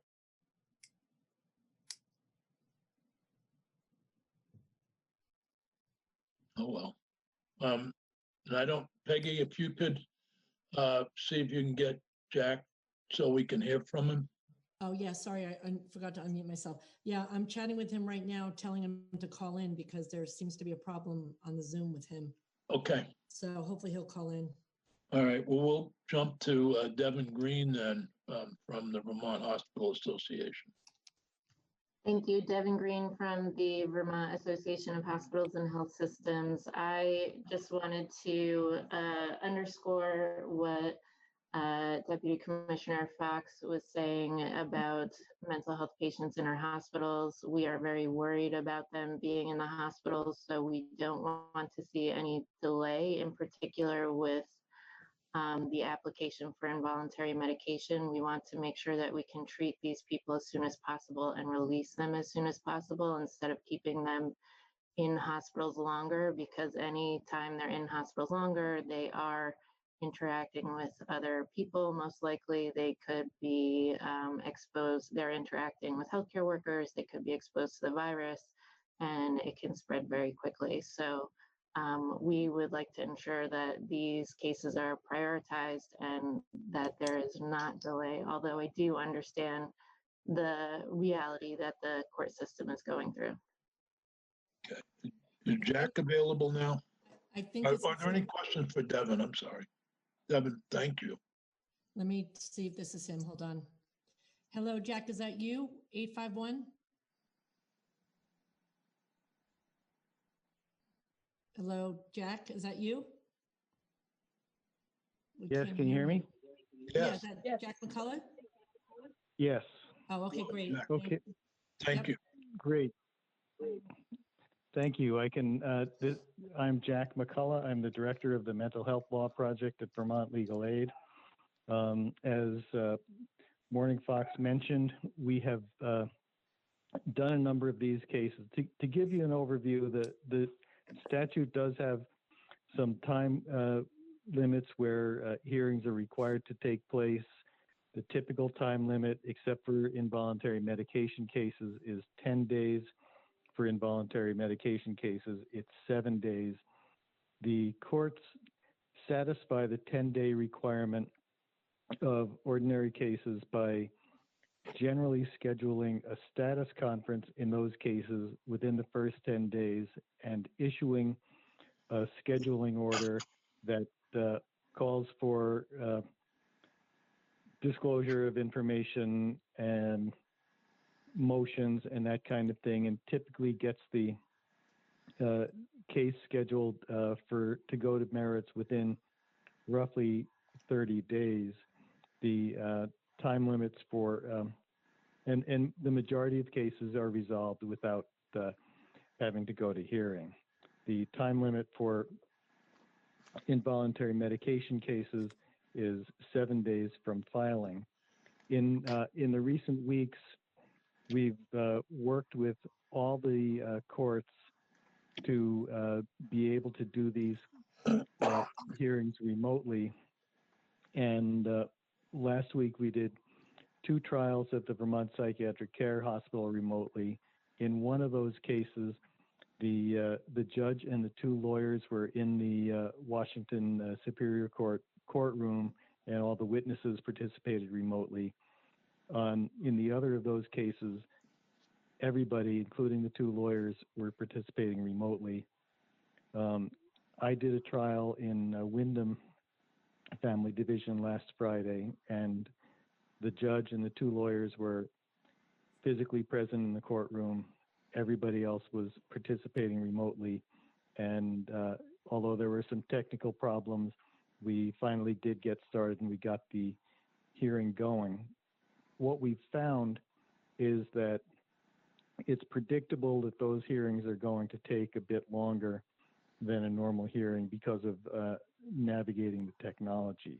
So we may not be able to get as many hearings done on a typical court day than we would have if everything was being done in person. We are fine with the extension of the timeline to 14 days. We do have a bit of a concern that particularly in the busy courts, there may be, if we don't get cases moving, we will be facing a backlog even during the emergency.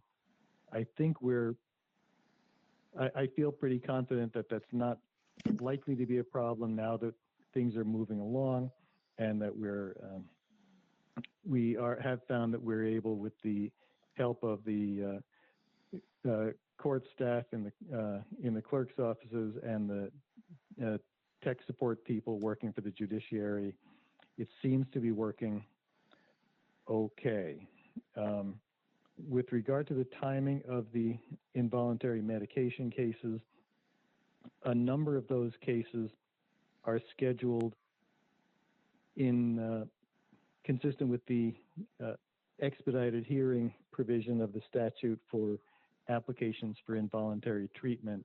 And there's a provision that if the application for involuntary treatment has not been scheduled for hearing within 26 days of filing, that the state has the ability to file an application for expedited hearing of the AIT, the application for involuntary treatment, and then file an involuntary medication case so that those two cases can be heard together. And that's what happened in my trial last Friday. We had the AIT and the involuntary medication trial heard together, and the judge issued the decision on both of those cases, the commitment case first and then the involuntary medication case.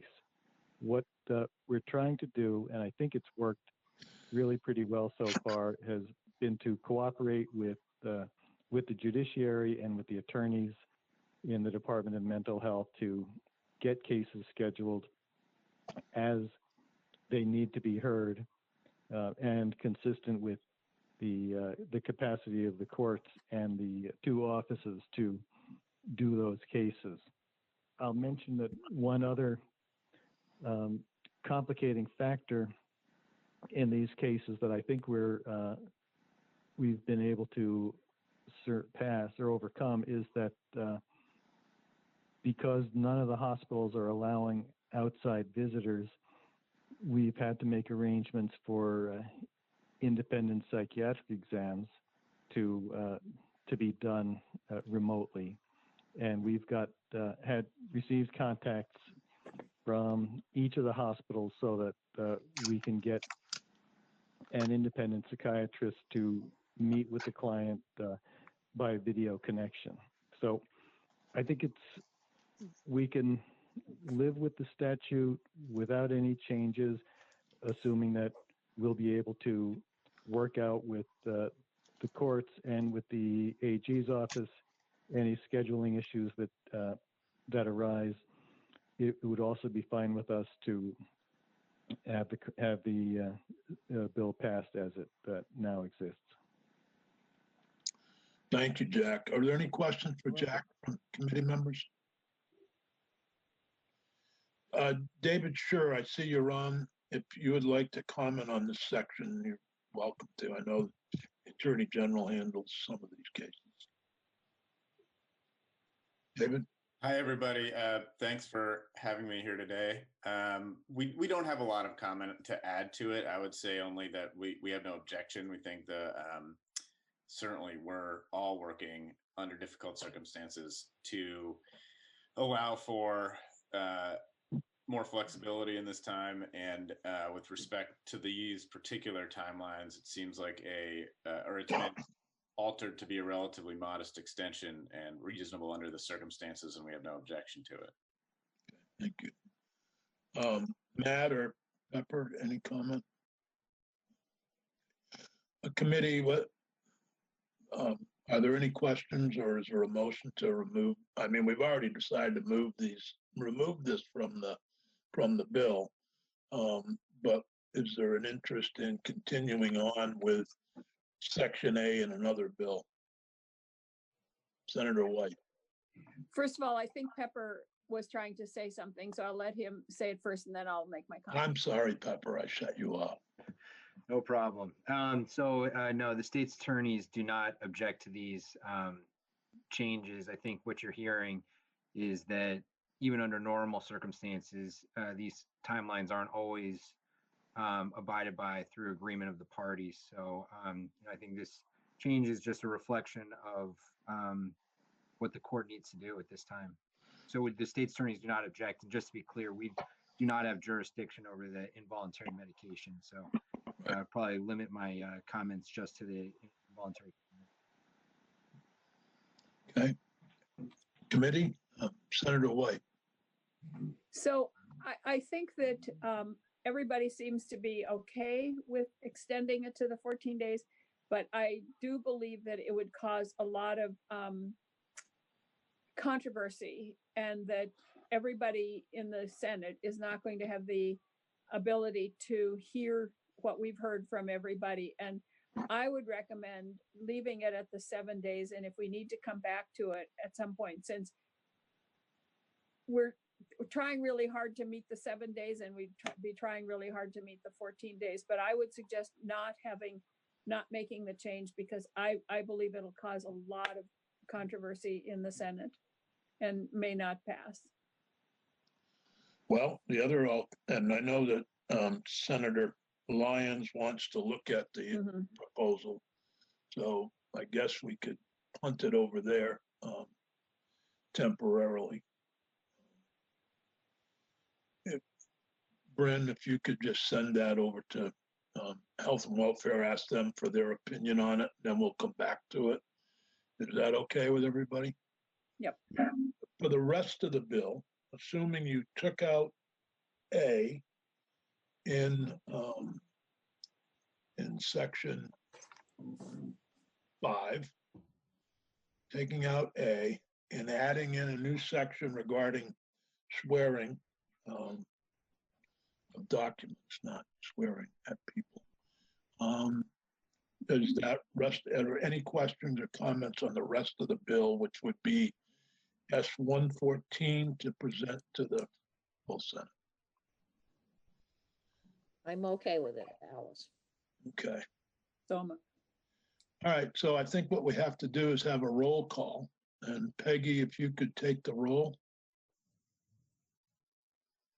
As I'm understanding our new procedures. If I'm correct, Joe? That is true. Yes. So I need to find Peggy, or I guess I could do it. Peggy? Yeah, I'm here. I'm sorry. I'm here. Thank you, Peggy. I forgot to mute myself.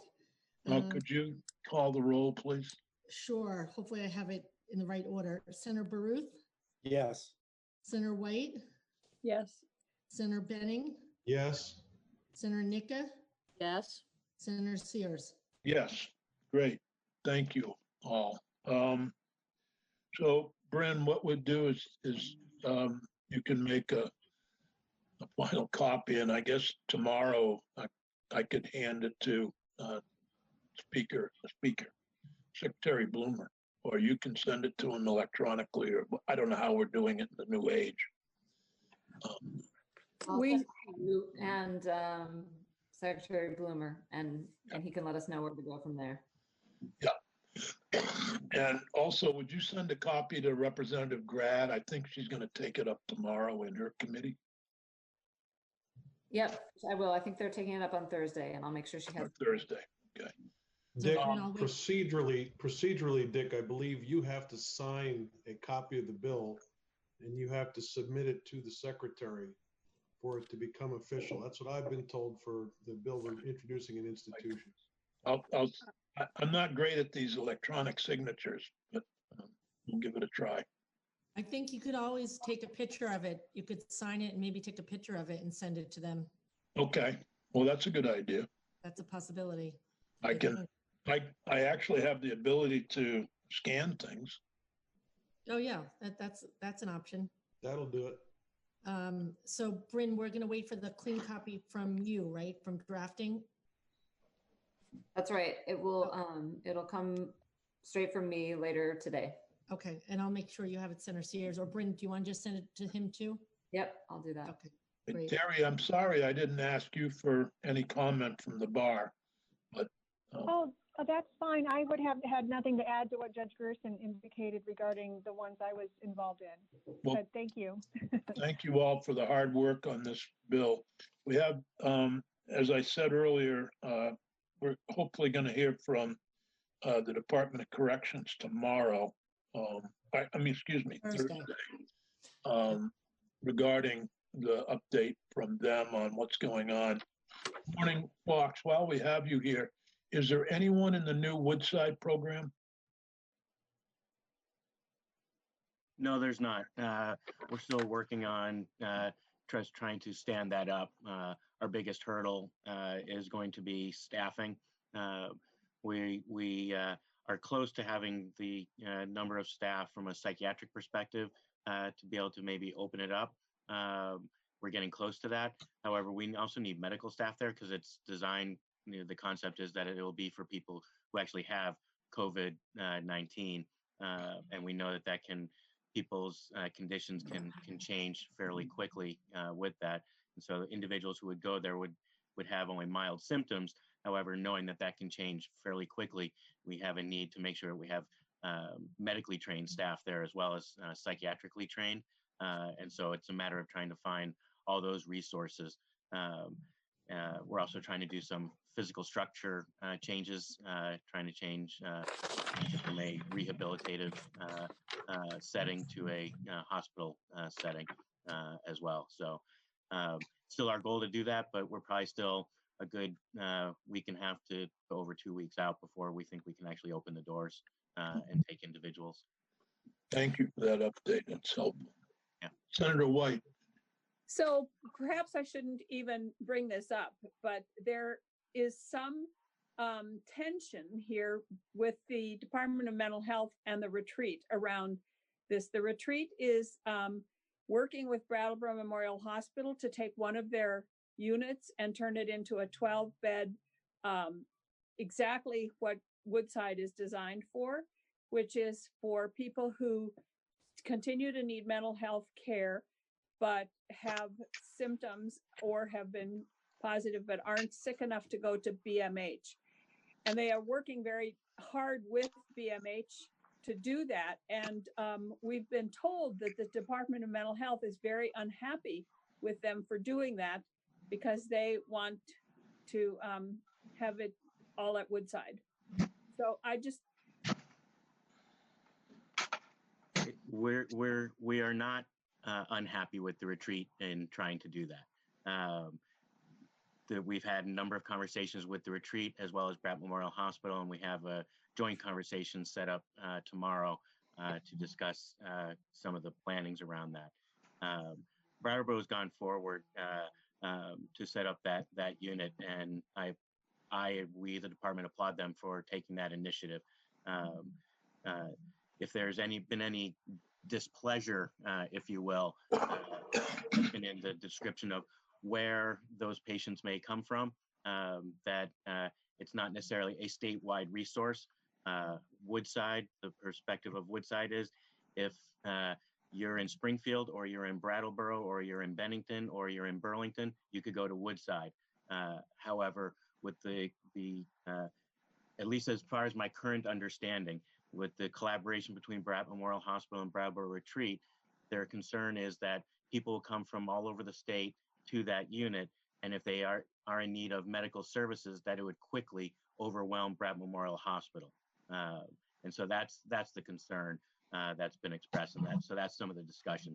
And so I think that would be some of the difference between what the retreat is setting up and what we're proposing with Woodside, is that Woodside, we would see that more as like I said, a statewide resource, whereas the Brattleboro Retreat, they're looking at it more for the folks who are already within their care that may develop this, or someone from kind of the local area that would come in. But again, it was the major concerns of Bratt Memorial Hospital as they're doing the medical support for that unit, that if someone were to need to be stepped up to hospital medical level of care, that if we use that as a unit for individuals with psychiatric needs that have COVID, that test as COVID positive from all over the state, that it potentially could quickly overwhelm Bratt Memorial Hospital. And so that was the discussion point. It's not that we're displeased or don't want them to do that. Thank you. And I want to just,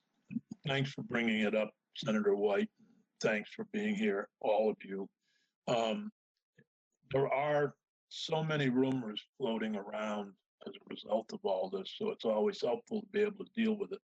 Actually, on Thursday, one of the issues we're going to touch on, and I know that for Senator White, Senator Nicker, and myself, because our districts are right on the border, and Senator Benning of another state, there's a lot of concern about the border crossings and what does it all mean.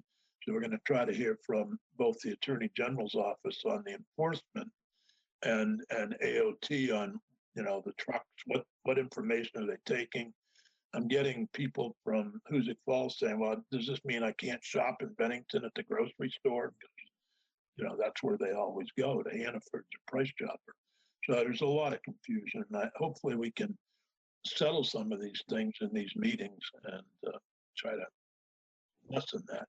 I'm going to suggest we take a 4 or 5 minute break. Judge Gerson, go ahead. I just wanted to thank the chair and the committee members, and particularly Bryn for all the work she did on this bill, and also thank the witnesses for understanding where the basis for the court's proposal. That we're just, it's more, this bill is more of a recognition of what we're seeing in the system as opposed to any other reason for bringing this bill forward. So I just wanted to thank everyone. So when we get back together in about 3 or 4 minutes, Ken Schatz and Christine Johnson are here from DCF. And you have received, I think, an email from DCF, Lucinda, her last name escapes me, which has 4 documents that Ken and Christine are going to be going over. So if we could take a break for 3 or 4 minutes. Could I ask a question? Yep. What's the best way to take a break? I never let my committee do it.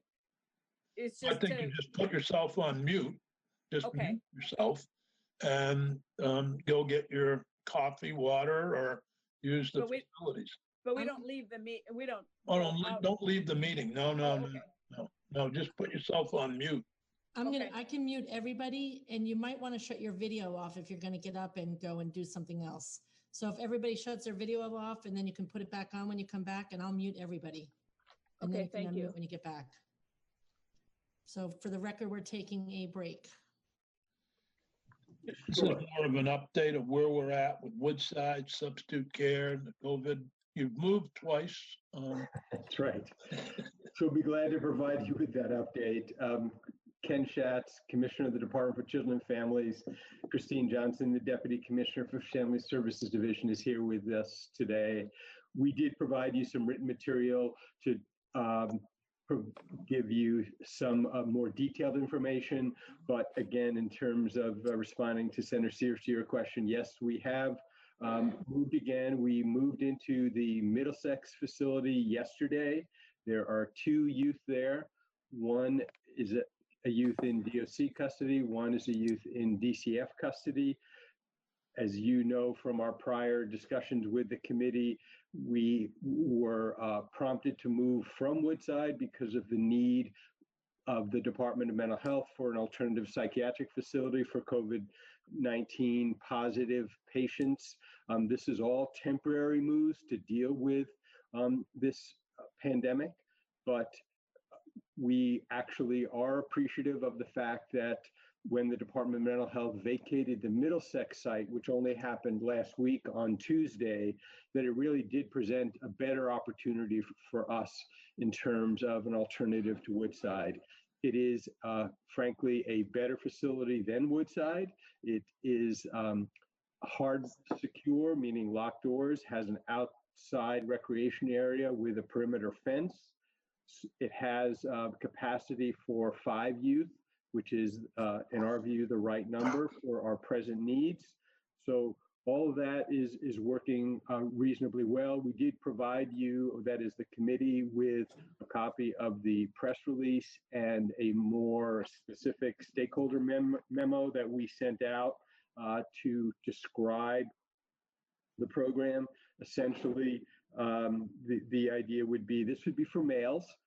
To be clear, we have alternative programs available for females. We felt that it made sense to separate out the population because it is a locked facility. It will only be available for youth involved in the delinquency system or in the custody of the Department of Corrections. So not CHIN's kids, because CHIN's kids can't be in a locked facility, to be specific. So we are appreciative of the fact that our staff have had to make 2 moves relatively quickly.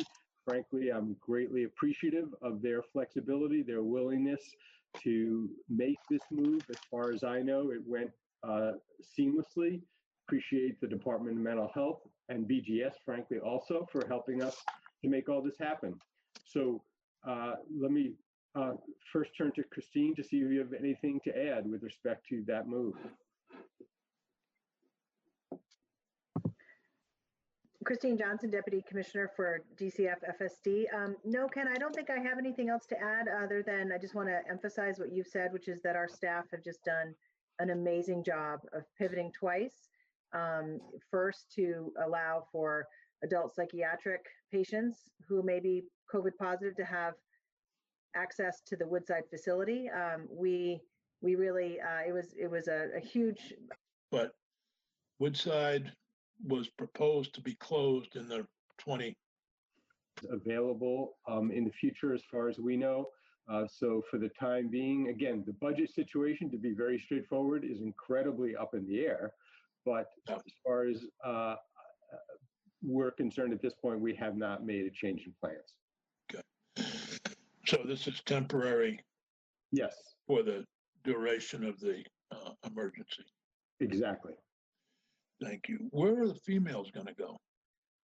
We actually have capacity in Southern Vermont through the Vermont School for Girls. And if Christine can talk more specifically if you're looking for that, but we did enhance their capacity by adding 4 beds for acute care needs of girls.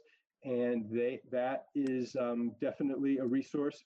In addition, as you may recall, we created 2 beds in Washington County Mental Health for youth with significant mental health issues who need a lot of supervision. And so that is also needed. Is that at the regular campus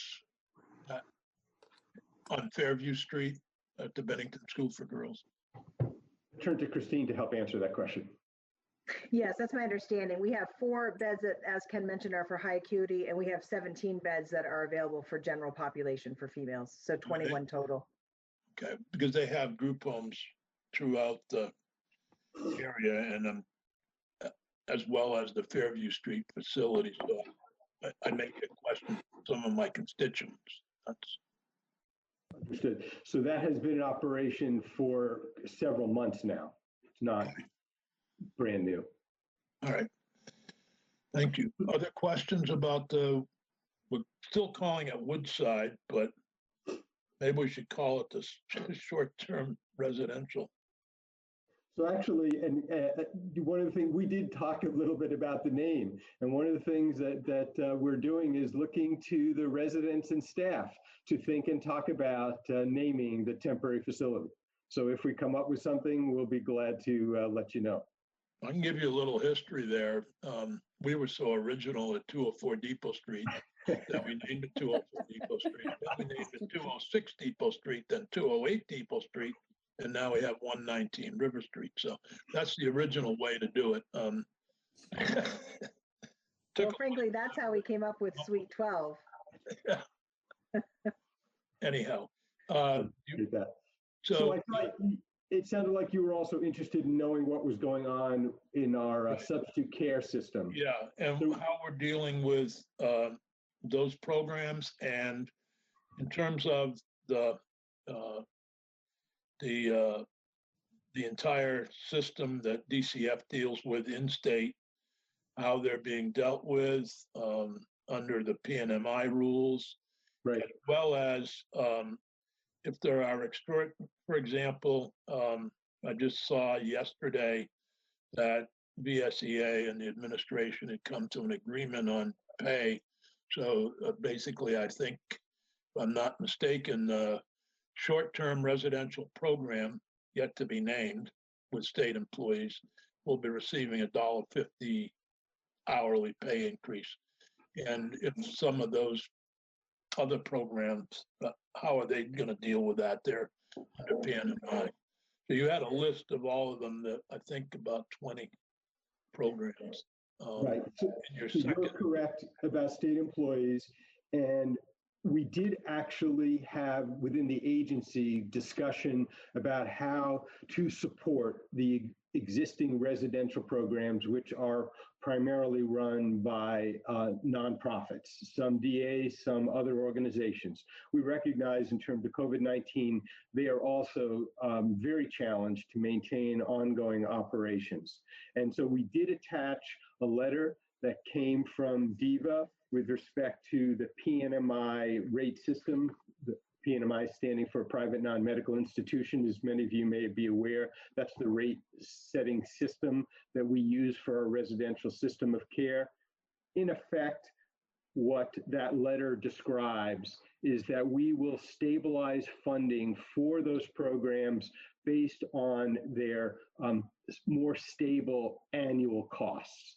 So that rather than, and we'll talk in a minute about how their numbers are down right now, we will continue to provide them financial support at their stable rates. In addition, we will make available to them an expedited financial relief, extraordinary financial relief system, so that if they are having to undergo special costs with respect to dealing with COVID-19, we will have a system and a capacity to support them. From our perspective, again, what we need to do is make sure that we're meeting the needs of youth who need residential programs right now, but also wanting to make sure that we maintain a stable residential system of care once we come out of this crisis. So we're trying to hold both in terms of short-term needs and long-term needs at the same time. As you can imagine, many people who work in these programs are not exactly high-paid jobs. And so they're seeing people who are laid off receiving an extra, their unemployment plus an extra $600 and saying, here I am going to work in very difficult situations. We're definitely aware of that. We're aware that we need to provide some sort of incentive for staff to work. And that's, as you pointed out, with respect to the state has done that. We fully expect these private nonprofits will want to do the same thing. And candidly, we want to support them. Right. At the same time, we're seeing reductions in staff. Go ahead, Senator Sears. Sorry, you had a question. Senator White had a question. Okay. No, I'll let you finish that first because it's about this sheet that you sent out. Okay. Let me, I appreciate that, Ken, because that's really I obviously have people who work in those programs. I'm well familiar with some of them, and many of them are concerned about that. But they also have a lot of people out because they have childcare issues or they have other staffing issues in these programs. So that's exactly right. I haven't heard of anybody, I have all of the designated agencies, group homes, as well as the Bennington School for Girls, with a pretty large operation in Bennington, as well as all the Depot Street, River Street programs. So I have a lot of constituents who work in those programs.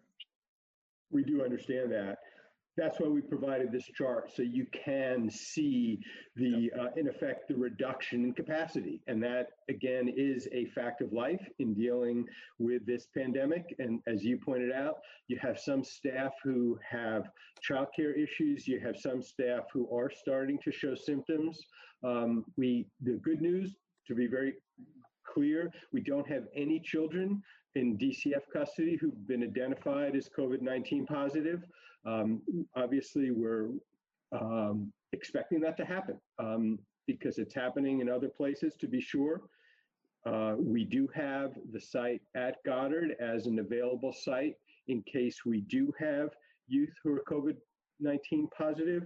For the time being, that hasn't happened. But in terms of our residential capacity, it has substantially been reduced. We have recognized that. We are trying to make sure that we meet the needs of youth. We're trying to recognize that we need to be flexible on an ongoing basis to make sure that when youth need this level of care, that we have it available. It's going to be an ongoing challenge, though, depending on how the pandemic expands in Vermont. We will keep careful watch on our capacity and the program's abilities to care for kids. Out-of-state programs are basically not taking any new referrals. Frankly, most of our in-state programs are not taking any new referrals at this point. So we're trying to manage our programs with that in mind. The numbers, basically we've reduced, we were over 100, we're about 104 youth were in residential care. We're down to approximately 80 in in-state programs, giving you a sense of the changes that have occurred over the last couple of weeks. Ken, did Laraway close just for the interim, or is this closed permanently? My understanding is this is temporary. This is related to the COVID-19 pandemic. We're certainly in conversations with them, though, on an ongoing basis. So looking forward to them being able to start back up. Senator White? So my question was about the list here. When I'm looking at it, I see that the normal capacity was listed as 30 for Woodside, but we know that there weren't 30 people there, even though the capacity was for 30. Were all of these others that are listed as normal capacity, were they all full before this happened and they've been reduced to that, or is it the same? Woodside, for example, says 30, but we know there weren't 30 people there. So The Woodside number was way out of whack, as you correctly indicate. The others are typically not always full. It varies. It's certain programs, frankly, are more full than others. And so but we're typically pretty close to 3/4 to 95% full in most of these programs. Okay. Again, it does vary over time. Thank you. Yep. Ken, we had an issue that was raised by Senator McCormick at our joint meeting regarding visitation by parents. And my understanding is in all of these programs, the visitations are done remotely like we are today. Is that correct? No? I'm not aware of that. I think we deal with visitation, and as you know, we did ask the Supreme Court to suspend in-person parent-child visitation. The court denied that request. So every case has its own visitation order by the court. And so we are doing our best to frankly encourage all families, whether they're in residential programs or in foster care, to use remote visitation. There are, by and large, most families have agreed to that. There are a few exceptions. We don't have a special rule for residential programs. Okay. And so we are operating on a case-by-case basis at this time. Thank you. I know we heard a lot from foster parents, which is part of the substitute care system, obviously, who are concerned. We're concerned about the visitation by parents. And, that's absolutely right. That's an ongoing concern and candidly an ongoing challenge for us. Are you losing foster parents as a result, or? You know, we've been told we will. I don't know that anybody has actually refused care of a child for that reason as we sit here today. Maybe Christine has more up-to-date information than me, but I know that that's a real risk that we're looking at. That's my understanding as well, is that we're hearing from our field offices that it's becoming a real pressure. But to date, I don't know of anyone who has stepped down as of yet. Anybody with other questions about that issue? I know that Senator McCormick has an amendment that has been drafted by Michelle Childs to not only for foster care, but for not only for substitute care, but for kids that are in the what's the right word? In the civil courts with standards, parental contact issues. So if there aren't further questions about that, I'll turn it over to Christine to talk more about what's going on with respect to our foster care system. Yeah. Sure, okay. So I just wanted to let you all know that we have done a stipend for all foster parents who currently have kids in their care. For the month of March, every foster parent will receive an increase of $20 a day across the board. And that will go out in this week's payment to foster parents. We will evaluate at the end of April. I'm guessing we will likely do this again for the month of April. And it's really our way of acknowledging the extra burden that our foster parents are carrying, given the situation with childcare and schools being closed. And we're also looking to do an increased rate of $75 a day if foster parents are caring for a child that is COVID positive. And so we're hoping to incentivize, our real goal is for our residential programs and our foster parents to be willing to keep the kids in their care and really maintain a shelter in place, if you will, even if they have somebody that is COVID positive. And as Ken mentioned, the Goddard site will allow us to have the capacity in a very planful, thoughtful way in case somebody cannot be maintained in a foster home or in a residential placement. But our first line of defense really is to make sure that our kids are served in the families that they're with now or in the residential program that they're in now. So those are some of the things that we've been putting in place to help bolster the system. Great. Questions, comments? It's good. Yes, Yep. I do want to ask a question with Christine. So Christine, I'm just wondering, when you say the foster family will get $20 per day across the board, or $75 if caring for a COVID child, but is that just one payment for the month, or is that per child? You said per week. No, it's actually $20 per child per day. So that's right. And $75 per day per child if COVID positive. Yes. Okay, thank you. Other questions, comments on any of the reports from Ken? And do you actually have numbers of kids or any kids who are COVID positive that are in either group homes or substitute care? I think you mentioned none, but in foster care. That's right. To date, we have none, and we're really incredibly fortunate for that. Yeah. Great. All right. Well, we're going to make your 11:30. I guess there are no other questions. Right, thanks so much for the update, and thanks. I really appreciate you working with PNMI and dealing with these group homes. You're welcome. Thank you. As a former operator myself, I completely understand what those folks are going through. We never went through anything like this, luckily, when I was working there.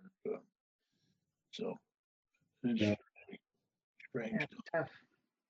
It is an incredible challenge for everyone involved, as I know you all understand. So we appreciate everybody's efforts and commitment. Thank you. Thank you. Thank you. Thanks, everyone. Okay.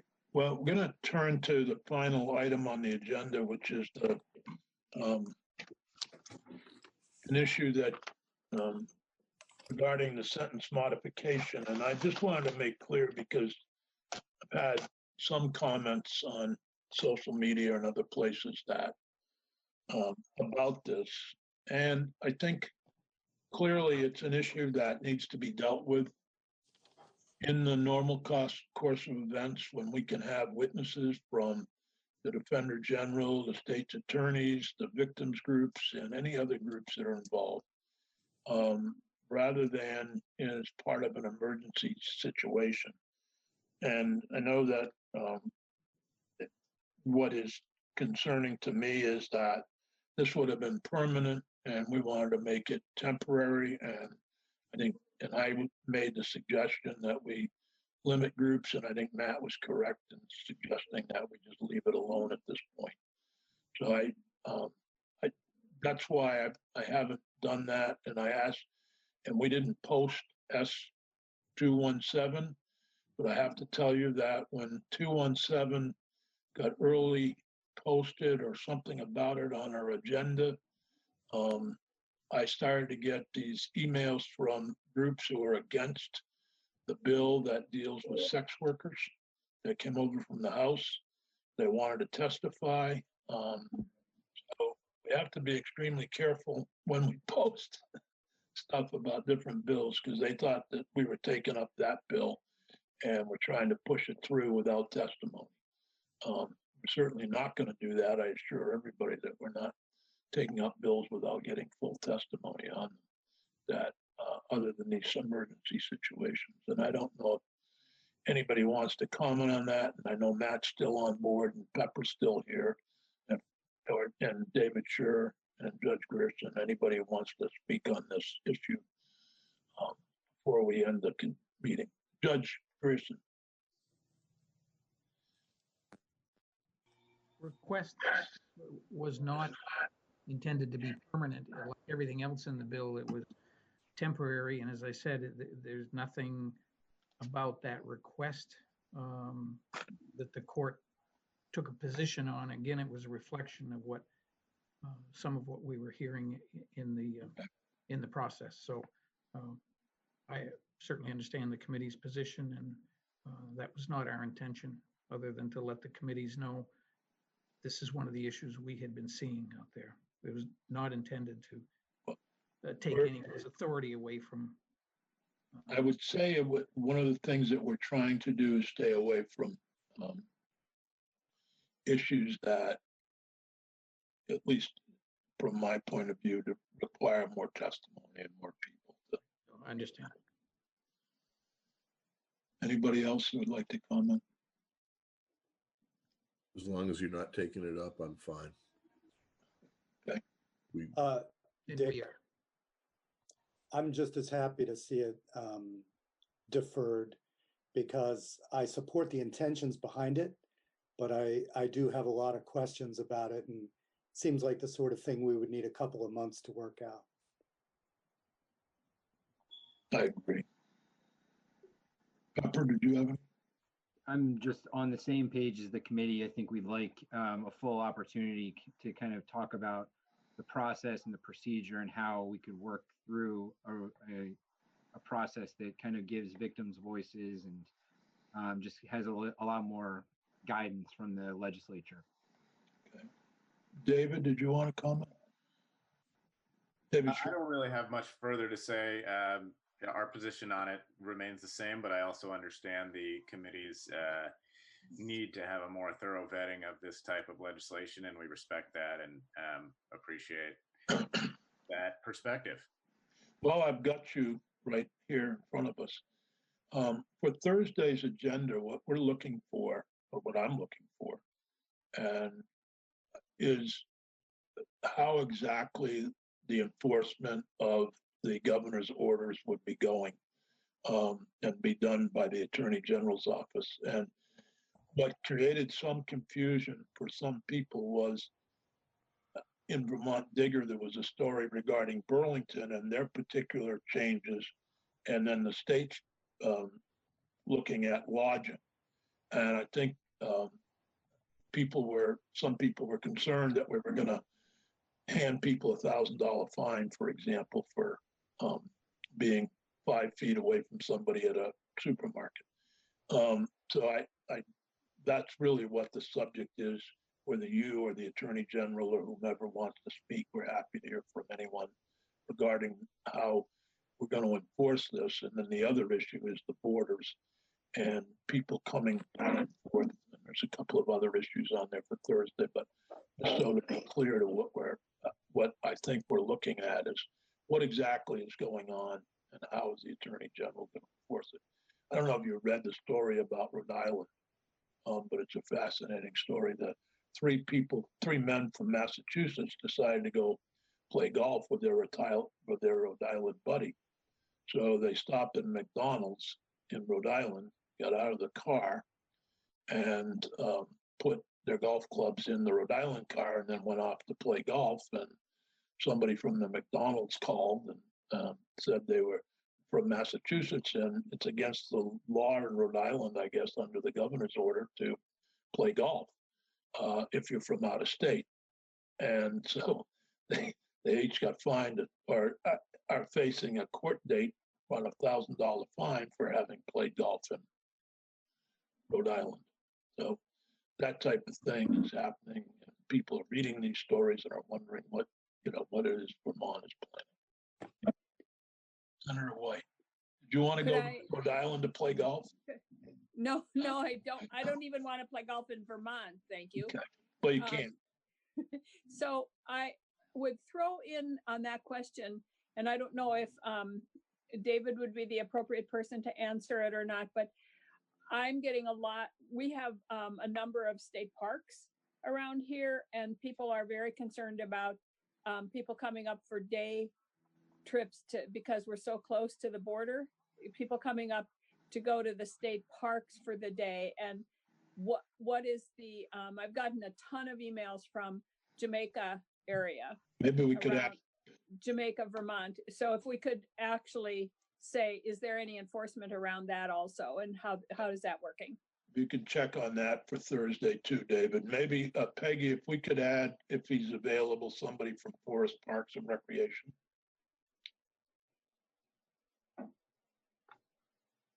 Sure. Anyone have any suggestions? Well, Mike Snyder, probably. Start with the commissioner and work our way down. Yeah. For Forest and Park Recreation, you said? Yeah, Forest Parks and Recreation is, I can't think of his Mike name. Snyder. Mike Snyder, thank you. Yeah. Okay, great. If he can't make it, fine to send somebody else. Yep, sounds good. Okay, anything else? So, Bryn, or would you either Eric, Bryn, or Michelle be joining us on Thursday? I think it's going to be me. Okay. I'll be there. So you will send me electronically the bill we voted out, and I'll have to sign it electronically and send it to John Bloomer? Yes, I'm going to plan to send it to you and to Secretary Bloomer, and he can give you specific instructions about whether you need to sign it and scan it, or if you can just take a picture, or maybe even just your email, an email saying I approve it will be sufficient. Joe, what did you do for your bill?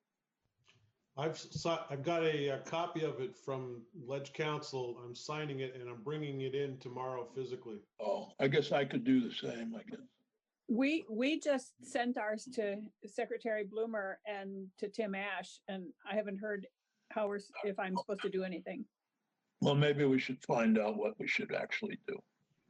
I can certainly print it off. I can sign it, scan it, and sign it. You know, Can I ask that Peggy send us all a link to Thursday's meeting? Yes. Yep, I definitely will do that. And I had reached out to Senator Bloomer myself, not Senator Bloomer, Secretary Bloomer, to ask what the process was, and I never heard back. So hopefully you guys will get that information, one of you. All right. So busy. Well, thank you all very much, and we'll see you all Thursday, if not tomorrow. Thank you. Thanks. Bye. You might not get the link till tomorrow or Thursday, tomorrow probably, but just know that we're meeting Thursday. Okay. All right. It's from Thanks. 10 o'clock, 10 to 12. Yep. Thank you. Bye. Bye now.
right, we are live. All right, thank you, and good morning. This is the Senate Health and Welfare Committee meeting, April 7th, 2020, and we continue to work remotely while the emergency rule is in order for COVID-19. So today we're going to start out our committee meeting with Nolan Langwell. I'm not going to have each senator introduce him or herself at this time. I think we'll just move right into the agenda. So Nolan, thank you for being here. And thank you for bringing us information on what we can expect in the CARES Act for our health and welfare folks. Great, thank you. For the record, Nolan Langwell, the Joint Fiscal Office. The document that I'm going to walk through is online. Okay. I don't know if you want it on the screen or if people just want to look at it on their iPads or phones separately, or. If you can get it on the screen, that would be really helpful. Well, I don't know how to do that, but well, maybe then Julie don't. or No, Natalie. that's fine. We're fine. We'll look at it on our iPads. Just because I'm working off two things. That's good. We're good. Okay. And forgive me in advance if my dog is barking.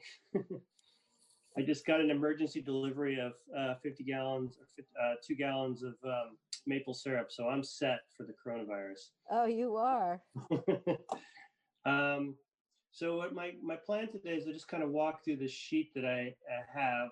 I'm going to break it into 3 sections. Adam Gresham, when he had testified a couple weeks ago, he was calling each federal bill COVID-1, COVID-2, and COVID-3, and I kind of like that. So I'm going to call it the same thing, meaning each of the first bill, the second federal bill, and the third federal bill. And I'm going to kind of just walk through them.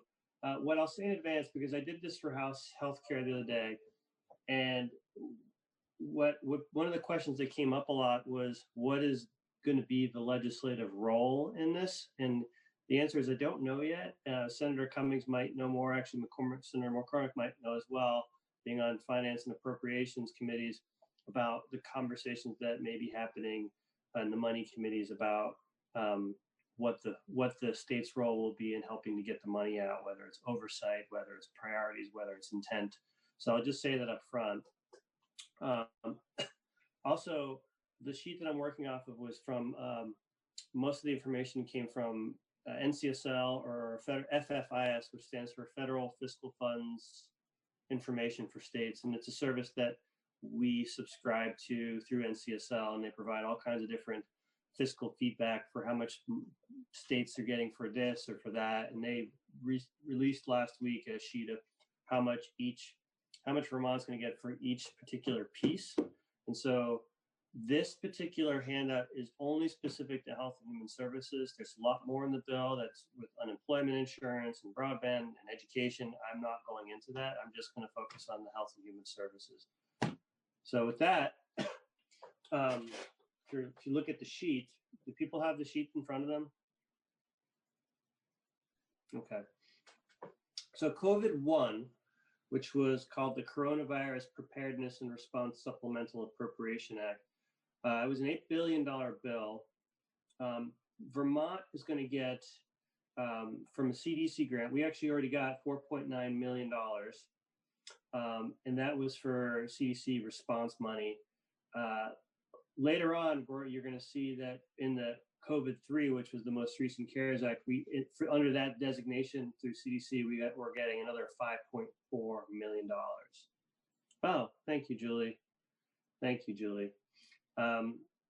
There's also $1.2 million for congregate in home delivered meals.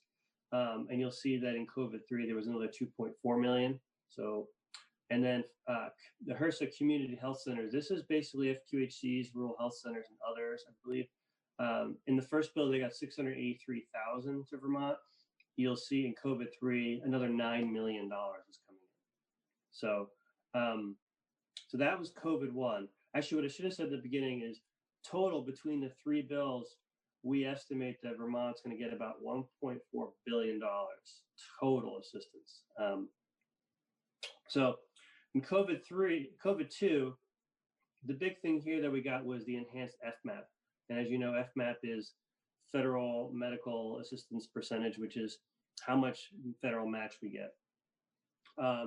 It's estimated, it basically provides temporary increase in the FMAP of 6.2% starting January 1, 2020 through the last day of the calendar quarter in which there's a public health emergency is in effect.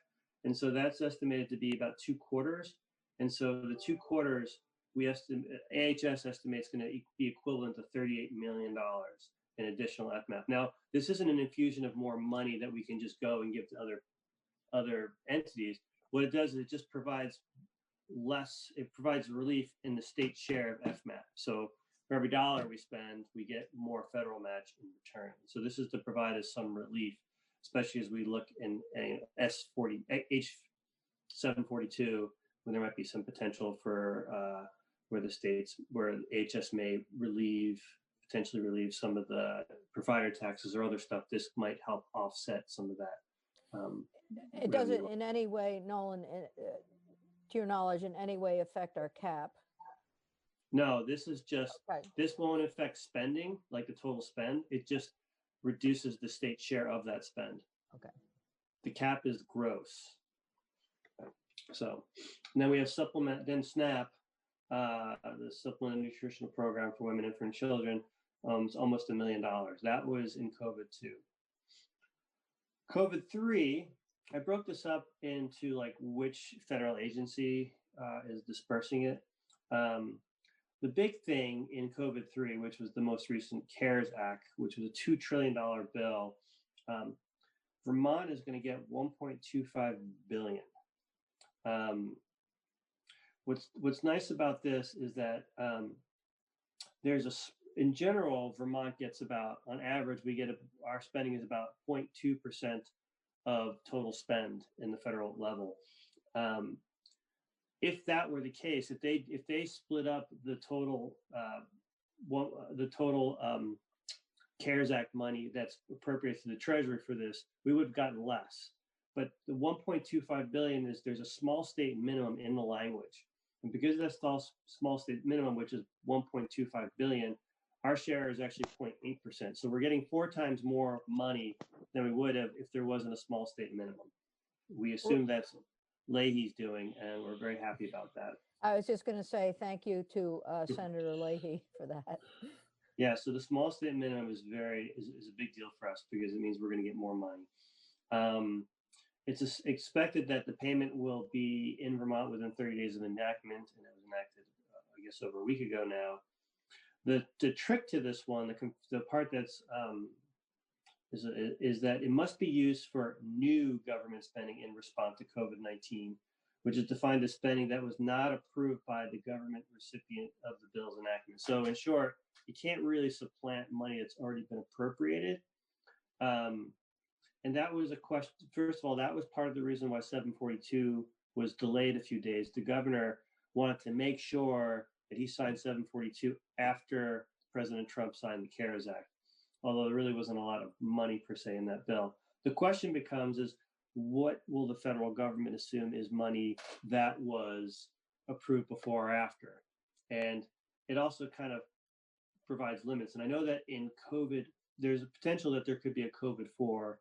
I don't know what the status of that is, but my understanding is that a lot of states have been reaching out to their congressional delegations saying that that particular language is kind of hampering them because it depends on when you passed your budget bills and what about the stuff that's important. And so what is new money versus money that was already appropriated. So I think that there could be a potential, if there's another federal bill, there may be some language that sort of addresses this. The other piece I kind of added in here was that they added what's known as the Hyde Amendment, or they said the Hyde Amendment applies, and that basically means that this money cannot be used for abortions. So that's the big chunk, and that's coming to the Treasury. There's also from the CDC, through the CDC, we're getting another $5.4 million in addition to the $4.9 million that I mentioned earlier And this is for state and local preparedness grants. You know, for each of these, I can't actually go into more detail about what specifically that is because I don't have that level of detail. But I imagine this is a lot of this is going to go to the health department to help them with combating, you know, COVID-19. I already see a typo. Then under the HRSA, there's going to be another $9 million for community health centers. So this is FQHCs, and I believe it's also rural health centers, and maybe some other stuff. There's also $4.3 million for the Child Care and Development Block Grant. This is going to help child care providers provide child care assistance for essential health workers. There's a community service block grant of about $5.1 million. This is going to help community organizations provide social services and emergency assistance through this community block grant. And there's another there's 4.1 million additional for LIHEAP. And as you know, this helps low-income households cool and heat their homes. So Nolan, yes. One of the questions that we've been asking right along, and we have been working with appropriations a little bit on this one. Our concern in health and welfare is to understand how to prioritize the expenditures that are within each category, as well as to establish criteria. And so, but what we don't know right now, I mean, that would be our policy responsibility. But what we don't know right now are what strings are attached to the money. I mean, you mentioned obviously the Hyde Amendment, which is politically controversial, but beyond that, in terms of the social service agencies or childcare, and any, this is a question as well as a comment. What do we know about any strings attached to the funding at this point? Is that something that's still being sorted out? I think the answer to that is I'm not sure. I know that for the first one I talked about, the 1.25 billion, they did create some kind of inspector, solicitor kind of position that was supposed to oversee this money to make sure that states were spending it appropriately and to potentially sort of claw back, per se, money after the fact if it was determined that money was used inappropriately. I believe that's specific to that 1.25 billion, which is the coronavirus relief fund. In terms of the grants tend to have guardrails. They tend to have different pieces that are tied to them in terms of what have to be reported back. That's a question that I can't answer. That's a question that would have to be answered by, let's say, the health department. You know, in terms of like, you know, you get your $5.4 million. What are the guidelines? What are the criteria? I imagine it's no different than any other federal grant we get, or maybe it is different because it was done so quickly. I don't know the answer to that. That'd be a good question for David Englander. We'll do that. We'll. I mean, we do have, specific to we'll his grants. He would know what was specific to his grants, or it could be a question for Mike Smith. I would recommend you ask them, and I can also find out. I can ask some questions around too to see if there's anything I can find out. Okay, that would be great. I mean, because it would be good to be able to hone in and zero in or focus on exactly what any obligation or responsibility we have. And we don't want to take up time from people who are trying to implement some of this. I agree. I understand. Yeah. Okay. You ended at LIHEAP, I think. Yep. So there's $193,000 for family violence prevention, another $86,000 for child welfare services, and $1.2 million for Head Start. Under administration for community living, there's $1 million for supportive services. There's another $2.4 million in addition to the 1.2 that was in the first bill for home delivered meals, $500,000 for family caregivers, $100,000 for protection of vulnerable older Americans, $972,000 for the Center for Independent Living. There's $900,000 for emergency food assistance program. Another $376,000 for what's called TFAP. I actually don't remember what that stands for. but I believe it's food related because it's USDA.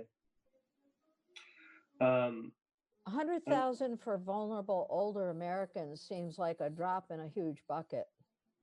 Yeah, and I think that those are based on funding formulas. Yeah. That I couldn't go into. That gets into like the bureaucracy of how federal grants are determined. Yeah. Well. So in relative to the other money, and it may just be that, you know, it could be in addition to what we get annually already. Again, these are things that I don't know the answer to. Okay. Or specifically, does it go to AHS and they re-administer it? Does it go to some other agency? Like that's a level of bureaucratic grant administration that I am not familiar with. But there are folks within the administration who clearly are. And I know that we do have processes within the state. The question is, how much of the money flows to the state? How much money goes directly to organizations? For instance, does the federal government pay the FQHCs directly for the community health center stuff through their Medicare?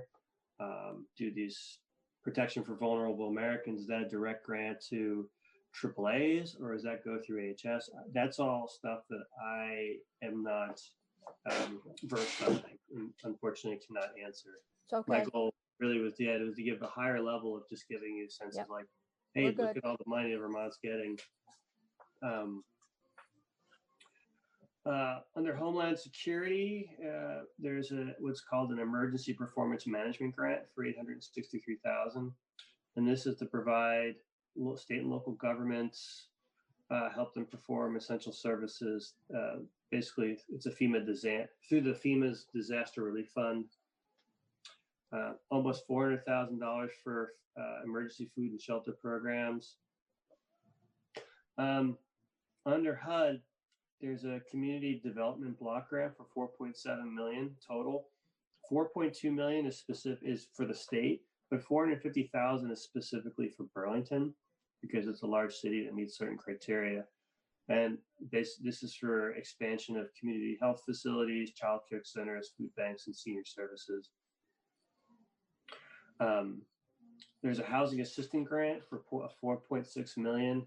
This is to support those who are homeless, at risk of homelessness through emergency. It's what's called an emergency solution grant, and also provides eviction prevention assistance. There's also public housing money for $557,000, and then there's a tenant-based rental assistance, and I couldn't tell you what that is either, and that's worth $2.3 million. So again, this is specific to Health and Human Services, and this is about $1.4 billion total if you add up all of these specific things here. But that, like I said, that doesn't include other money that's going to go to unemployment insurance or education or other stuff. So I just picked out which were the Health and Human Services pieces. So there's no special ed. Is there? So would this include? This would include though the Department of Health high tech needs kids. I don't know actually. There is money. There's like 35 million that's going to DOE. Okay. So AOE. AOE. Okay. And there's 4.5 that's for what's called the Governor's Fund, and then there's another 31 million that's going through K-12. I don't know what that's for specifically. Right. And I don't know if those high-tech kids would fall under AOE or AHS. I'm guessing they'd fall under AOE, but I don't know. It might be Department of Health. We'll find out. The other area, of course, that you mentioned that I think is pretty significant is the whole UI issue, because that's what we've been hearing about from folks about how their lower paid workers are leaving or potentially leaving because of the UI benefit. So we'll just have to stay connected with economic development on all this stuff as well. Yeah, that's definitely like a sort of an auxiliary or a external impact for sure. Yeah, Julie, okay. you can get rid of the handout. We can go back to the Brady Bunch screen if you wouldn't mind. Thank you. Good. Senator McCormick's not back. Yes, he is. Terrific. Are you on your iPad, Senator? Terrific. All right, so committee questions for Nolan on this information. I hear the dog. Grizz, knock it off. Come here, buddy. Good boy. Grizz, come here. And Jenny, I just say thank you, Nolan. This is the clearest thing I've seen. Thank you. Good. And he's on appropriations, Nolan. I know. It's from a high level, it gives you a good framework to go forward. Thank Exactly. you. I think, you know, it does. I think that's a good point, Senator Westman, because then within each of those categories, we will have concerns and questions and how to prioritize.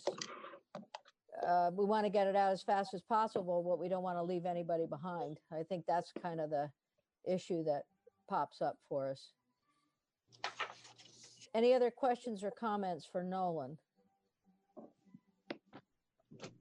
We will have you back, Nolan, as we go forward, and your suggestions on bringing this up with David Englander and Mike Smith. I think we have them scheduled on Friday on our agenda. So I may add that a short question for them on that. I will shoot David Englander an email as well, so he can be prepared to answer if he. That would be great. I mean, that just both of them, if you don't mind, that would be super. Good. Yeah. All right. Eddie, any other questions? All right. We're going to go back to our agenda. And so as we have been going through the COVID-19 emergency response, and we've heard a lot of testimony from a number of folks. We've heard from our designated agencies a little bit, and other service organizations. And the person we haven't heard from is our Commissioner of Health, I almost called you Senator. Oh, well. Commissioner Squirrel. I almost promoted you, but you know. Oh, great. I get, maybe it's not a promotion. I don't know. But Commissioner Squirrel, thank you for being here. And if you don't mind talking with us a little bit about what your priorities are, what's going on. I think we sent you a request, and so why don't we let you provide your testimony? And I'll ask you up front, do we have something from you in writing or not? Yes, there was a document that should have been submitting this morning, Senator Lyons. We have it. Great. Thank you. Of course. Okay, should I get started? Yes, please. Thank you for being here. Great, of course. Yeah, good morning, everyone. Sarah Squirrel, Commissioner of the Department of Mental Health. It's a pleasure to be here with you this morning. Happy to update you on what I see as our urgent priority areas for the Department of Mental Health, as well as just an understanding of what I see and what we see as overall pressures in the system. And then I'll walk us through some of the steps and actions that we've taken to try to mediate against some of those pressures and to address those priority areas. And I think right now, given the unprecedented public health crisis that we're all facing, the health, safety, and well-being of Vermonters is urgently important, and particularly ensuring that our mental health system of care is stable, is solid. And as we look at the impact of the current emergency, what I also anticipate that we will see beyond this immediate impact of COVID-19 is even more ongoing need for Vermonters and mental health. So we've got our eye on the short term, and we're also looking long term because currently what we have is we have young children and youth who are normally accessing a lot of services and supports through their public schools who are at home. We have individuals who are in residential and inpatient settings that are struggling with new information, or maybe were appropriately discharged to their home setting and will need additional care and support. We have communities who are grappling with how to self-isolate, how to continue to access treatment and care. as well as older Vermonters who not only are at a higher critical health risk, but who we were also already worried about just in terms of social isolation, depression, and risk of suicide. So I think now more than ever, we have to all work on ensuring that the fabric of our mental health system remains strong to meet the needs of Vermonters today, and that the system will be there for us all tomorrow when we're sure to need it even more.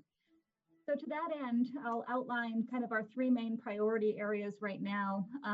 Number one of which is to support and maintain the fiscal stability for our community mental health and inpatient providers. And I'll talk in more detail about some of the strategies that we've implemented and have put in place already. Priority number two is to ensure continued access and capacity within our community mental health and inpatient system for those who are seeking care and treatment. Our system has changed and shifted.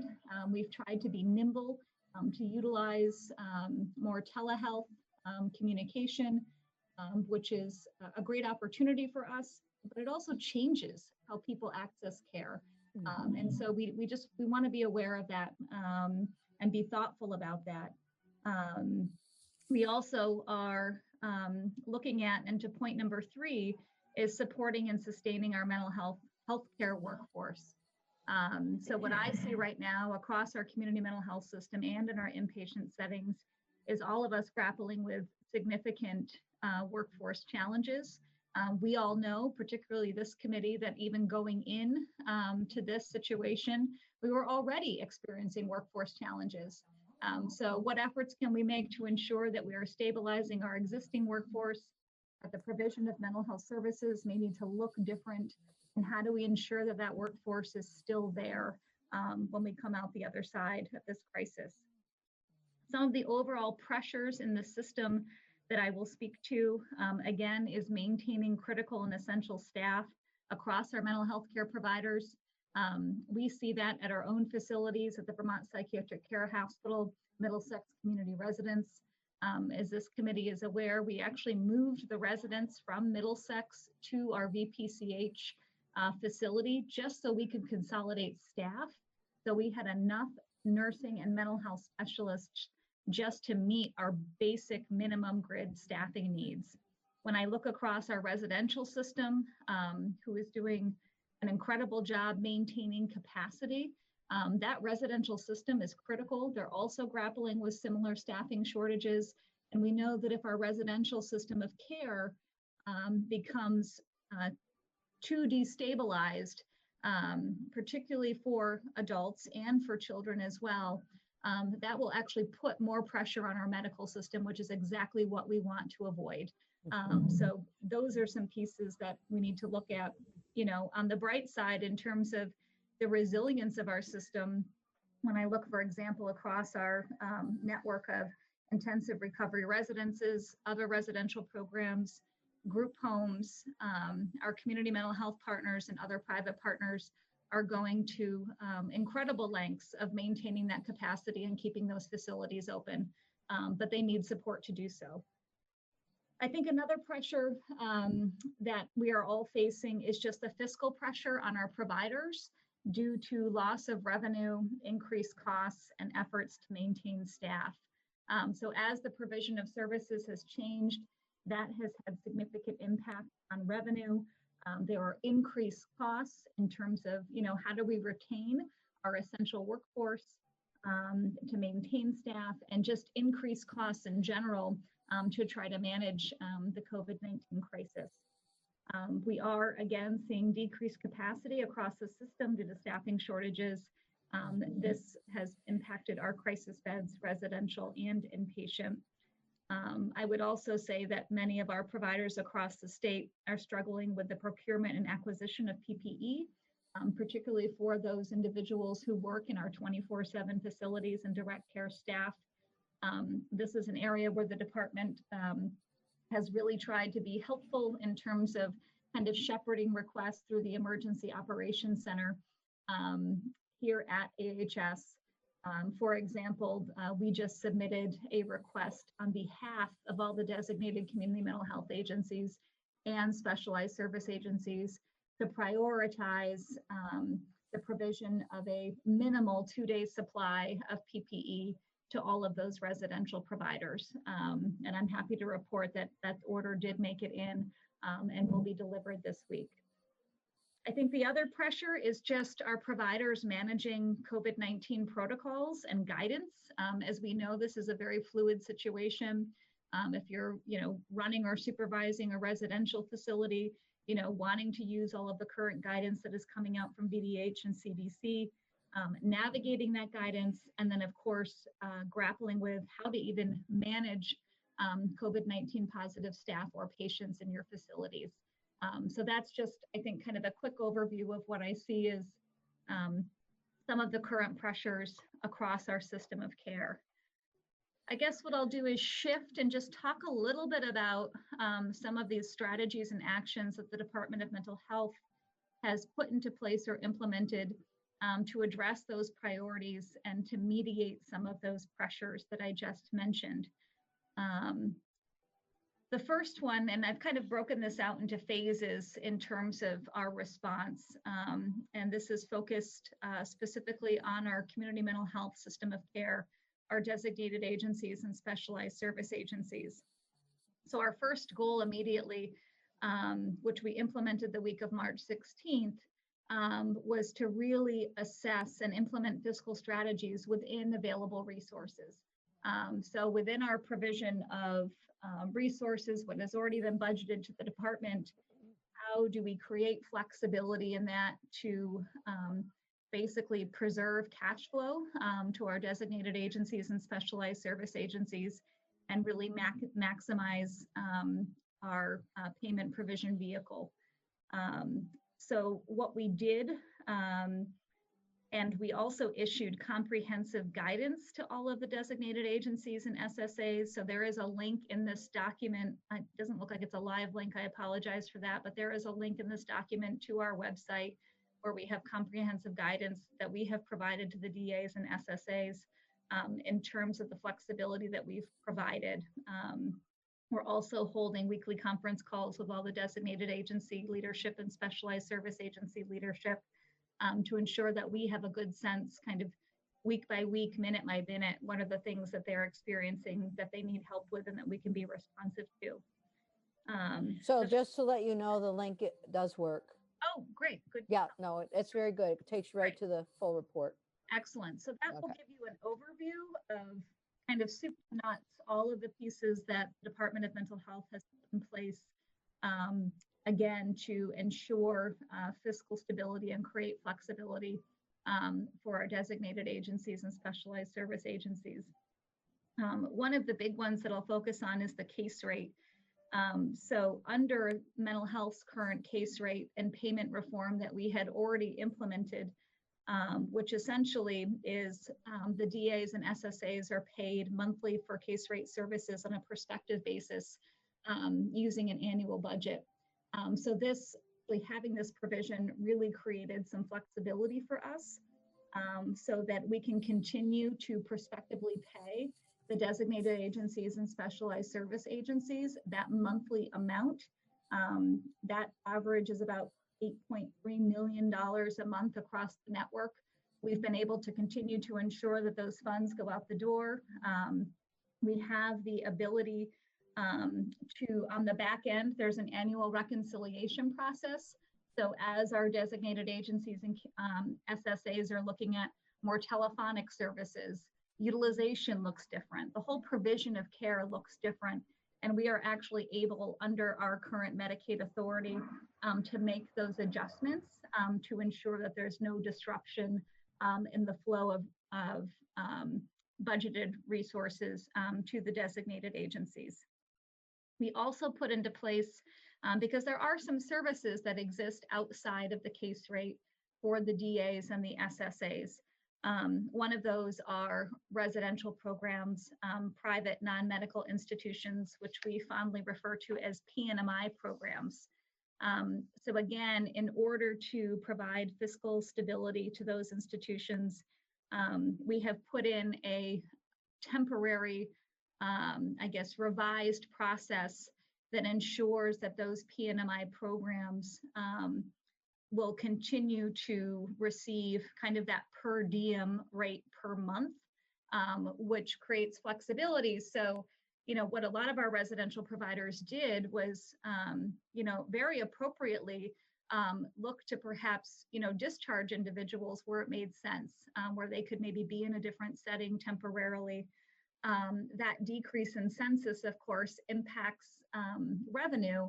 And so we want to make sure that while our residential programs are having to adjust to changing needs and census, et cetera, that we keep them whole. Because certainly we're going to need these programs as we go forward, and we're going to need the staff. So this PNMI provision provides that consistency in payment that the PNMI programs can count on. There is also an expedited process for extraordinary financial relief due to COVID-19 related costs that any PNMI program can apply for, and that's through DIVA. There was some very specific guidance that went out on the changes to PNMI to move these things forward, that went out to all of our providers, and I'm happy to send that guidance to the committee if that would be helpful. Other areas that we looked at. That would be helpful. Yep. We'll just put it on our webpage, and then Sure. it's accessible for Yep. whomever. So Thank you. I'm happy to send that. And just for the committee's reference, the crisis program at the Howard Center, the Jarrett House, does fall under PNMI. So again, this is just another way to ensure stability for our community mental health providers as well. Some of the other areas and levers that we've tried to pull, obviously the ability to utilize telephonic services for approved medical billing for a variety of mental health services and treatment is critical. I would say our designated community mental health agencies and SSAs are really trying to utilize their existing workforce as much as possible, you know, redeploying folks to other programs as needed, and trying to remain as connected as possible to individuals who require mental health services and supports. We also expedited the payment. We had monies for the designated agencies related to the implementation of their electronic medical records, their EMR. So we also expedited those payments, which is indicated here. That was a total of $1.15 million. In addition to that, we have expedited other Medicaid incentive payments and have also expedited and are looking at, there's like a 1% value-based payment that's associated with payment reform. And our team right now is looking at how to expedite that payment as well. I want to take a minute and just talk a little bit about school-based mental health for a couple of reasons. Number one, this is an area that I think we see as potentially an unmet need, given that, as I mentioned, we have many vulnerable children, youth, and families that benefited and do benefit greatly from the incredible strength of our school-based mental health services across the state of Vermont. As children and youth are now home, receiving kind of more virtual learning, we want to ensure that we were still able to provide mental health check-ins and support to those children and youth across the state of Vermont. I will also note that the school-based mental health and the fiscal provision that goes along with that, which is Success Beyond 6, is outside of the case rate. So when I talk about how we've been able to maintain the cash flow within the case rate, that does not apply to Success Beyond 6. And for many of our designated and community mental health agencies, Success Beyond 6 services are a big part of their service provision and also a big part of their revenue. So we have exerted whatever flexibility we can within the existing mechanism of Success Beyond 6 for school-based clinicians, for concurrent education, rehabilitation, and treatment, which is CERT, which is our alternative schools. We've lowered kind of the minimum thresholds to access that case rate so that those staff can still be doing kind of those daily check-ins with children and youth that would normally be accessing those services. and the designated agencies are able to draw down that full case rate. The fee for service for the behavior intervention programs, which is more of that one-to-one in the public schools, is a little more challenging because that is still fee for service. Currently, we are looking at trying to implement an emergency case rate for those services. Number one, to ensure that children and youth can continue to access that level of mental health support and treatment. And number two, to support our designated community mental health agencies in, I guess, their fiscal solvency, as well as trying to maintain as many of these critical staff. Because as I mentioned, when we come out on the other side of this, the impact of this crisis, I anticipate that there will be a surge of mental health needs across the state. And we want to ensure that that workforce is still there for us. So it feels very urgent and important from the department's perspective that we are able to execute some kind of an emergency case rate for Success Beyond 6 that will support the designated agencies and the continued provision of mental health services and supports for those children across the state.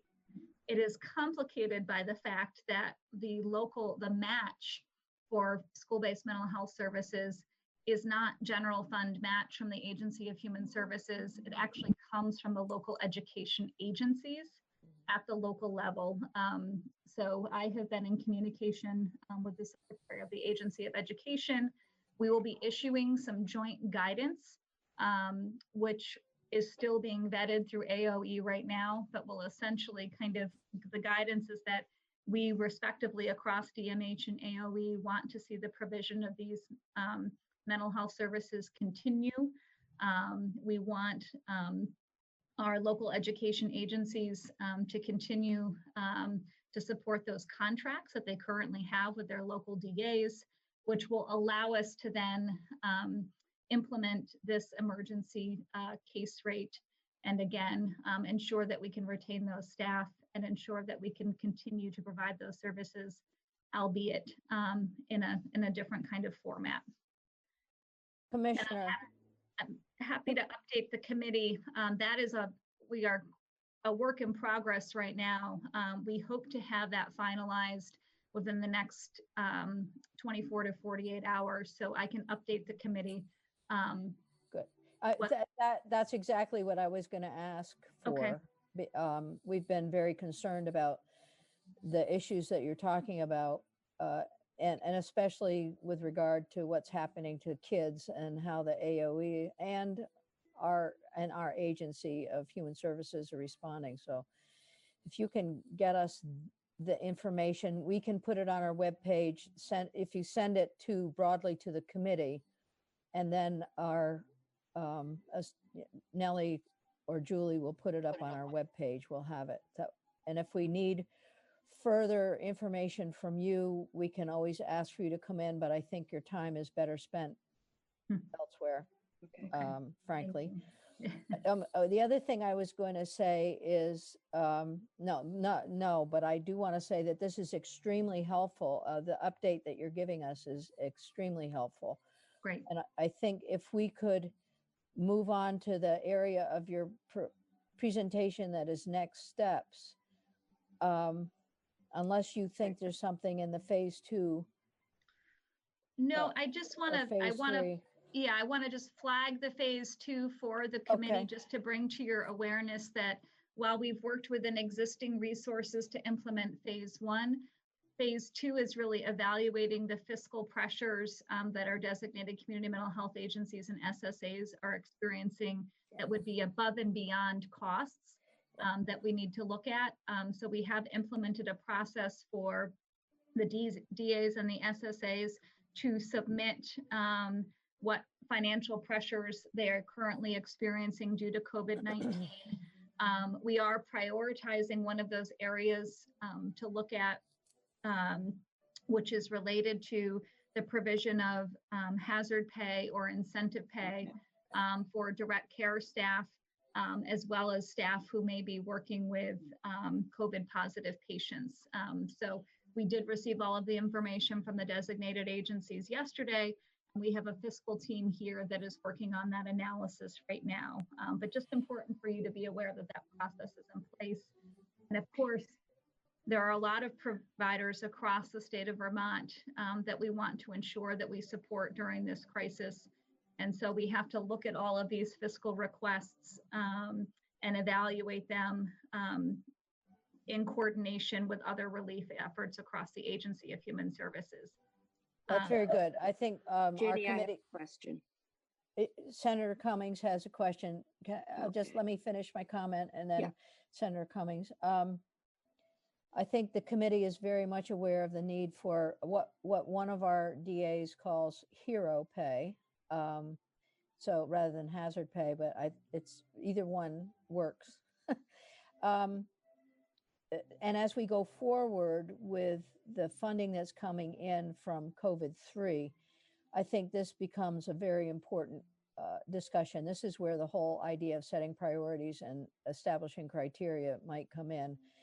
As you're working on this, are you also working with DOL on the UI issue?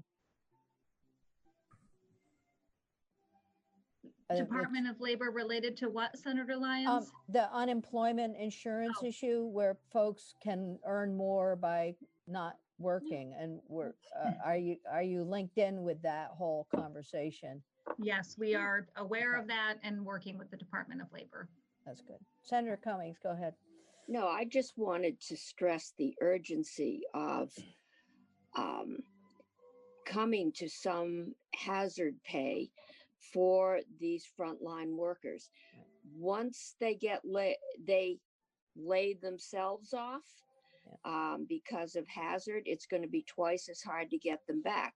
Right. We learned yesterday that the governor had renegotiated the contract with state employees to provide hazard pay, and I understand additional paid leave, family leave, to do that for state employees and then not for the designated agencies is really, I would, if I were somebody down there going into people's homes, cleaning their bathrooms for them, I'd take it as kind of a slap in the face or a disrespect. And I think it's urgent. I don't know where we're getting the money to pay the enhanced state contract, and but I think we need to act quickly because we're going to lose those workers, and once we lose them, they're home and they're making the extra unemployment. We're not going to get them back. So yeah, I think Senator Cummings, yeah, it's a great point. And what I can assure the committee is that it has always been the intention of the Agency of Human Services to implement additional funding to the designated agencies and the specialized service agencies so that they can implement hazard or incentive pay. So that has always been a priority. That has been something that we have discussed at the Agency of Human Services.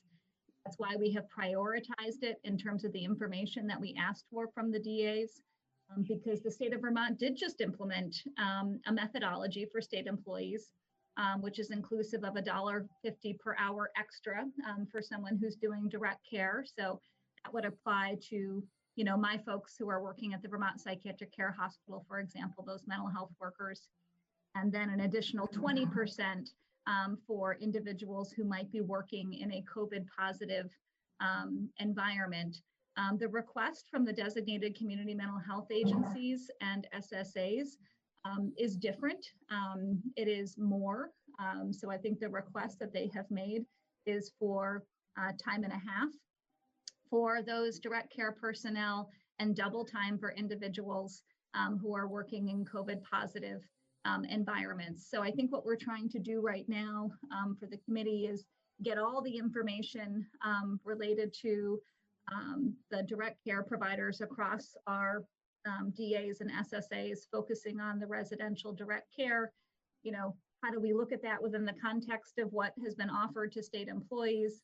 And how do we come up with something that has integrity and a rationale and allows us to retain that critical workforce?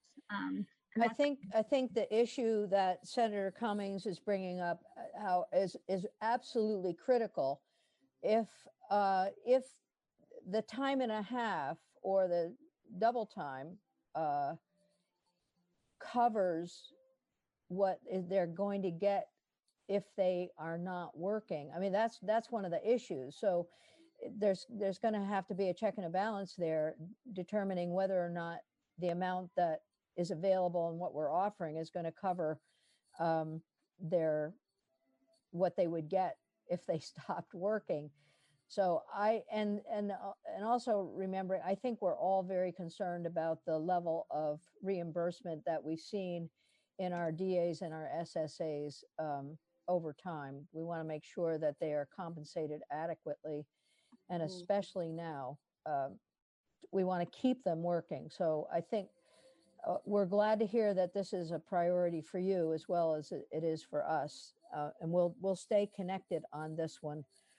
I know it's expensive. The question I have is in terms of building a prospective payment process, and then, as you had talked about, some reconciliation coming up later as the COVID-3 money becomes available. Is that something you're thinking about within the workforce reimbursement process? Yeah, I think we're certainly looking at, what will the federal dollars provide in terms of, obviously, we're going to implement some of these things before we have a clear sense of what some of those federal dollars look like. So that's kind of part of what we're doing, is mapping some of these priority areas against where we think federal dollars will be coming in, because obviously there's an impact point for the state of Vermont. Okay. Just a couple other things quickly. In terms of just additional federal funding, we are submitting a SAMHSA grant this Friday that is for mental health and substance use. It's for $2 million that could focus on expanding crisis services, increasing availability of peer outreach, public health education, employment supports, as well as substance use, additional substance use support. So I just wanted to let the committee know that we are going to be providing our application on behalf of DMH and ADAP this Friday. We are also standing up and preparing for a crisis counseling program. This is once the governor, I guess, applies for a declared disaster or a disaster declaration. Once that is approved at the national level, then we have the opportunity to apply for a crisis counseling program and grant funds. This would allow us to really focus on some additional mental health supports in our communities. Obviously, would be looking to coordinate with the designated agencies on that. Could help with public education and just more general, kind of front-facing media and outreach related to access to mental health support. So I just wanted to make sure that the committee was aware of that opportunity as well. In terms of next steps and areas of focus, we are implementing phase 2 for our designated agencies and specialized service agencies to continue to support their stability. We are prioritizing the hazard and incentive pay to be looked at specifically this week and to make a recommendation. And then all of the DAs and SSAs have submitted broadly their overall fiscal pressures, loss of revenue, additional expenses, et cetera, that we will be evaluating here at the Agency of Human Services. We're also wanting to focus more on the social, emotional, and mental health of children and youth, particularly those who are now at home, who are more isolated, likely accessing more social media. So we're thinking about how do we partner with the Agency of Education and our local education agencies to ensure that parents are aware of services and supports, and that we are, creating some safety net for youth in our system who are already vulnerable. And again, just additional focus on suicide prevention and expanding public messaging about mental health and wellness, and then continuing to pursue any and all federal funding opportunities to support the mental health system of care. So I will stop there. You also have just a general list of all of the guidance that we have provided to all of our providers across the state, you know, should you be interested. So that's all listed here for you as well.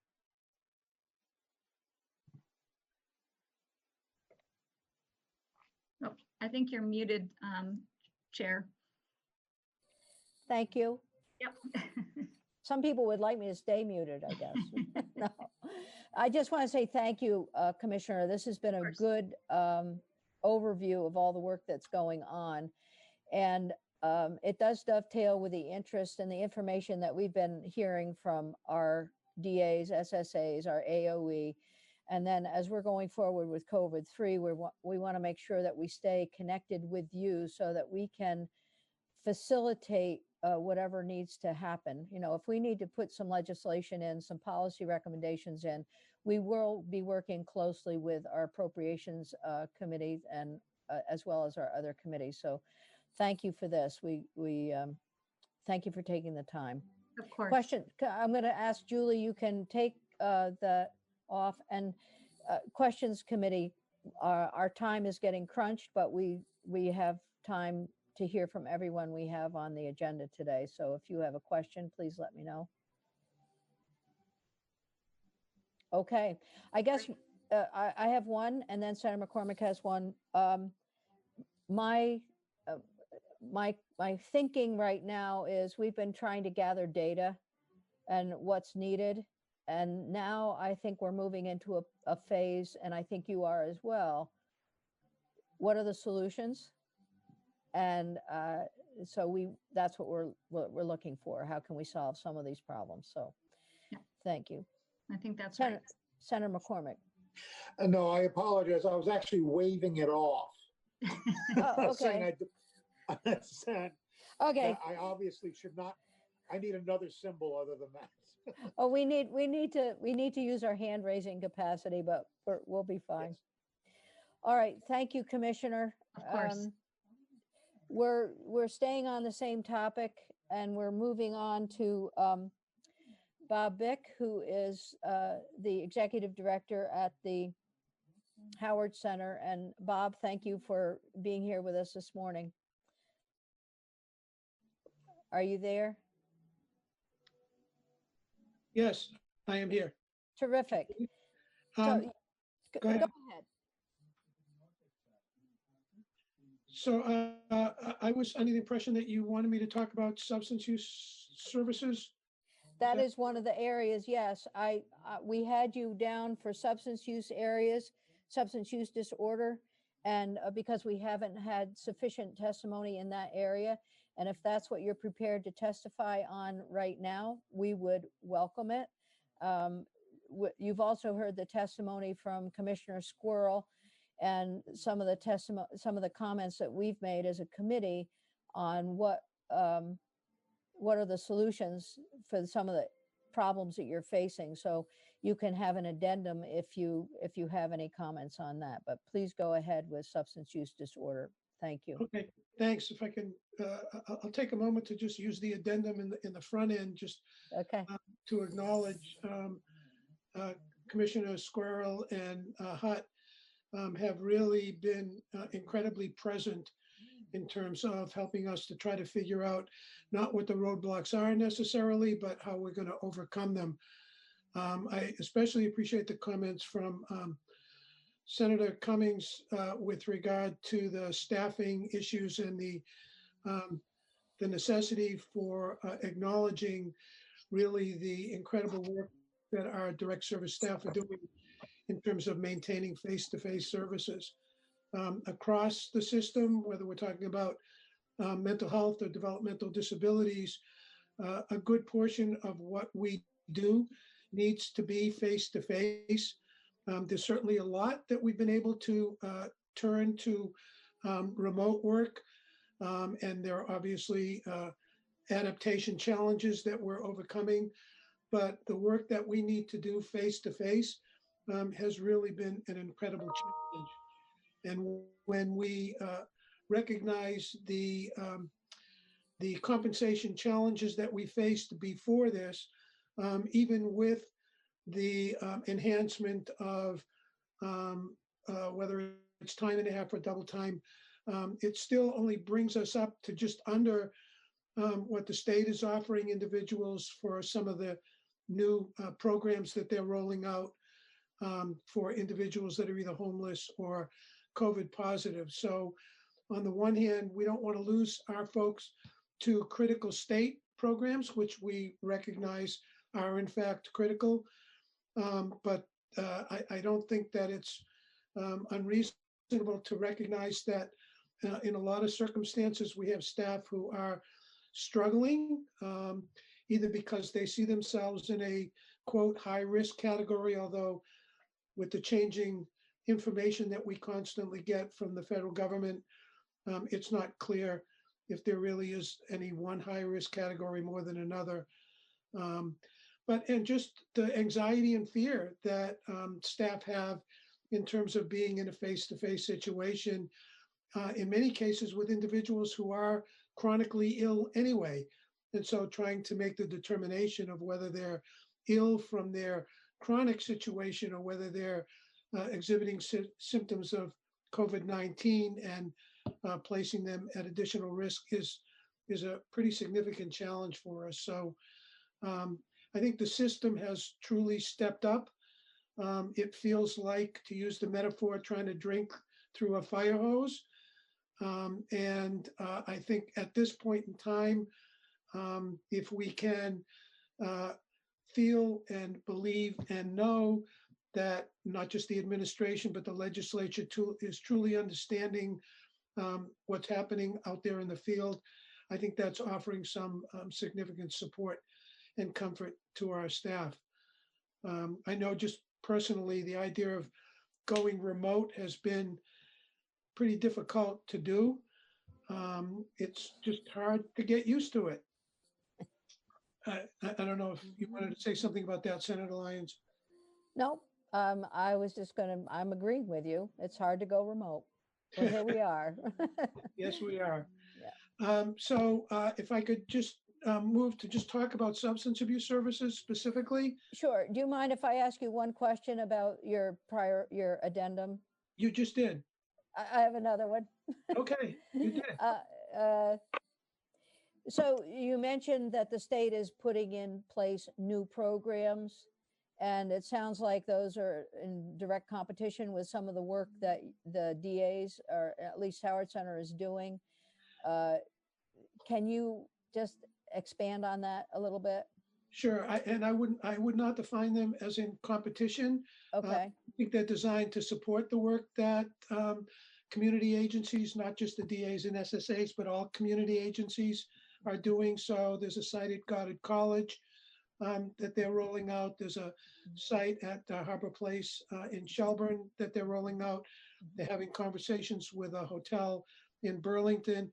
All of these are designed to provide additional housing capacity for individuals who are either at extremely high risk or are already diagnosed as COVID positive or presumed COVID positive, or were in an environment in which, a close environment in which somebody was COVID positive.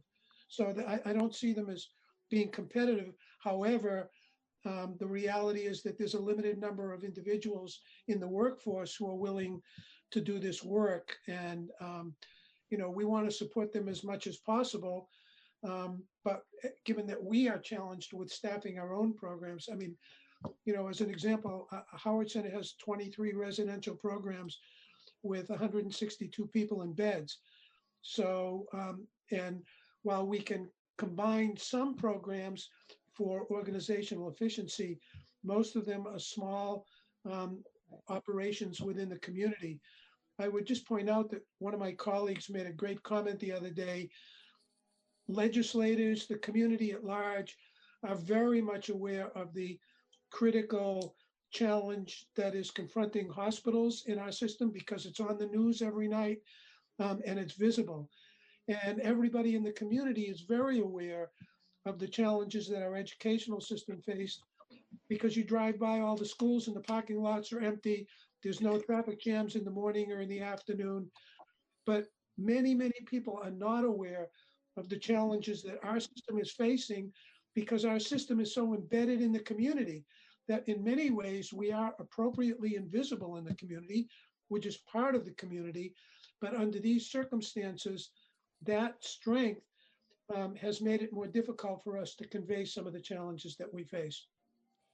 This is very helpful. I think I did understand the concept of having a sufficient workforce, but also for the work that you're doing to be adequately compensated. That's continues to be a concern for this committee.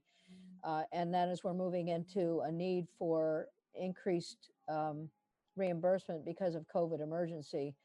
That is an additional challenge. So, and then trying to expand the limited resources that we have in terms of workforce. Thank you. That really does put it on the front burner a little bit better for us, just having you say that. Thank you. Thanks, Senator. So go ahead, move on. I hate to slow you down. No, that's okay. I can move quickly or slowly as the committee desires. So if I can talk about substance abuse a little bit, I'll use Howard Center as an example because I think we are across the system of care all experiencing pretty much the same kinds of challenges, in many cases taking advantage of the same kinds of opportunities, and all trying to be incredibly creative in the way in which we continue to support the folks that are in our care. And so I'll break it down into a couple of different sections. The first section would be individuals that are receiving treatment in our hub system or medication-assisted treatment programs. So this is individuals who are receiving both either methadone or buprenorphine. These are folks who, by virtue of their presence in a hub, were already deemed to be at the higher level of risk for individuals struggling with opiate use disorder. And by virtue of that, needed to have much more regular contact with the nurses, the physicians, and the clinical case support folks. So in our hub and in Howard Center, for example, we have about 950 clients enrolled in the hub in Chittenden County. And typically we would have between 400 and 500 of those folks cycling into the program every day pre-COVID. Right now, we have moved all of our clinical support, so the counseling and case management support, that is all moved to be provided by remote services. And so in order to make that happen, we both had to expand the availability of laptops and technology supports to our staff in the community. But we've also had to either provide Chromebooks or laptops or burner phones to many of the clients who don't have access to that technology in order to ensure that they can stay connected with the program. With the help of Tony Fallon from the ADAP and with the approval of SAMHSA in Washington, we've been able to change some of the frequency with which individuals come in. So we no longer have clients coming in on Sunday at all. So those folks are getting an additional take-home dose on Saturday. We had gone out and bought, I think, 250 lock boxes to provide to clients to ensure that they could safely keep their medication at home. And then we moved patients from either 6, 13, or 27 days of take-home. We moved them up to the next level.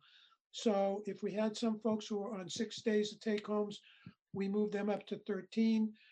Folks who were on 13, we moved up to 27 in order to reduce the volume of folks coming into clinic. And now we have about 180 or 200 folks coming in every day.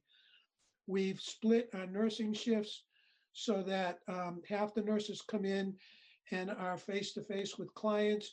The other half of the nurses come in the afternoon and prepare the take-home doses that'll be handed out the next day to reduce the amount of face-to-face contact that we're having with the clients that are coming into the clinic. some of the challenges we're still working on in that area of programming. So we get two different rates. They're bundled rates, depending on whether we provide enhanced services or not. Enhanced services are defined as additional communications with primary care, services like that. Typically, in an average month, about 90% of our clients would receive enhanced services. But because of the current circumstances, that's just not going to be possible, either because we can't make the kinds of connections we need to make with primary care physicians, or we've had a drop off in our ability to have continuous case management communications with clients. So we're still waiting to hear from ADAP whether we will be able to draw down those funds in lieu of the fact that the reason we're not able to provide the enhanced services is not really something that's necessarily within our control. PPEs, and I'll mention it here, but it's for every face-to-face population that we're providing services for, continues to be a huge challenge. As I mentioned, if we've got 250 clients coming into the Chittenden Clinic every day, arguably that could be 250 masks plus another 100 or 150 for our staff who in the course of the day may be coming into the clinic. We have gone out as part of our system of care, trying to find additional services, but we are continuing to struggle to get PPE through the state. It was very encouraging to hear from Commissioner Squirrel that at least the 2-day backup has been approved. So we'll be looking forward to receiving that. Let me see, what else can I tell you? Security for those clients that are coming into the clinic every day, they are being thermometer tested to make sure that they don't have a fever. And if they have a fever, then they are being sent home.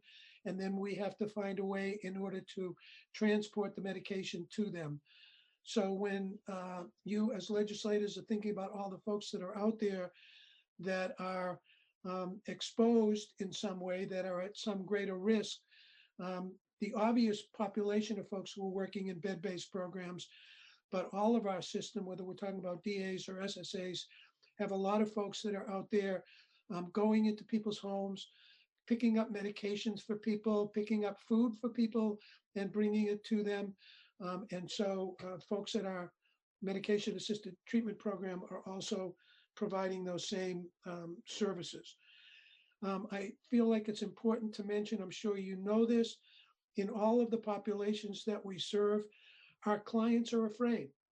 Our clients who have to come in to get their medication, clients that are in residential programs, by virtue of their chronic illness status, are at greater risk and in many cases are living in more challenging environments and experiencing an enormous amount of fear and anxiety.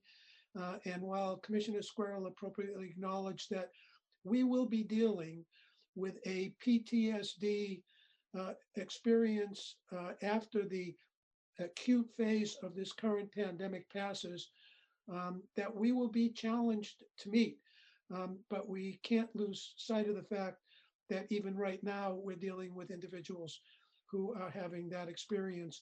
And as I sense we all experience, it's helpful to have face-to-face connection through Zoom or something in a remote way, but it's not the same as being in the same room. It's not the same as a caring case manager can be physically present with someone.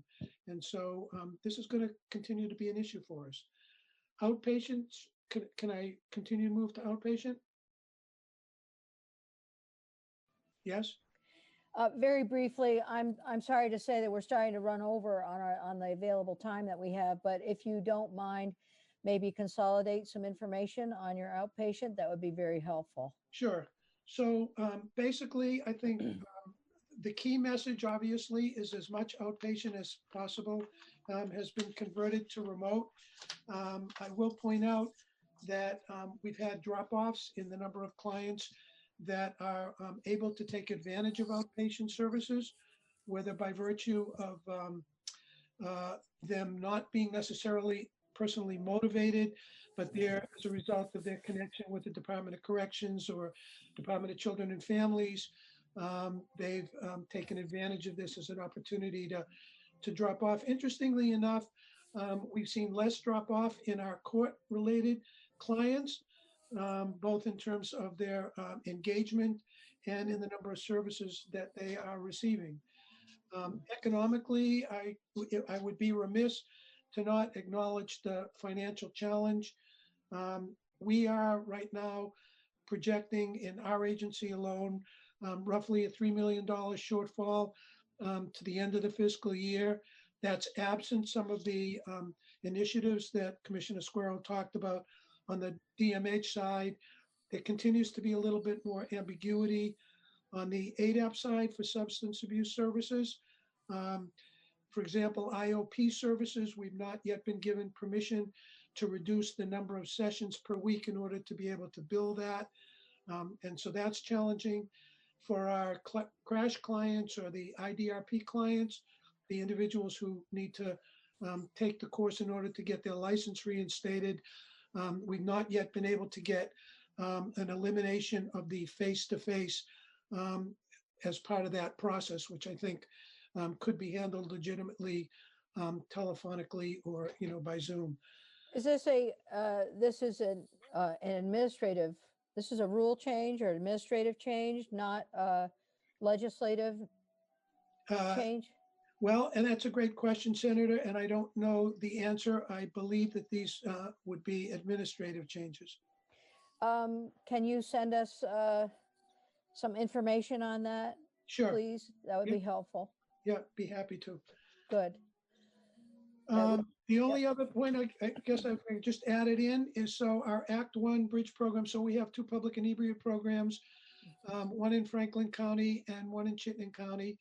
The one in Franklin County is an on-call program that continues to operate as a face-to-face program. In Chittenden County, it was a site-based program on Pearl Street. And in order to consolidate staff, we combined our Act One Bridge and Assist, which is our mental health crisis bed program, into one location. We did have a staff test positive, and so we stopped admissions for a couple of days while we did a deep cleaning and make sure that we had done the contact tracing that was necessary. That program is expected to reopen in the next couple of days. And then finally, I just want to mention, I know that we're not the only agency that have had clients pass away as a result of COVID.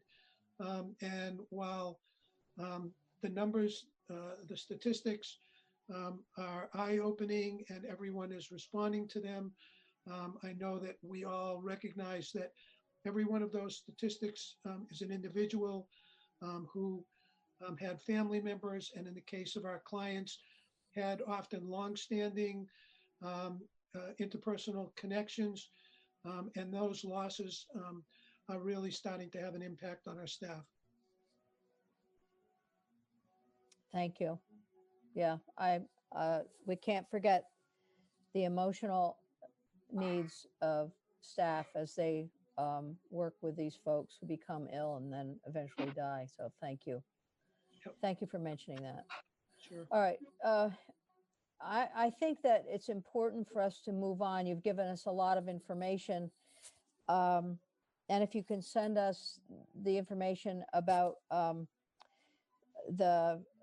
IOP and licensing and other the other area on the sessions per week, yeah. How that could be accomplished, and if we need to be involved in that would be very helpful. Sure. Thanks. Okay. We're gonna continue on. This is really for a discussion, and I'm going to ask everyone to be as concise as possible. I know that I don't think any of the next folks have provided us with testimony, but if you could walk through your comments and then perhaps what we'll do is to ask questions of the group when you've all finished, and that will begin with Christy Everett of the Clara Martin Center. There you are. Welcome. Hi, how are you? Good. Thank you Go so ahead. much for having me come and testify today. A lot of what I would say would echo a lot of what Bob has said, a lot of what he is both experiencing on a positive as well as a challenging side we are experiencing down in our area. We have moved probably 90% of our workforce to working remotely at this point. Staff are feeling really supported along that. What we are running into is a huge technology issue. Our systems were not designed to manage 90% of our staff working remotely. So we actually, our system crashed last week. So we have now had to then reinvest in a new system. So that is now up and running.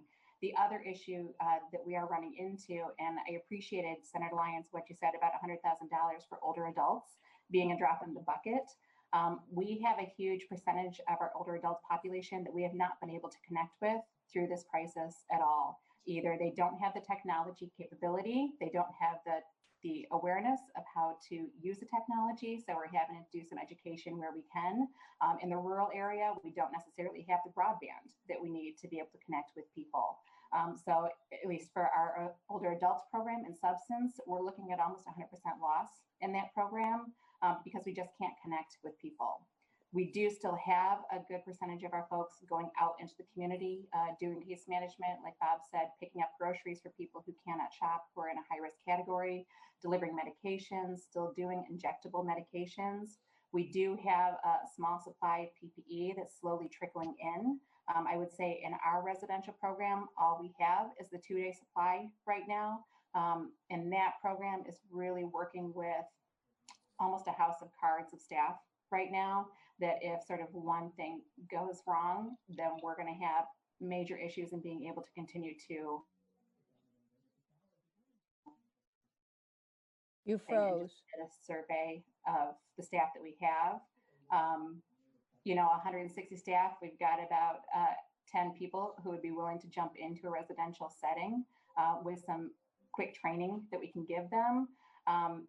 If we don't necessarily have enhanced rates to provide residential services, that's my pool, is 10 people to staff a 6-bed residential program.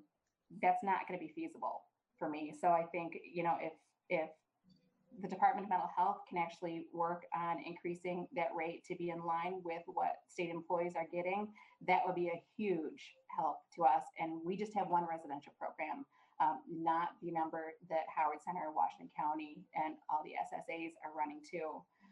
So that for us is something that we are keeping an eye on. The other thing that we have really started to recognize is the risk that our agency is going to be at around unemployment insurance.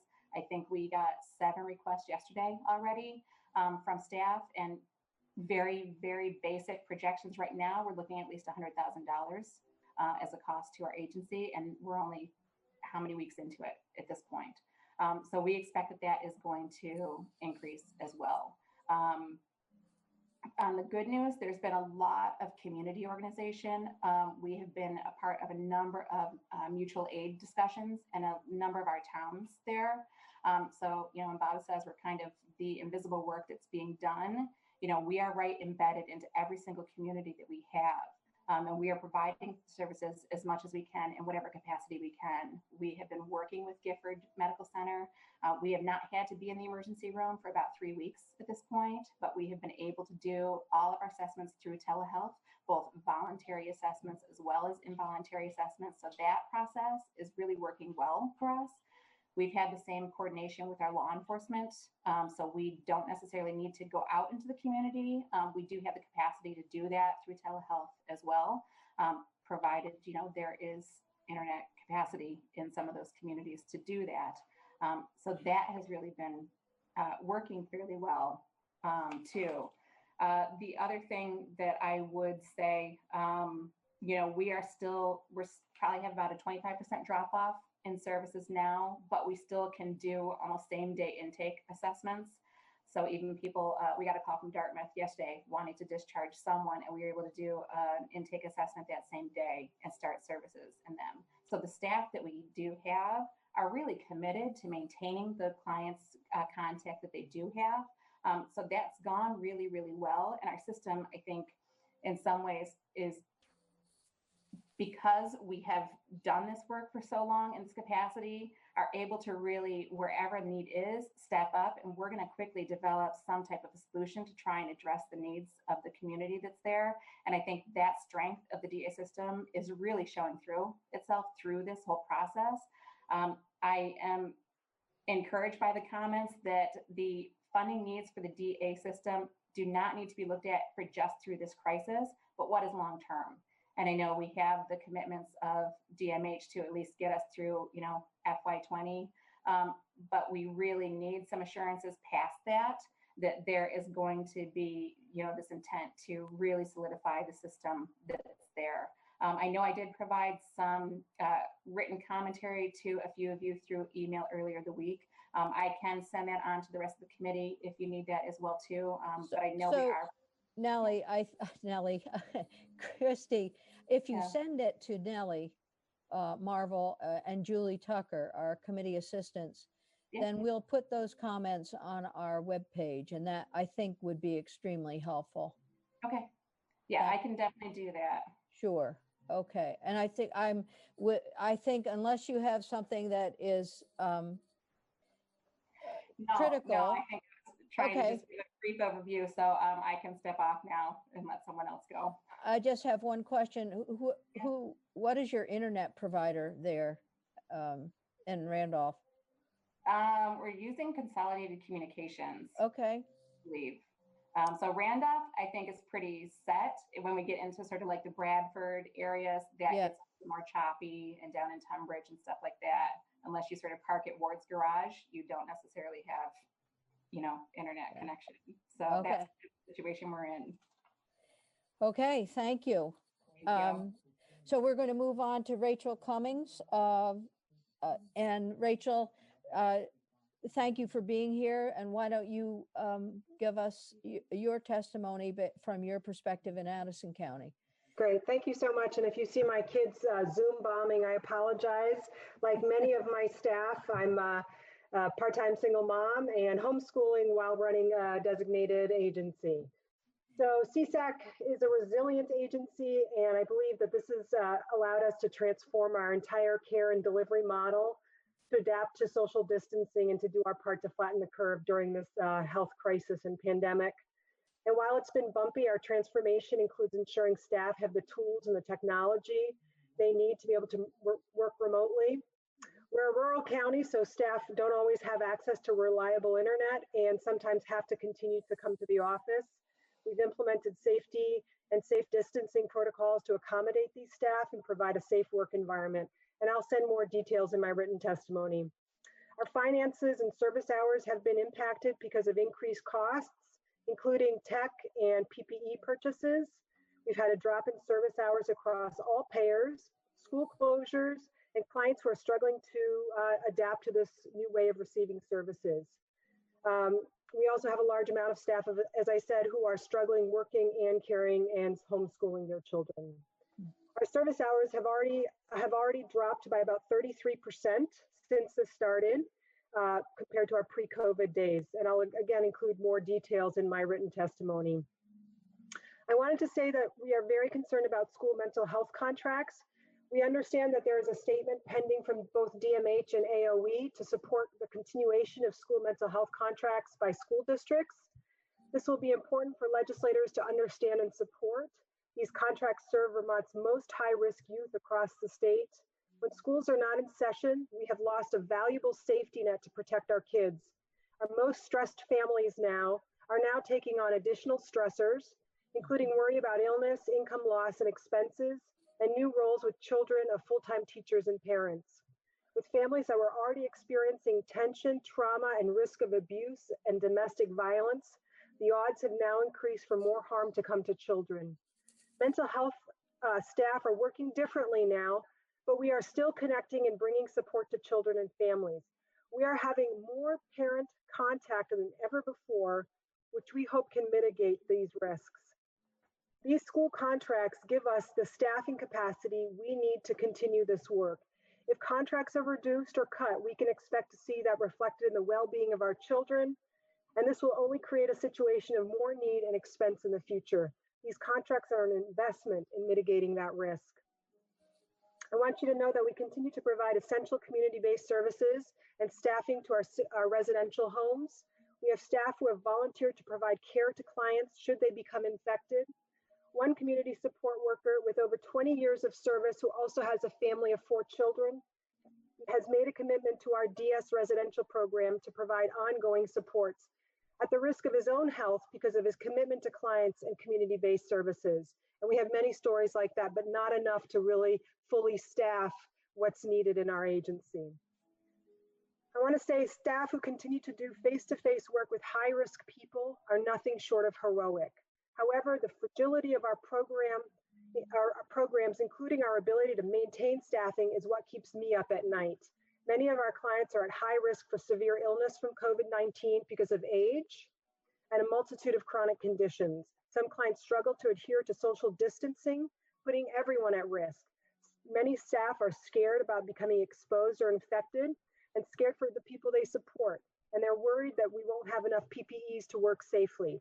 Due to the extraordinary risk of providing face-to-face services and because the majority of staff are working remotely, we are now paying staff who continue to provide in-person services a higher amount of pay than before COVID. While we are able to get some PPEs, including masks early on, we are running out. We have a limited cash on hand currently to support operations and to be able to weather this crisis and keep staff employed. I have about 40 days of cash on hand currently. Another concern is that unemployment benefits will have the unintended consequence of reducing my workforce because staff, after weighing the risks, will opt to leave the workforce because it's safer and they can get paid more. This is a scary thought and will impact our ability to provide care, especially in our residential homes. The state is assuring us we will be made whole, but in light of diminished revenues and a huge need across all sectors, I remain worried and concerned that this isn't possible. We need assurances from the state with real money backing. I want to say that despite my anxiety about being kept whole, I do want to thank both Dale and DMH, especially the commissioners, for their help, flexibility, and leadership. It has been invaluable and steady.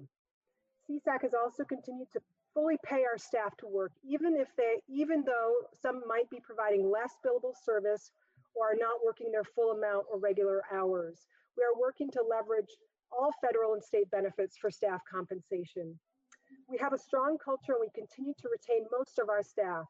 Our unifying principles at this time are to support staff to remain safe and employed, support our clients, and continue to provide essential in-person services, stay connected as an agency, and emerge as fiscally sound as we can so we can ramp up operations once this is over.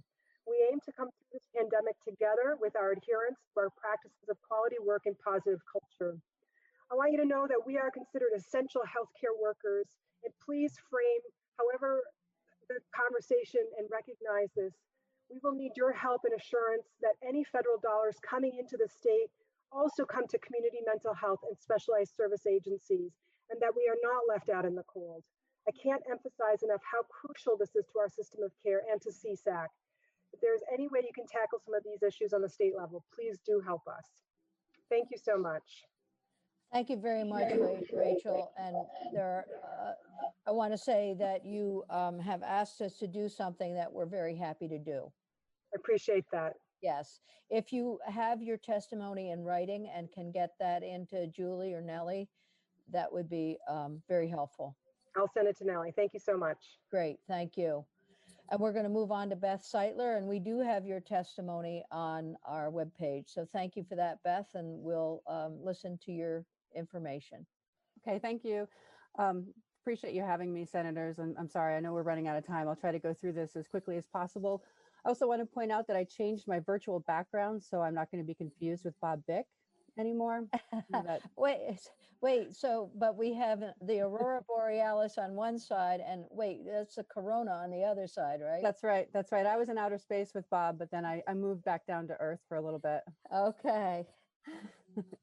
So yeah, I did submit testimony. It's really kind of in bullet form. It's not as polished as I'd normally like it, but I wanted to make sure that you had it.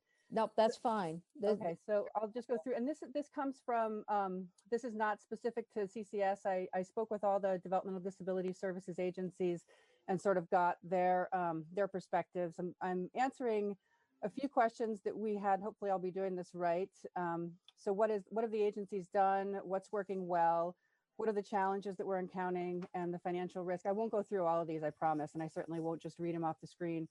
So the agencies are working collaboratively. We're sharing all of our plans and strategies. Each one of us has created a COVID-19 task force that meets daily, often for several hours.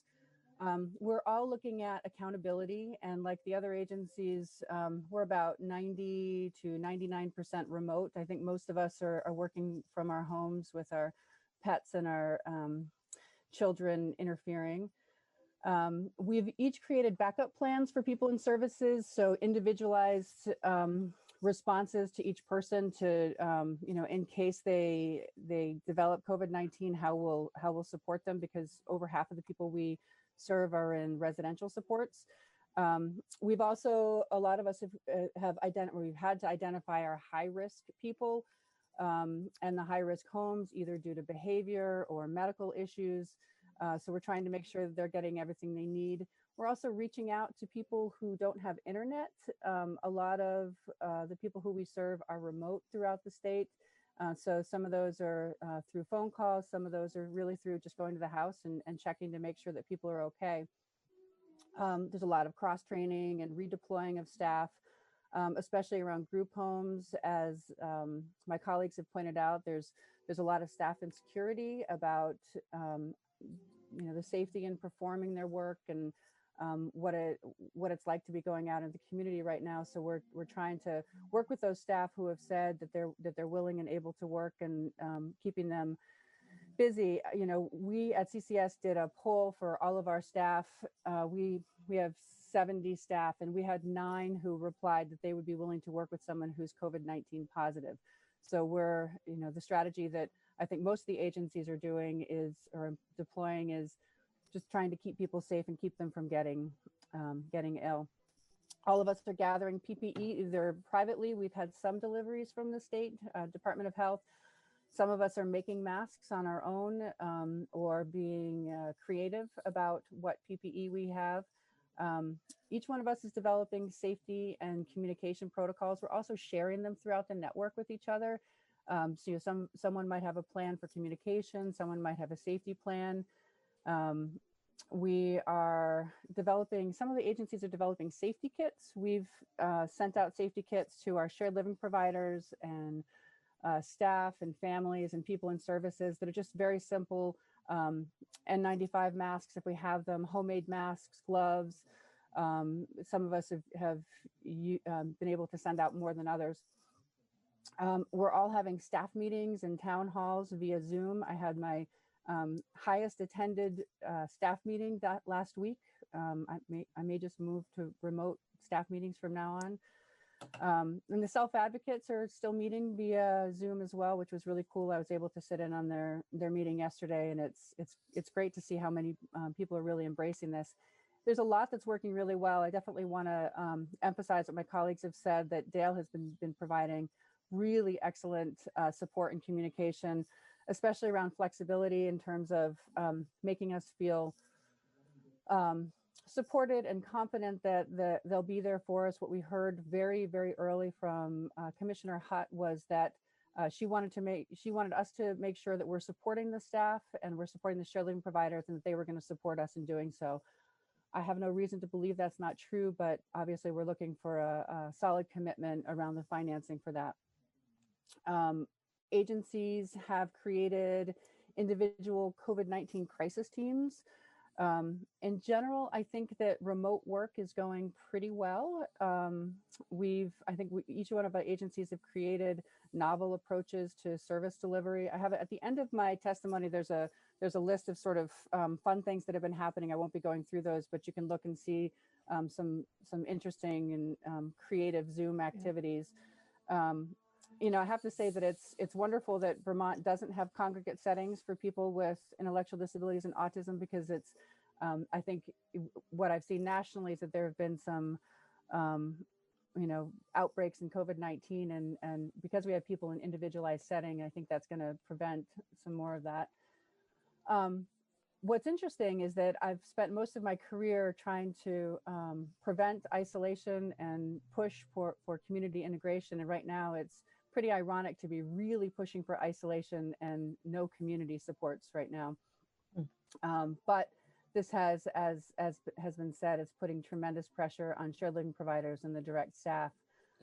And remote work doesn't work for everybody. I've had, you know, it's funny, try to be tender with staff who are having a difficult time, who are scared, who are stressed, you know, beyond anything that they'd encountered. But it's interesting to see that some staff are responding well and even heroically, and then other staff are, you know, ones who you've worked with for maybe decades, who are just incredibly challenged by this time. That's been, I think, a real wake-up call for all of us. You know, we're trying to make sure that we're connecting with everybody who we support. I know there are times where that's been missed. I mean, there's, you know, over 4,000 people in services, and, you know, making sure that we connect with them every week and every day can be challenging for different agencies. I know I thought that we were catching everybody, and I just had somebody contact me yesterday who hadn't had the level of support that I expected they had. So I think it's a challenge for us to make sure that we're staying on top of that. PPE, what more needs to be said about that? It's been a challenge for everybody. In the people that we serve, I think something that's not always seen is that our agencies are providing special care procedures to many of the people in services. This includes feeding tubes and nebulizers, enemas. Many people have diabetes.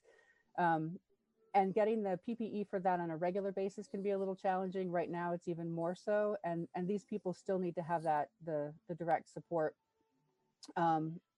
Additionally, our population isn't always seen as long-term care. So when we've needed to have testing, it's been somewhat of a challenge to get people in to be seen as essential workers, and for their care to be seen as long-term as it is. You know, Bob spoke eloquently about the effects of losing somebody to COVID-19. CCS had that experience. In last week, we were one of the first agencies who lost somebody to COVID-19, and the devastation to the staff and the additional fear that it brings out in them is incredibly acute. So there's a lot of worry for our staff. As I've said, they've never really worked under these circumstances. And then the communication just across the board continues to be a little challenging. Financial risk, I feel like you've got it, and it's certainly been addressed. The biggest thing for the agencies is that we understand what needs to happen to secure our staff and to keep our shared living providers in place, which is what we've been asked to do by the state. Certainly would be what we'd want to do, but that takes additional dollars. Shared living providers need additional difficulty of care, call it hazard or hero or incentive pay. They need to be kept in place, and that takes additional money, especially for a cadre of staff who hasn't been supported at the level they need to. So PPE is expensive. Staffing homes that hadn't been home before, or redeploying staff and retraining staff is also comes at a cost. Some of the agencies have purchased additional computers for individuals in service to make sure they can connect remotely. That comes at an expense. And also some of the online platforms have been a little expensive for some of us. So I'm not going to go through the anecdotes. Those are just be fun reading for you for later. Thank you. That's Yes. great. I mean, For having me. I think having the list the way you have it is extremely helpful, and it resonates with what we are hearing from other organizations and leaders. So thank you for doing that. Thanks so much for having us. It's terrific. Thank you very much. So we're going to move on. Julie Tesler, you're next on the list. Would you like to add something to what we've already heard from others? No, I would rather you had that time to ask some questions and get a little more depth. So thank you very much for the opportunity, though. Thank you. Thank you. And any suggestions you have in terms for us to identify our role in the solutions would be important. I think you've heard some of the things we're very interested in, but any of the, and if there are other details that we can help with, we'd like to know. That's great. We can send a summary of ways you can help, and we'll pull it from what everyone had to say. That would be good. Thank you. Okay. We are behind, unfortunately. We're always ahead in this committee, but today is a different kind of a day. What I'm going to suggest is, I know there's another person who wants to testify right now. I think it's is it? Not yet. Chad, we're going to have to hold off on your testimony. We may have to put it off to another day, and I do apologize for that, but we'll see what we get to going forward. I've asked for Martha Maxim of Wake Robin to come in. Before we dive into our next section, committee, do you have any questions for any of the folks who have testified?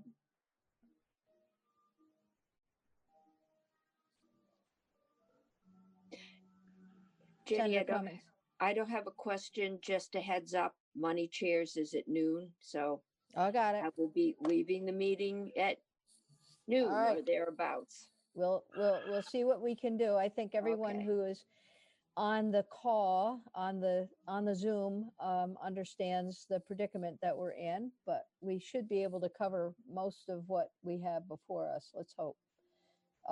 So Martha. Yes. Good morning, everyone. Thank you. There you are. Okay. Sorry. Yeah. I needed to unmute. Thank you for being here. I think you've heard the testimony thus far, and some of the concerns that you have, I think, resonate with what we've just heard. So if you don't mind bringing us up to date on where you are and some of the thoughts that you have for maintaining workforce in particular. Sure, I appreciate that. Good morning, everyone. So I'm Martha Maxim. I'm the new CEO at Wake Robin, which is a continuing care retirement community in Shelburne. We have about 375 residents who live there. About 72 of them are in our health center, which includes residential care, skilled nursing, and memory care. And then we have about 300 residents who are living in independent living in varying stages of ability to be living independently. Usually as their needs grow, we move them over to residential care or skilled nursing or other services that they need. I did send a letter. I won't go over too much of what was in that, but suffice to say that we were concerned when we saw the language in H742 specifically related to people being able to resign voluntarily from their jobs, their work, if they were feeling, I'm not going to get the language exactly correct, but if they were feeling at risk of contracting COVID in their workplace. And certainly as a senior care community, we are probably, if you look at how OSHA defines workplaces, we're probably a medium to high risk workplace. And some of what OSHA requires of employers to keep employees safe includes access to PPE, which you've heard now over and over again, the limited supply of PPE. I would just echo that. And we're in a situation as well where we have some residents in our health center who actually have non-COVID contagious diseases, or contagious viruses right now, RSV, pneumonia, the flu, other things. And so we're using PPE on a regular basis. So, we just got 100 gowns the other day, which is our monthly allotment that we are allowed. And, with 3 patients with other contagious diseases, we'll be going through that pretty quickly. So, we're trying to sort of keep what we can. At the moment, we have no COVID cases at Wake Robin, although I just got word we're testing someone in the health center this morning, and we have been testing people. So, we're hoping that we can continue to have no cases, but we are under no illusions that could be our future. And so I think just our concerns are just, again, that if we start to see people who are leaving because of the unemployment benefits tied to the fact that we are a workplace that probably there is some higher risk, you know, that it just felt like we needed to try to, I'm not in any way begrudging what's happening with unemployment. I'm just thinking about how we can really honor the people that are coming to work and staying at work who don't have the ability to remote work.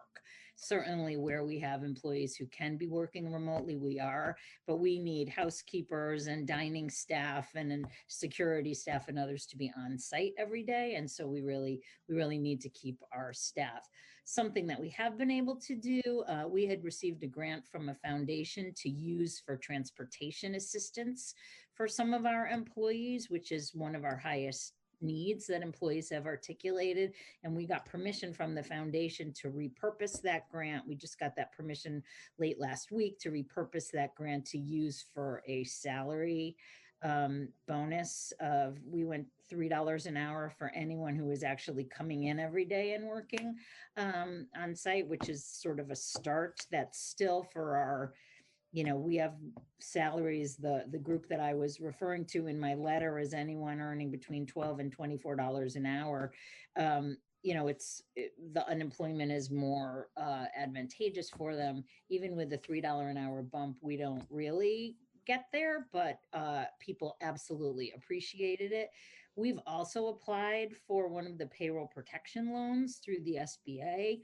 And if we were to get that, we would actually use that to supplement salaries to be able to keep people as well. So, you know, I think I wanted to just raise the issue as an essential employer providing healthcare to a number of really vulnerable seniors that were just certainly challenged as well, trying to keep people who, again, are, you know, their kids are at home now, they may be caring for other vulnerable people, and the risks are pretty high. Other things that we're starting to do is we're looking for some housing for staff who, if we do have a COVID case and they need to be caring for the person, is there some housing that we can be providing so they don't have to go home. We're now going to be providing uniforms to all staff so they don't have to work all day in their street clothes, and that they can sort of take off uniforms and we'll wash them every day. We're providing, now all of our staff are wearing at least cloth masks, which had been made and donated. It's, you know, the best that we have and the best that we can do. We're providing free meals to staff who are working, access to some limited groceries if they need them. So we're certainly looking for really creative ways to keep folks feeling appreciated, especially in these really difficult times. But anything that you can do, you know, in my letter, it was, you know, is there a GI Bill that we could have right now for employees sort of on the front lines that are working in essential workplaces that we collectively, or the state, could craft to really support frontline workers. So I'll stop there. I appreciate the opportunity to just echo what all of my other colleagues have been saying this morning. It's a problem, and I would hope that collectively we could really look at ways to really honor the incredible work that's being done by frontline workers right now in Vermont, in all of these workplaces. Thank you. Thank you. Thank you for that. I think you did send your letter. I'm not I think that members of the committee may have received it, but what would be helpful is if you would please send it again to Nellie. And then it'll go up on our webpage and constitute your testimony. If you have any additional comments, add those in. That'd be great. Okay, Thank great. you. Thank you very much. I'm For gonna have us, to step off soon. I have a board meeting at noon, but I can answer any questions as well if folks have any. questions, folks? I think we're good. Okay, great. Thank you so much, Martha. Thank you very much, and you're welcome. Appreciate it. Good luck. Thank you. Really good luck. Yeah. Thank you, Martha. Thank you. You know, we're moving into the substance use disorder services. I think there will be some continuity and but also some overlap with what we've heard. So I'm going to ask both Tony and Grace, and I'm skipping over Bob Vick because he gave us his testimony earlier, to be as concise as possible. So that's a heads up.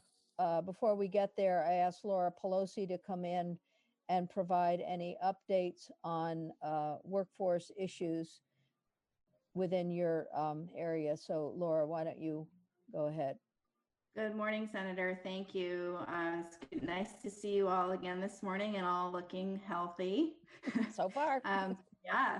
So you just heard from Wake Robin, which is a member of the Vermont Healthcare Association. So a couple of things. I mean, I think Martha's testimony really hit on something that we started to talk about late last week. I think it was Friday morning, and the impact of the the unemployment insurance benefit with respect to the ability of providers to retain staff.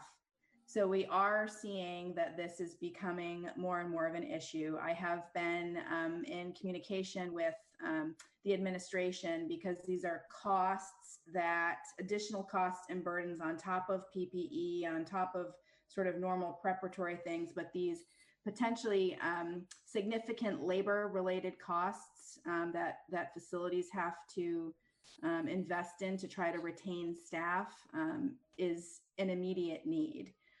So I'm working with the administration right now to figure out how we might be able to get some funding and reimbursement to facilities for those costs. I think it's going to depend on the type of provider. Nursing homes are complicated because of their rate setting process. And then our ERC and ACCS providers already have pretty significantly low reimbursement rates to begin with. So it's probably easier for the state to address things for Medicaid providers, but for a provider like Wake Robin, it's a different scenario. They're under the exact same pressures with, their revenue streams and having to increase costs to support their workforce. But it's not clear yet on how that might get addressed at the administration level.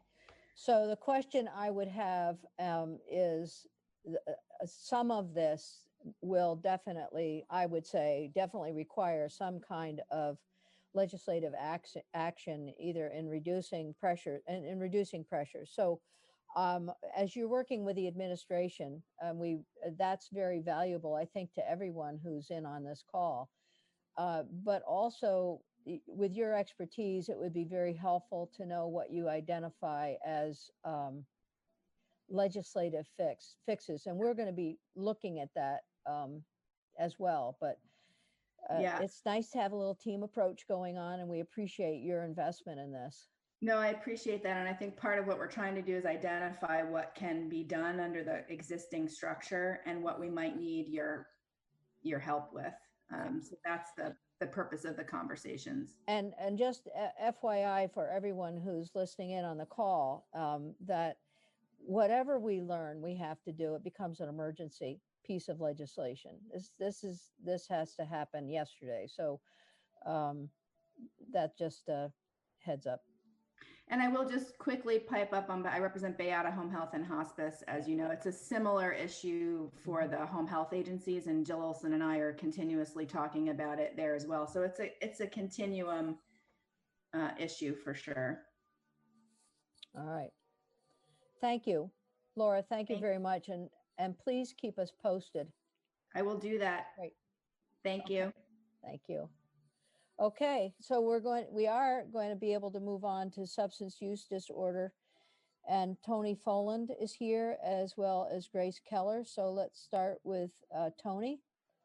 And why don't you, where are you? Tony. Anthony Foland is here.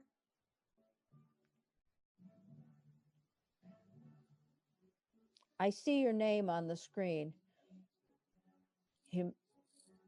Tony there. Let's move on to Grace Keller. Whoop, Tony. Can you hear me now? Yes, I can. Thank you. Okay. My apologies. I'm computer illiterate in many ways and trying my best to make this work. Okay. Well, you know what? This whole process is going to make us all that much more technologically aware. So that is correct. Why don't you introduce yourself for the record, and then do we have any testimony from you? No, ma'am, I didn't provide written testimony because I wasn't entirely sure what folks were hoping for. So I was just going to give kind of an overview of the current status of the SUD system and the remediation steps we've made to try to balance the needs of treatment versus the risk of disease transmission. Okay, that would be helpful. And we are a little bit under a time crunch. So I think moving to the second part rather Absolutely. quickly would be very helpful. Certainly. For the record, my name is Tony Folland. I work for the Vermont Department of Health Division of Alcohol and Drug Abuse Programs. And my formal title is the Clinical Services Manager, as well as serving as the State Opioid Treatment Authority, which basically means I have oversight of the hub and spoke system. Thank you for having me. I think to do the second step is really what we've tried to focus on is the balance of risk. We know that substance use disorders on their own are a lethal illness, and we are trying to balance the lethality risk and the risk of serious, injury to people from their substance use disorders, versus also trying to be respectful in ensuring the risk mitigation strategies related to COVID-19. So in many ways, that's taken on depending on the level of care that we're providing, that looks a little differently. On an outpatient service system, and I'm aware folks had already talked earlier about kind of the extra undue burden that is faced by people who probably have lower pay scales and job duties that require them to be on site versus being able to provide tele-remote services. To every extent possible on our outpatient services, anybody who could provide remote care, we have offered to provide remote care. So for the most part, our substance use services are being provided telemed and through telephone calls to try to ensure that we give support as much as possible to reduce the traffic through the organizations, as well as to stay consistent with the governor's stay home and stay safe directive. That if we can reduce the amount of burden on people by coming out, we're hoping we'll flatten the curve. In residential treatment services, which much more is akin to, as Ms. Maxim had spoken to, one of the things that we've tried to do is that's really a revamp of services. Historically, those have been really built around people kind of coming together, communal meals, communal everything, and the support of one another. So we've really had to reduce the amount of admissions so that we can get to the point of 6 feet distancing to ensure people's safety. So it has put an extra burden on the service providers to reduce their number of admissions so that we can ensure the safety of everybody who is currently admitted. So it's really now, as somebody leaves the services, we're able to admit a new person, but a lot of the internal structures that people were describing in kind of nursing home settings or subacute rehabs is really what we've had to do in our residential treatment program. In our outpatient medication programs, and Grace will speak to this, I'm sure, related to Howard Center's Safe Recovery Program, what our real goal was to balance the lethality risk, particularly of opiate use disorder, and the insurance of making sure that everybody received life-saving medication at the same time as reducing COVID-19 exposures. So we assembled all of the medical directors from all of the clinics. We walked through kind of a group process of how could we reduce daily traffic visits. We looked at anybody who was stable currently on their medication. We gave them maximum doses of duration, knowing that they could be safe, and we could monitor them tele-wise to make sure they continue to do okay. And we risk stratified every kind of individual down to the people who were the most unstable and still coming in every day for medication. And we actually, to every extent possible, have moved them away from everyday dosing, most often to every other day, with the exception of a very small cohort of people who the risk of the other substances they've been ingesting in conjunction with the medication we're offering them actually had a higher lethality potential than the COVID-19 exposure. And we really needed to make sure that they're safe by seeing them frequently. As they stabilize, we are moving them out to less and less frequent visits to try to reduce the average daily census and the number of people that are being exposed. We've been fortunate that our federal partners have been really quite outstanding in this, I'll say. Historically, in order to start somebody on any form of a narcotic replacement treatment, they used to have a face-to-face visit. In order to reduce face-to-face visits, the Health and Human Services has given us a waiver on that nationally so that we can actually start people. Initially, it was by telemedicine. Now it's actually down to a telephone call if necessary to be able to start somebody on buprenorphine to limit the exposures to the healthcare provider. And for individuals that needed medication out of the hubs, particularly methadone, historically it had to be the patient that came and picked up their medicine. We've now gotten the federal government to agree that they could have a proxy safe person come and pick it up if they are in fact quarantined or at a risk level to the other patients or themselves. And last but not least, I want to thank our partners at Medicaid who set up not only have done some remuneration around the ability for folks to get Medicaid retainer services, knowing that this is financial impact, but also by changing their processes, which allows us to actually just do telephone support to people as a billable service for those folks who just don't have FaceTime or any other kind of technology device. I think that's it. That's very good. Thank you. I think that this committee in particular worked very hard on the remote telephonic telemed piece that was passed in H742, and we're happy to hear that the extensions of that, the implementation of that is helpful. That is very helpful. Thank you so much. Well, that's good. Tony, we may have questions. I'm going to move on to Grace and allow for her to provide some testimony. And I see that David Englander is here. Welcome. David, we'll see how far we get. I might ask for you to come back another day. I don't know what your schedule is like, and I don't want to ask that up front, but we'll hold that thought for now, and we'll move on to Grace. Okay. Hi, everybody. Thank you so much for having me. I'm Grace Keller. I'm the program coordinator at Howard Center's Safe Recovery Program. For those of you who don't know, because it's been a while since I've testified in this committee, Safe Recovery is Vermont's oldest and largest syringe service program. It's also the only full-time program in the state. As a result, we are a statewide program. We have clients that come from every county in the state, and sometimes as high as 30% of our clients come from outside of Chittenden County. We are located in Burlington, though. We're also the first and largest Narcan and naloxone community-based pilot site. We've distributed over 25,000 doses of Narcan to this point and have trained over 1,500 providers on how to respond to a overdose. And we're most recently, we started one of the first in the country low barrier buprenorphine programs that is set in the syringe service program. So we are still on the front lines.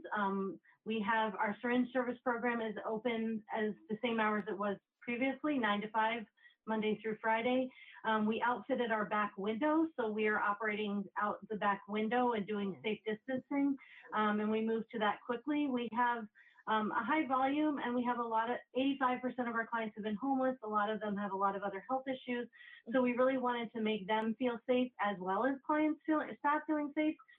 Really making them know that it's about them too, protecting everybody in the situation. But we still have quite a few people coming to the exchange. And one of the things that I'm most concerned about, and then we can talk about the ways of mitigating it, is yesterday I got an email from the Vermont Intelligence Center assesses with moderate confidence that there will be a surge in overdoses in the Q2 as a result of COVID-19. And as we don't have recent statistics, but the most recent statistic I have is that Safe Recovery provides 70% of Vermont's Narcan and naloxone. And that's just to our clients and their family members. That doesn't count our trainings. So for our staff, it was really a high level of commitment to stay open, to be here, to make sure that we're giving people Narcan and education. For overdose, one of the best mitigation strategies is making sure that people don't use alone, that if there is an overdose, somebody is there with them. And obviously, while incredibly necessary, the social distancing puts people at higher risk for overdose too. So the way we're working on that is really making sure that people and their family members have Narcan, but also our low barrier buprenorphine treatment is on demand. So we're taking people in still. We're doing our buprenorphine program moved remotely, but we're able, like Tony said, to now induct people over the phone and over Zoom, which has made a big difference. We have people coming out of the Department of Corrections that were either already our patients or new to us, and we're really prioritizing getting people on treatment, because any day that somebody takes buprenorphine is a day that they're very unlikely to overdose. So we have staff on the front lines. I'm at the office today. There's usually 2 of us here. And really for our staff, it was, we've always worked with clients unconditionally. This is just part of what we do. It doesn't mean that people aren't very afraid. And we're really trying to mitigate that. And, you know, you really see it day to day. We lost more clients to fatal overdose in an 18-month period than we had in the 17 years prior to that combined in 2017 and 2018. So our staff has dealt with a high level of trauma around losing clients and know what that feels like. And then we had a huge success in reducing overdose deaths by 50% last year in Chittenden County. So we're really just focused on trying to maintain keeping people healthy. A lot of our clients don't have a ton of information about COVID-19 and how to keep themselves safe, especially since such a high level of them are homeless or have significant mental health challenges. So we're just really focused on engaging and keeping our clients supported during this time. Our low barrier program target population is really people that the traditional system, that struggled in the traditional system, either through behavioral challenges or for mental health issues or other barriers like transportation or job. And so that's really where that focus is. So that population is also a harder, it was a more challenging population to serve remotely. And we worked really hard to make sure to get them telephones and access to treatment and access to recovery supports like peer support groups and things like that. But really just trying to make sure that we can get people into treatment as quickly as possible, that we can continue to support them and retain them in treatment when we have them in, and that we can work to keep people safe that either aren't able to engage in treatment or aren't ready right now. So that's pretty much what I wanted to get to. We have 170 individuals that we've inducted in our low barrier program. 91 are currently in the program. We have worked really hard for